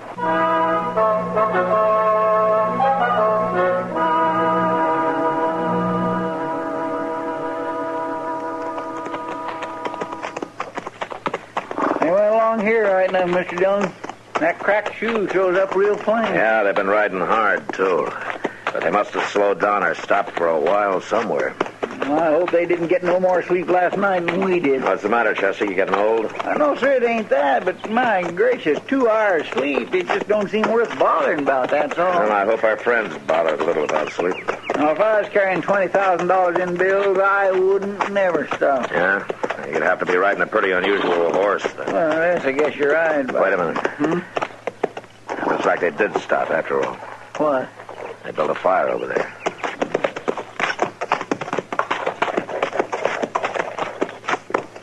Yeah, it was them, all right. Yeah, same tracks. I think we picked up a little time on them, Chester.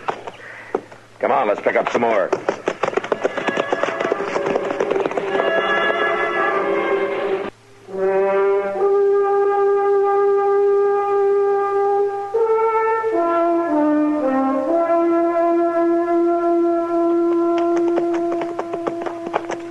I swear, Mr. Dillon, them men's riding like they're stuck to the saddle. They're near dark again. They'll have to stop someplace along here pretty soon, huh? I don't know. Hold up, Chester. Those tracks are heading down to those bushes along the creek here. Let's go easy. Yes, sir.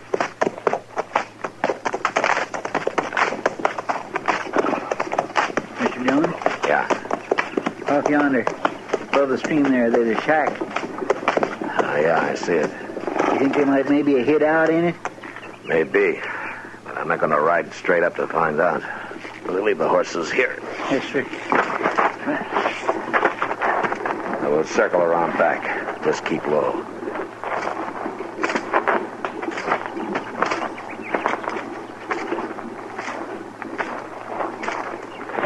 There's 2 horses tied up there. Uh-huh. Mr. Dillon, there they are. Yeah. All right, hold it, Joe. They're heading for the horses. You got him. Yeah, but the other one's getting away. Oh, he's out of range. Chester, you go bring the horses up. I'll see about the man I shot. Huh? Well, ain't you going after the other one? He's got a pretty good head start, and it's near dark. I'm not going after him blind. Morning's soon enough. Now, go on.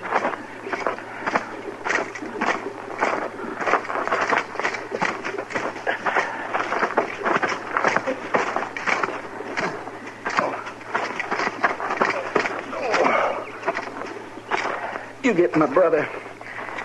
You get wrecked. Not yet. You hurt bad? Yeah. Yeah, it sure ain't. Chester. Yes, sir? Tie up those horses and come here. We'll carry him into the shack. Be right there.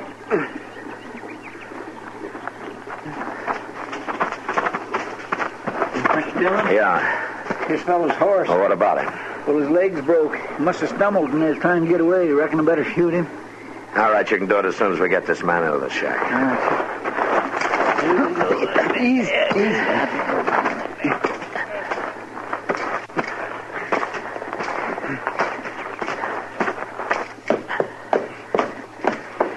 All right, open the door, Chester. I'll keep hold of him.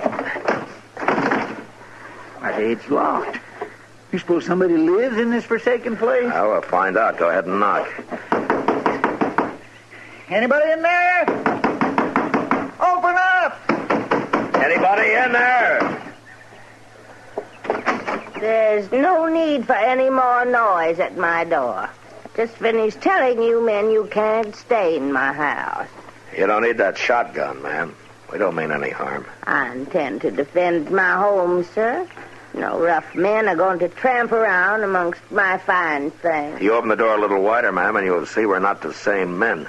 I don't open my home to any strangers. I'm Marshal Dillon from Dodge City, and we got a badly injured man here. A United States Marshal? That's right, ma'am. Well, then I guess I'll have to let you in. But I don't hold with your Yankee government. I want that clear. All right, ma'am. Fine. Come on, Chester.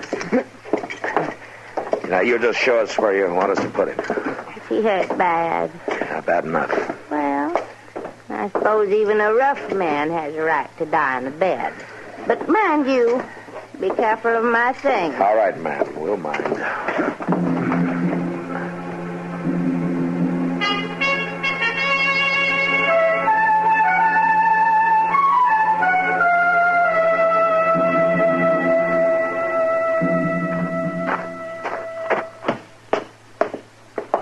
I took care of Miller's horse, Mr. Dillon. I brung the saddle. Ah, good. Say, ain't things a little strange in there? A little? All that talk about not hurting her fine things. Why, there ain't nothing there that's worth carting away except maybe that old pine. Yeah, I know. Everything else is all cracked and broke. Why, most ladies wouldn't give that stuff house room. If you gentlemen would care to join me, I fixed a small supper. Well, that's very nice of you, ma'am. I'll just say it's nice. Mr. Hanford, he's my husband. Mr. Hanford always said I could spot a gentleman right away. I could see you two were gentlemen as soon as we exchanged pleasantries there in the entryway. Well, thank you, ma'am. Mr. Proudfoot. Ma'am? Please take your hat off my cherry wood piano. Ma'am, it can't hurt nothing. I do not allow anything to mar the finish of my beautiful cherry wood piano. Yes, ma'am. Thank you. Here's your plate. Please sit down. Thank you. I don't imagine your wounded friend will be able to partake. No, Miss Hanford, he's not likely to come to for some time. That is, if he ever does. I can't imagine how he got his wound. I had seen him just a few minutes before you gentlemen... Well, Miss Hanford, ma'am, didn't you hear the shooting right outside your door? I have trained myself not to see and hear the ugly things of life. I just live here alone among my things. But, you said that you have a husband. My husband has been gone for 2, 3, 4 years now, Marshal. No, I'm sorry to hear that, ma'am. Mr. Hanford would never be content to live a quiet life. He thought he could when first we came here directly after the war. I had in mind he'd build me a new plantation. But, Marshal, just between you and me, Mr. Hanford didn't appreciate my lovely things. And one day he just moved on west.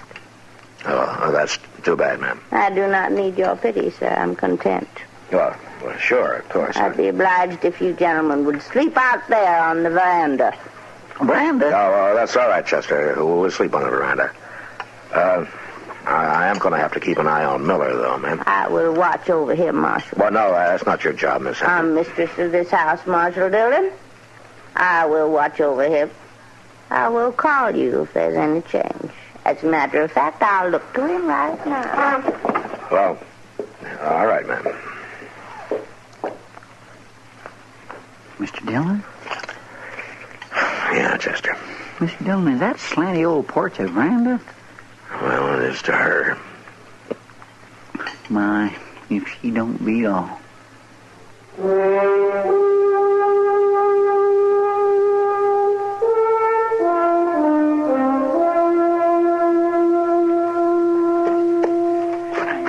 Claire, Mr. Dillon, every time I dig a grave, the ground seems harder than the last time. Our grave digging isn't supposed to be easy, Chester. It's too permanent. Funny how many men dies at daybreak, ain't it? I mean, when everything else is starting up and all. Well, I guess when you have to die, it's as good a time as any. Where do you reckon his brother is by now? Rack? I don't know. But we're sure going to have a long ride to catch up with him. Yeah. I sure ain't one to hurry up a man about his dying, but I sure would have been glad to have been shut of this place for now. What's the matter, Chester? Don't you enjoy Southern hospitality? Mr. Dillon, I have to walk around in that old shack on my tiptoes. She's after me every minute about not hurting her things. Gracious goodness, I couldn't hurt them old things if I tried. Well, we can be leaving soon now, Chester. We've done about all we can do. Right? Get out. Dillon, in them bushes. Yeah, and my guns are in the house. Come on.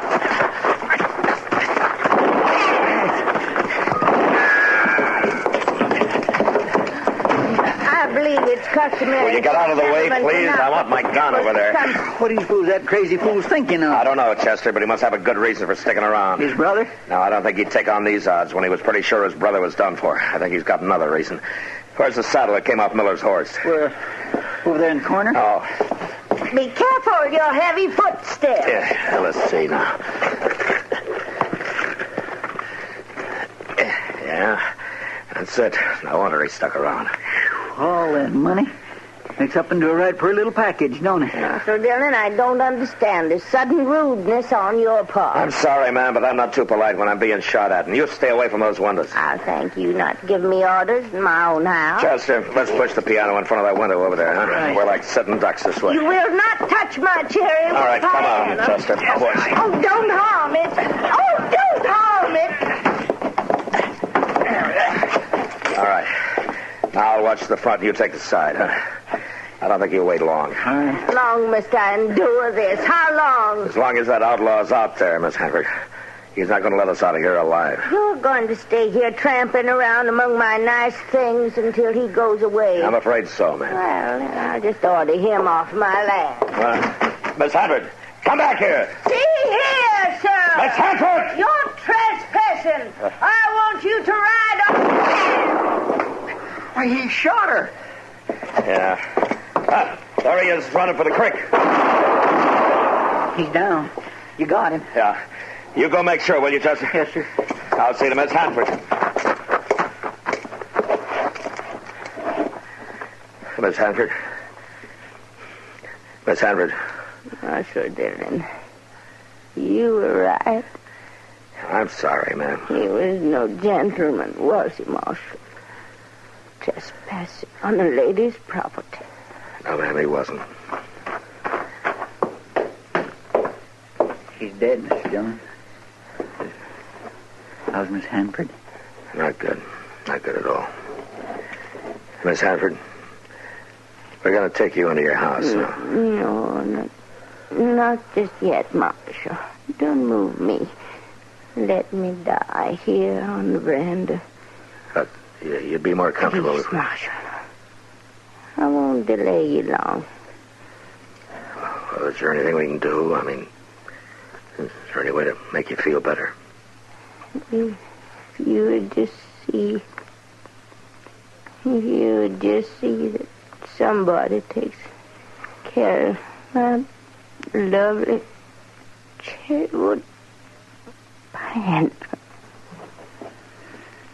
She gone? Yeah. Well, I can carry her inside now.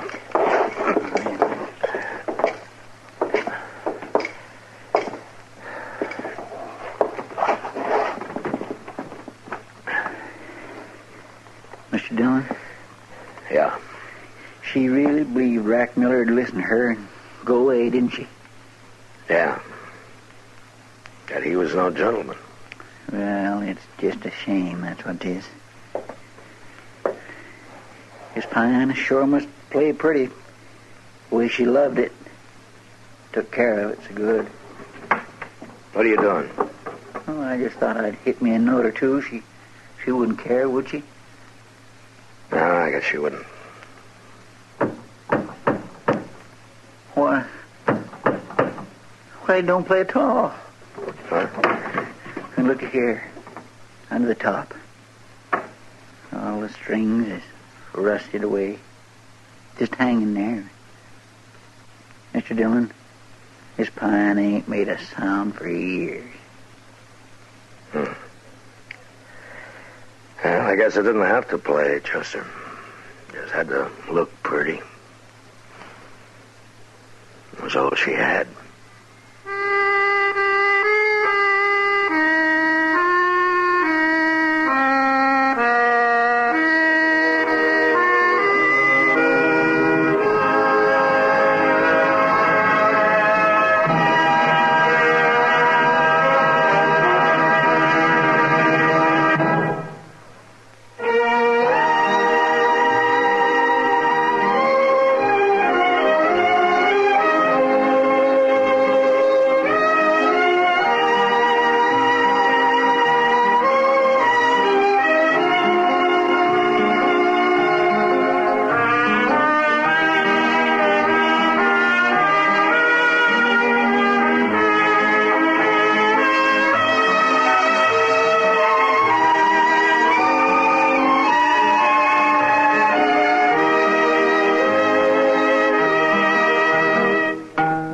Gunsmoke. Produced and directed by Norman Macdonald.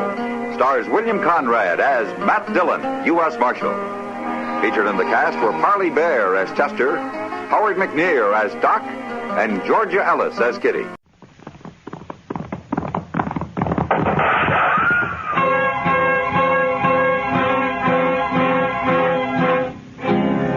Around Dodge City and in the territory on west, there's just one way to handle the killers and the spoilers, and that's with the U.S. Marshal and the smell of Gunsmoke.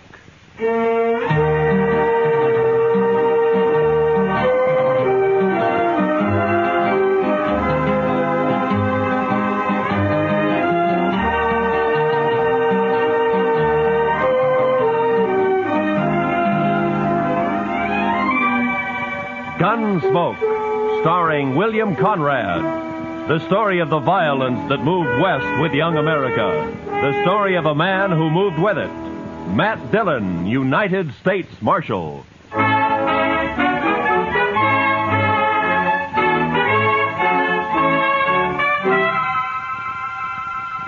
It had been some time since we'd had any real trouble. Anything more than throwing a few juiced-up cowboys in jail to sober up for a few hours. And I liked it peaceful for a change, and I hoped it'd stay that way.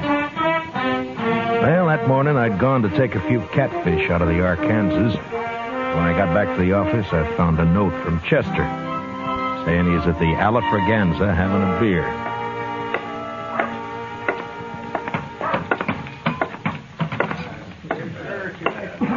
Hello, John. Over here, Mr. Dillon. Any luck, sir? Oh, about a dozen, Chester. We'll have them for supper. No, that'll be fine.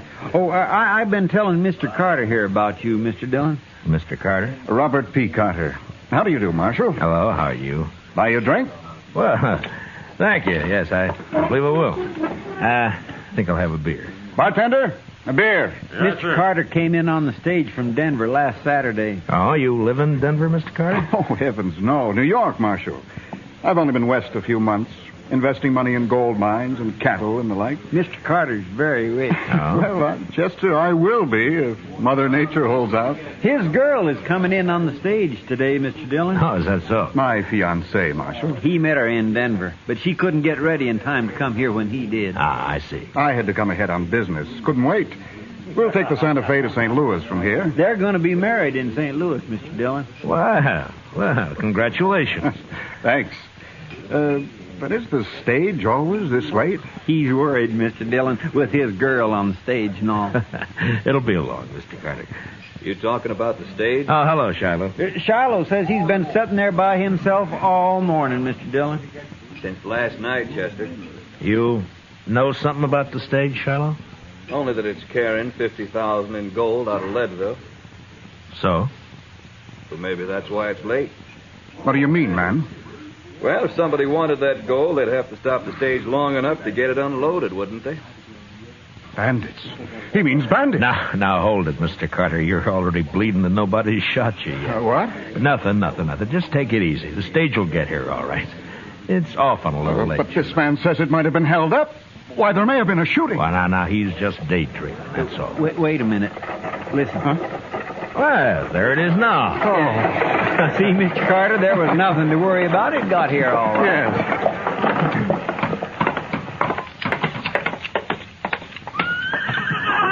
Marshal! Hey, Marshal, come here. What is it, Jim? Got held up, Marshal. What?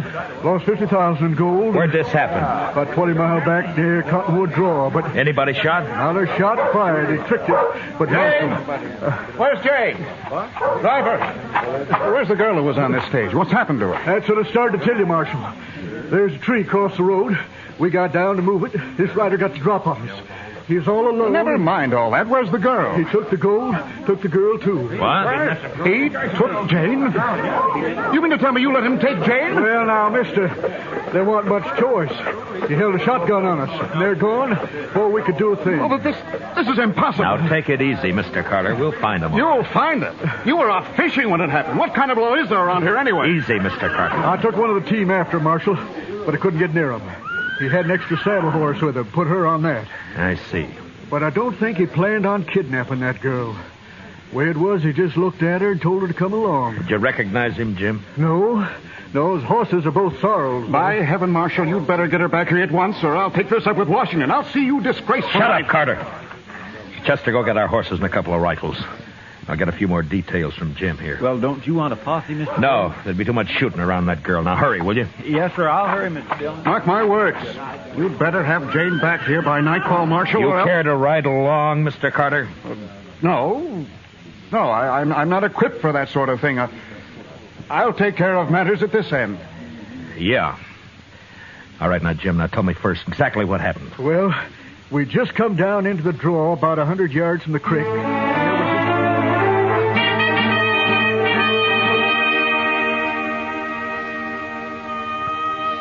The blood-red sun was drooping over the edge of the prairie when Chester and I reached Cottonwood Draw.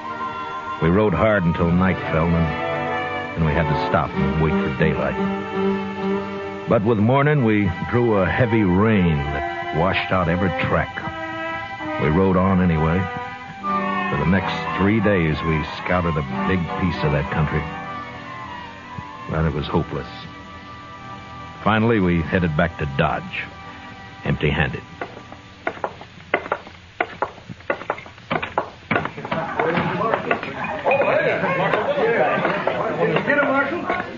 Bartender, bring me a bottle, will you? Sure, Matt. Where is she, Marshal? Is she all right? Carter, I'm sorry. What? You mean you didn't find them? Rain washed out their trail first morning. We never picked it up again. They could be anywhere. You came back without her. We did what we could, Carter. Now we'll just have to wait for word of some kind. He'll be seen sooner or later. Wait. Well, I won't wait. This will cost you your job, Marshal. I promise you that. Look, Carter, if it'd make you feel better, why don't you ride out yourself? It isn't my job to keep the law around here, Marshal. It's yours. Yeah. Say, Marshal. Yeah, what is it, Shiloh? Big Kate wanted to see you when you got back. Asked me to tell you. Big Kate? Oh, all right, thank you.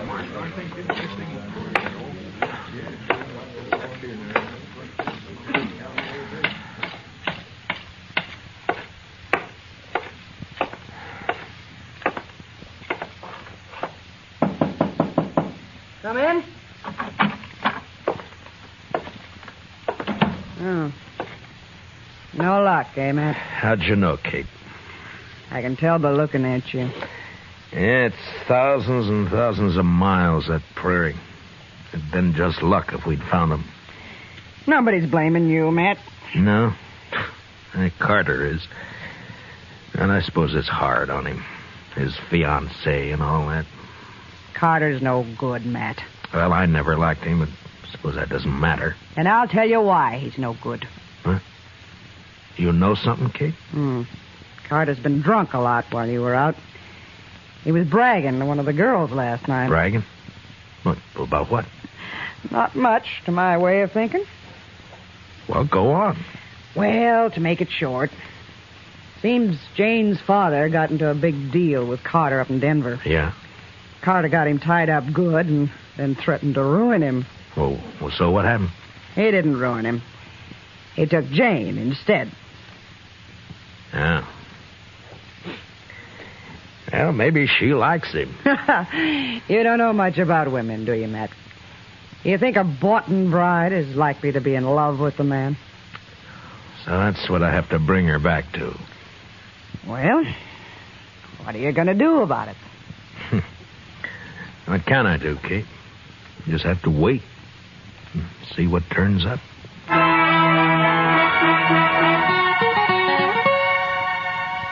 I waited a week. Carter was drunk the whole time, telling everybody how he was going to fix me good. I'm not doing much about it, except stay out of my way. And things were fairly quiet. Chester and I spent most of our time in the office. Well, he sure fooled me, Mr. Dillon. Oh, Carter? Yes, sir. He seemed like such a nice fella. And so rich. He's rich, all right. But poor in spirit. You've been going to church again, Chester. Yes, sir, Mr. Dillon, last Sunday. Oh, last Sunday. Didn't it rain last Sunday? Oh, I like church, Mr. Dillon, but I sure do hate to get all dressed up. You the marshal? Yeah, I am. Here you've been looking for a man and a woman. You know anything, mister? My name's Chad Brown. Just rode in from Satana. Yeah? There was a man and a woman about 80 miles back on the trail. What color horses were they on? Well, as soon as they saw me, they rode off, so I didn't get very close. But both horses were the same color. I guess maybe sore. Are you willing to ride back with me, Mr. Brown? I don't know, Marshal. I've got an awful thirst. That woman's out there against her will. I'll go. I'll get our horses. No, Chester. Be better if you wait here this time. We'll be back in a few days. With luck. Let's go, Mr. Brown.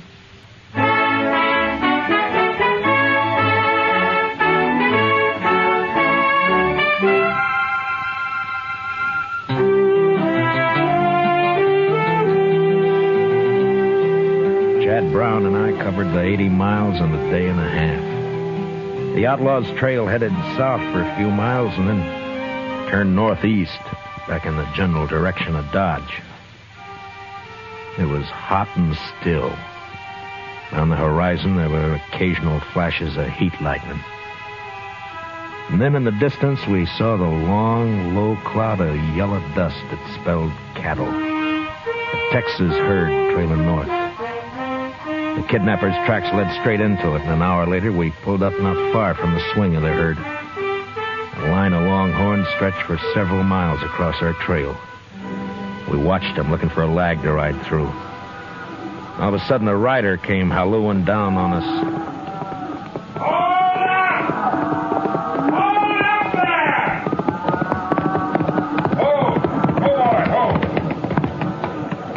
You ain't aiming to cross that herd, are you? Have you seen anything of a man and a woman around here, mister?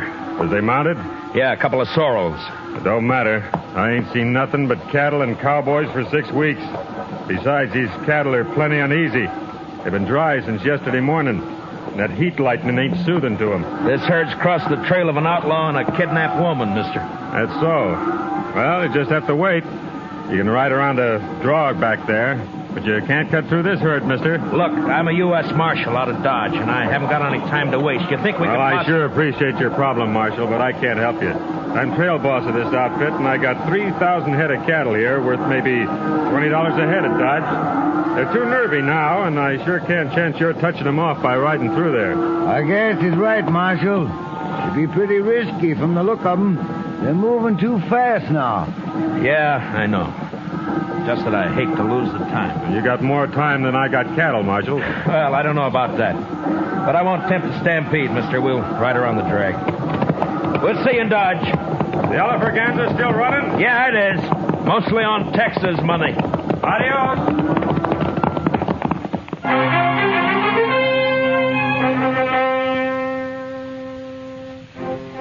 We rode down along the herd and back up the other side, about a 4-mile detour.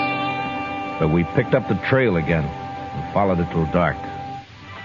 Next morning, we found the outlaw still headed straight for Dodge, and all we could figure was that he must be new to the country and just plain lost. Naturally, he'd want to avoid asking questions of anybody. By noon, we were in sight of town, and during the last hour, neither Brown nor I said a word. Finally, we rode up Front Street and got down at the jail.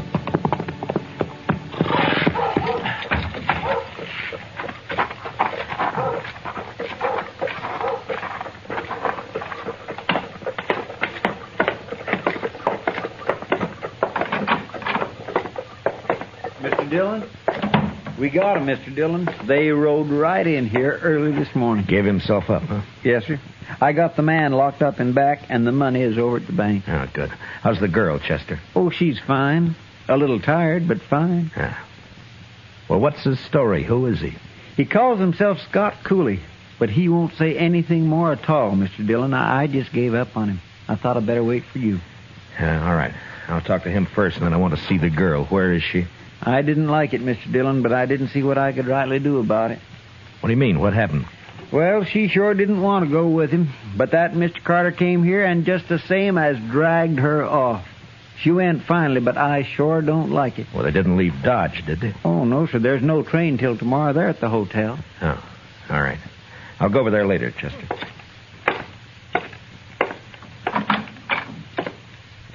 Yeah, so you're Scott Cooley, huh? You're new around here, aren't you? Well, anyways, I never saw you before, Marshal. Well, I've tried hard enough to meet up with you, Cooley. You're in trouble, you know, bad trouble. Marshal, you got anything to say, just say it right out. I got nothing to say. I'm just curious why you rode into Dodge, that's all. What do you care? I'm here. You got the money back and what? Oh, leave me alone, Marshal. Just let me alone. You gotta talk sometime. Now listen, Marshal. I'm ready to serve my time. That's why I gave myself up. But talk, no. I don't have to talk. Not for you. Not for anybody else. Mm-hmm. All right, Cooley. Have it your way. Marshal. Yeah? Marshal, you going to see Jane? Yeah? Why? Well, what are you going to see her about? Find out what happened? Yeah. Marshal, I don't suppose you'd let me out of here just long enough to kill Carter. Yeah, you mean the girl told you about it? I wouldn't care if I hanged for it. It'd be worth it to kill him. Mm-hmm. Tell me something. What makes you think what you did's any better? What? You wouldn't understand, Marshal. But you do what you can for her, will you? Anything else you want to tell me? No, that's all.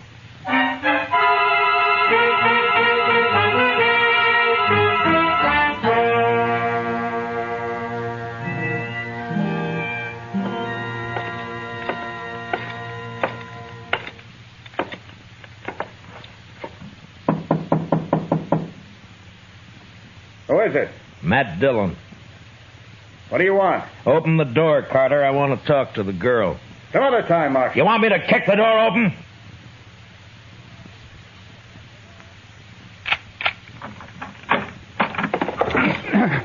You're asking for trouble, Carter. How do you do, miss? I'm Marshal Dillon. How do you do, Marshal?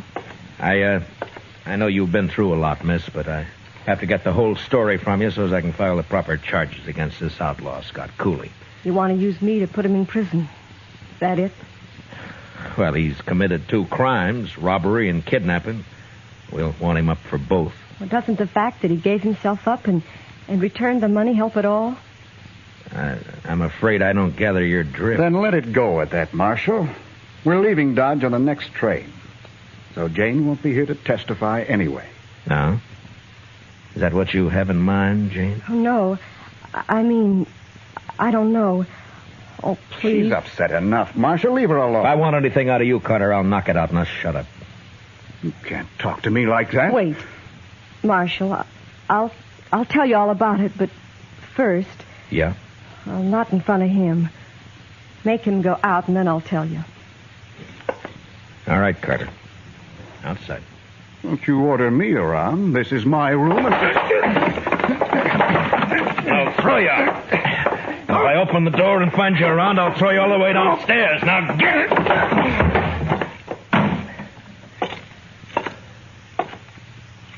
All right, now. Jane, you can talk.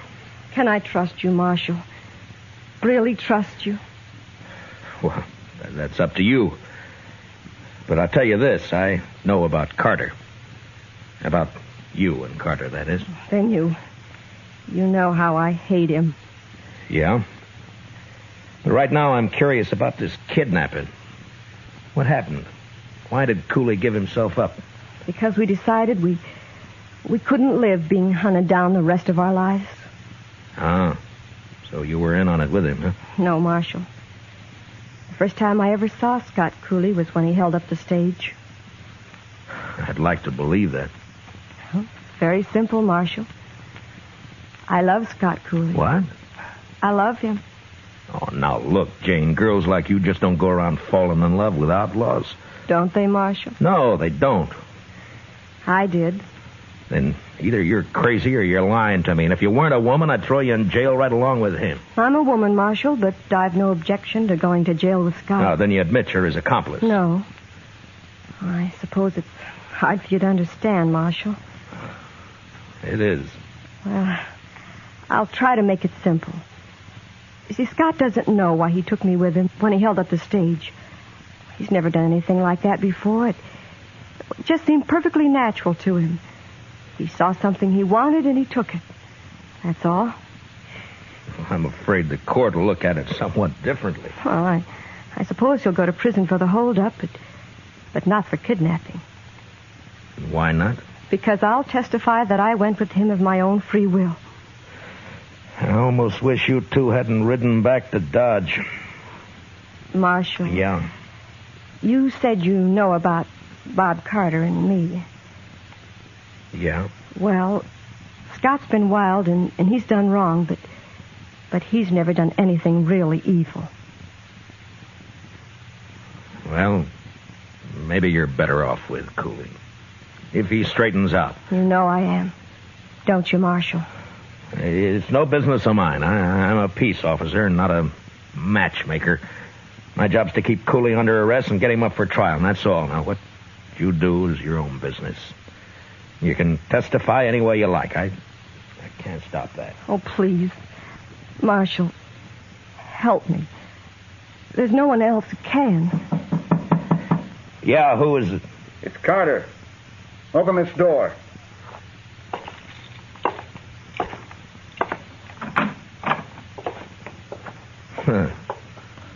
Well, gentlemen.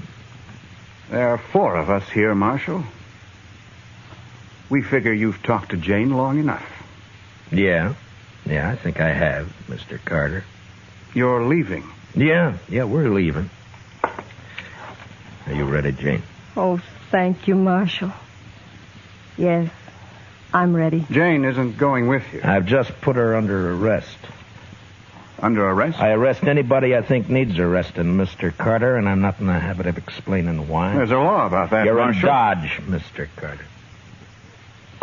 Come along, Jane. You can't do this, Dillon. We won't stand for it. Ah, you're a fool, Carter. I know these 3 bums you got with you, and they don't want to draw on me any more than you do. You fed them some liquor and promised them more. For that, they'll do anything but face me in a gunfight. Am I right, boys? Huh? Well, I take it I am. All right, now get out of my way. You go first, Jane. You stay here, Jane. Take your hands off her, Mr.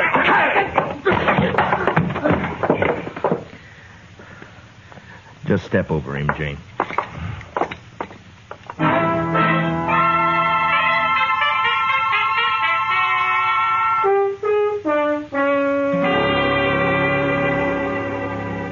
Mr. Dillon, I don't like to say anything. Well, then don't, Chester. But I can't help it, Mr. Dillon. This is the first time you've ever jailed a woman, and I just don't like it. Good. What? I don't like it either, Chester. What's this all about, Mr. Dillon? Chester, Jane and Cooley are in love. My. Don't look so dewy-eyed about it.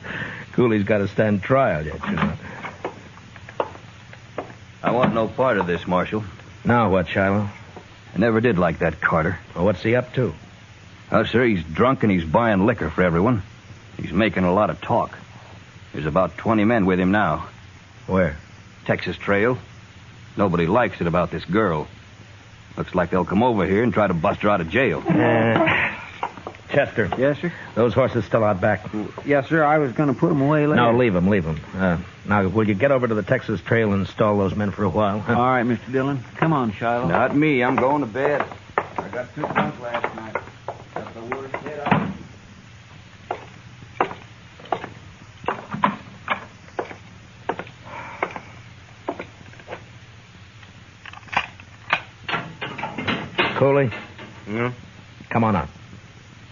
What is this, Just Marshal? hurry it up, will you?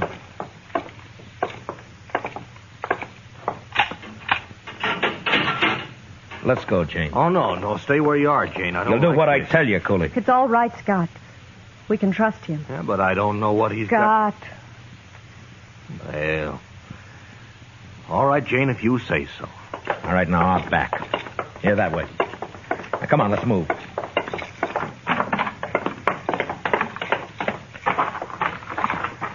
All right, you take the gray horse, Jane. He's gentle enough. But hurry, will you? All right, come here.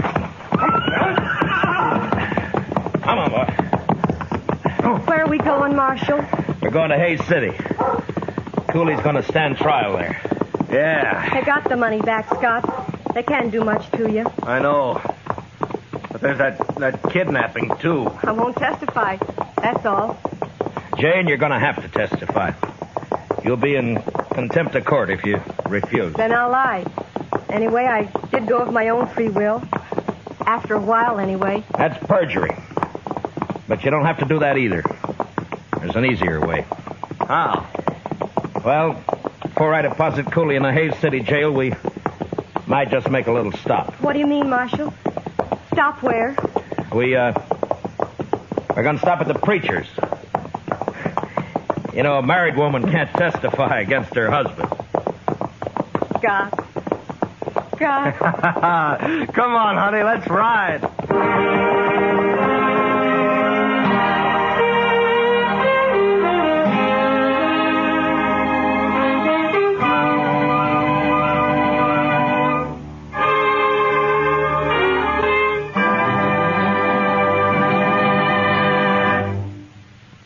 Gunsmoke, transcribed under the direction of Norman MacDonald, stars William Conrad as Matt Dillon, U.S. Marshal. Tonight's story was especially written for Gunsmoke by John Meston, with music composed and conducted by Rex Corey. Featured in tonight's cast were John Stevenson, Larry Dobkin, and Patricia Walter, with Mary Lansing, Herb Ellis, Jonathan Hole, Jim Nusser, and Frank Gerstle. Parley Bear is Chester. Join us again next week as Matt Dillon, U.S. Marshal, fights to bring law and order out of the wild violence of the West in Gunsmoke.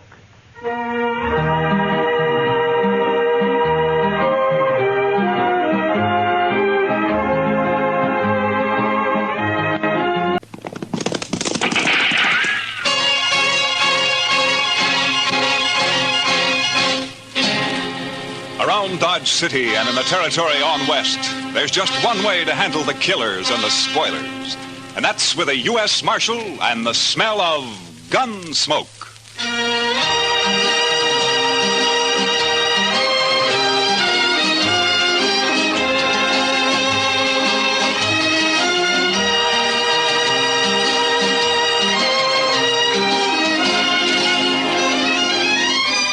Gunsmoke, starring William Conrad. The story of the violence that moved west with young America. The story of a man who moved with it. Matt Dillon, United States Marshal.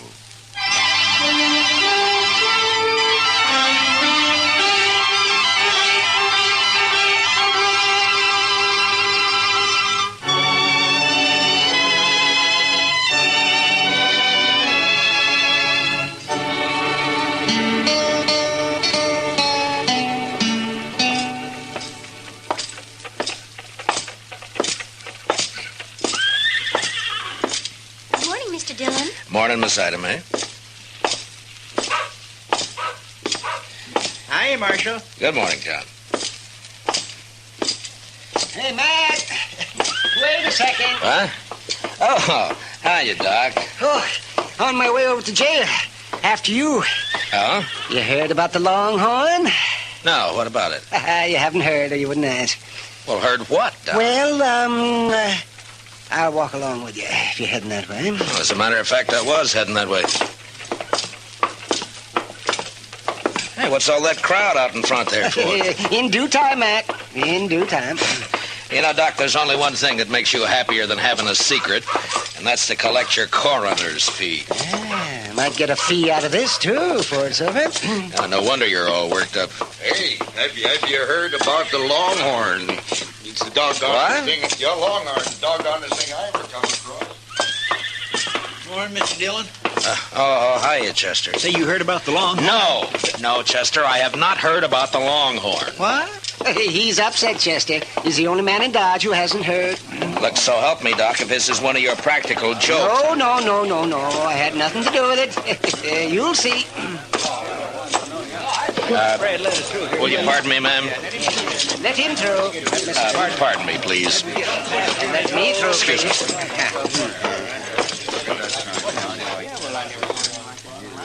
Well, Mr. Dillon? What do you think of it, Matt? Aside from the misspelled words. The Longhorn been closed all morning? Yep, locked tight. That sign was on the door daylight. The Longhorn Saloon will open at 8 o'clock tonight with new management and a new policy. Everybody welcome. Signed the new manager, Mamie. Mamie? That's a woman, Matt. Lately of Kansas City, St. Louis, and points east. Well, I don't know, Mr. Dillon. We never had a woman running a saloon in Dodge City before. And we won't now, Chester. You boys won't let her last an hour, I'm afraid. Be kind of fun for that hour, though. And another thing, if this Mamie is the new manager, what's happened to Herman Bleecker? Well, I don't know. He must have sold it to her. He didn't say anything about it yesterday morning. That's right. I saw him over at the livery stable in the afternoon showing off one of them fancy vests he's always ordering. And he never said one word about it. Well, you know that little popinjay. He's flighty. Probably happened sudden. Too sudden, Doc. Even for Herman. Say, come think of it, I haven't seen him all morning. And he's usually strutting up and down Front Street, preening himself like a powder pigeon. Yeah, he's probably upstairs there, sleeping in, getting ready for the opening tonight. We gonna be here, Mr. Dillon? Mamie, huh? Mr. Dillon? Huh? Oh, yeah, Chester. We're gonna be here.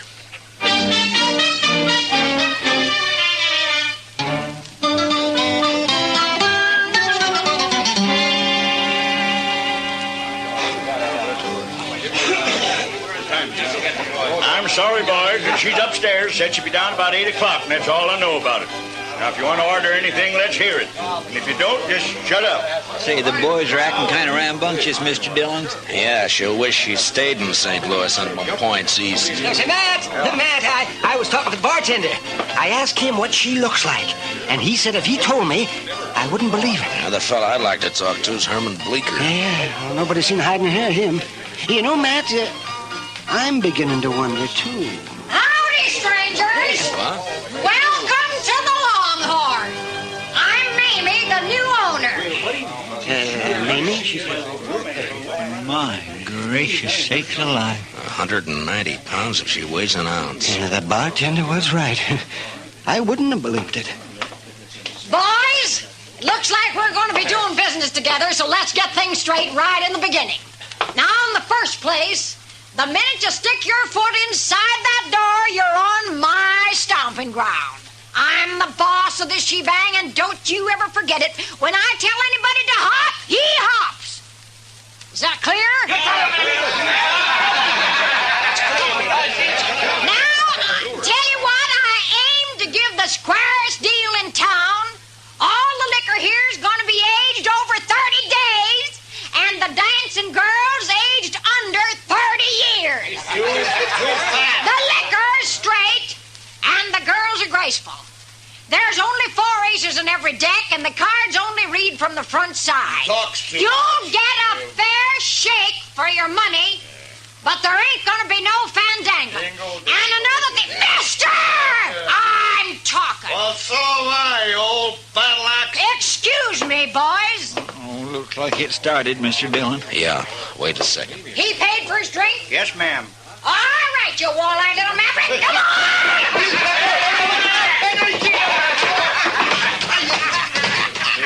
Throw his head out after him.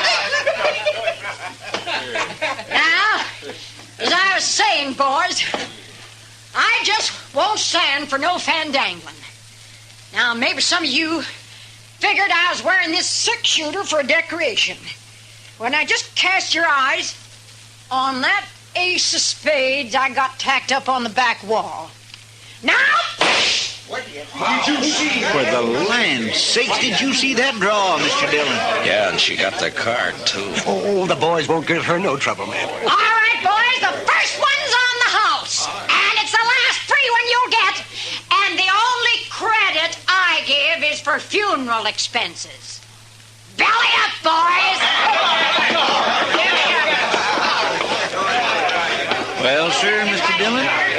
Chester, I want to talk to Herman Bleecker more than ever now. Say, you know, she's big enough to... well, I'll bet she forced Herman to sell. Yeah, maybe. Doc, I'll be right back. I want to talk to her. Oh, that you was nothing, boys. Oh, you're the marshal, huh? Yeah, that's right, ma'am. My name's Dillon. Proud to shake your hand, Mr. Dillon. Well, thank you, Miss Mamie. Welcome to Dodge City. Mighty decent of you to express the sentiment, Marshal. I reckon you won't get much business around the Longhorn. I'll take care of any trouble that's around here. It'd be quite a change. The boys used to push Bleecker around every now and then. Oh, that runty little prairie dog.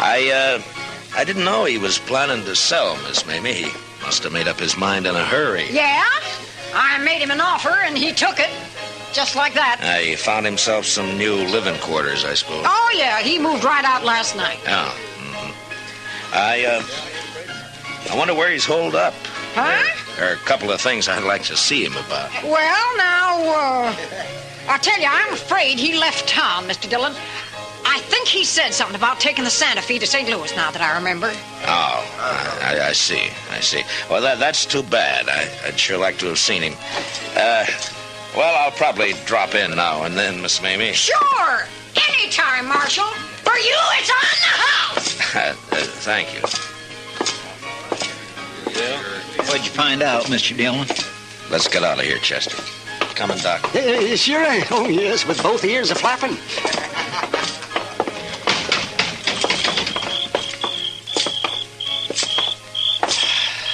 Well, boys, what do you think of her? Oh, my gracious, Mr. Dillon, I sure would hate to meet her in the dark. Oh, why, she's got a voice like a buffalo. Ain't it awful? It just itches your ears, don't it? Why, the woman's a human monstrosity. I still haven't seen Herman. Huh. What'd she say, man? She says she thinks he left town. Oh, Chester, I want you to check all the rooming houses and hotels along Front Street. I'm going to go to the railroad station and the stage lines. I'll meet you over at the jail. Huh? Yes, sir, Mr. Dillon. Say, Matt, I think Herman keeps a horse over at the livery stable. Yeah, I thought of that, Doc. I wonder, would you be good enough to look into that for me? Why, sure, I'd be happy to. You know, Mr. Dillon, she is an awful straight shot. Yeah, Chester. I know.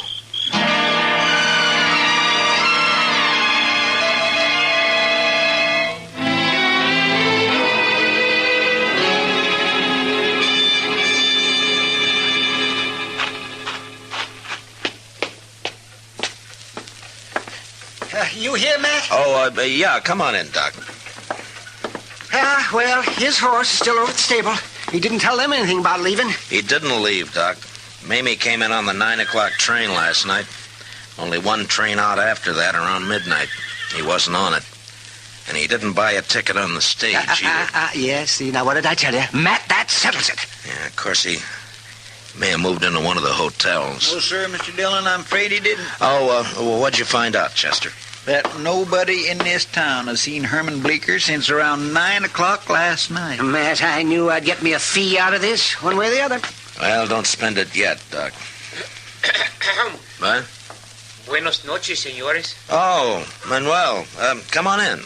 Come on in. Gracias, señor Dillon. Well, what's on your mind?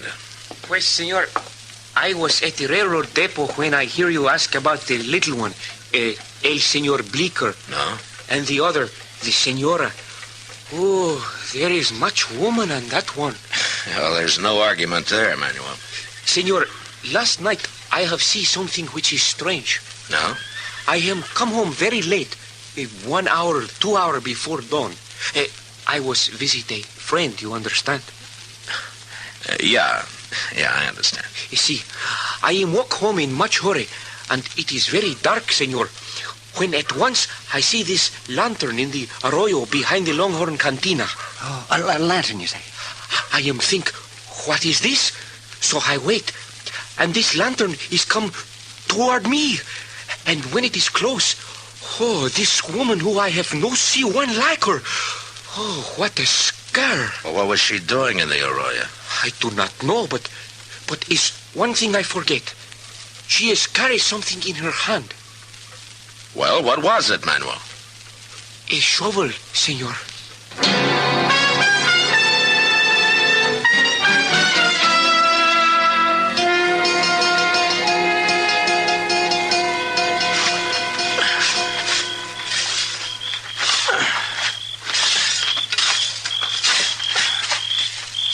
Find anything, Matt?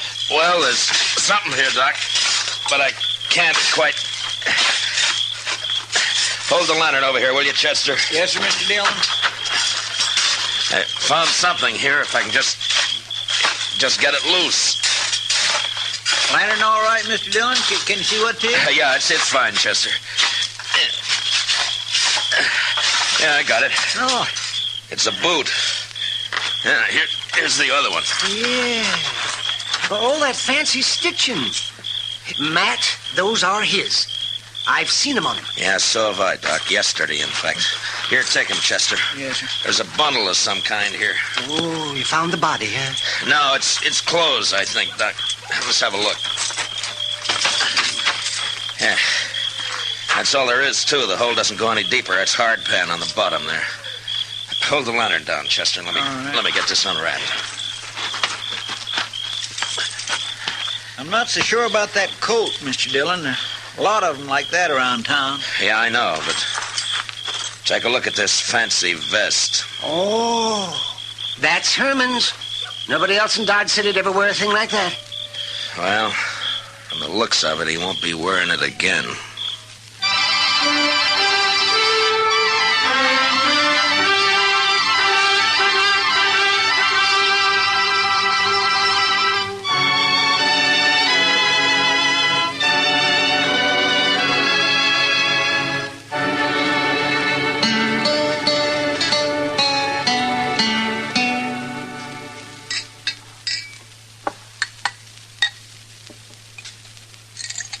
How you coming, Doc? Now, don't rush me, Matt. Don't rush me.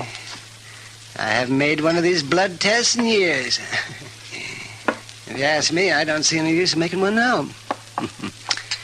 Well, let me see. Pour the precipitant into here. What other kind of blood could it be except human? Doc, I only want to be sure, that's all. All right. Now, let me see. 5 drops of the sulfate. You sure look uncomfortable, Matt. Well, how would you like to try arresting that lady, Doc? Not my job to arrest her. All I'm doing is stopping up these loopholes Matt's trying to wiggle out of. Well, that's real decent of you, Doc. Real decent.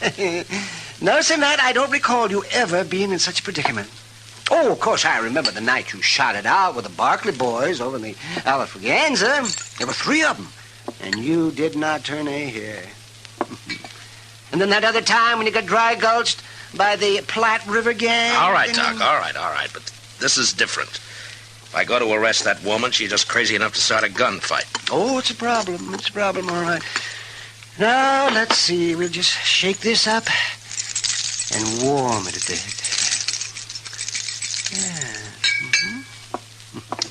You know, there is one thing, though, Mr. Dillon. Shooting at a mark's not the same as a gunfight. Maybe she wouldn't even resist. You really believe that, Chester? No, sir. Oh, she ain't a woman. She's a human catastrophe. She sure is for Matt. Well, there's still a chance we may be going off half-cocked here. That blood could have got on Herman's vest a dozen different ways. We'll soon see. Let's see now. A couple of drops of reagent. 1, 2, 3, 4, 5. Yes, now. And we'll look for the color change. So, turn up the lamp a little bit, will you, Chester, please? All right, Doc. Oh. Well. Yes, well, Doc? Well, it's tough luck, Matt. It's human blood.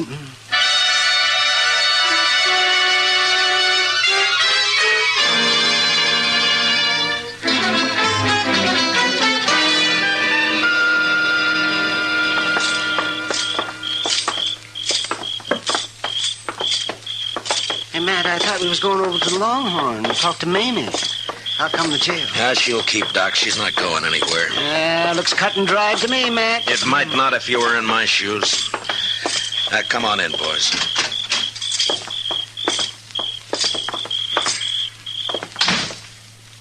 You know, Mr. Dillon, when I talked to the barkeep, Finnegan, he said that when he showed up this morning to open the saloon, that woman was already inside waiting for him. She told him to come back at 8 o'clock tonight, and he didn't see no sign of Herman Bleecker. Oh, well, there's another nail in your coffin, Matt. Doc, if you keep this up, I'm going to deputize you and take you along with me. He sure can have my job, Mr. Dillon. No, you don't. I will not lift a hand in anger against a woman, especially that woman. Keep thinking we could still be wrong. Oh, real diehard. Look, now suppose Herman hurt himself some way. How? And he wanted to get away by himself and recuperate. Where? And suppose he didn't want anybody to know about it. Why? So he decided to stay with some friend. Who? And, well, maybe... come on, Chester, let's go.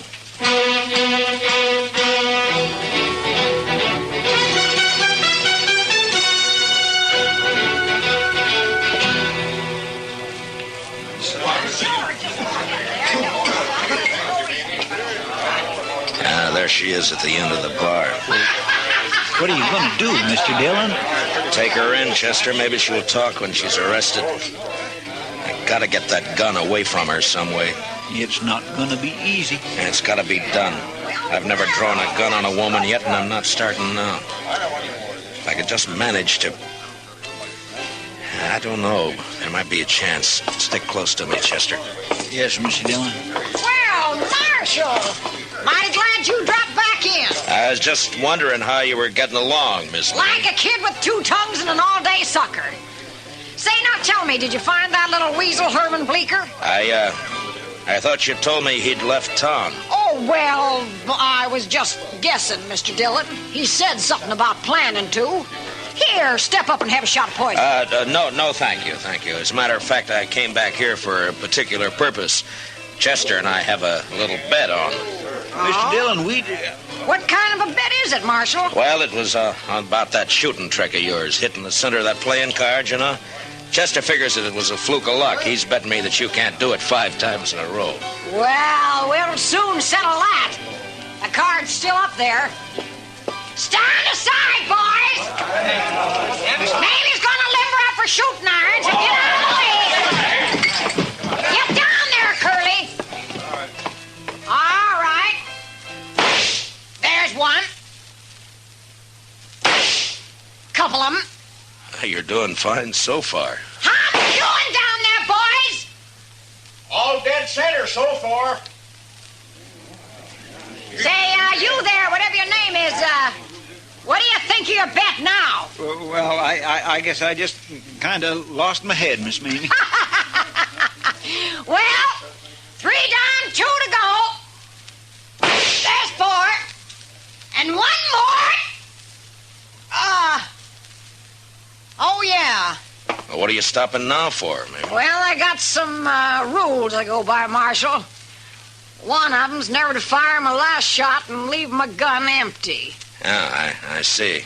Well, that's a pretty good idea, I guess. Sorry to lose your bet for you, Marshal. I'm convinced. Well, I guess that didn't quite... Chester. Miss Mamie, I guess you're not a gambler yourself, huh? Who says so? I'll take a fair bet at even odds any day of the week and twice in Philadelphia. Well, in that case, I'll make you one. I got a pretty fair gun here. Or at least I thought so till I saw yours in action. Well, I'd say yours every bit as good as mine. Well, then how about a bet? Your gun against mine on the 1-cut high card, huh? Well, now, how? I didn't... Of course, it's all right with me if you'd rather back out on it. Who's backing out? You got yourself a bet, Mr. Dillon. Finnegan, shuffle us a deck. Okay, Miss Mamie. It's a better a fight. Mamie never backs out. There you are, Miss Mamie. Now, who goes first, Mr. Dillon? What? Ladies, always. All right. If you're a friend, Lester'll cut him for us once. It's Chester. Never Miss Chester, mind. be Cut proud. the cards. Yes, sir. Ma'am. Now, let's see what we've got. Jack of spades. That's not bad. Plenty good, Marshal. Plenty good enough to beat anything you can... King of diamonds. All right. I'm beat. Fair and square. You won yourself a gun. Thank you. Here, Chester, will you take it? Yes, sir. And now the handcuffs. Here, no! Maybe you're under arrest. Why, you, of all the sidewinds and double-crossing backhanded liars! Mamie! Now, you're going to stay fastened to me until I get you in a cell, so you might as well make the best of it. You... And as far as that's concerned, you'll be safer in jail than out of it once word gets around. People here in Dodge City thought a lot of Herman Bleecker. That little sawed-off groundhog! That's no excuse for killing him in cold blood. What? You heard him, Mamie. You killed me. Bleecker! This is the biggest night of my whole life. To hear somebody finally shut Mamie up and make her like it. The Marshal's a gentleman, you little weasel. He knows how to talk to a lady. And to hear you say how much the town thinks of me, Mr. Dillon. What's this all about, Herman? Well, I'll tell you what it's all about. Yes. This little grub worm ran out on me in Cincinnati 3 years ago. Like to broke my heart. I've been hunting him ever since, and last night I found him. I wailed the living daylights out of him. Yeah, he looks like it. But why did you bury his clothes? Mr. Dillon, would you want to be married to a man that dressed like that? She pretty near murdered me, though, Mr. Dillon. I've been up there in bed all day, just too bruised and embarrassed to hobble downstairs. Oh, we had our ups and downs, Marshal, me and Herman. You know how it is. Yeah. Chester, give me the keys to the handcuffs, will you? Yes, sir. I got them right here in... Well, I guess they're over in the... What's the matter, Chester? Oh, Mr. Dillon, when we were digging out there, guess I must have lost them.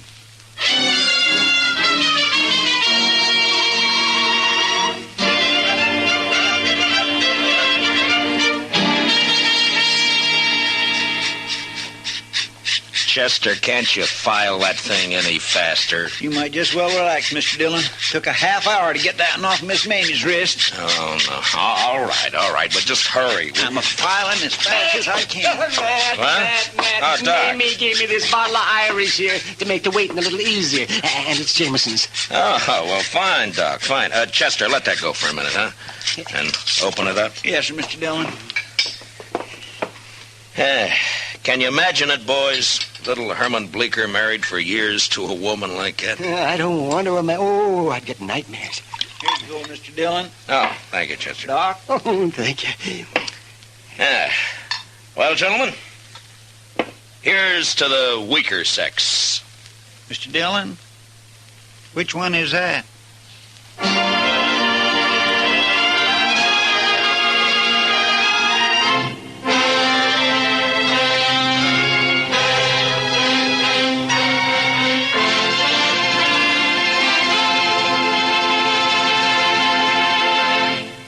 Gunsmoke, under the direction of Norman Macdonald, stars William Conrad as Matt Dillon, U.S. Marshal.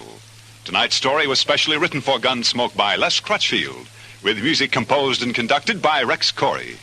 Featured in the cast were Jeanette Nolan as Mamie, with John Daner, Ralph Moody, and Byron Kane. Parley Bayer is Chester, Howard McNear is Doc. Join us again next week as Matt Dillon, U.S. Marshal, fights to bring law and order out of the wild violence of the West in Gunsmoke.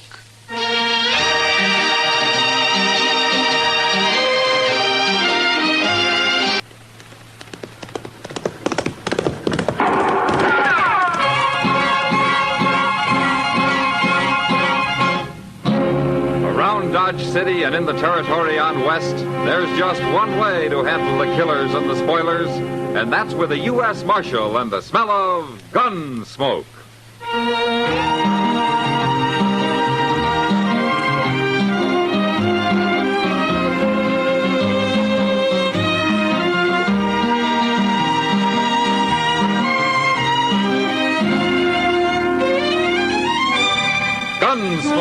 starring William Conrad, the transcribed story of the violence that moved west with young America, the story of a man who moved with it, Matt Dillon, United States Marshal.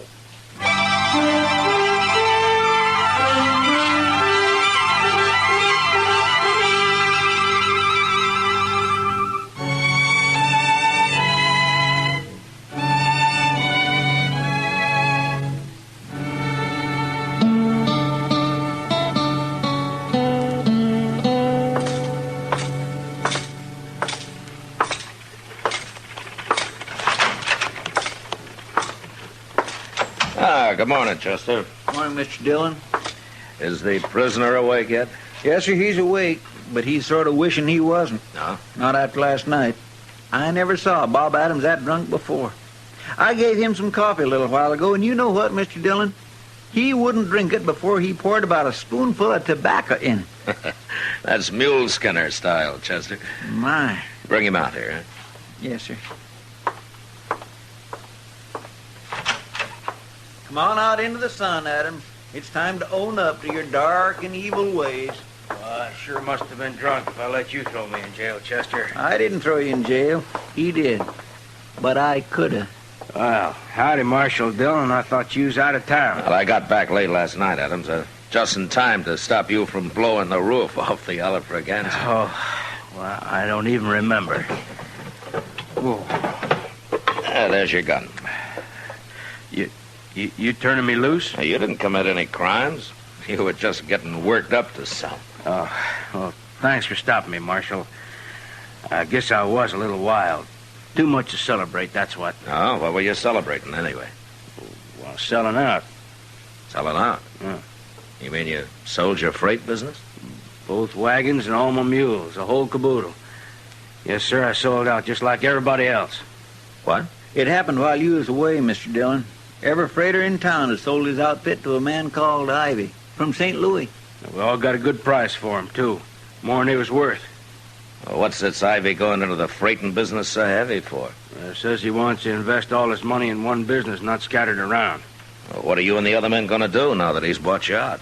Oh, we'll blow our money for a while and then probably go to work for Ivy. You know how it is. Only man who hasn't sold out's Joe Trimble.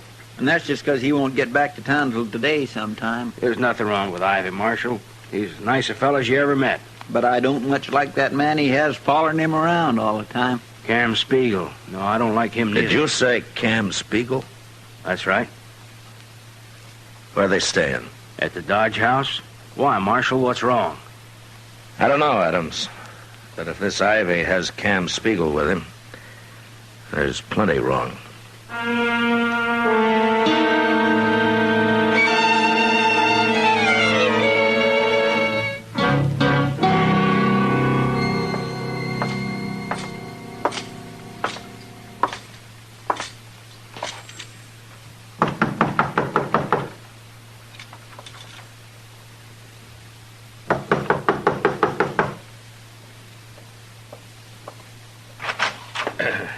Your name, Ivy? Oh, yes, it is. What can I do for you? I'm Matt Dillon, Ivy. I'd like to talk to you. Oh, you're the U.S. Marshal here. That's right. Well, come in, Marshal, come in. I've been wanting to meet you. Well, Marshal, Dodge acquired a new citizen while you were away. Yeah. I've set myself up in the freighting business. And as soon as I buy out Joe Trimble, I'll start running it. Well, that's fine, Ivy. But there isn't much money in freighting. None of these men you bought out are exactly rich. It's like any other business, Marshal. It depends on how it's run. Ah. You've had a lot of experience hauling freight, huh? Oh, none at all, but I hope to learn. Of course, I'll just manage the business, you understand? Uh-huh. Ivy, I'm curious about two things. Tell you anything you want to know, Marshal. I realize my methods are a little unusual. Like paying these men more than their outfits are worth? Oh, I did that just to be sure nobody could say I'm unfair. And also because I don't want to be bothered with any competition once I get started. What was the other question, Marshal? Cam Spiegel. Cam. Yeah. Oh, well, he works for me. Most businessmen don't need a man like Cam around. Well, I agree, Marshal. But you see, I brought a lot of money with me from St. Louis, and I hired Cam for protection, you might say. Oh, here he is now. Cam, this is Marshal Dillon. Really is, ain't it? Oh, you know him? Me and the Marshal have known each other a long time, Ivy. Fact is, he run me out of Amarillo once. Ain't that right, Marshal? You give me the same reasons and I'll run you out of Dodge, Cam. Maybe I don't run so easy as I did then. Oh, come now, gentlemen. I'm sure there won't be any trouble. Marshal, Cam's hired as my bodyguard. And if he goes beyond that, I'll fire him. Might be too late by then, Ivy. But he can stay around. Both of you can. Till I find out what you're up to.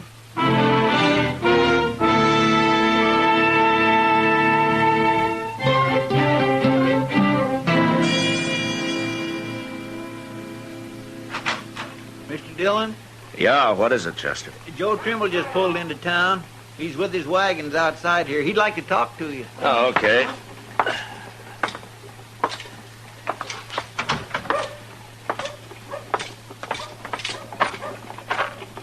Hello, Trimble. Marshal, I couldn't leave my mules out here or I'd have come inside. Oh, that's all right.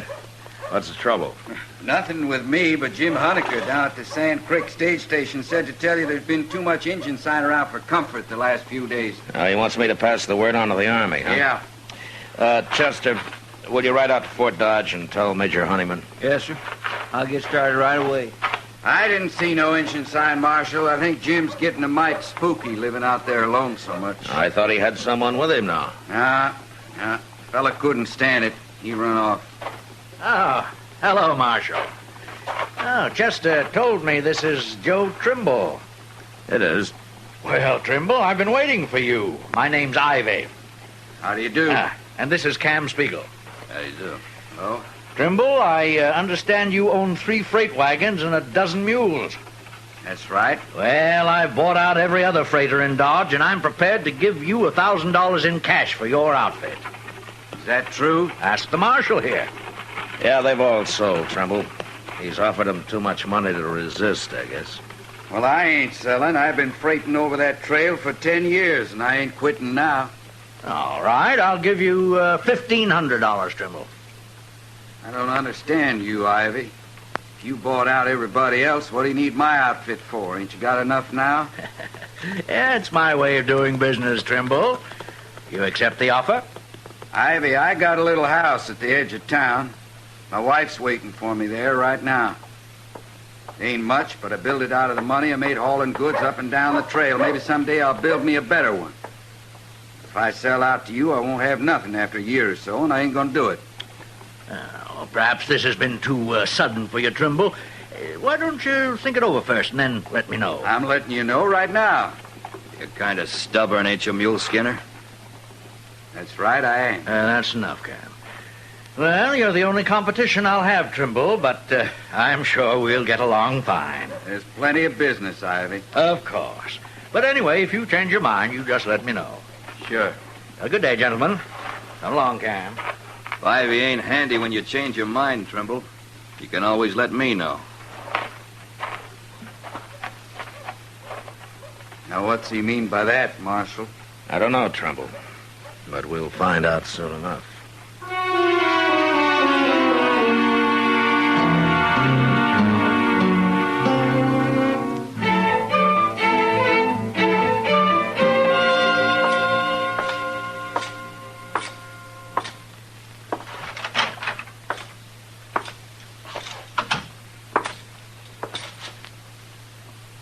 Chester, what are you doing? What is all this? Curtains, Mr. Dillon. Curtains? Well, what for? Well, sir, a girl I know got some new ones, and she gave me these, and I thought nailing them up would make this place a little more inviting, if you know what I mean. A jail inviting? Oh, well, Mr. Dillon, I don't aim to hang none in the I cell. don't aim for you to hang them anywhere. Now pull them down and throw them out. Yes, sir. But that little girl's sure going to be mighty disappointed. She threw them out herself, didn't she? thrills. Marshal. Oh, hello, Chester. Hello, Trimble. You want to buy some... Chester. Marshal, you know what that man Ivy's done now? What, Trimble? Well, you remember yesterday how he tried to buy me out, and I couldn't understand why he needed every last freight outfit in Dodge? You know now, huh? I sure do. Marshal, just this morning, Ivy's doubled the usual prices for freighting. Doubled? That's what he did. Every merchant in town's hopping mad about it, too. They all come to me and want me to do all their freighting, but of course I can't. Not with only 3 wagons. Yeah. So that's Ivy's way of running a business right. He come to see me, too. Well, what'd he want? He said if I doubled my prices, too, then everything'd be fine. But if I didn't, it'd be unfair competition for him. You gonna do it? Of course I ain't. I'm an honest man, Marshal. Then you're in trouble. Bad trouble. What for? When are you making your next trip, Trimble? Oh, we're getting loaded now. I'm leaving for Sand Creek in the morning. I think I'll kind of ride along with you, Trimble. But don't say anything to anybody about it, huh? Oh. Oh, it's that other fella, ain't it? That Cam Spiegel. That's what Ivy hired him for, Trimble, in case he ran into somebody stubborn. Like you.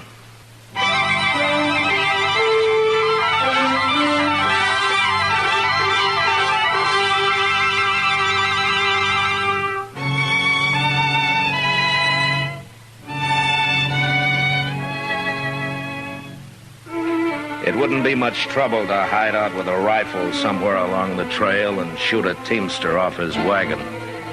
And since it was so easy, I figured that was how Ivy would tell Cam Spiegel to get Trimble out of the way.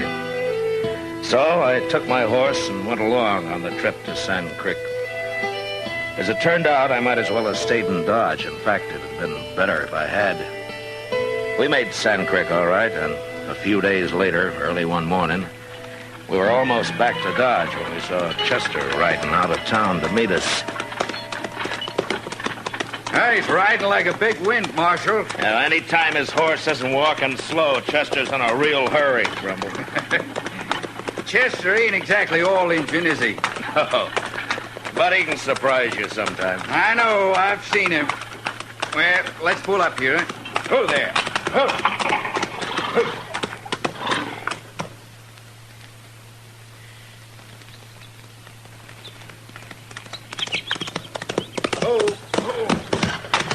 I was hoping I'd find you close by. Is there anything wrong, Chester? Yes, sir, there sure is. We had a fire in Dodge early this morning. What? Fire? Where? What burned? Trimble, I sure do hate to tell you, but it was your house. Was it bad, Chester? Plumb to the ground. My wife? Oh, Doc's out there with her now. She was still alive when I left. Oh. Give Trimble your horse, Chester. You can drive the wagon on in from here. Yes, sir. That's why I come to meet you. Here, Trimble. Thank you, Chester. Any idea how it happened, Chester? No, sir. Nobody has. All right, we'll see you in Dodge. Let's go, Trimble.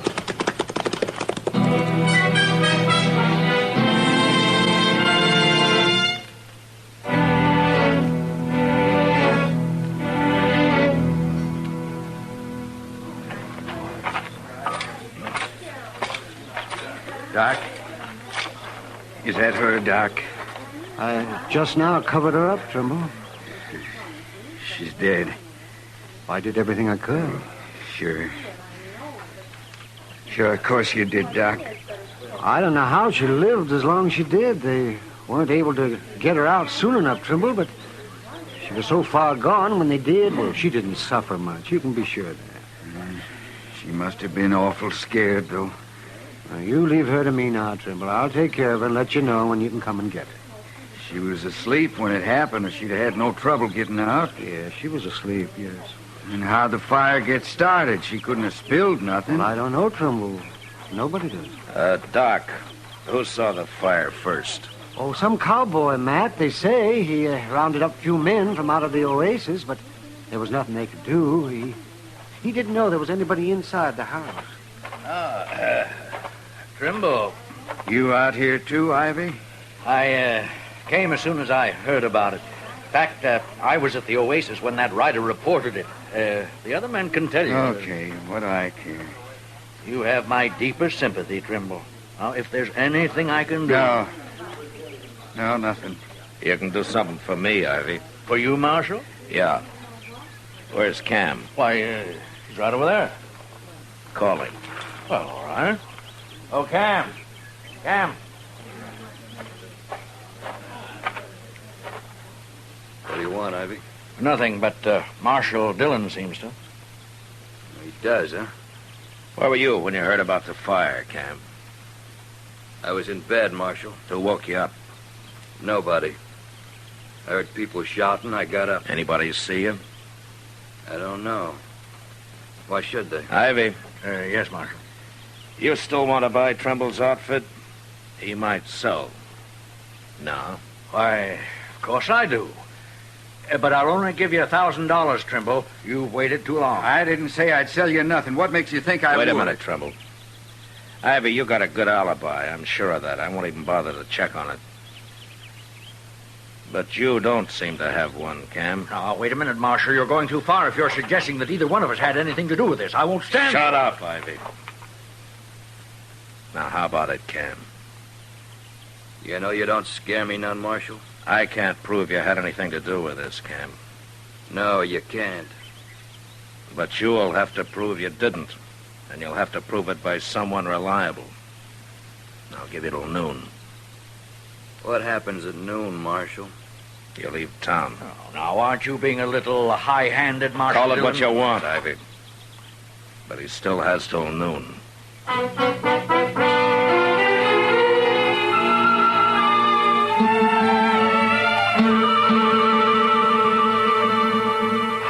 Matt?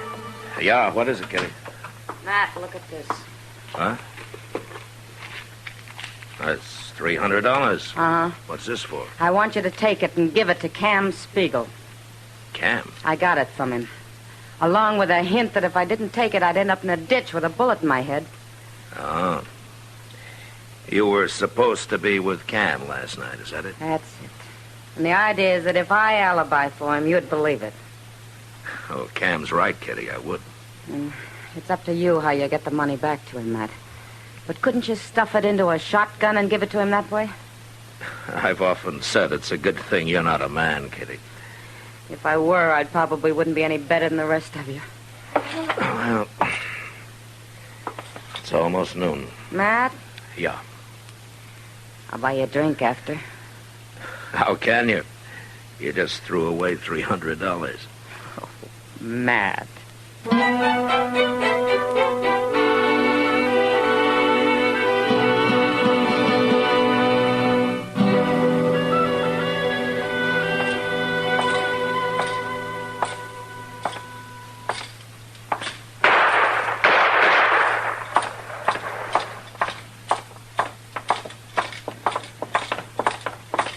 Dillon? Did you see it, Chester? Right in the Longhorn there. Trimble come in, tried to shoot Cam Spiegel, and Cam killed him. Trimble drew first, Mr. Dillon, but he just wasn't fast enough. Get out of the way, Chester. Yes, sir.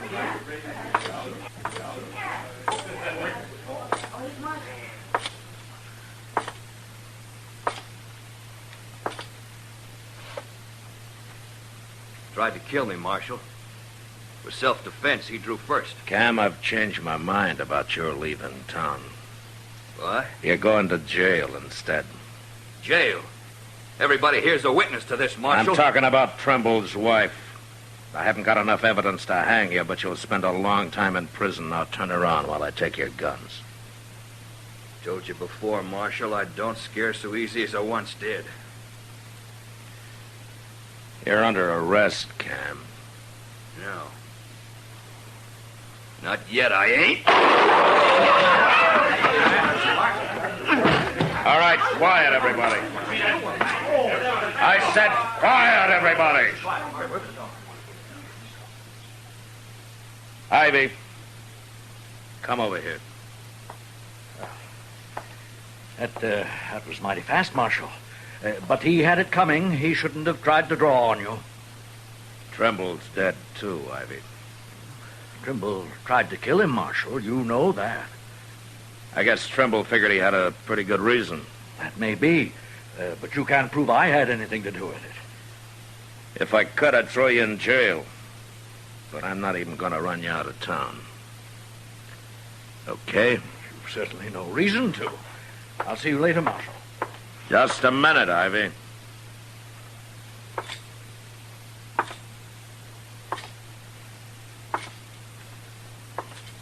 Here.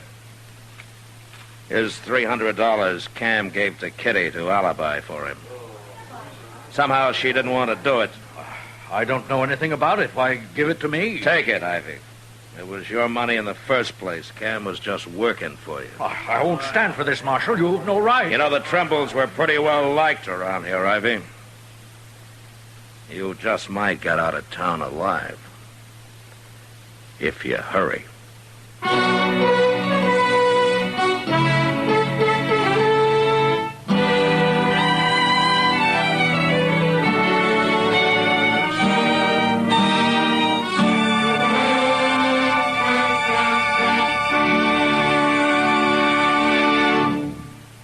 Gunsmoke, transcribed under the direction of Norman Macdonald, stars William Conrad as Matt Dillon, U.S. Marshal. Tonight's story was specially written for Gunsmoke by John Meston, with music composed and conducted by Rex Corey. Featured in the cast were Joseph Kearns, Herb Ellis, Vic Perrin, and Jack Crucian. Parley Bear as Chester, Howard McNear as Doc, and Georgia Ellis as Kitty. Gunsmoke has been selected by the Armed Forces Radio Service to be heard by our troops overseas. Join us again next week as Matt Dillon, U.S. Marshal, fights to bring law and order out of the wild violence of the West in Gunsmoke.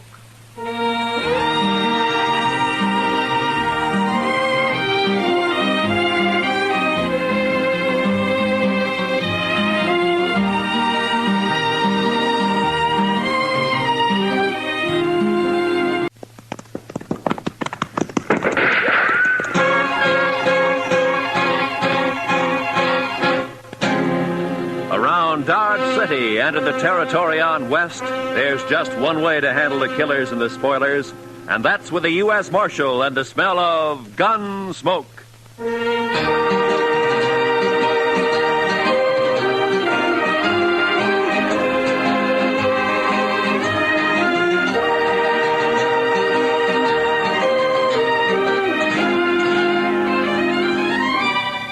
Gunsmoke, starring William Conrad.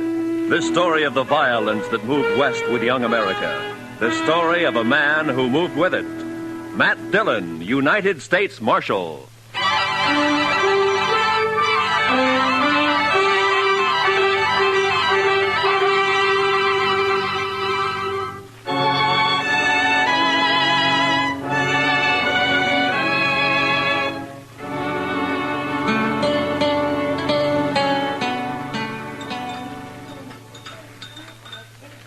Mr. Dillon, could I give you some more coffee? Yeah, I guess so. How about you, Chester? Yes, sir, I believe it will. Why don't you just leave the coffee pot here on the table, Miss Keller? Why, sure thing, Marshal. Oh, I got some fresh eggs this morning, if you're interested. They were just brought in. Well, good.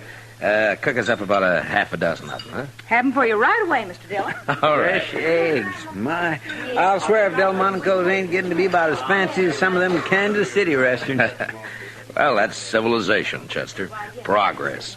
Another 5 years and Dodge City will be tamed, curried, and bridled. Seeing's believing, Mr. Dillon. No, you'll see it. Both of us will see it. That is, if we live that long. Yeah. I beg your pardon, gentlemen. You Mr. Yeah? Dillon, the marshal here? Yes, that's right. Well, I'm sorry to bother you at breakfast, Marshal. My name is Hunter. Ed Hunter. Mr. Hunter? I'm a deputy sheriff from Richmond, Virginia. Come in the Santa Fe this morning. I see. Well, why don't you pull up a chair, Mr. Hunter? Thank you, sir. Chester Proudfoot, Mr. Hunter. Howdy do. Howdy do. Here's my first trip to the frontier. I find it a rather remarkable experience. I can imagine. Won't you have some coffee? No, thank you. Marshal, I'm here to arrest 2 men who are wanted in Virginia. No? Here are the warrants and the orders of extradition. I stopped off for them in Topeka. Uh-huh. John Allison, Calvin Moore. Both wanted for murder, huh? Do you know these men, Mr. Hunter? No, sir, I don't. Well, the names aren't familiar to me. I never heard of them. Have you, Chester? No, sir, Mr. Dillon. Well, I have some information that may help. Not much on Allison, I'm afraid. He shot and killed a bank teller at Greenbrier last spring. Oh? He's about 30 years old, dark hair and mustache, medium build, an excellent horseman and a confirmed gambler. Well, that's fine. That narrows it down to about 2/3 of the men in Dodge City. Well, possibly I can do a bit better in regard to Calvin Moore, Mr. Dillon. Now, he came down to Richmond from the north and set up practice as a medical doctor. He was about 29 at the time. And he ambushed and shot young Roger Beauregard and then left town. That was 17 years ago. Beauregard's been trying to trace him ever since. Well, I'm afraid that's a pretty long I have a time. picture of Moore, photograph. Oh? Of course, he was much younger than this. Well, sometimes there's still quite a resemblance, even after 17. Something familiar about that picture, Mr. Dillon? 17 years. He must be somewhere past 45 now, huh? Are you sure that these men are here in Dodge, Mr. Hunter? Reasonably so. Is there something about that photograph that makes you... Well, it's too blurred to tell much about it. Besides, he'd be 17 years older. Yeah, that's true. I tell you what, Mr. Hunter, suppose you leave the picture and the descriptions with me, and I'll check around town, and I'll keep in touch with you. Thank you, sir. Oh, I wonder if you might suggest a good hotel. Certainly. Why don't you try the Dodge House? It's the corner of Railroad Avenue at the end of the plaza, the East End. Tell the deacon I sent you. I thank you again, Mr. Dillon, and I'll be grateful for any help you can give me in this matter. Yeah, sure. So long. You want to see the photograph, Chester? Yes, sir, I do. Well, Mr. Dillon, that's... Yeah. What are you going to do, Mr. Dillon? I don't know, Chester. He's my friend. I never asked him anything about his life before he came here. Didn't seem to matter. But now the law says he's a murderer. I'm part of the law. So now it does matter. Maybe it's not him. No, it's him, all right, Chester. You saw it same as I did. It's Doc.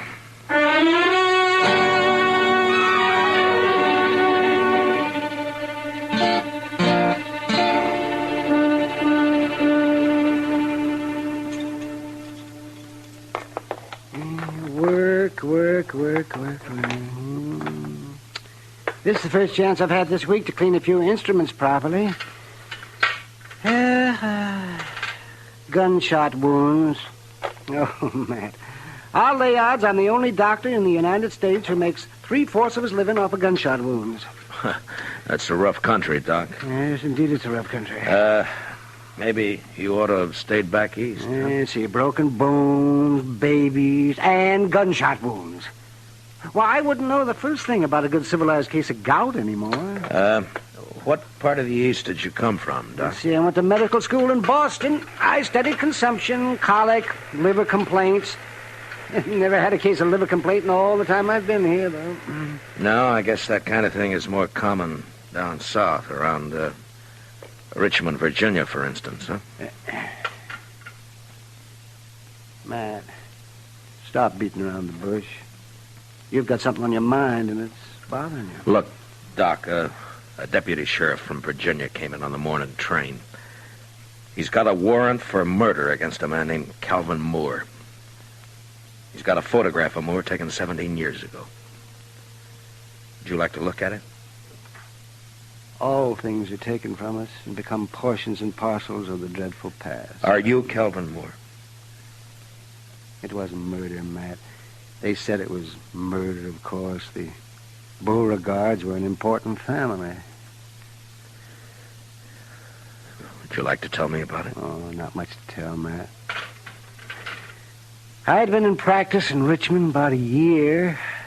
There was a girl, beautiful girl, with spirit and fire and that soft radiance that only Southern girls seem to have. And, me, that was so long ago. I've been in the South myself now. Roger Beauregard and I were both courting this girl. He was a typical Virginia gentleman, hot-headed, used to having his own way. He started threatening me. warning me. And I laughed it off. Then one day I was coming back from a case, and I ran into Roger on a country road. He had a pair of dueling pistols, and he challenged me. What? Well, that's not a crime, Doc. That's self-defense. It's not a crime here anyway. Well, I tried to talk him out of it, but he was crazy mad. He shoved one of the pistols in my hand, and he pulled back on his horse, and he leveled his gun. I had no choice. We both fired. He missed. I didn't. Self-defense, yes, but there were no witnesses, and I was an outsider, a Yankee. So you ran for it, is that it? I ran for it. St. Louis, Virginia City, Montana Territory, the Panhandle, Wichita, Abilene, and Dodge. I changed my name to Charles Adams. And the girl, Doc. What happened to her? I waited for her in St. Louis. We were married there. 2 months later, she died of typhoid fever.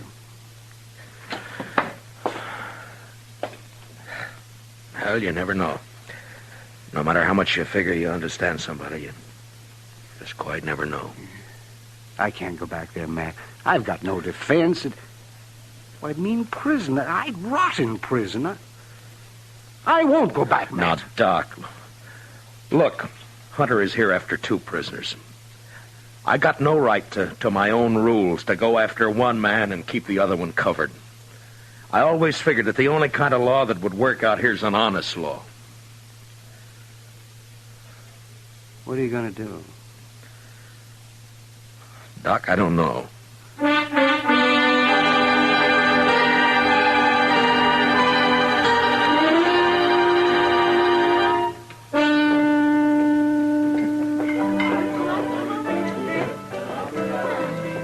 You're late, Matt.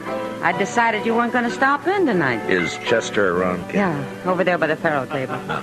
Matt, what about this Virginian who's been hanging around for the last 2 days? Oh, Hunter? Yeah. He's a deputy sheriff, got a couple of warrants to serve. Why? Well, he's been asking questions. Some of the boys are getting a little skittish. Now, there's no call for it as long as they're not named Allison or Moore. Are you free now, Miss Kitty, or are you busy? What's it look like? Well, I figured maybe he was just killing time. Hiya, Marshal. Bunko? Bought you a drink, Kitty. It's over on the bar. All right. Thanks. Matt, I'll be off in a couple of hours. Drop around. Yeah, maybe. I understand you've got a rival lawman in town, Marshal. Well, there's a deputy here from Virginia, if that's what you mean. I always figured you were the law here. Is he short in this town, Marshal? Say the word, we'll run him out. I ever ask you for help, Bunko? Well, no. When a man's short in Dodge, I'll run him out. No offense, You Marshal. keep your own cinch tight. Don't worry about anybody else, huh? I'll see you, Bunko. I swear I never saw anybody with such bad luck in all my life. My gracious, he ought to swear off Pharaoh and stick the stud. Oh, Chester. The old Jethro Keener. He just lost 3 weeks' pay. And Bunko Benson, sitting right there beside him, mind you, picked up $230. So that's why he's feeling big. Come on, Chester, let's take a walk. Huh? Yes, sir. 3 weeks' pay. Mercy, I never saw such luck. What about Doc, Chester? He turned in a couple hours ago. That's when I came on over here. How's he acting? About as usual. No signs of planning to run out, if that's what you mean, Mr. Dillon. One thing he's doing, though, that he's never done before. He's toting a gun. Good evening, Marshal. Oh, hello, Mr. Hunter. Since you didn't come to me, Mr. Dillon, I've come to you. I'm wondering what progress you've made. Well, I'm still checking. Any results at all, Marshal? Well, I don't have much to go on, you know. Now, Calvin Moore was a doctor by profession. He might still be practicing. I suggest we investigate the local doctors. Well, that wouldn't take long. We've only got one, Doc Adams. How long has he been here? Oh, about 4 years. How old a man is he? Late 40s, I imagine. But he doesn't show much resemblance to that photograph you gave me. Well, maybe you're too used to him to notice the resemblance. Yeah, maybe. I'd like to look him over myself, Marshal. Well, he's pretty busy out on calls most of the time, and... Not all the time. No, not all the time. All right, Mr. Hunter, I'll bring him around.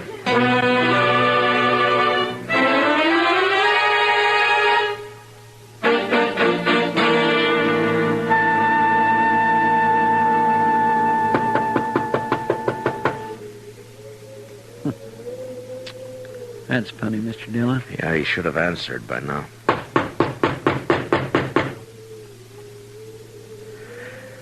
Well, we're wasting our time, Chester. He's gone. Well, now, he might have got called out on a case. Yeah, I know, but I don't... Hey, what? That was across the plaza, down toward the Dodge House. Come on, Chester.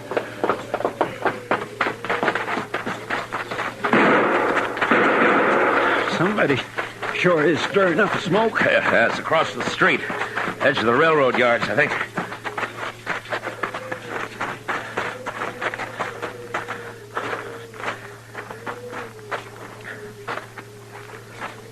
That you, Marshal? Yeah. What happened, Mr. Hunter? Somebody tried to kill me.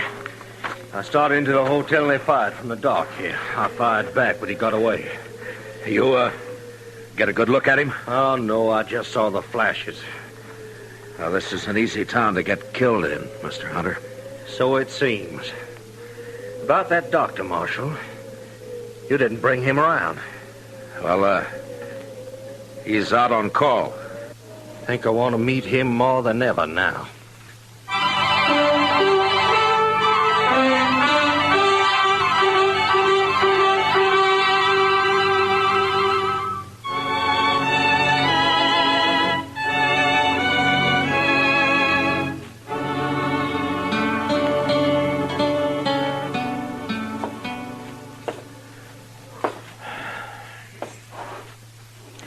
What time is it, Chester? 2:15 a.m., Mr. Dillon. Yeah. I sure hope we don't have to spend the whole night waiting here. I don't see how Doc puts up with the smell of all this medicine. He's used to it, I guess. Yeah. I suppose a man can get used to anything except dying. You think it could have been him that fired those shots, Mr. Dillon? Chester? There's somebody coming.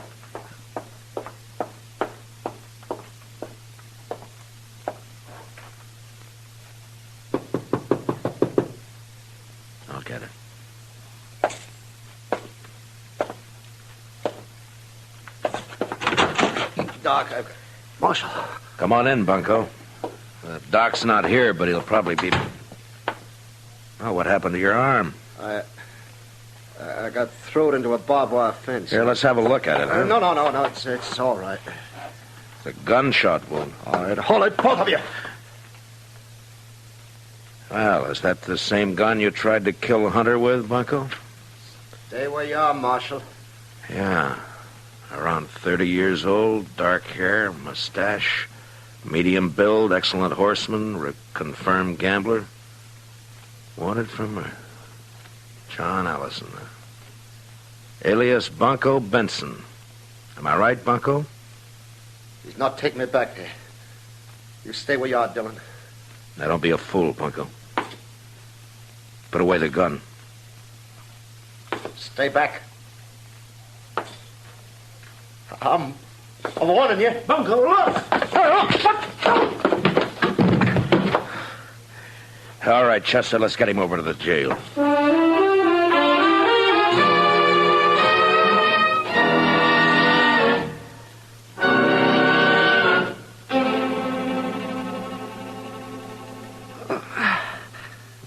Just hold still now, Bunko. Just one more second. I'll have hold that bullet now, and then we'll just... there. Now, add that one to your collection, Matt. Well, I'll make Hunter a present of it. It wasn't bad shooting to be firing in the dark at a gun flash.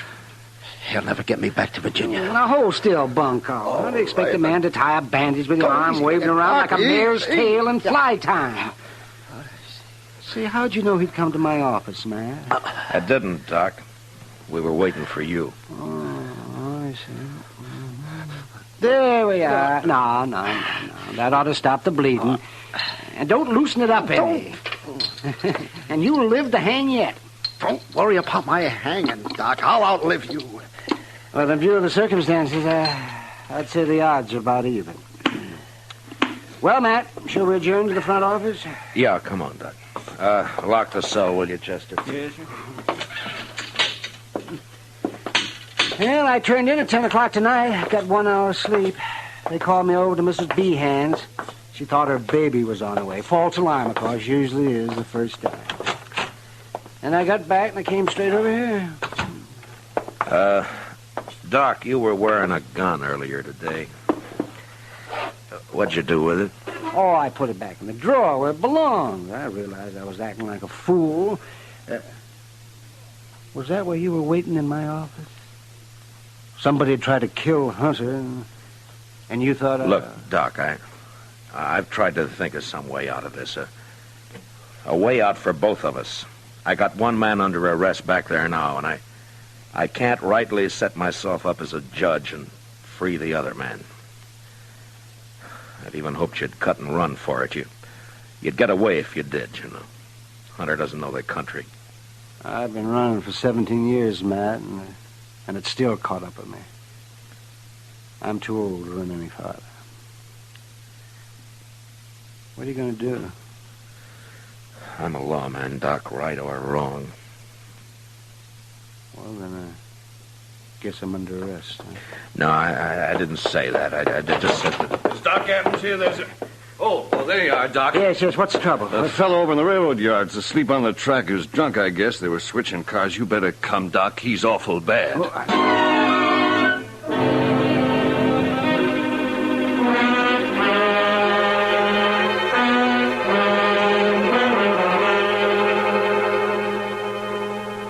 got 2 lanterns, Mr. Dillon. That ought to be enough. Good, Chester. You ready, Doc? Ready as I'll ever be. All right, let's go then. He said near the loading pens. Down this way, I guess. Yes, sir. It looks like some lights over there. People around. Yeah. Marshal, is that you? Yeah. Oh, Hunter.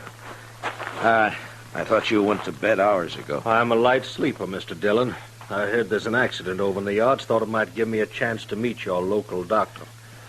Well, I guess you can meet him right now if you want to. Doc, this is Ed Hunter. Doc Adams. How do you do, sir? Mr. Hunter? I got one of your prisoners locked up, Mr. Hunter, John Allison. Known here as Bunko Benson. Good. I just found out he's the man who tried to kill you tonight. He caught one of your bullets in his arm. Oh, I see. Why, then it's 1 down and 1 to go. Just Calvin Moore. Dr. Calvin Moore. This is no time to stand around making chin music. I'm sorry, Well, that's Hunter. quite all right, Marshal. I'll go with you.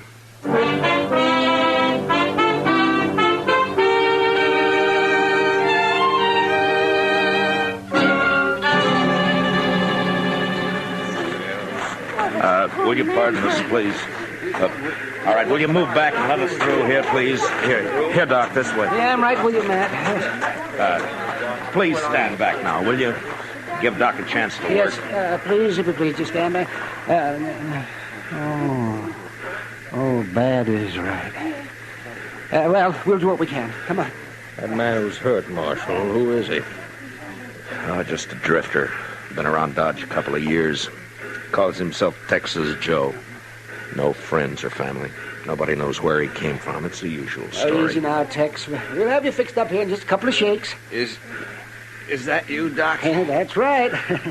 I told him get you. Be all right if you got here. Why, sure, it'll be all right. You just lie still now. Yeah. Certainly has to work under primitive conditions. Doc? Yeah. Chester, will you get those lanterns going and give Doc some more light? Yes, Mr. Dillon. Yeah, he's the only real doctor this side of Abilene. Mr. Dillon, is there anything I can do to help? I guess not, Miss Kelly. Thanks anyway. Poor old Tex. Why, he stopped in the restaurant not more than 4 hours ago. I fixed him a meal. You never know. Well, Doc can pull him through if anybody can. Sure he can. Put one of those lanterns on the other side there, Chester. Yes, you You Doc. seem to have a lot of faith in this Dr. Adams. They've got reason to, Mr. Hunter. Matt, could you give me a hand here? Oh, yeah. Yeah, sure, Doc. Lift his head up just a little bit there, Matt. Yeah, all right. Not much of a chance. All I can do is make him comfortable. Marshal Dillon. No, don't try to talk, Texie. You're going to be all right. You've been decent to me, Marshal. Just a bum, but you treated me square. You and Doc, only friends I got. Sure, Tex. I got one more favor to ask. Could someone read me some scripture? Well, Tex, I just don't recall anything. Marshal, I know some. Mrs. Kelly, I doubt if you can hear. I can hear. Please. The Lord is my shepherd. I shall not want. He maketh me to lie down in green pastures. He leadeth me beside the still waters. Mrs. Kelly. He restoreth my soul. Mrs. Kelly. I think that's enough. Poor soul.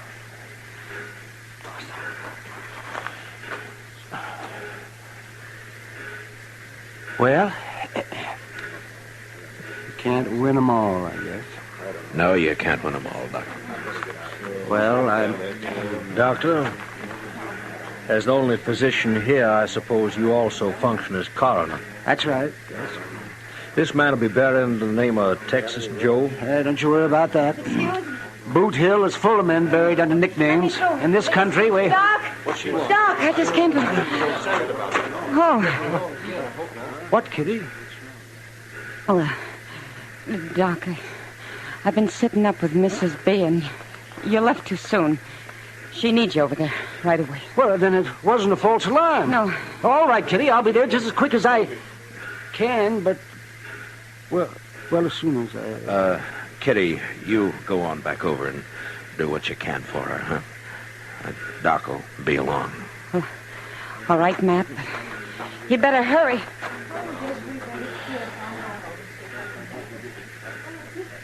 Well, Mr. Hunter, Gentlemen, this seems to have been my lucky night. Both my fugitives located within an hour of each other. I guess there's nothing I can do. One of them safely in jail and one of them dead. What? Didn't you notice the resemblance, Marshal? That Texas Joe there, he's obviously the man in the photograph. I saw it immediately. Well, Mr. I hope Hunter, you'll take all the necessary steps to see that he's buried under his real name, Calvin Moore. His death, of course, closes the case, and I'll be leaving for Virginia with my other prisoner tomorrow. Well, Mr. Hunter,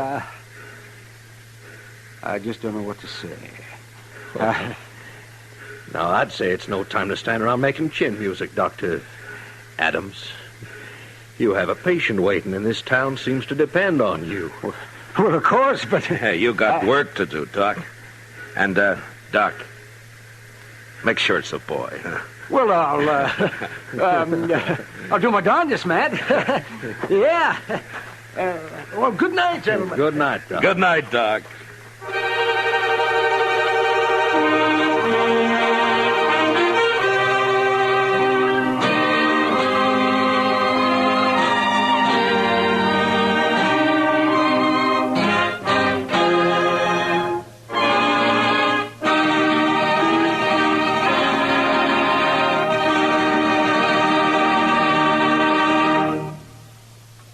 Gunsmoke, under the direction of Norman MacDonald, stars William Conrad as Matt Dillon, U.S. Marshal. Tonight's story was specially written for Gunsmoke by Les Crutchfield, with music composed and conducted by Rex Corey. Featured in the cast were Lawrence Dobkin, Lou Krugman, Paul Dubov, and Vivi Janis. Parley Bear is Chester, Howard McNear is Doc, and Georgia Ellis is Kitty. Gunsmoke is heard by our troops overseas through the facilities of the Armed Forces Radio Service. Join us again next week as Matt Dillon, U.S. Marshal, fights to bring law and order out of the wild violence of the West in Gunsmoke.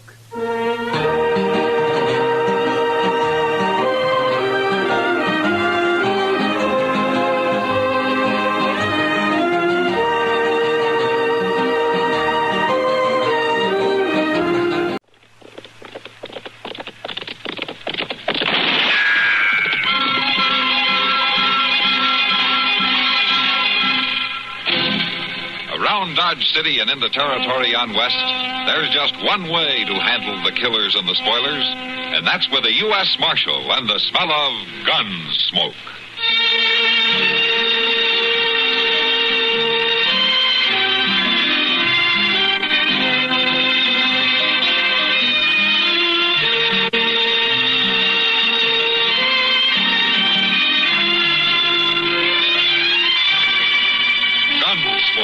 Starring William Conrad, the story of the violence that moved west with young America, and the story of a man who moved with it. I'm that man, Matt Dillon, United States Marshal. The first man they look for and the last they want to meet. It's a chancy job, and it makes a man watchful and a little lonely.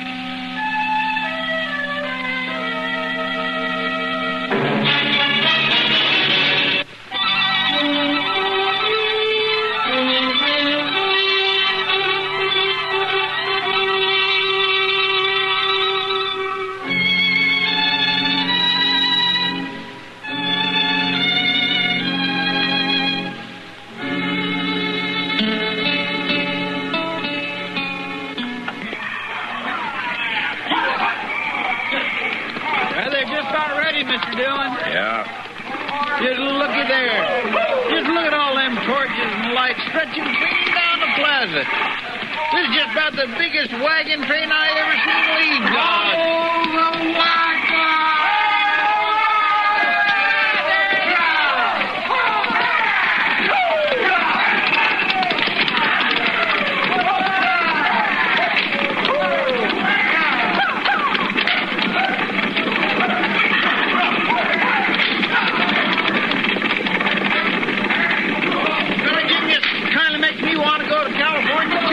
Well, then why don't you? Well, no, I never really thought about it. And why are you saying you'd like to go? Well, why, it's all the excitement, I guess. The excitement will die down when the sun hits them tomorrow. Well, it's all this that makes me want to go and all that that makes me stay. California! Yahoo! Oh, Chester, stop that. What's the matter with you? Do you have to do that right in my ear? Doggone, Doc, I'm sorry. I didn't see you standing there. You didn't see me. I didn't. Hello, Matt.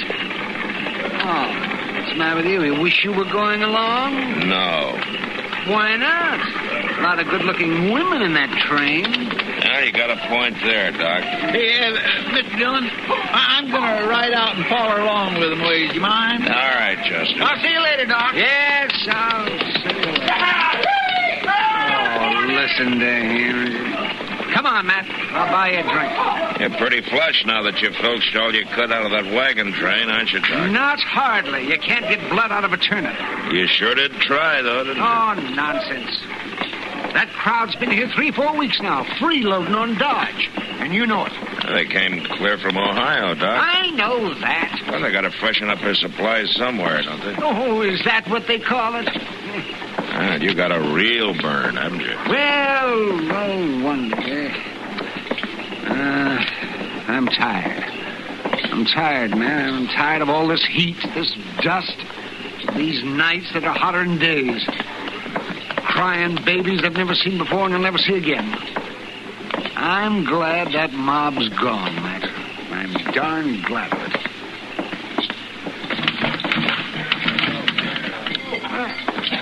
Who broke all those glasses? Sam, we got nothing left around here. Hello, Kitty. Oh, You well, feeling it, too? if you're asking me, am I fed up? The answer's yes. Whiskey, Sam? None of that trade whiskey you've been throwing into our recent guests, either. I'll be sitting over here. Kind of got the doc, hasn't it? Yeah, all of us, Kitty. Yeah, place is pretty empty, isn't it? Well, it sure wasn't 2 hours ago. The whole town was in here to say goodbye to that crowd. Yeah, I know. Come on, let's step out back. It's too hot in here. Yeah. Maybe Greavy was right, starting out at night. At least they'll miss one day of sun.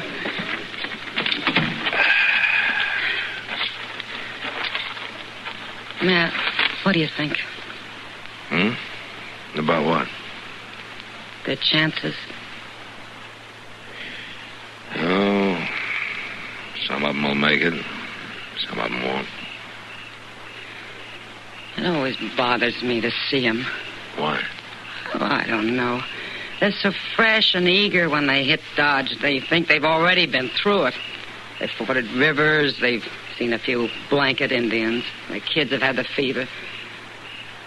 But they don't know what's waiting for them out there on the high plains. Yeah, that's what's biting Doc, too. They think it's going to be a higher to Kansas all the way. And you can't tell them any different. Kitty. Yeah. Look, you and Doc, there's nothing you can do for him. Oh, Matt, I'm sorry. I'm restless. I think I'll go back inside. Oh, Kitty, Yeah, Matt. take good care of Doc, will you? Yeah, I will.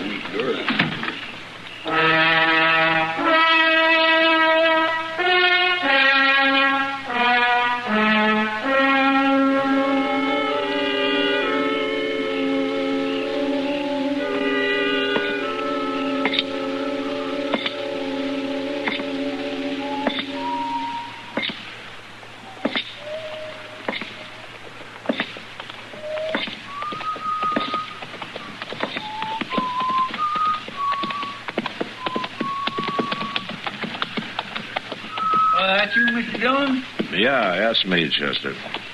My man, how come you ain't in bed? It's awful late. Oh, it's too hot. How far'd you follow him? To Moss Grimmick's hay camp. It was kind of a party out there. Oh, there was? Mm-hmm. Everything all right in the wagon train? It seemed to be. Well, I'm going out of bed, Mr. Dillon. Good night. Good night, Chester.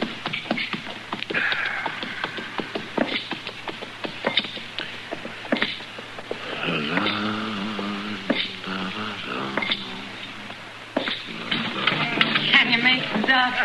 Come on, Doc. Yeah, I'm all right, Kitty. Come on. Oh, hello, Matt. You need a hand? No, we're all right. Okay. Hey, come on. Take it easy now. I will, without Kitty. Up to date. Yep. Come on, here we go. Oh, you're a nice joke. Yep. Good Lord. Look at that, Kitty. Good heavens. What? Well, what is it, Doc? What's the matter up there? Come up here, Matt. Somebody's left Doc a baby.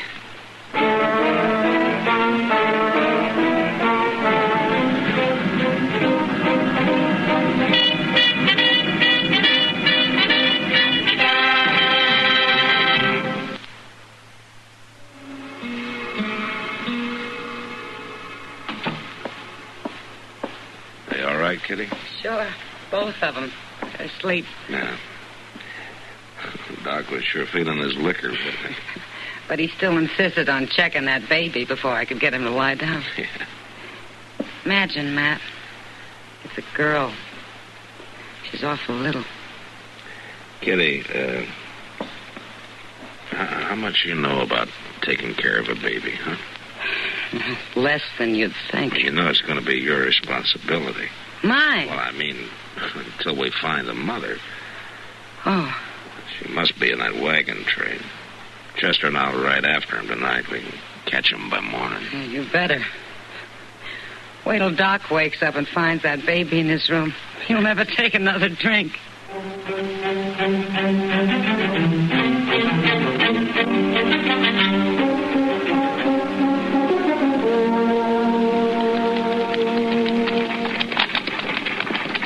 They sure are laying down a dust trail, ain't they, Mr. Dillon? Gravy said he was going to keep pushing till the sun got overhead. It ain't but 7 or so now, and it's uncommon hot. Howdy. Morning, ma'am. Hello, John. Mr. Dillon, there's Mr. Greavy way up ahead there. Yeah, I see him. Come on.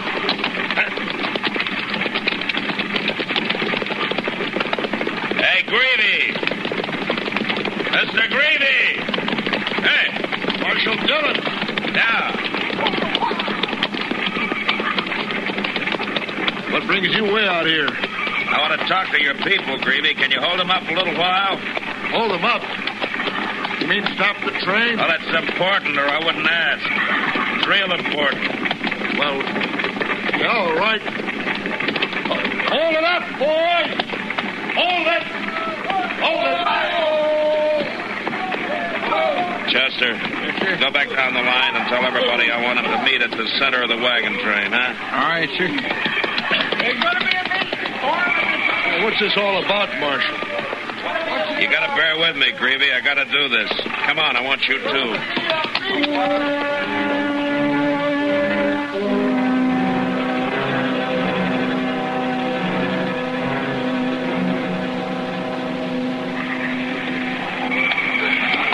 All right, folks. Settle down. Folks, please. Hey, you all know Marshal Dillon. Now, he won't tell me what this is all about, but he says he wants to make a speech. Well, Mr. Greavy's wrong about that. The speeches were made last night. Now, Dodge was glad to have you folks, and we all wish you well. But what I've got to say is only for one person, or maybe two. I'm talking to the woman who left her newborn baby at Doc Adams last night. Now, all I can say to you is that you better think on it, whoever you are, because California's a long way from Kansas. It's too long if you start to regret it too late. Now, I'm not interested in bringing charges against anybody. So why don't you think it over before it is too late, huh? Thank you. Well, that's all, Greavy. Thanks very much. Come on, Chester.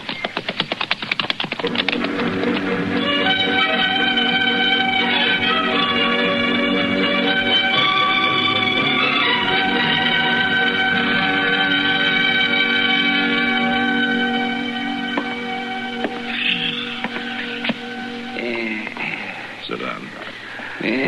How'd it go out the wagon train today, man? Well, I told him. That's all. Sit down. No. I'm going out to Long Branch for a minute. Now, you know that stuff's habit forming, don't you? For your information, I need sheets. Torn bed sheets. Oh. That. Yeah. That. You know, she's not going to show up, Matt. Oh, what makes you think so? Any woman who'd abandon her baby isn't going to be swayed by your brand of sentimentalism. Maybe not, Doc, but I'm going to be here just in case. All right. Suit yourself. Chester, what are you doing down here? Oh, now, don't worry, Doc. I'm going right back, but I just remembered something I ought to tell Mr. Dillon. Mr. Dillon? Did you just remember to tell me something, Chester? Oh, yes, sir, I did. See, there was a fellow that come by here, and he said he was a soldier. Oh? Yes, sir, it seems he just got his discharge. Well, what did he want? Well, he was asking about the wagon train. See, he thinks maybe his wife was with it. His wife? Yes, sir, he was supposed to meet her farther out at Cimarron Crossing, but he got to Dodge sooner than what he expected. Well, what did you tell him? Well, I told him they was long gone, but he could catch up with them easy, and so he rode off. I guess ain't too important, but I feel bad I didn't tell you before. See, what with that new baby and all, my nerves is... Well, Mr. Dillon, I better get back up there before something happens. All right, Chester, go ahead.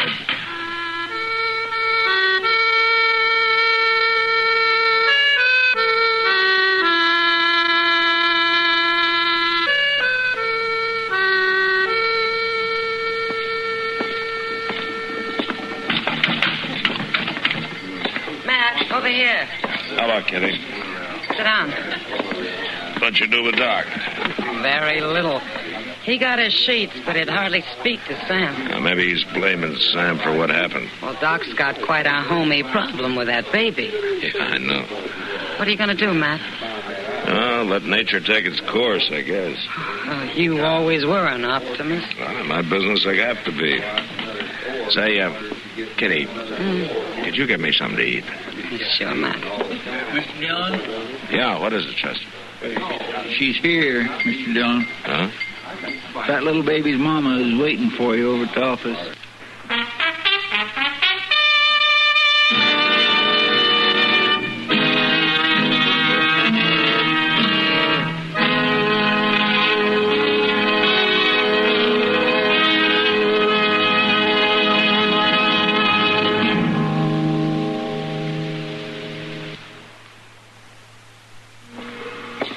Chester, go tell Doc to come down to the office, and you stay with the baby, huh? All right, sir.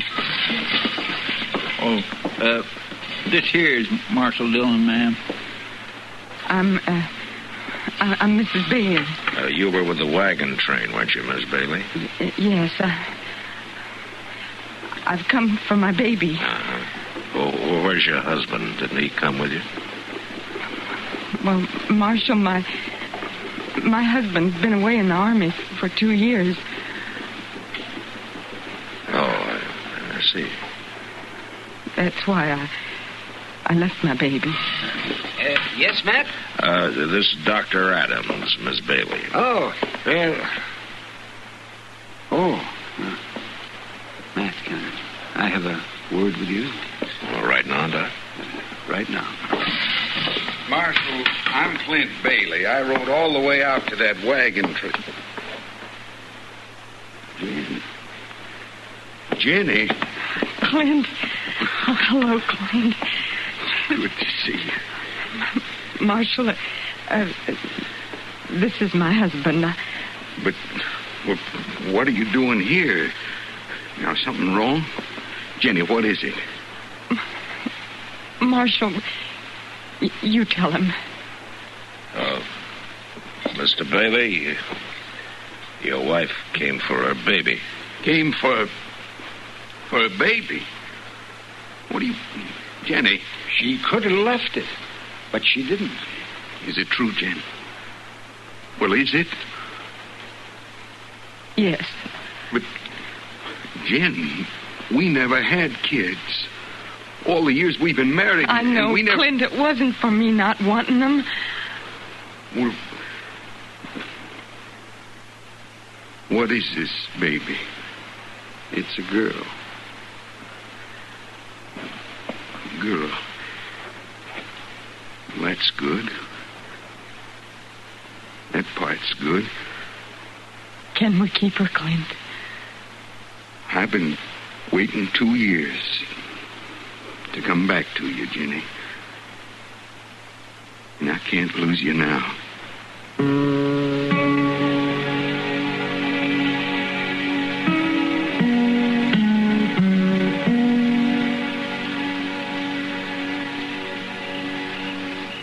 Say, Doc, you sleeping? No, Matt, I was just thinking. No, good for you. You know, it's a thing like that tonight that gives you all the hope you need to keep going. You'd have been better off sleeping, Doc. It wasn't her baby, you know. What? What are you talking about? She came to me 3 weeks ago. I told her then that she could never have a baby. Never. What? Oh, why did she lie to her husband? Because of you. She was afraid you wouldn't let her take it. But then I'm sure she's told him the truth by now. Well, Doc, you should have told me it. This isn't right. What if the real mother shows up? Do you think she will?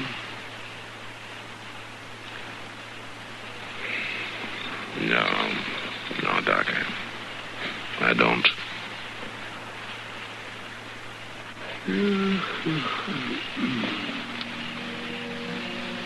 Can I buy you a drink, man? Just one, of course. Just one? I think that'd be fine, Doc.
Gunsmoke. Produced and directed by Norman McDonald. Stars William Conrad as Matt Dillon, U.S. Marshal. Featured in the cast were Parley Bear as Chester, Howard McNear as Doc, and Georgia Ellis as Kitty.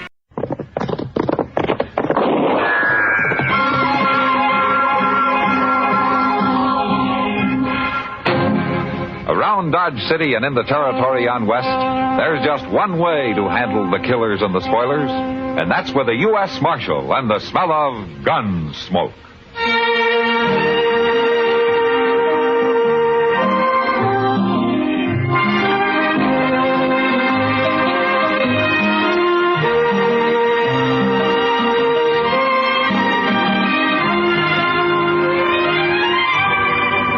Gunsmoke. Starring William Conrad, the story of the violence that moved west with young America, and the story of a man who moved with it. I'm that man, Matt Dillon, United States Marshal. The first man they look for and the last they want to meet. It's a chancy job, and it makes a man watchful and a little lonely.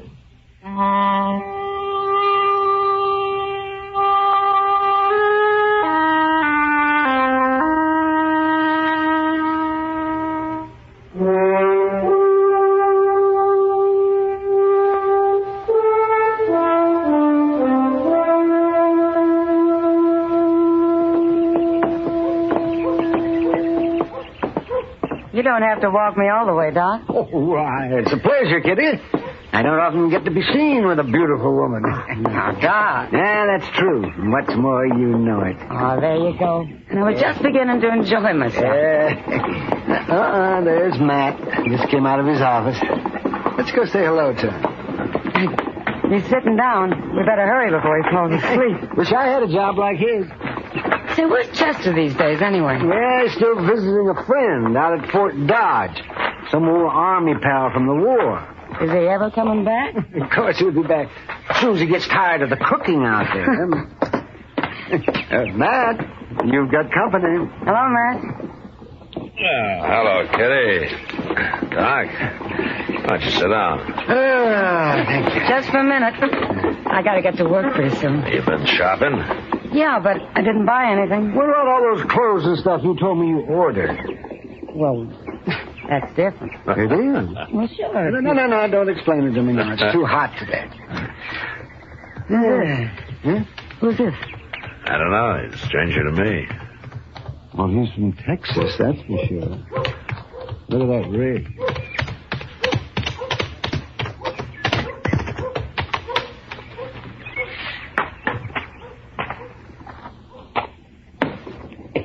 I'm looking for U.S. Marshal. You're wearing a star. Maybe you're him. Now, sit down, stranger. You Matt Dillon? That's right. Oh. Well, I'm Phil Jacks, Marshal. With a herd of 3,000 San Saba cattle, about 5 days' drive from here. Name of the trail boss is Dolph Quince. Dolph Quince? Well, he was in here last year. Give him my regards, will you? Well, he says for you to ride back with me, Marshal. What? That's all he said. Me to bring you back. Well, can't you tell me what it's all about? It's about Kansas, Marshal. Kansas? We don't like it. Oh, you're running into trouble, huh? We're about to quit driving cattle and turn into an army, Marshal. Yeah. You go get yourself a drink, Jacks. Meet me here in about a half hour. I'll go with you.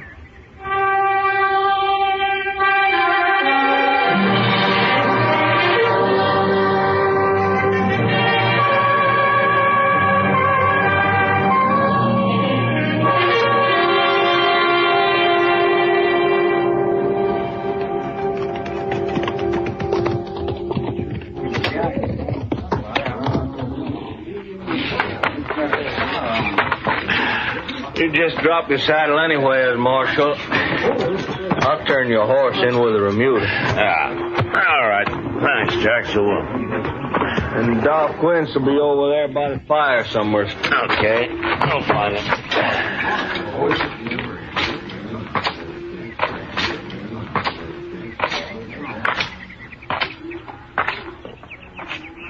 Hello, Dolph. How are you, Marshal? Good to see you again. Hey, there's fresh meat in camp. Ask the cook for a plate. Oh, thanks. I will. Well, now, I'll go with you. I need some more coffee. You like buffalo veal? Huh? One of the boys wrote and shot a calf this morning. Sure, I like it fine. Guess it was buffalo that scared our horses last night. Whole mule broke loose. Hey, cook, give this man a plate of meat. Yeah, sure thing, Dolph. Yeah, it looks mighty good, doesn't it? Give me some coffee, will you? Yeah. Thank you. Sure.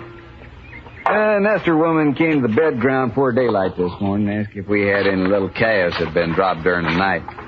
She probably picks up calves from all the herds that pass this way. We'd have to get rid of them anyway. So I'll let her have them, even if she was a Kansan. Oh? You know, if it had been a Kansas man asked for calves, I don't think I could have talked these boys into allowing it. Oh, is that so? It sure is, Marshal. Tell me, Doc, have you seen any Kansas Jayhawkers on the way up? How'd you know? That's a pretty good guess. 2 nights ago, some of them Jayhawkers managed to sneak up on Snyder over there when he was out on guard. They stripped him and flogged him and stampeded the cattle. Had our hands full for the next few hours, or we might have caught up with them. Any trouble since? Well, not yet. You know, Dolph, the ordinary Kansan hates Jayhawkers as much as you do. There's nothing but shifty, murderous criminals. They got started on the Missouri border during the war, and they got the taste of blood in their mouths. And now it's like they got no place to go. We can show them a place. Well, they're bandits, that's all.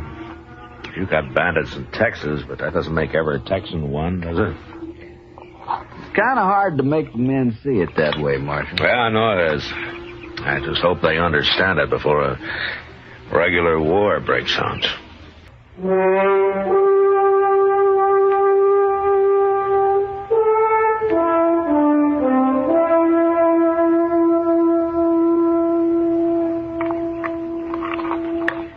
Hello, Dolph. Marshal. Jax. Join you if you don't mind. Sit down, Jax. I've been sitting here drinking coffee, complaining to the marshal about our welcome in Kansas. Yeah. I heard the trail drivers buying off them Jayhawkers, $2-3 a head. Now, let's see, 3,000 cattle. It cost us... I'm paying nobody nothing. Well, they ain't asked us yet, but I'll kill the first one I see anyway, so... Marshal, one reason I wanted you to come down here was to ride with us a few days. Get to know the boys a little. You're in a bad temper, and when they hit Dodge, they're going to be looking for Kansas scalps. All right with you. I figured you would. See, Marshal, the way we look at it, the good citizens of Dodge are out to fleece us anyway. And on top of that, they hire gunfighters to shoot us as soon as we kick up our heels a little. All in all, it makes for a bad feeling. There's some misunderstanding on both sides, I guess. Yeah, you and I know that. But they don't. Dolph, I near forgot. What? Stranger just rode up to the mute over there and asked for a job. I told him to eat first.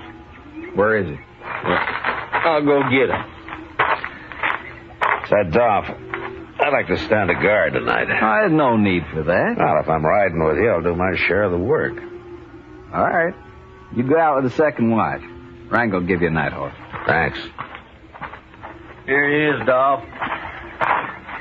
This here's Dolph Quince, trail boss. Mr. Quince. Quince will do.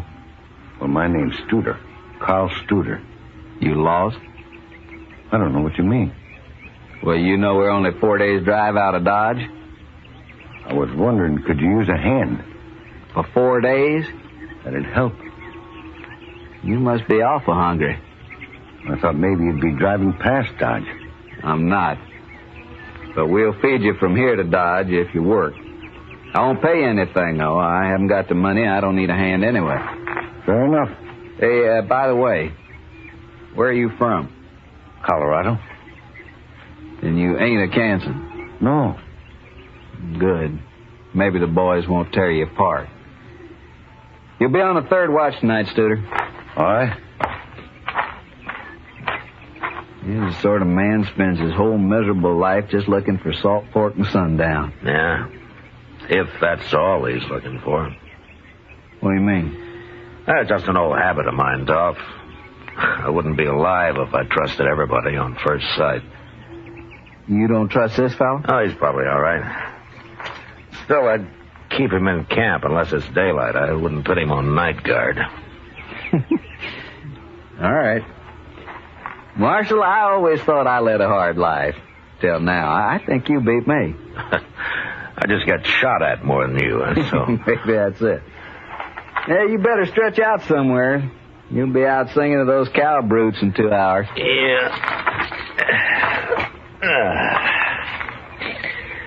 Well, I'll see you later, Dolph. Breakfast at 4. You find it don't take long to stay all night at this ranch.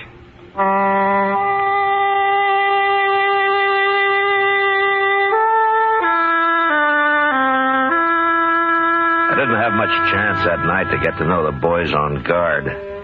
2 of us rode around the herd in opposite directions, singing or humming a little to let the cattle know where we were. And after 2 hours, we were relieved by the 3rd watch. But at breakfast the next morning, the men treated me a little less like a gunfighter hired to shoot them when they got to Dodge. After the cattle had grazed for a few miles, we got them on the trail, and I started to forget that I was a lawman myself. Jax and I were riding the swing of the herd when Dolph Quince loped up behind us.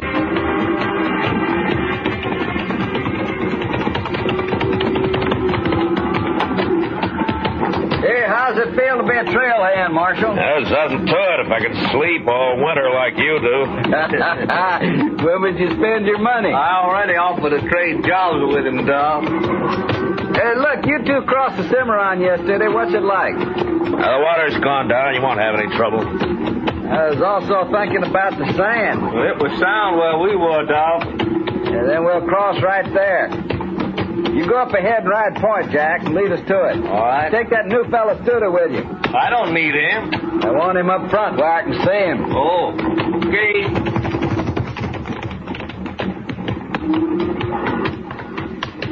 First crossing I tried last year had a quicksand bottom and bog a saddle blanket. Oh? Lose many cattle? 30 head. Couldn't even dig your tails out.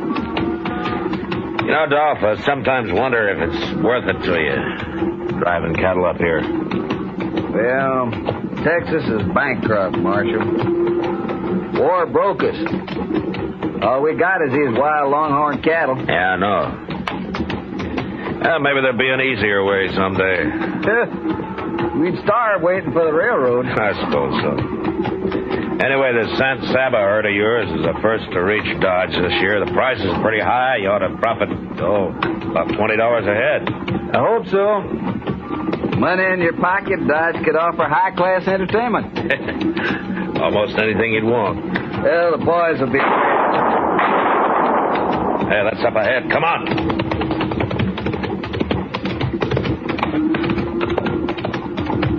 Look, he got a blanket. He's starting to stampede. Yeah. Is that Jack's horse running loose? Yeah, and there's Jack's lying on the ground. Just shot him, Marshal. That man with a blanket, that's Studer. I'm going after him, Dolph. You take care of Jack. There go the cattle. They're off. Get him, Marshal. Get him alive. I'll get him.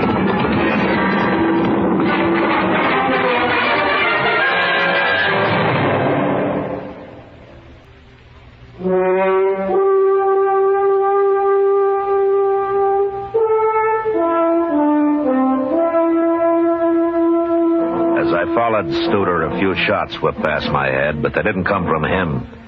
They came from behind a small rise he was headed for. Whoever was shooting was still too far away from me for me to worry about. I wanted to take care of Studer first, and slowly the distance between us closed. I pulled my rifle out of the boot and I snapped one off at him. He threw up his hands and pitched forward out of the saddle. I glanced at him as I rode past and crossed him off as one Jayhawker less. And when I reached the rise, I jumped off of my horse and I ran up it on foot, and near the top I got down and I crawled. When I poked my head over, there was only one man in sight. The other Jayhawkers, if there had been any, had disappeared. This one was afoot and running for his horse. So I took my time and I put a shot into the cantle of his saddle. Horse bolted and the man dropped behind a rock and lay there. He was only half covered, so I stood up. A step at a time, I started toward him down the hill. That's far enough, mister. Going back. You're in pistol range now. All right, fella, put down and come forward. All I want's a horse. Now get out of here. We won't bother you no more. You sure won't. Just let me on the horse. Listen to me, I'm a United States Marshal. You give up, and I promise you there'll be no lynching. You'll get a fair trial. No. If you don't give up, you're gonna die right where you are. Let me go. I'm warning you. I'm coming after you. No.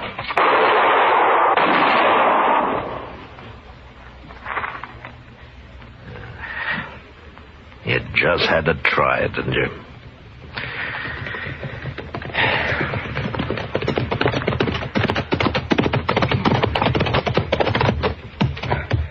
You leave a bloody trail, Marshal. Yeah. I brought Snyder with me. At the whipping they gave me the other night, I figured he deserved to be in on this. Guess I'm too late. Looks like the marshal's done taking care of everybody. Be glad you don't have to kill a man, son. I don't think I'd mind, Marshal. Yeah, I know. Tell me, Doc, how's Jax? There. No. This dude has shot him in the back of the head. He was a good man. Boys have got the lead cattle turned. They'll let them mill around for now and then graze them out. Good. Snyder, I left my horse over the rise there. Would you get him for me? Yeah, sure.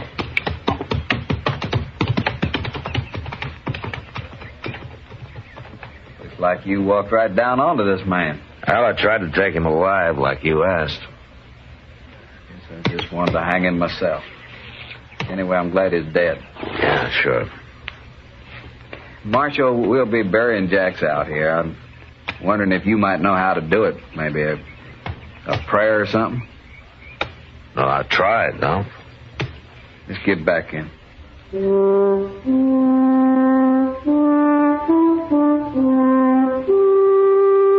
When we got back to where Jax had fallen, the cook had driven the chuck wagon up and was busy fixing coffee for the men, even though it was far from noon. The cattle were spread out and feeding now, and one by one the men rode up, sober, quiet. With just a glance at Jax where he lay covered by his saddle blanket. A grave was soon dug, and with the end gate of the chuck wagon for a headstone, Phil Jax was placed in the ground and covered with prairie earth. Their hats in their hands, the Texas men had watched the service in silence. When it was done, they turned and walked away.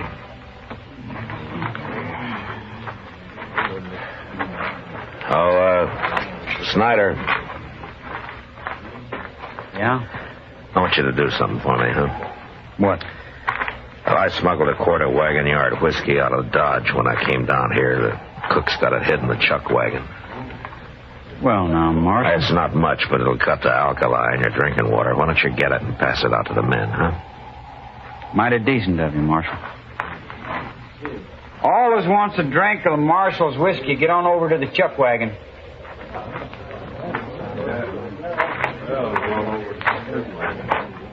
There's times when a drink's good for a man, Marshal. I guess this is one of them. I think Jack should approve. He sure would. By the way, the boys all know how you handle them Jayhawkers.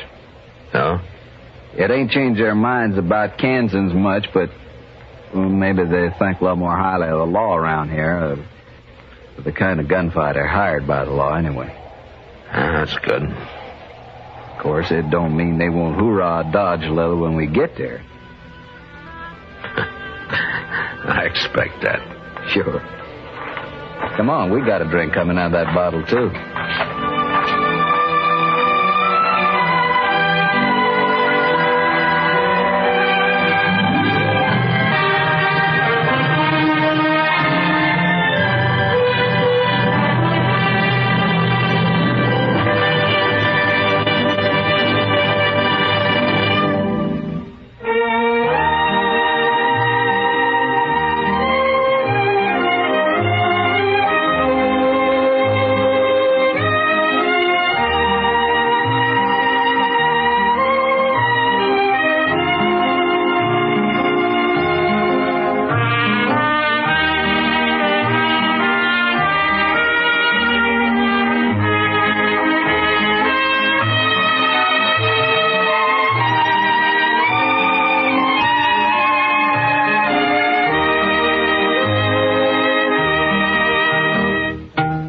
Gunsmoke. Produced and directed by Norman McDonald, stars William Conrad as Matt Dillon, U.S. Marshal. The script was specially written for Gunsmoke by Les Crutchfield, with editorial supervision by John Meston. The music was composed and conducted by Rex Corey. Sound patterns were by Ray Kemper and Bill James. Featured in the cast were Parley Bear as Chester, Howard McNear as Doc, and Georgia Ellis as Kitty.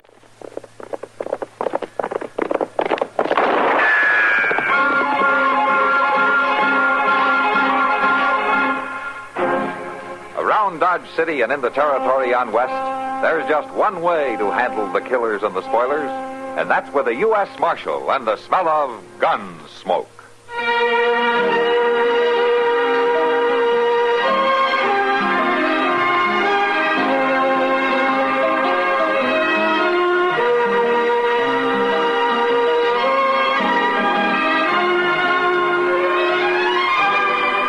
Gunsmoke, starring William Conrad, the story of the violence that moved west with young America, and the story of a man who moved with it. I'm that man, Matt Dillon, United States Marshal.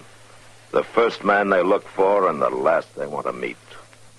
It's a chancy job, and it makes a man watchful and a little lonely.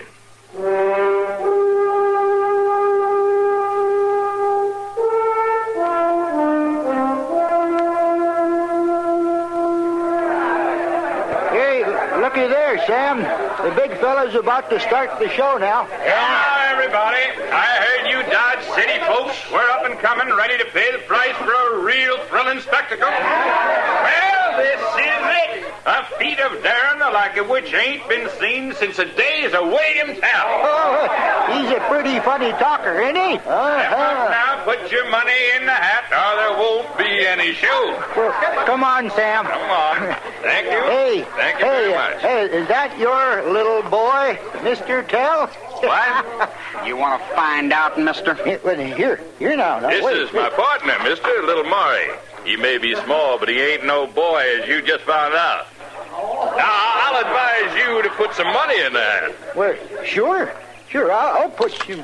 You gonna shoot that tin can off in the little fella's head? I shoot one off in his head, he shoots one off in mine. If you put in your money. Oh, well, sure. Here's mine. Now, gentlemen, stand back. Out of the way. That's it, thank you. Now, I place this small can on my head. Please do nothing to distract my partner. This is a serious moment. You ain't joking, mister. Now, please. Yeah,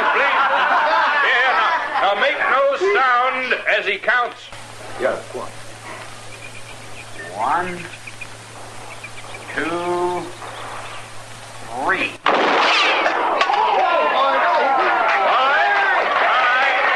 Now he'll place a can on his head and... All right, hold it up a minute there. Well, what's the trouble, Marshal? There's a law about firing guns in the street here, mister. But, Marshal, this is an exhibition, a theatrical performance, you might say. It's even educational. I don't care what you call it. There's lead flying and it can kill somebody. One of you, even. Well, that's what makes a performance, Marshal. That's what they pay to see. You're risking a lot for that little hat full of money. We trust each other's marksmanship, Marshal. Nobody's that good every time. We're gamblers, Marshal. Well, you won this time. Go ahead and split the pot. But we haven't finished here. All right, everybody, the show's over. Move along. You won't let us go on? No. And suppose we move outside town. No laws then against little target practice, is there? No. But this kind of target practice, if you miss, you'll face a murder charge. Well, I told you, we're gamblers, Marshal. We're going to set up a game here. Any objections? Not if your game is honest. What's your name, anyway? Grover Cranston P. at your service. And this is my partner, Little Maury. I hardly remember his last name, but I think it's Smith. Yeah, I'll bet. Like yours is Grover. Now, that ain't too friendly of you, Marshal. I'm not paid to be friendly, mister.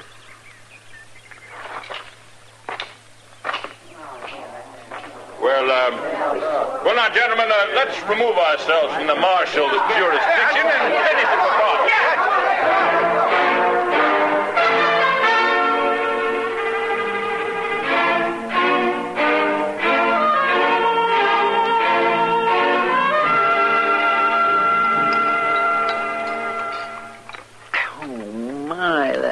cherry pie is good. Want another piece, Chester? Well, I don't know, Miss Kitty. How about you, Mr. Dillon? No, not for me, Chester. Doc? No, not me, but you go on. Oh, yes, Chester, you have another. It's just the thing for you. No, I reckon I better not, Miss Kitty. Oh, don't let him scare you, Chester. I'll go out to the kitchen and get it for you myself. Sure, she'll get it for you, Chester. And I'll start figuring what to charge to cure you. Oh, now, Doc. I mean it's just another inch around the middle and you're going to have trouble, boy. I noticed yesterday how short of breath you were, just walking out to the town limits. Huh? Oh, what do you mean? Oh, I let the cat out of the bag. Oh, man, now, you knew about those two putting on their William Tell act again yesterday, didn't you? That's the first time in 2 weeks. Yeah, sure, Doc. I just didn't know that you and Chester were there, that's all. Mr. Dillon, I figured maybe somebody ought to make sure that it's really over the line. Uh-huh. I hope you had a good first-row seat, Chester. Yes, sir. How about you, Doc? Were you able to see all right? Well, I thought that there might be a chance of my professional services, that they might be needed. Sure. That's exactly what brought a couple of hundred others out there. It's too bad they disappointed you. Here you are, Chester. Thank you, Miss Kitty. What I can't figure out is why they stay in that crummy boarding house where you steered them, Chester. Oh, now, Doc, Miss Gans runs a real nice place. What I mean is, well, it's real nice. Yeah, what you mean is the boarding house is bad and the food is worse. But the widow Gans is young and pretty. Would you please Marshal? sugar? Yeah, Maury. Well, you was watching our poker game last night. You have to do that? Well, I keep an eye on every game in town. You had any complaints about ours? If I had, you'd be in jail. We don't have to cheat. I hear you made quite a pile in the last couple of weeks. We done all right. Yeah, but you're greedy. You put on your act again yesterday, didn't you? And it was outside of town. You know, you'll go on till one of you is dead. I'll tell Grover what you said when I find him, Marshal. I saw him about an hour ago over on Bridge Street with Effie Gans. Effie Gans? Yeah. Thanks. Did I say something wrong? I don't know, Kitty. Well, you did seem a little sore about something. You know, Grover was sweet-talking Effie Gans. She's a widow. You figure those fellas might be pulling some game on her? Oh, I doubt it, Kitty. She's not rich enough. More likely to be the other way around, if you ask me. Oh, now, Doc, she's real nice. Oh, sure, and she's real pretty, too. But so's a rattlesnake, if you want to look at it that way.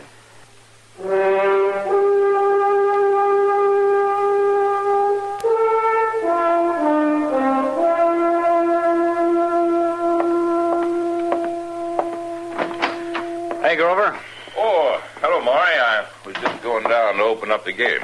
You coming? I've been looking for you. Where you been all morning? Why, around town. Who with? What do you mean, who with? Lots of people. And everybody wants to see the act again. I think we ought to put it on this afternoon. The crowd gets bigger every time. You know why they keep coming back to see it? Sure. I hope someday we'll miss. And someday we will. Grover, let's get out of this town. Why, we're doing fine. I don't like it. And we got enough now, more than we ever had before. Let's go somewhere else and start a real business. What about it? Well, we'll talk about it tonight, huh? One more William Tell act this afternoon, maybe we'll have enough. Just one more, huh? See you down at the place. Yeah, I'll be along. I'm just going to wash up. Okay.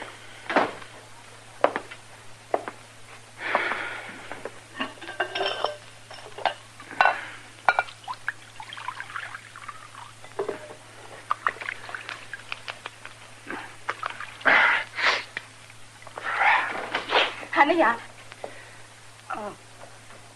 Grover's already gone, Miss Gans. Oh.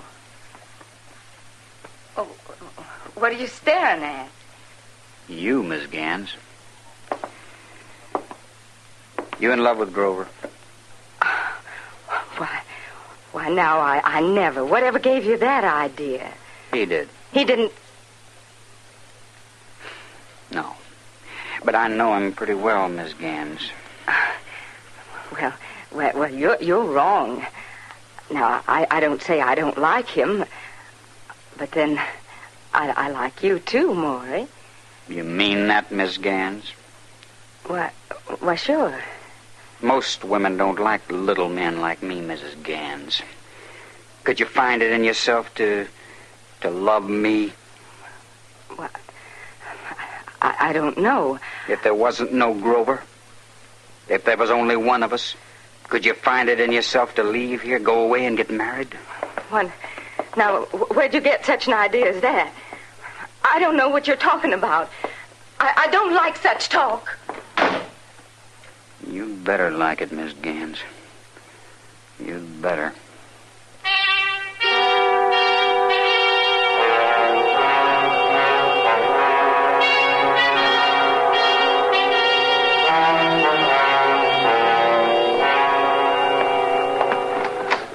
Matt. Afternoon, Doc. Say, have you heard the talk? There's going to be another of those William Tell acts late this afternoon. Well, I can't stop it, Doc. There's something else I heard, too. Mr. Bodkin down at the bank says the widow Gans is leaving town. Sold her house for cash. And she might have some more saved up somewhere. What are you saying, Doc? Well, those two might be fleecing her, Matt. You said it'd be more like the other way around. A rattlesnake can be pretty if you see it that way. Oh, no, Matt. All right, if you want me to talk to her, Doc, ask her if she's being fleeced. You think she'll thank me for it? Yeah, more than likely she'll slap your face. Yeah, but I might find out something. I think I'll try it.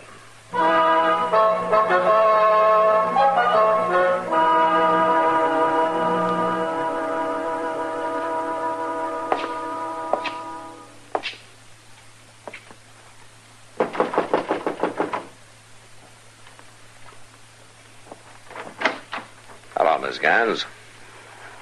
What do you want, Marshal? I'll just talk to you for a minute. Well, I'm listening. I heard you sold your house. There are lots of big mouths in this town. I see you got your bag in there. You planning to leave town? I don't see it's any of your business, Marshal. Oh, I just thought it might be, Miss Gans. Why?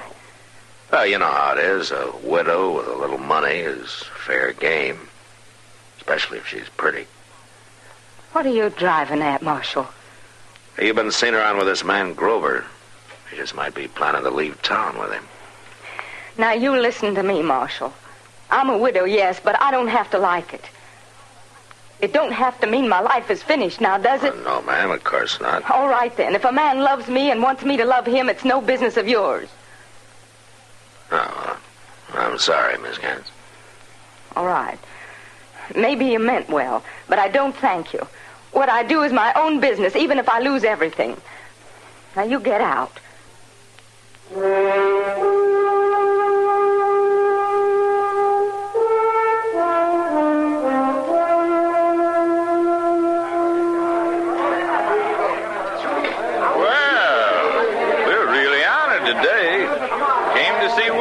After all, huh, Marshal? That's right, Grover. Can you see good from there, Marshal? Yeah, I can see. Go ahead. All right. All right, Maury. You let me go first today. No, I'll go first. What's the matter? You nervous because of the law? I'm not nervous. Are you? Oh, of course not. Don't worry. I'll put the bullet exactly where I want it. Well, go ahead, then. Walk on out about 10 paces, Maury.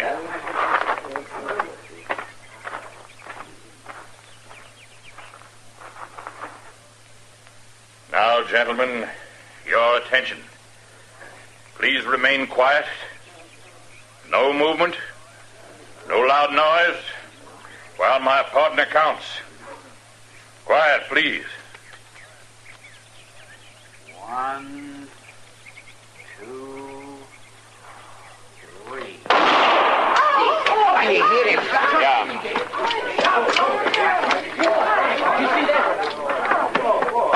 Is he dead?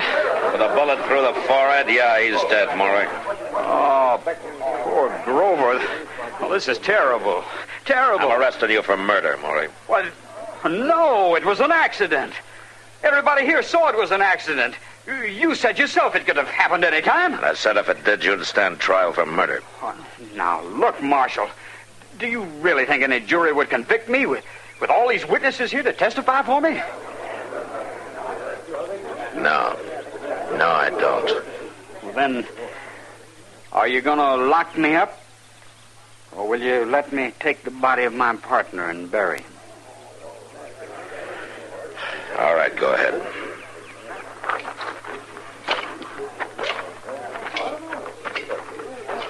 Mr. Dillon, I swear I don't understand you. Of course it was an accident. We all seen it. Chester, why do you think I wanted to be there this time? Well, I don't know. I expected there might be an accident.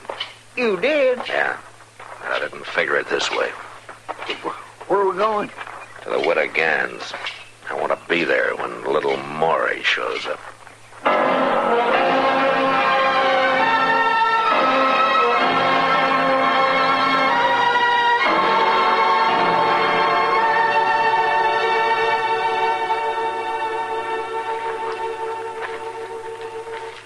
Place looks deserted except for that one light in the front room there. Well, let's get a little closer. That's her in the front room. Got a suitcase packed, too. Shh. There's somebody coming. Little Maury.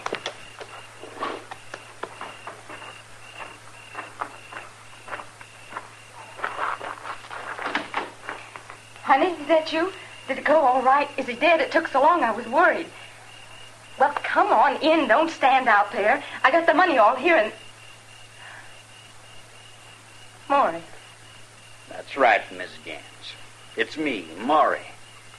I had the first shot, and I figured what you two was planning, so I just changed the plan a little. Oh, no. Grover's dead, all right. But that don't matter. We'll go instead. You and me with all that money. And there's more here from the act this afternoon. Oh, this one was a real killing. No, don't you touch me. You said you might could love me. Well, you will. Now, come on. No. All right, that's enough, Maury. Marshal, you heard what he did. And I heard what you were planning to do, too, Miss Gans. Turned out to be my business after all, didn't it? Oh, no. No, you wouldn't. Yes, I would. She's coming with me, Marshal. Oh, no. Let go of her, Maury. You can't stop us, Marshal. You know how I can shoot. You've seen me. Don't try me, Maury, even with a woman to shield you. Why not? Chester. Right here, Mr. Dillon. I can hit him easy. Now, you drop your gun, Maury. You call that fair? This is no game, mister. Now drop it.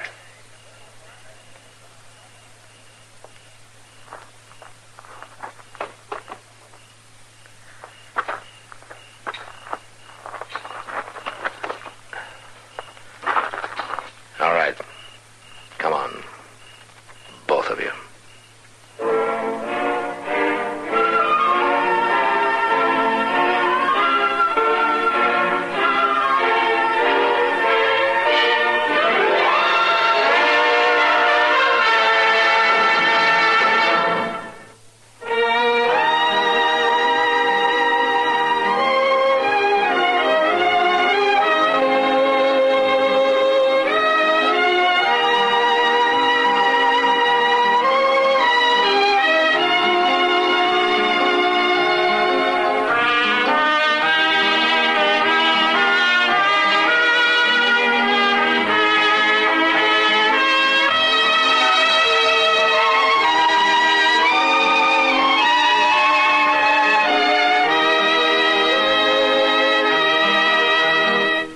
Gunsmoke. Produced and directed by Norman McDonald.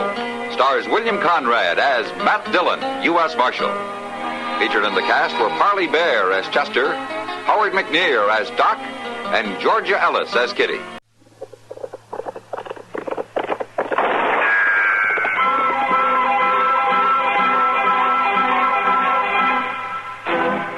Around Dodge City and in the territory on West, there's just one way to handle the killers and the spoilers, and that's with a U.S. Marshal and the smell of Gunsmoke.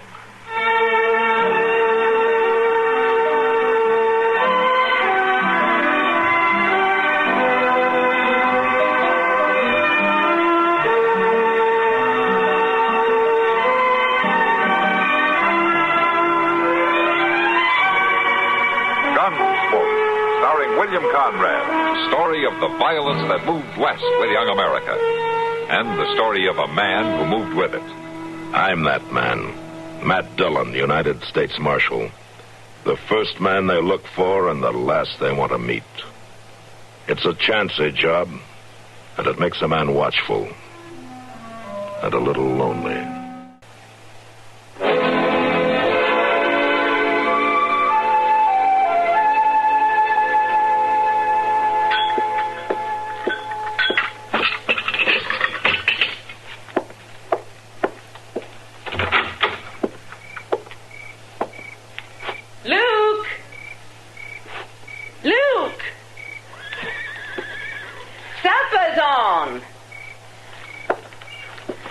Might as well be calling a hog. Only a hog would come faster. Luke, I ain't gonna hot it up twice. I'm coming. When he's shot sure and ready, he's coming. Ain't nothing in this house to call him away from the barn. There ain't been nothing for a long time. Horses. Ain't nothing in his life but horses. Well, it's high time.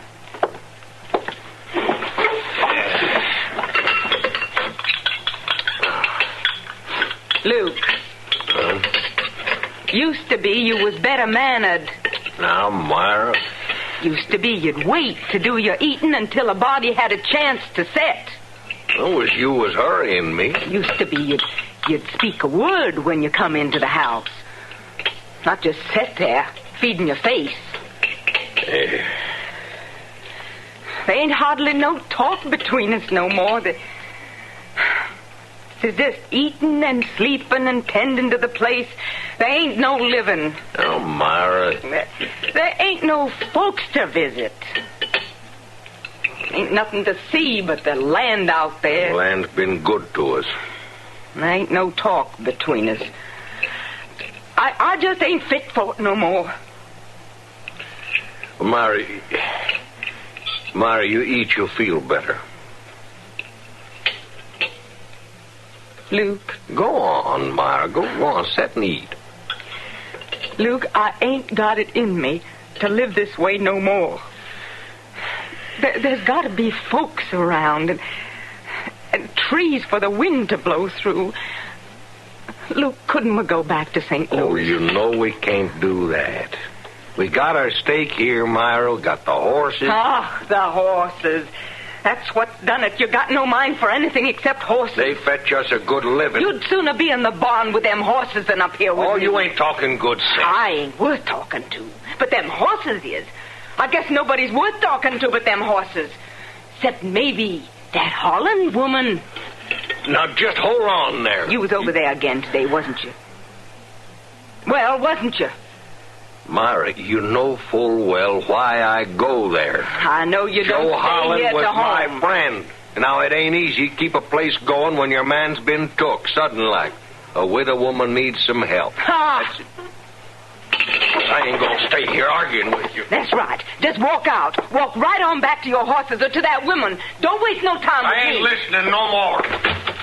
You ain't listening, you ain't talking, you ain't even hardly living here no more. You gentle down some, I'll be back. You ain't doing nothing for me no more. Nothing but killing me. You hear that, Luke Kirby? You ain't doing nothing but killing me. You kill me, and I'll laugh. 'Cause you'll pay. You'll see you'll pay.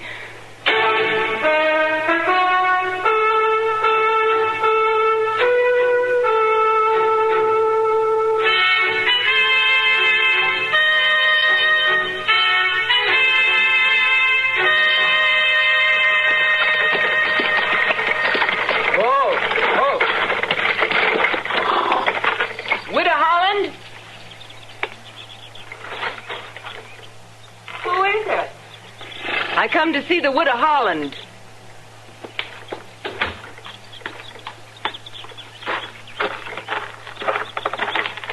Joe Holland is my husband. Who are you? Well, I don't expect you'd figure to see me. It's my husband, you know better. You Luke's wife? That's what they call me. Well, it's mighty nice of you to come to call, Mrs. Kirby. It's a far drive from your place. Come in and set a spell. I ain't come to socialize. I can brew a pot of tea. I ain't coming in. Well, you ain't come all this way not even to climb down out of the wagon. I'll sit right here. Mrs. Kirby, why did you come over here? I come to see the woman my husband rides off to see. He don't come to see me, Mrs. Kirby.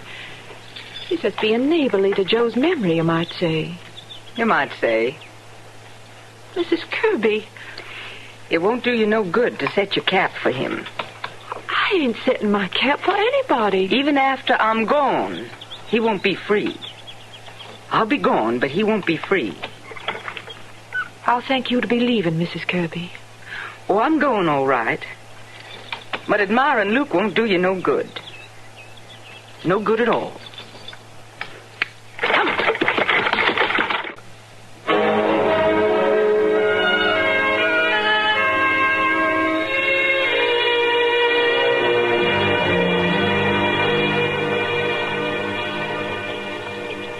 So that's the way it was, Mr. Dillon. Old Dan had to stand right there in the kitchen watching. Watching them clean the fish? Oh, he didn't care about the cleaning so much, but he wanted to see them cut them fish heads off. What for? Old Dan insisted on seeing the fish head come off in every fish before he'd eat it. Uh-huh. Well, don't you want me to tell you why, Mr. Dillon? All right, Chester, you go on. You tell me why. Why? Why? So's he'd be sure he wasn't eating a mermaid. That's not very much of a joke, Chester. Well, there ain't no joke about it, Mr. Dillon. Old Dan was dead serious. All right, Chester, I'll take your word for it. Ain't my word there we took about it. It was old Dan watching them fish. See, they're not that... Look, ain't that Luke Kirby's wife driving that wagon in here? Yeah, it is. Hello, Myra. Marshal, I want to see you. Well, sure.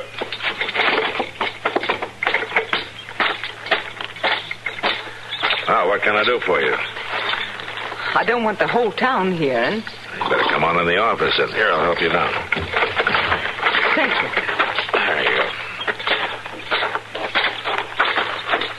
Oh, Chester, take care of the rig there, will you? And then you can go on down and get the mail, huh? All right, Mr. Dillon, I'll do that. Come on, Myra.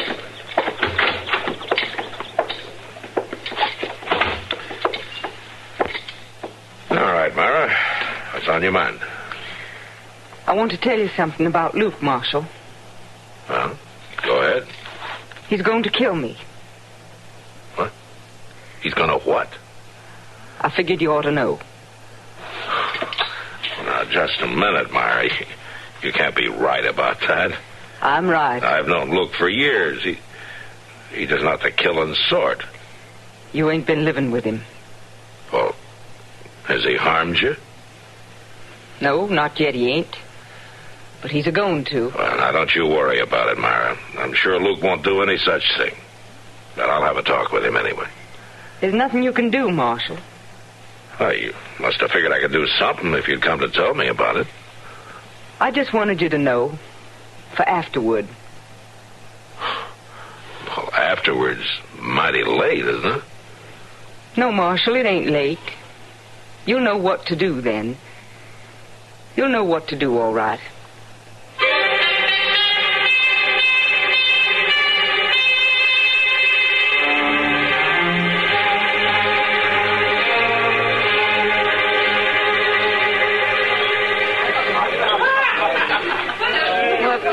Doesn't make any sense, Matt. No, Kitty, it doesn't. That's just the way she said it, though. Her husband's going to kill her, but she doesn't want me to do anything about it. Until afterwards. Well, I believe I'd want you to step in a little earlier if it were me. Yeah, most people wouldn't. I don't know Myra Kirby, but I'm sure of one thing about her. Oh, what's that? The hate she feels for her husband's a terrible thing. Yeah. I wonder how he feels about her. Well, Kitty, if Myra's right, he must be carrying around quite a hate, too. It doesn't sound like Luke Kirby. He's always seemed like such a kindly man. Yeah. Oh, well, you can ask him about it. He just came in. He's heading for the bar. Oh, yeah, thanks, Kitty. I'll go talk to him. Sure.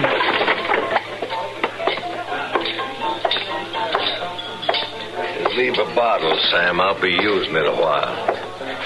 Hello, Luke. Oh. Hello, Marshal. I don't see you in here very often. No, I ain't in often. There's times a man got to get some drinking done. Yeah. You having troubles, Luke? Well, I ain't had no sleep. I got a sick stud horse out there. I've been setting up with him. What brought you into town? Oh, I run out of horse medicine I've been using. Hey, Marshal, we want to have a drink? No. Did you drive in with Myra? Myra don't come to town. She was here today, Luke. I don't know nothing about it. She came to see me. I told you I don't know nothing about it. She told me you were having trouble. Man has trouble with his wife. It's his own business. She said she's afraid you're going to harm her. Oh, she'd be better off keeping her mouth shut. Myra said you're going to kill her, Luke. Well, she's a bigger fool than I took her for. Listen, Marshal, man's wife, he's got to deal with her. Yeah, just so the law doesn't have to deal with you. I figure you're trying to do me a favor. I don't want to see you in any trouble. Well, you can't help the trouble I'm in, and the law can't help it neither. Man's wife starts living with devils. There ain't nobody can stop it. Just don't you try to stop it for good, Luke. That's all. Well, there ain't nobody else to do it, Marshal. Ain't nobody else but me.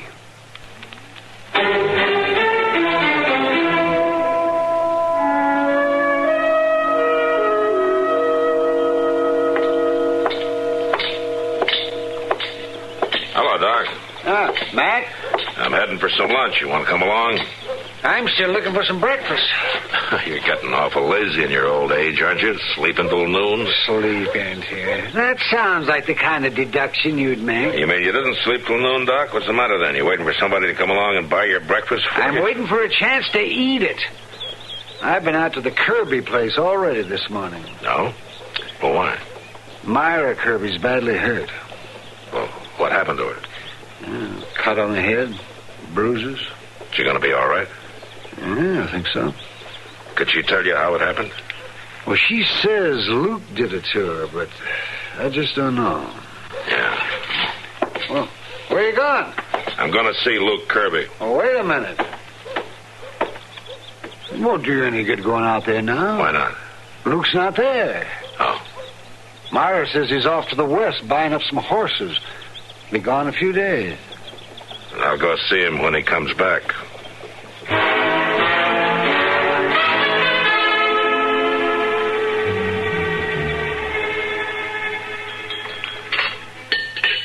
Are you sure you've had enough, Matt? Yeah, Kitty, I guess I have for now.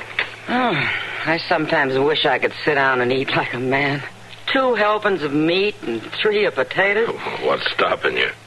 A very important thing. It's called the waistline. Oh, come on now, Kitty. A little extra heft never hurt a woman. Oh, it'd hurt me in the pocketbook. Well, I'll buy the extra food. Well, it's the extra clothes I'd have to buy I'm talking about, Matt. I settled down to 2nd helpings and I split out at the seams. Matt, I've been looking for you. Oh, sit down, Doc. I haven't got time. You better come with me, Matt. Oh, where are you headed? Back to the Kirby place. What? Did Myra take a turn for the worse? You might call it that. She's been shot.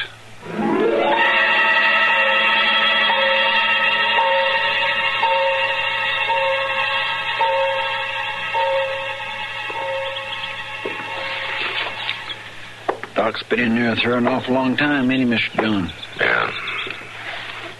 Wonder how she's coming along. Doc will let us know as soon as he can.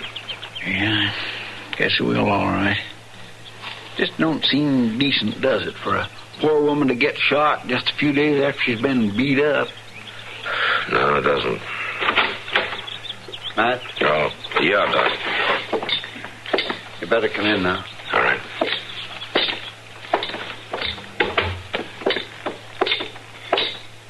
In here, Matt.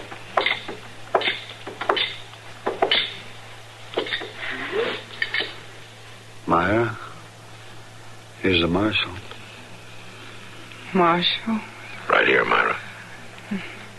listen close to me, Marshal. I'm listening. He done it. Luke's done it. You hear me?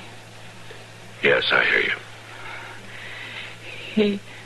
He rode off, but he done it.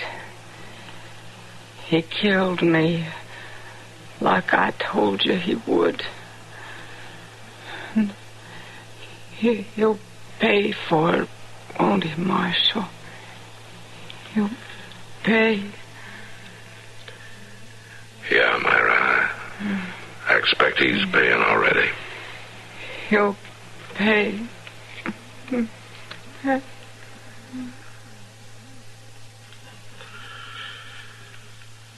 She's gone. She never had a chance. Yeah. She didn't give herself a chance, Doc.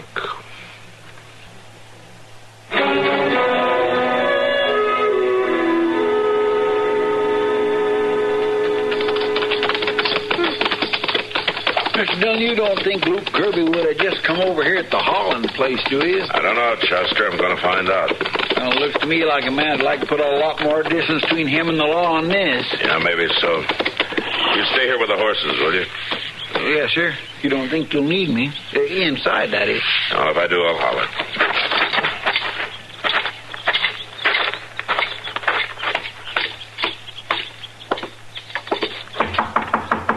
Miss Holland, it's Marshal Dillon. Well, come in, Marshal. Do you know that Myra Kirby's been shot? No, Marshal, I didn't. She's dead. Oh, She said Luke shot her.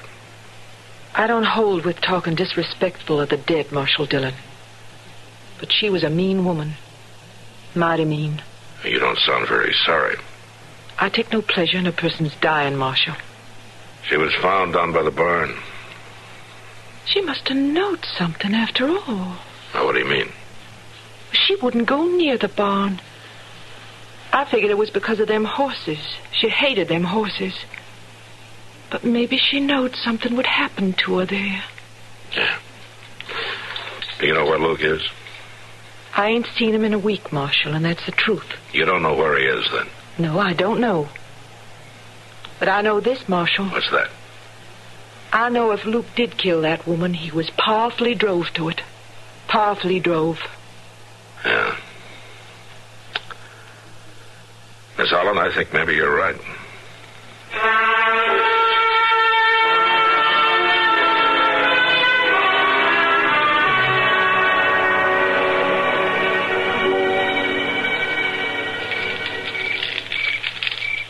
I sure do hope you're right, Mr. Dillon. Figuring that Luke Kirby headed out this way. Don't worry about it, Chester. Oh, I ain't worried. But I will say that this ain't the prettiest camping place I ever stopped at. What's the matter? You missing your feather bed? Now, you know I ain't got no feather bed, Mr. Dillon. Well, stop complaining then and toss another log on the fire. I'd still like to know, though, how come you figured Kirby'd be heading this way? Well, if I were in Kirby's place, I'd want to find a friend, Chester. And that horse trader's probably the only person Kirby feels safe with right now. He sure couldn't find a friend in Dodge. Yes, sir, but if he murdered his wife... Well, maybe he did, maybe he didn't. I killed her all right, Marshal. Hello, Luke. Come on up to the fire. Sit down and get warm. Thank you. Here, Mr. Dillon. He's gone. So all right, Chester. You can have a gun, Marshal. You didn't try very hard to get away. Wasn't no use to it. I don't know why I headed out the first place. Except, I guess a man just has to try. Yeah, I guess so. Wasn't no use from the beginning. Myra fixed it all just like she said.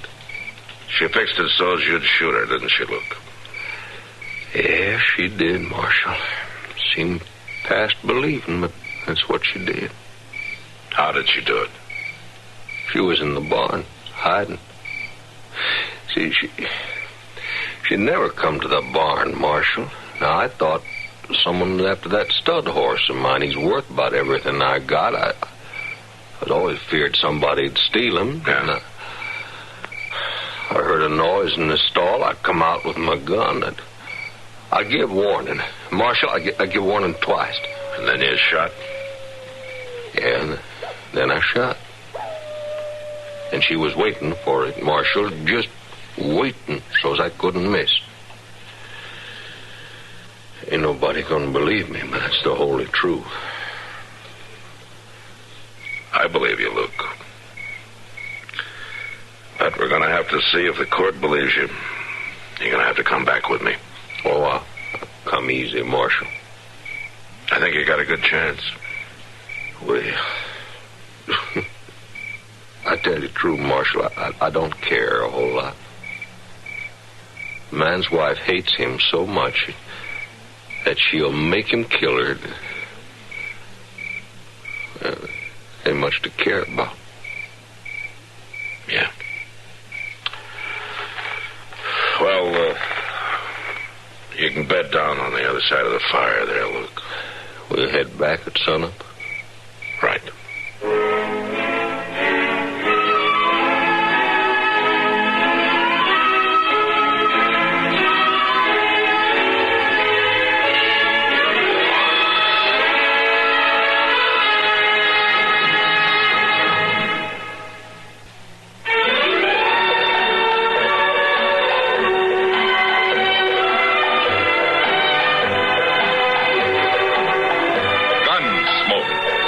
Produced and directed in Hollywood by Norman Macdonald, stars William Conrad as Matt Dillon, U.S. Marshal. The story was specially written for Gunsmoke by Marion Clark, with editorial supervision by John Meston. Featured in the cast were Lawrence Dobkin, Virginia Christine, and Gene Bates. Harley Bear is Chester, Howard McNear is Doc, and Georgia Ellis is Kitty.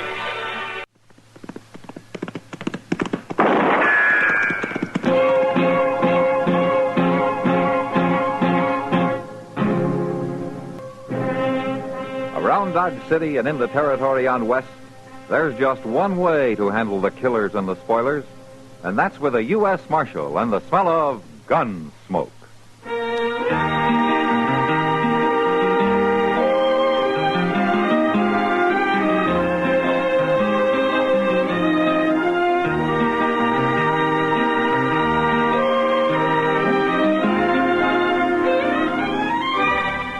Gunsmoke, starring William Conrad.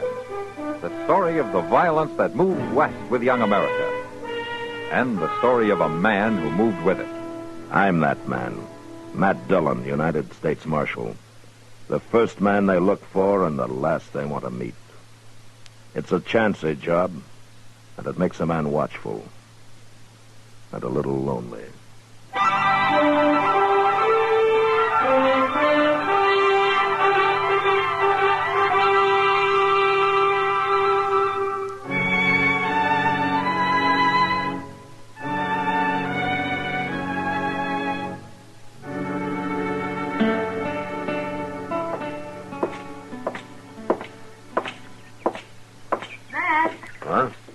Wait a minute.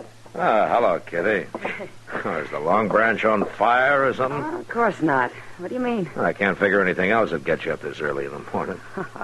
Twice a year, Matt. Today's one of the days.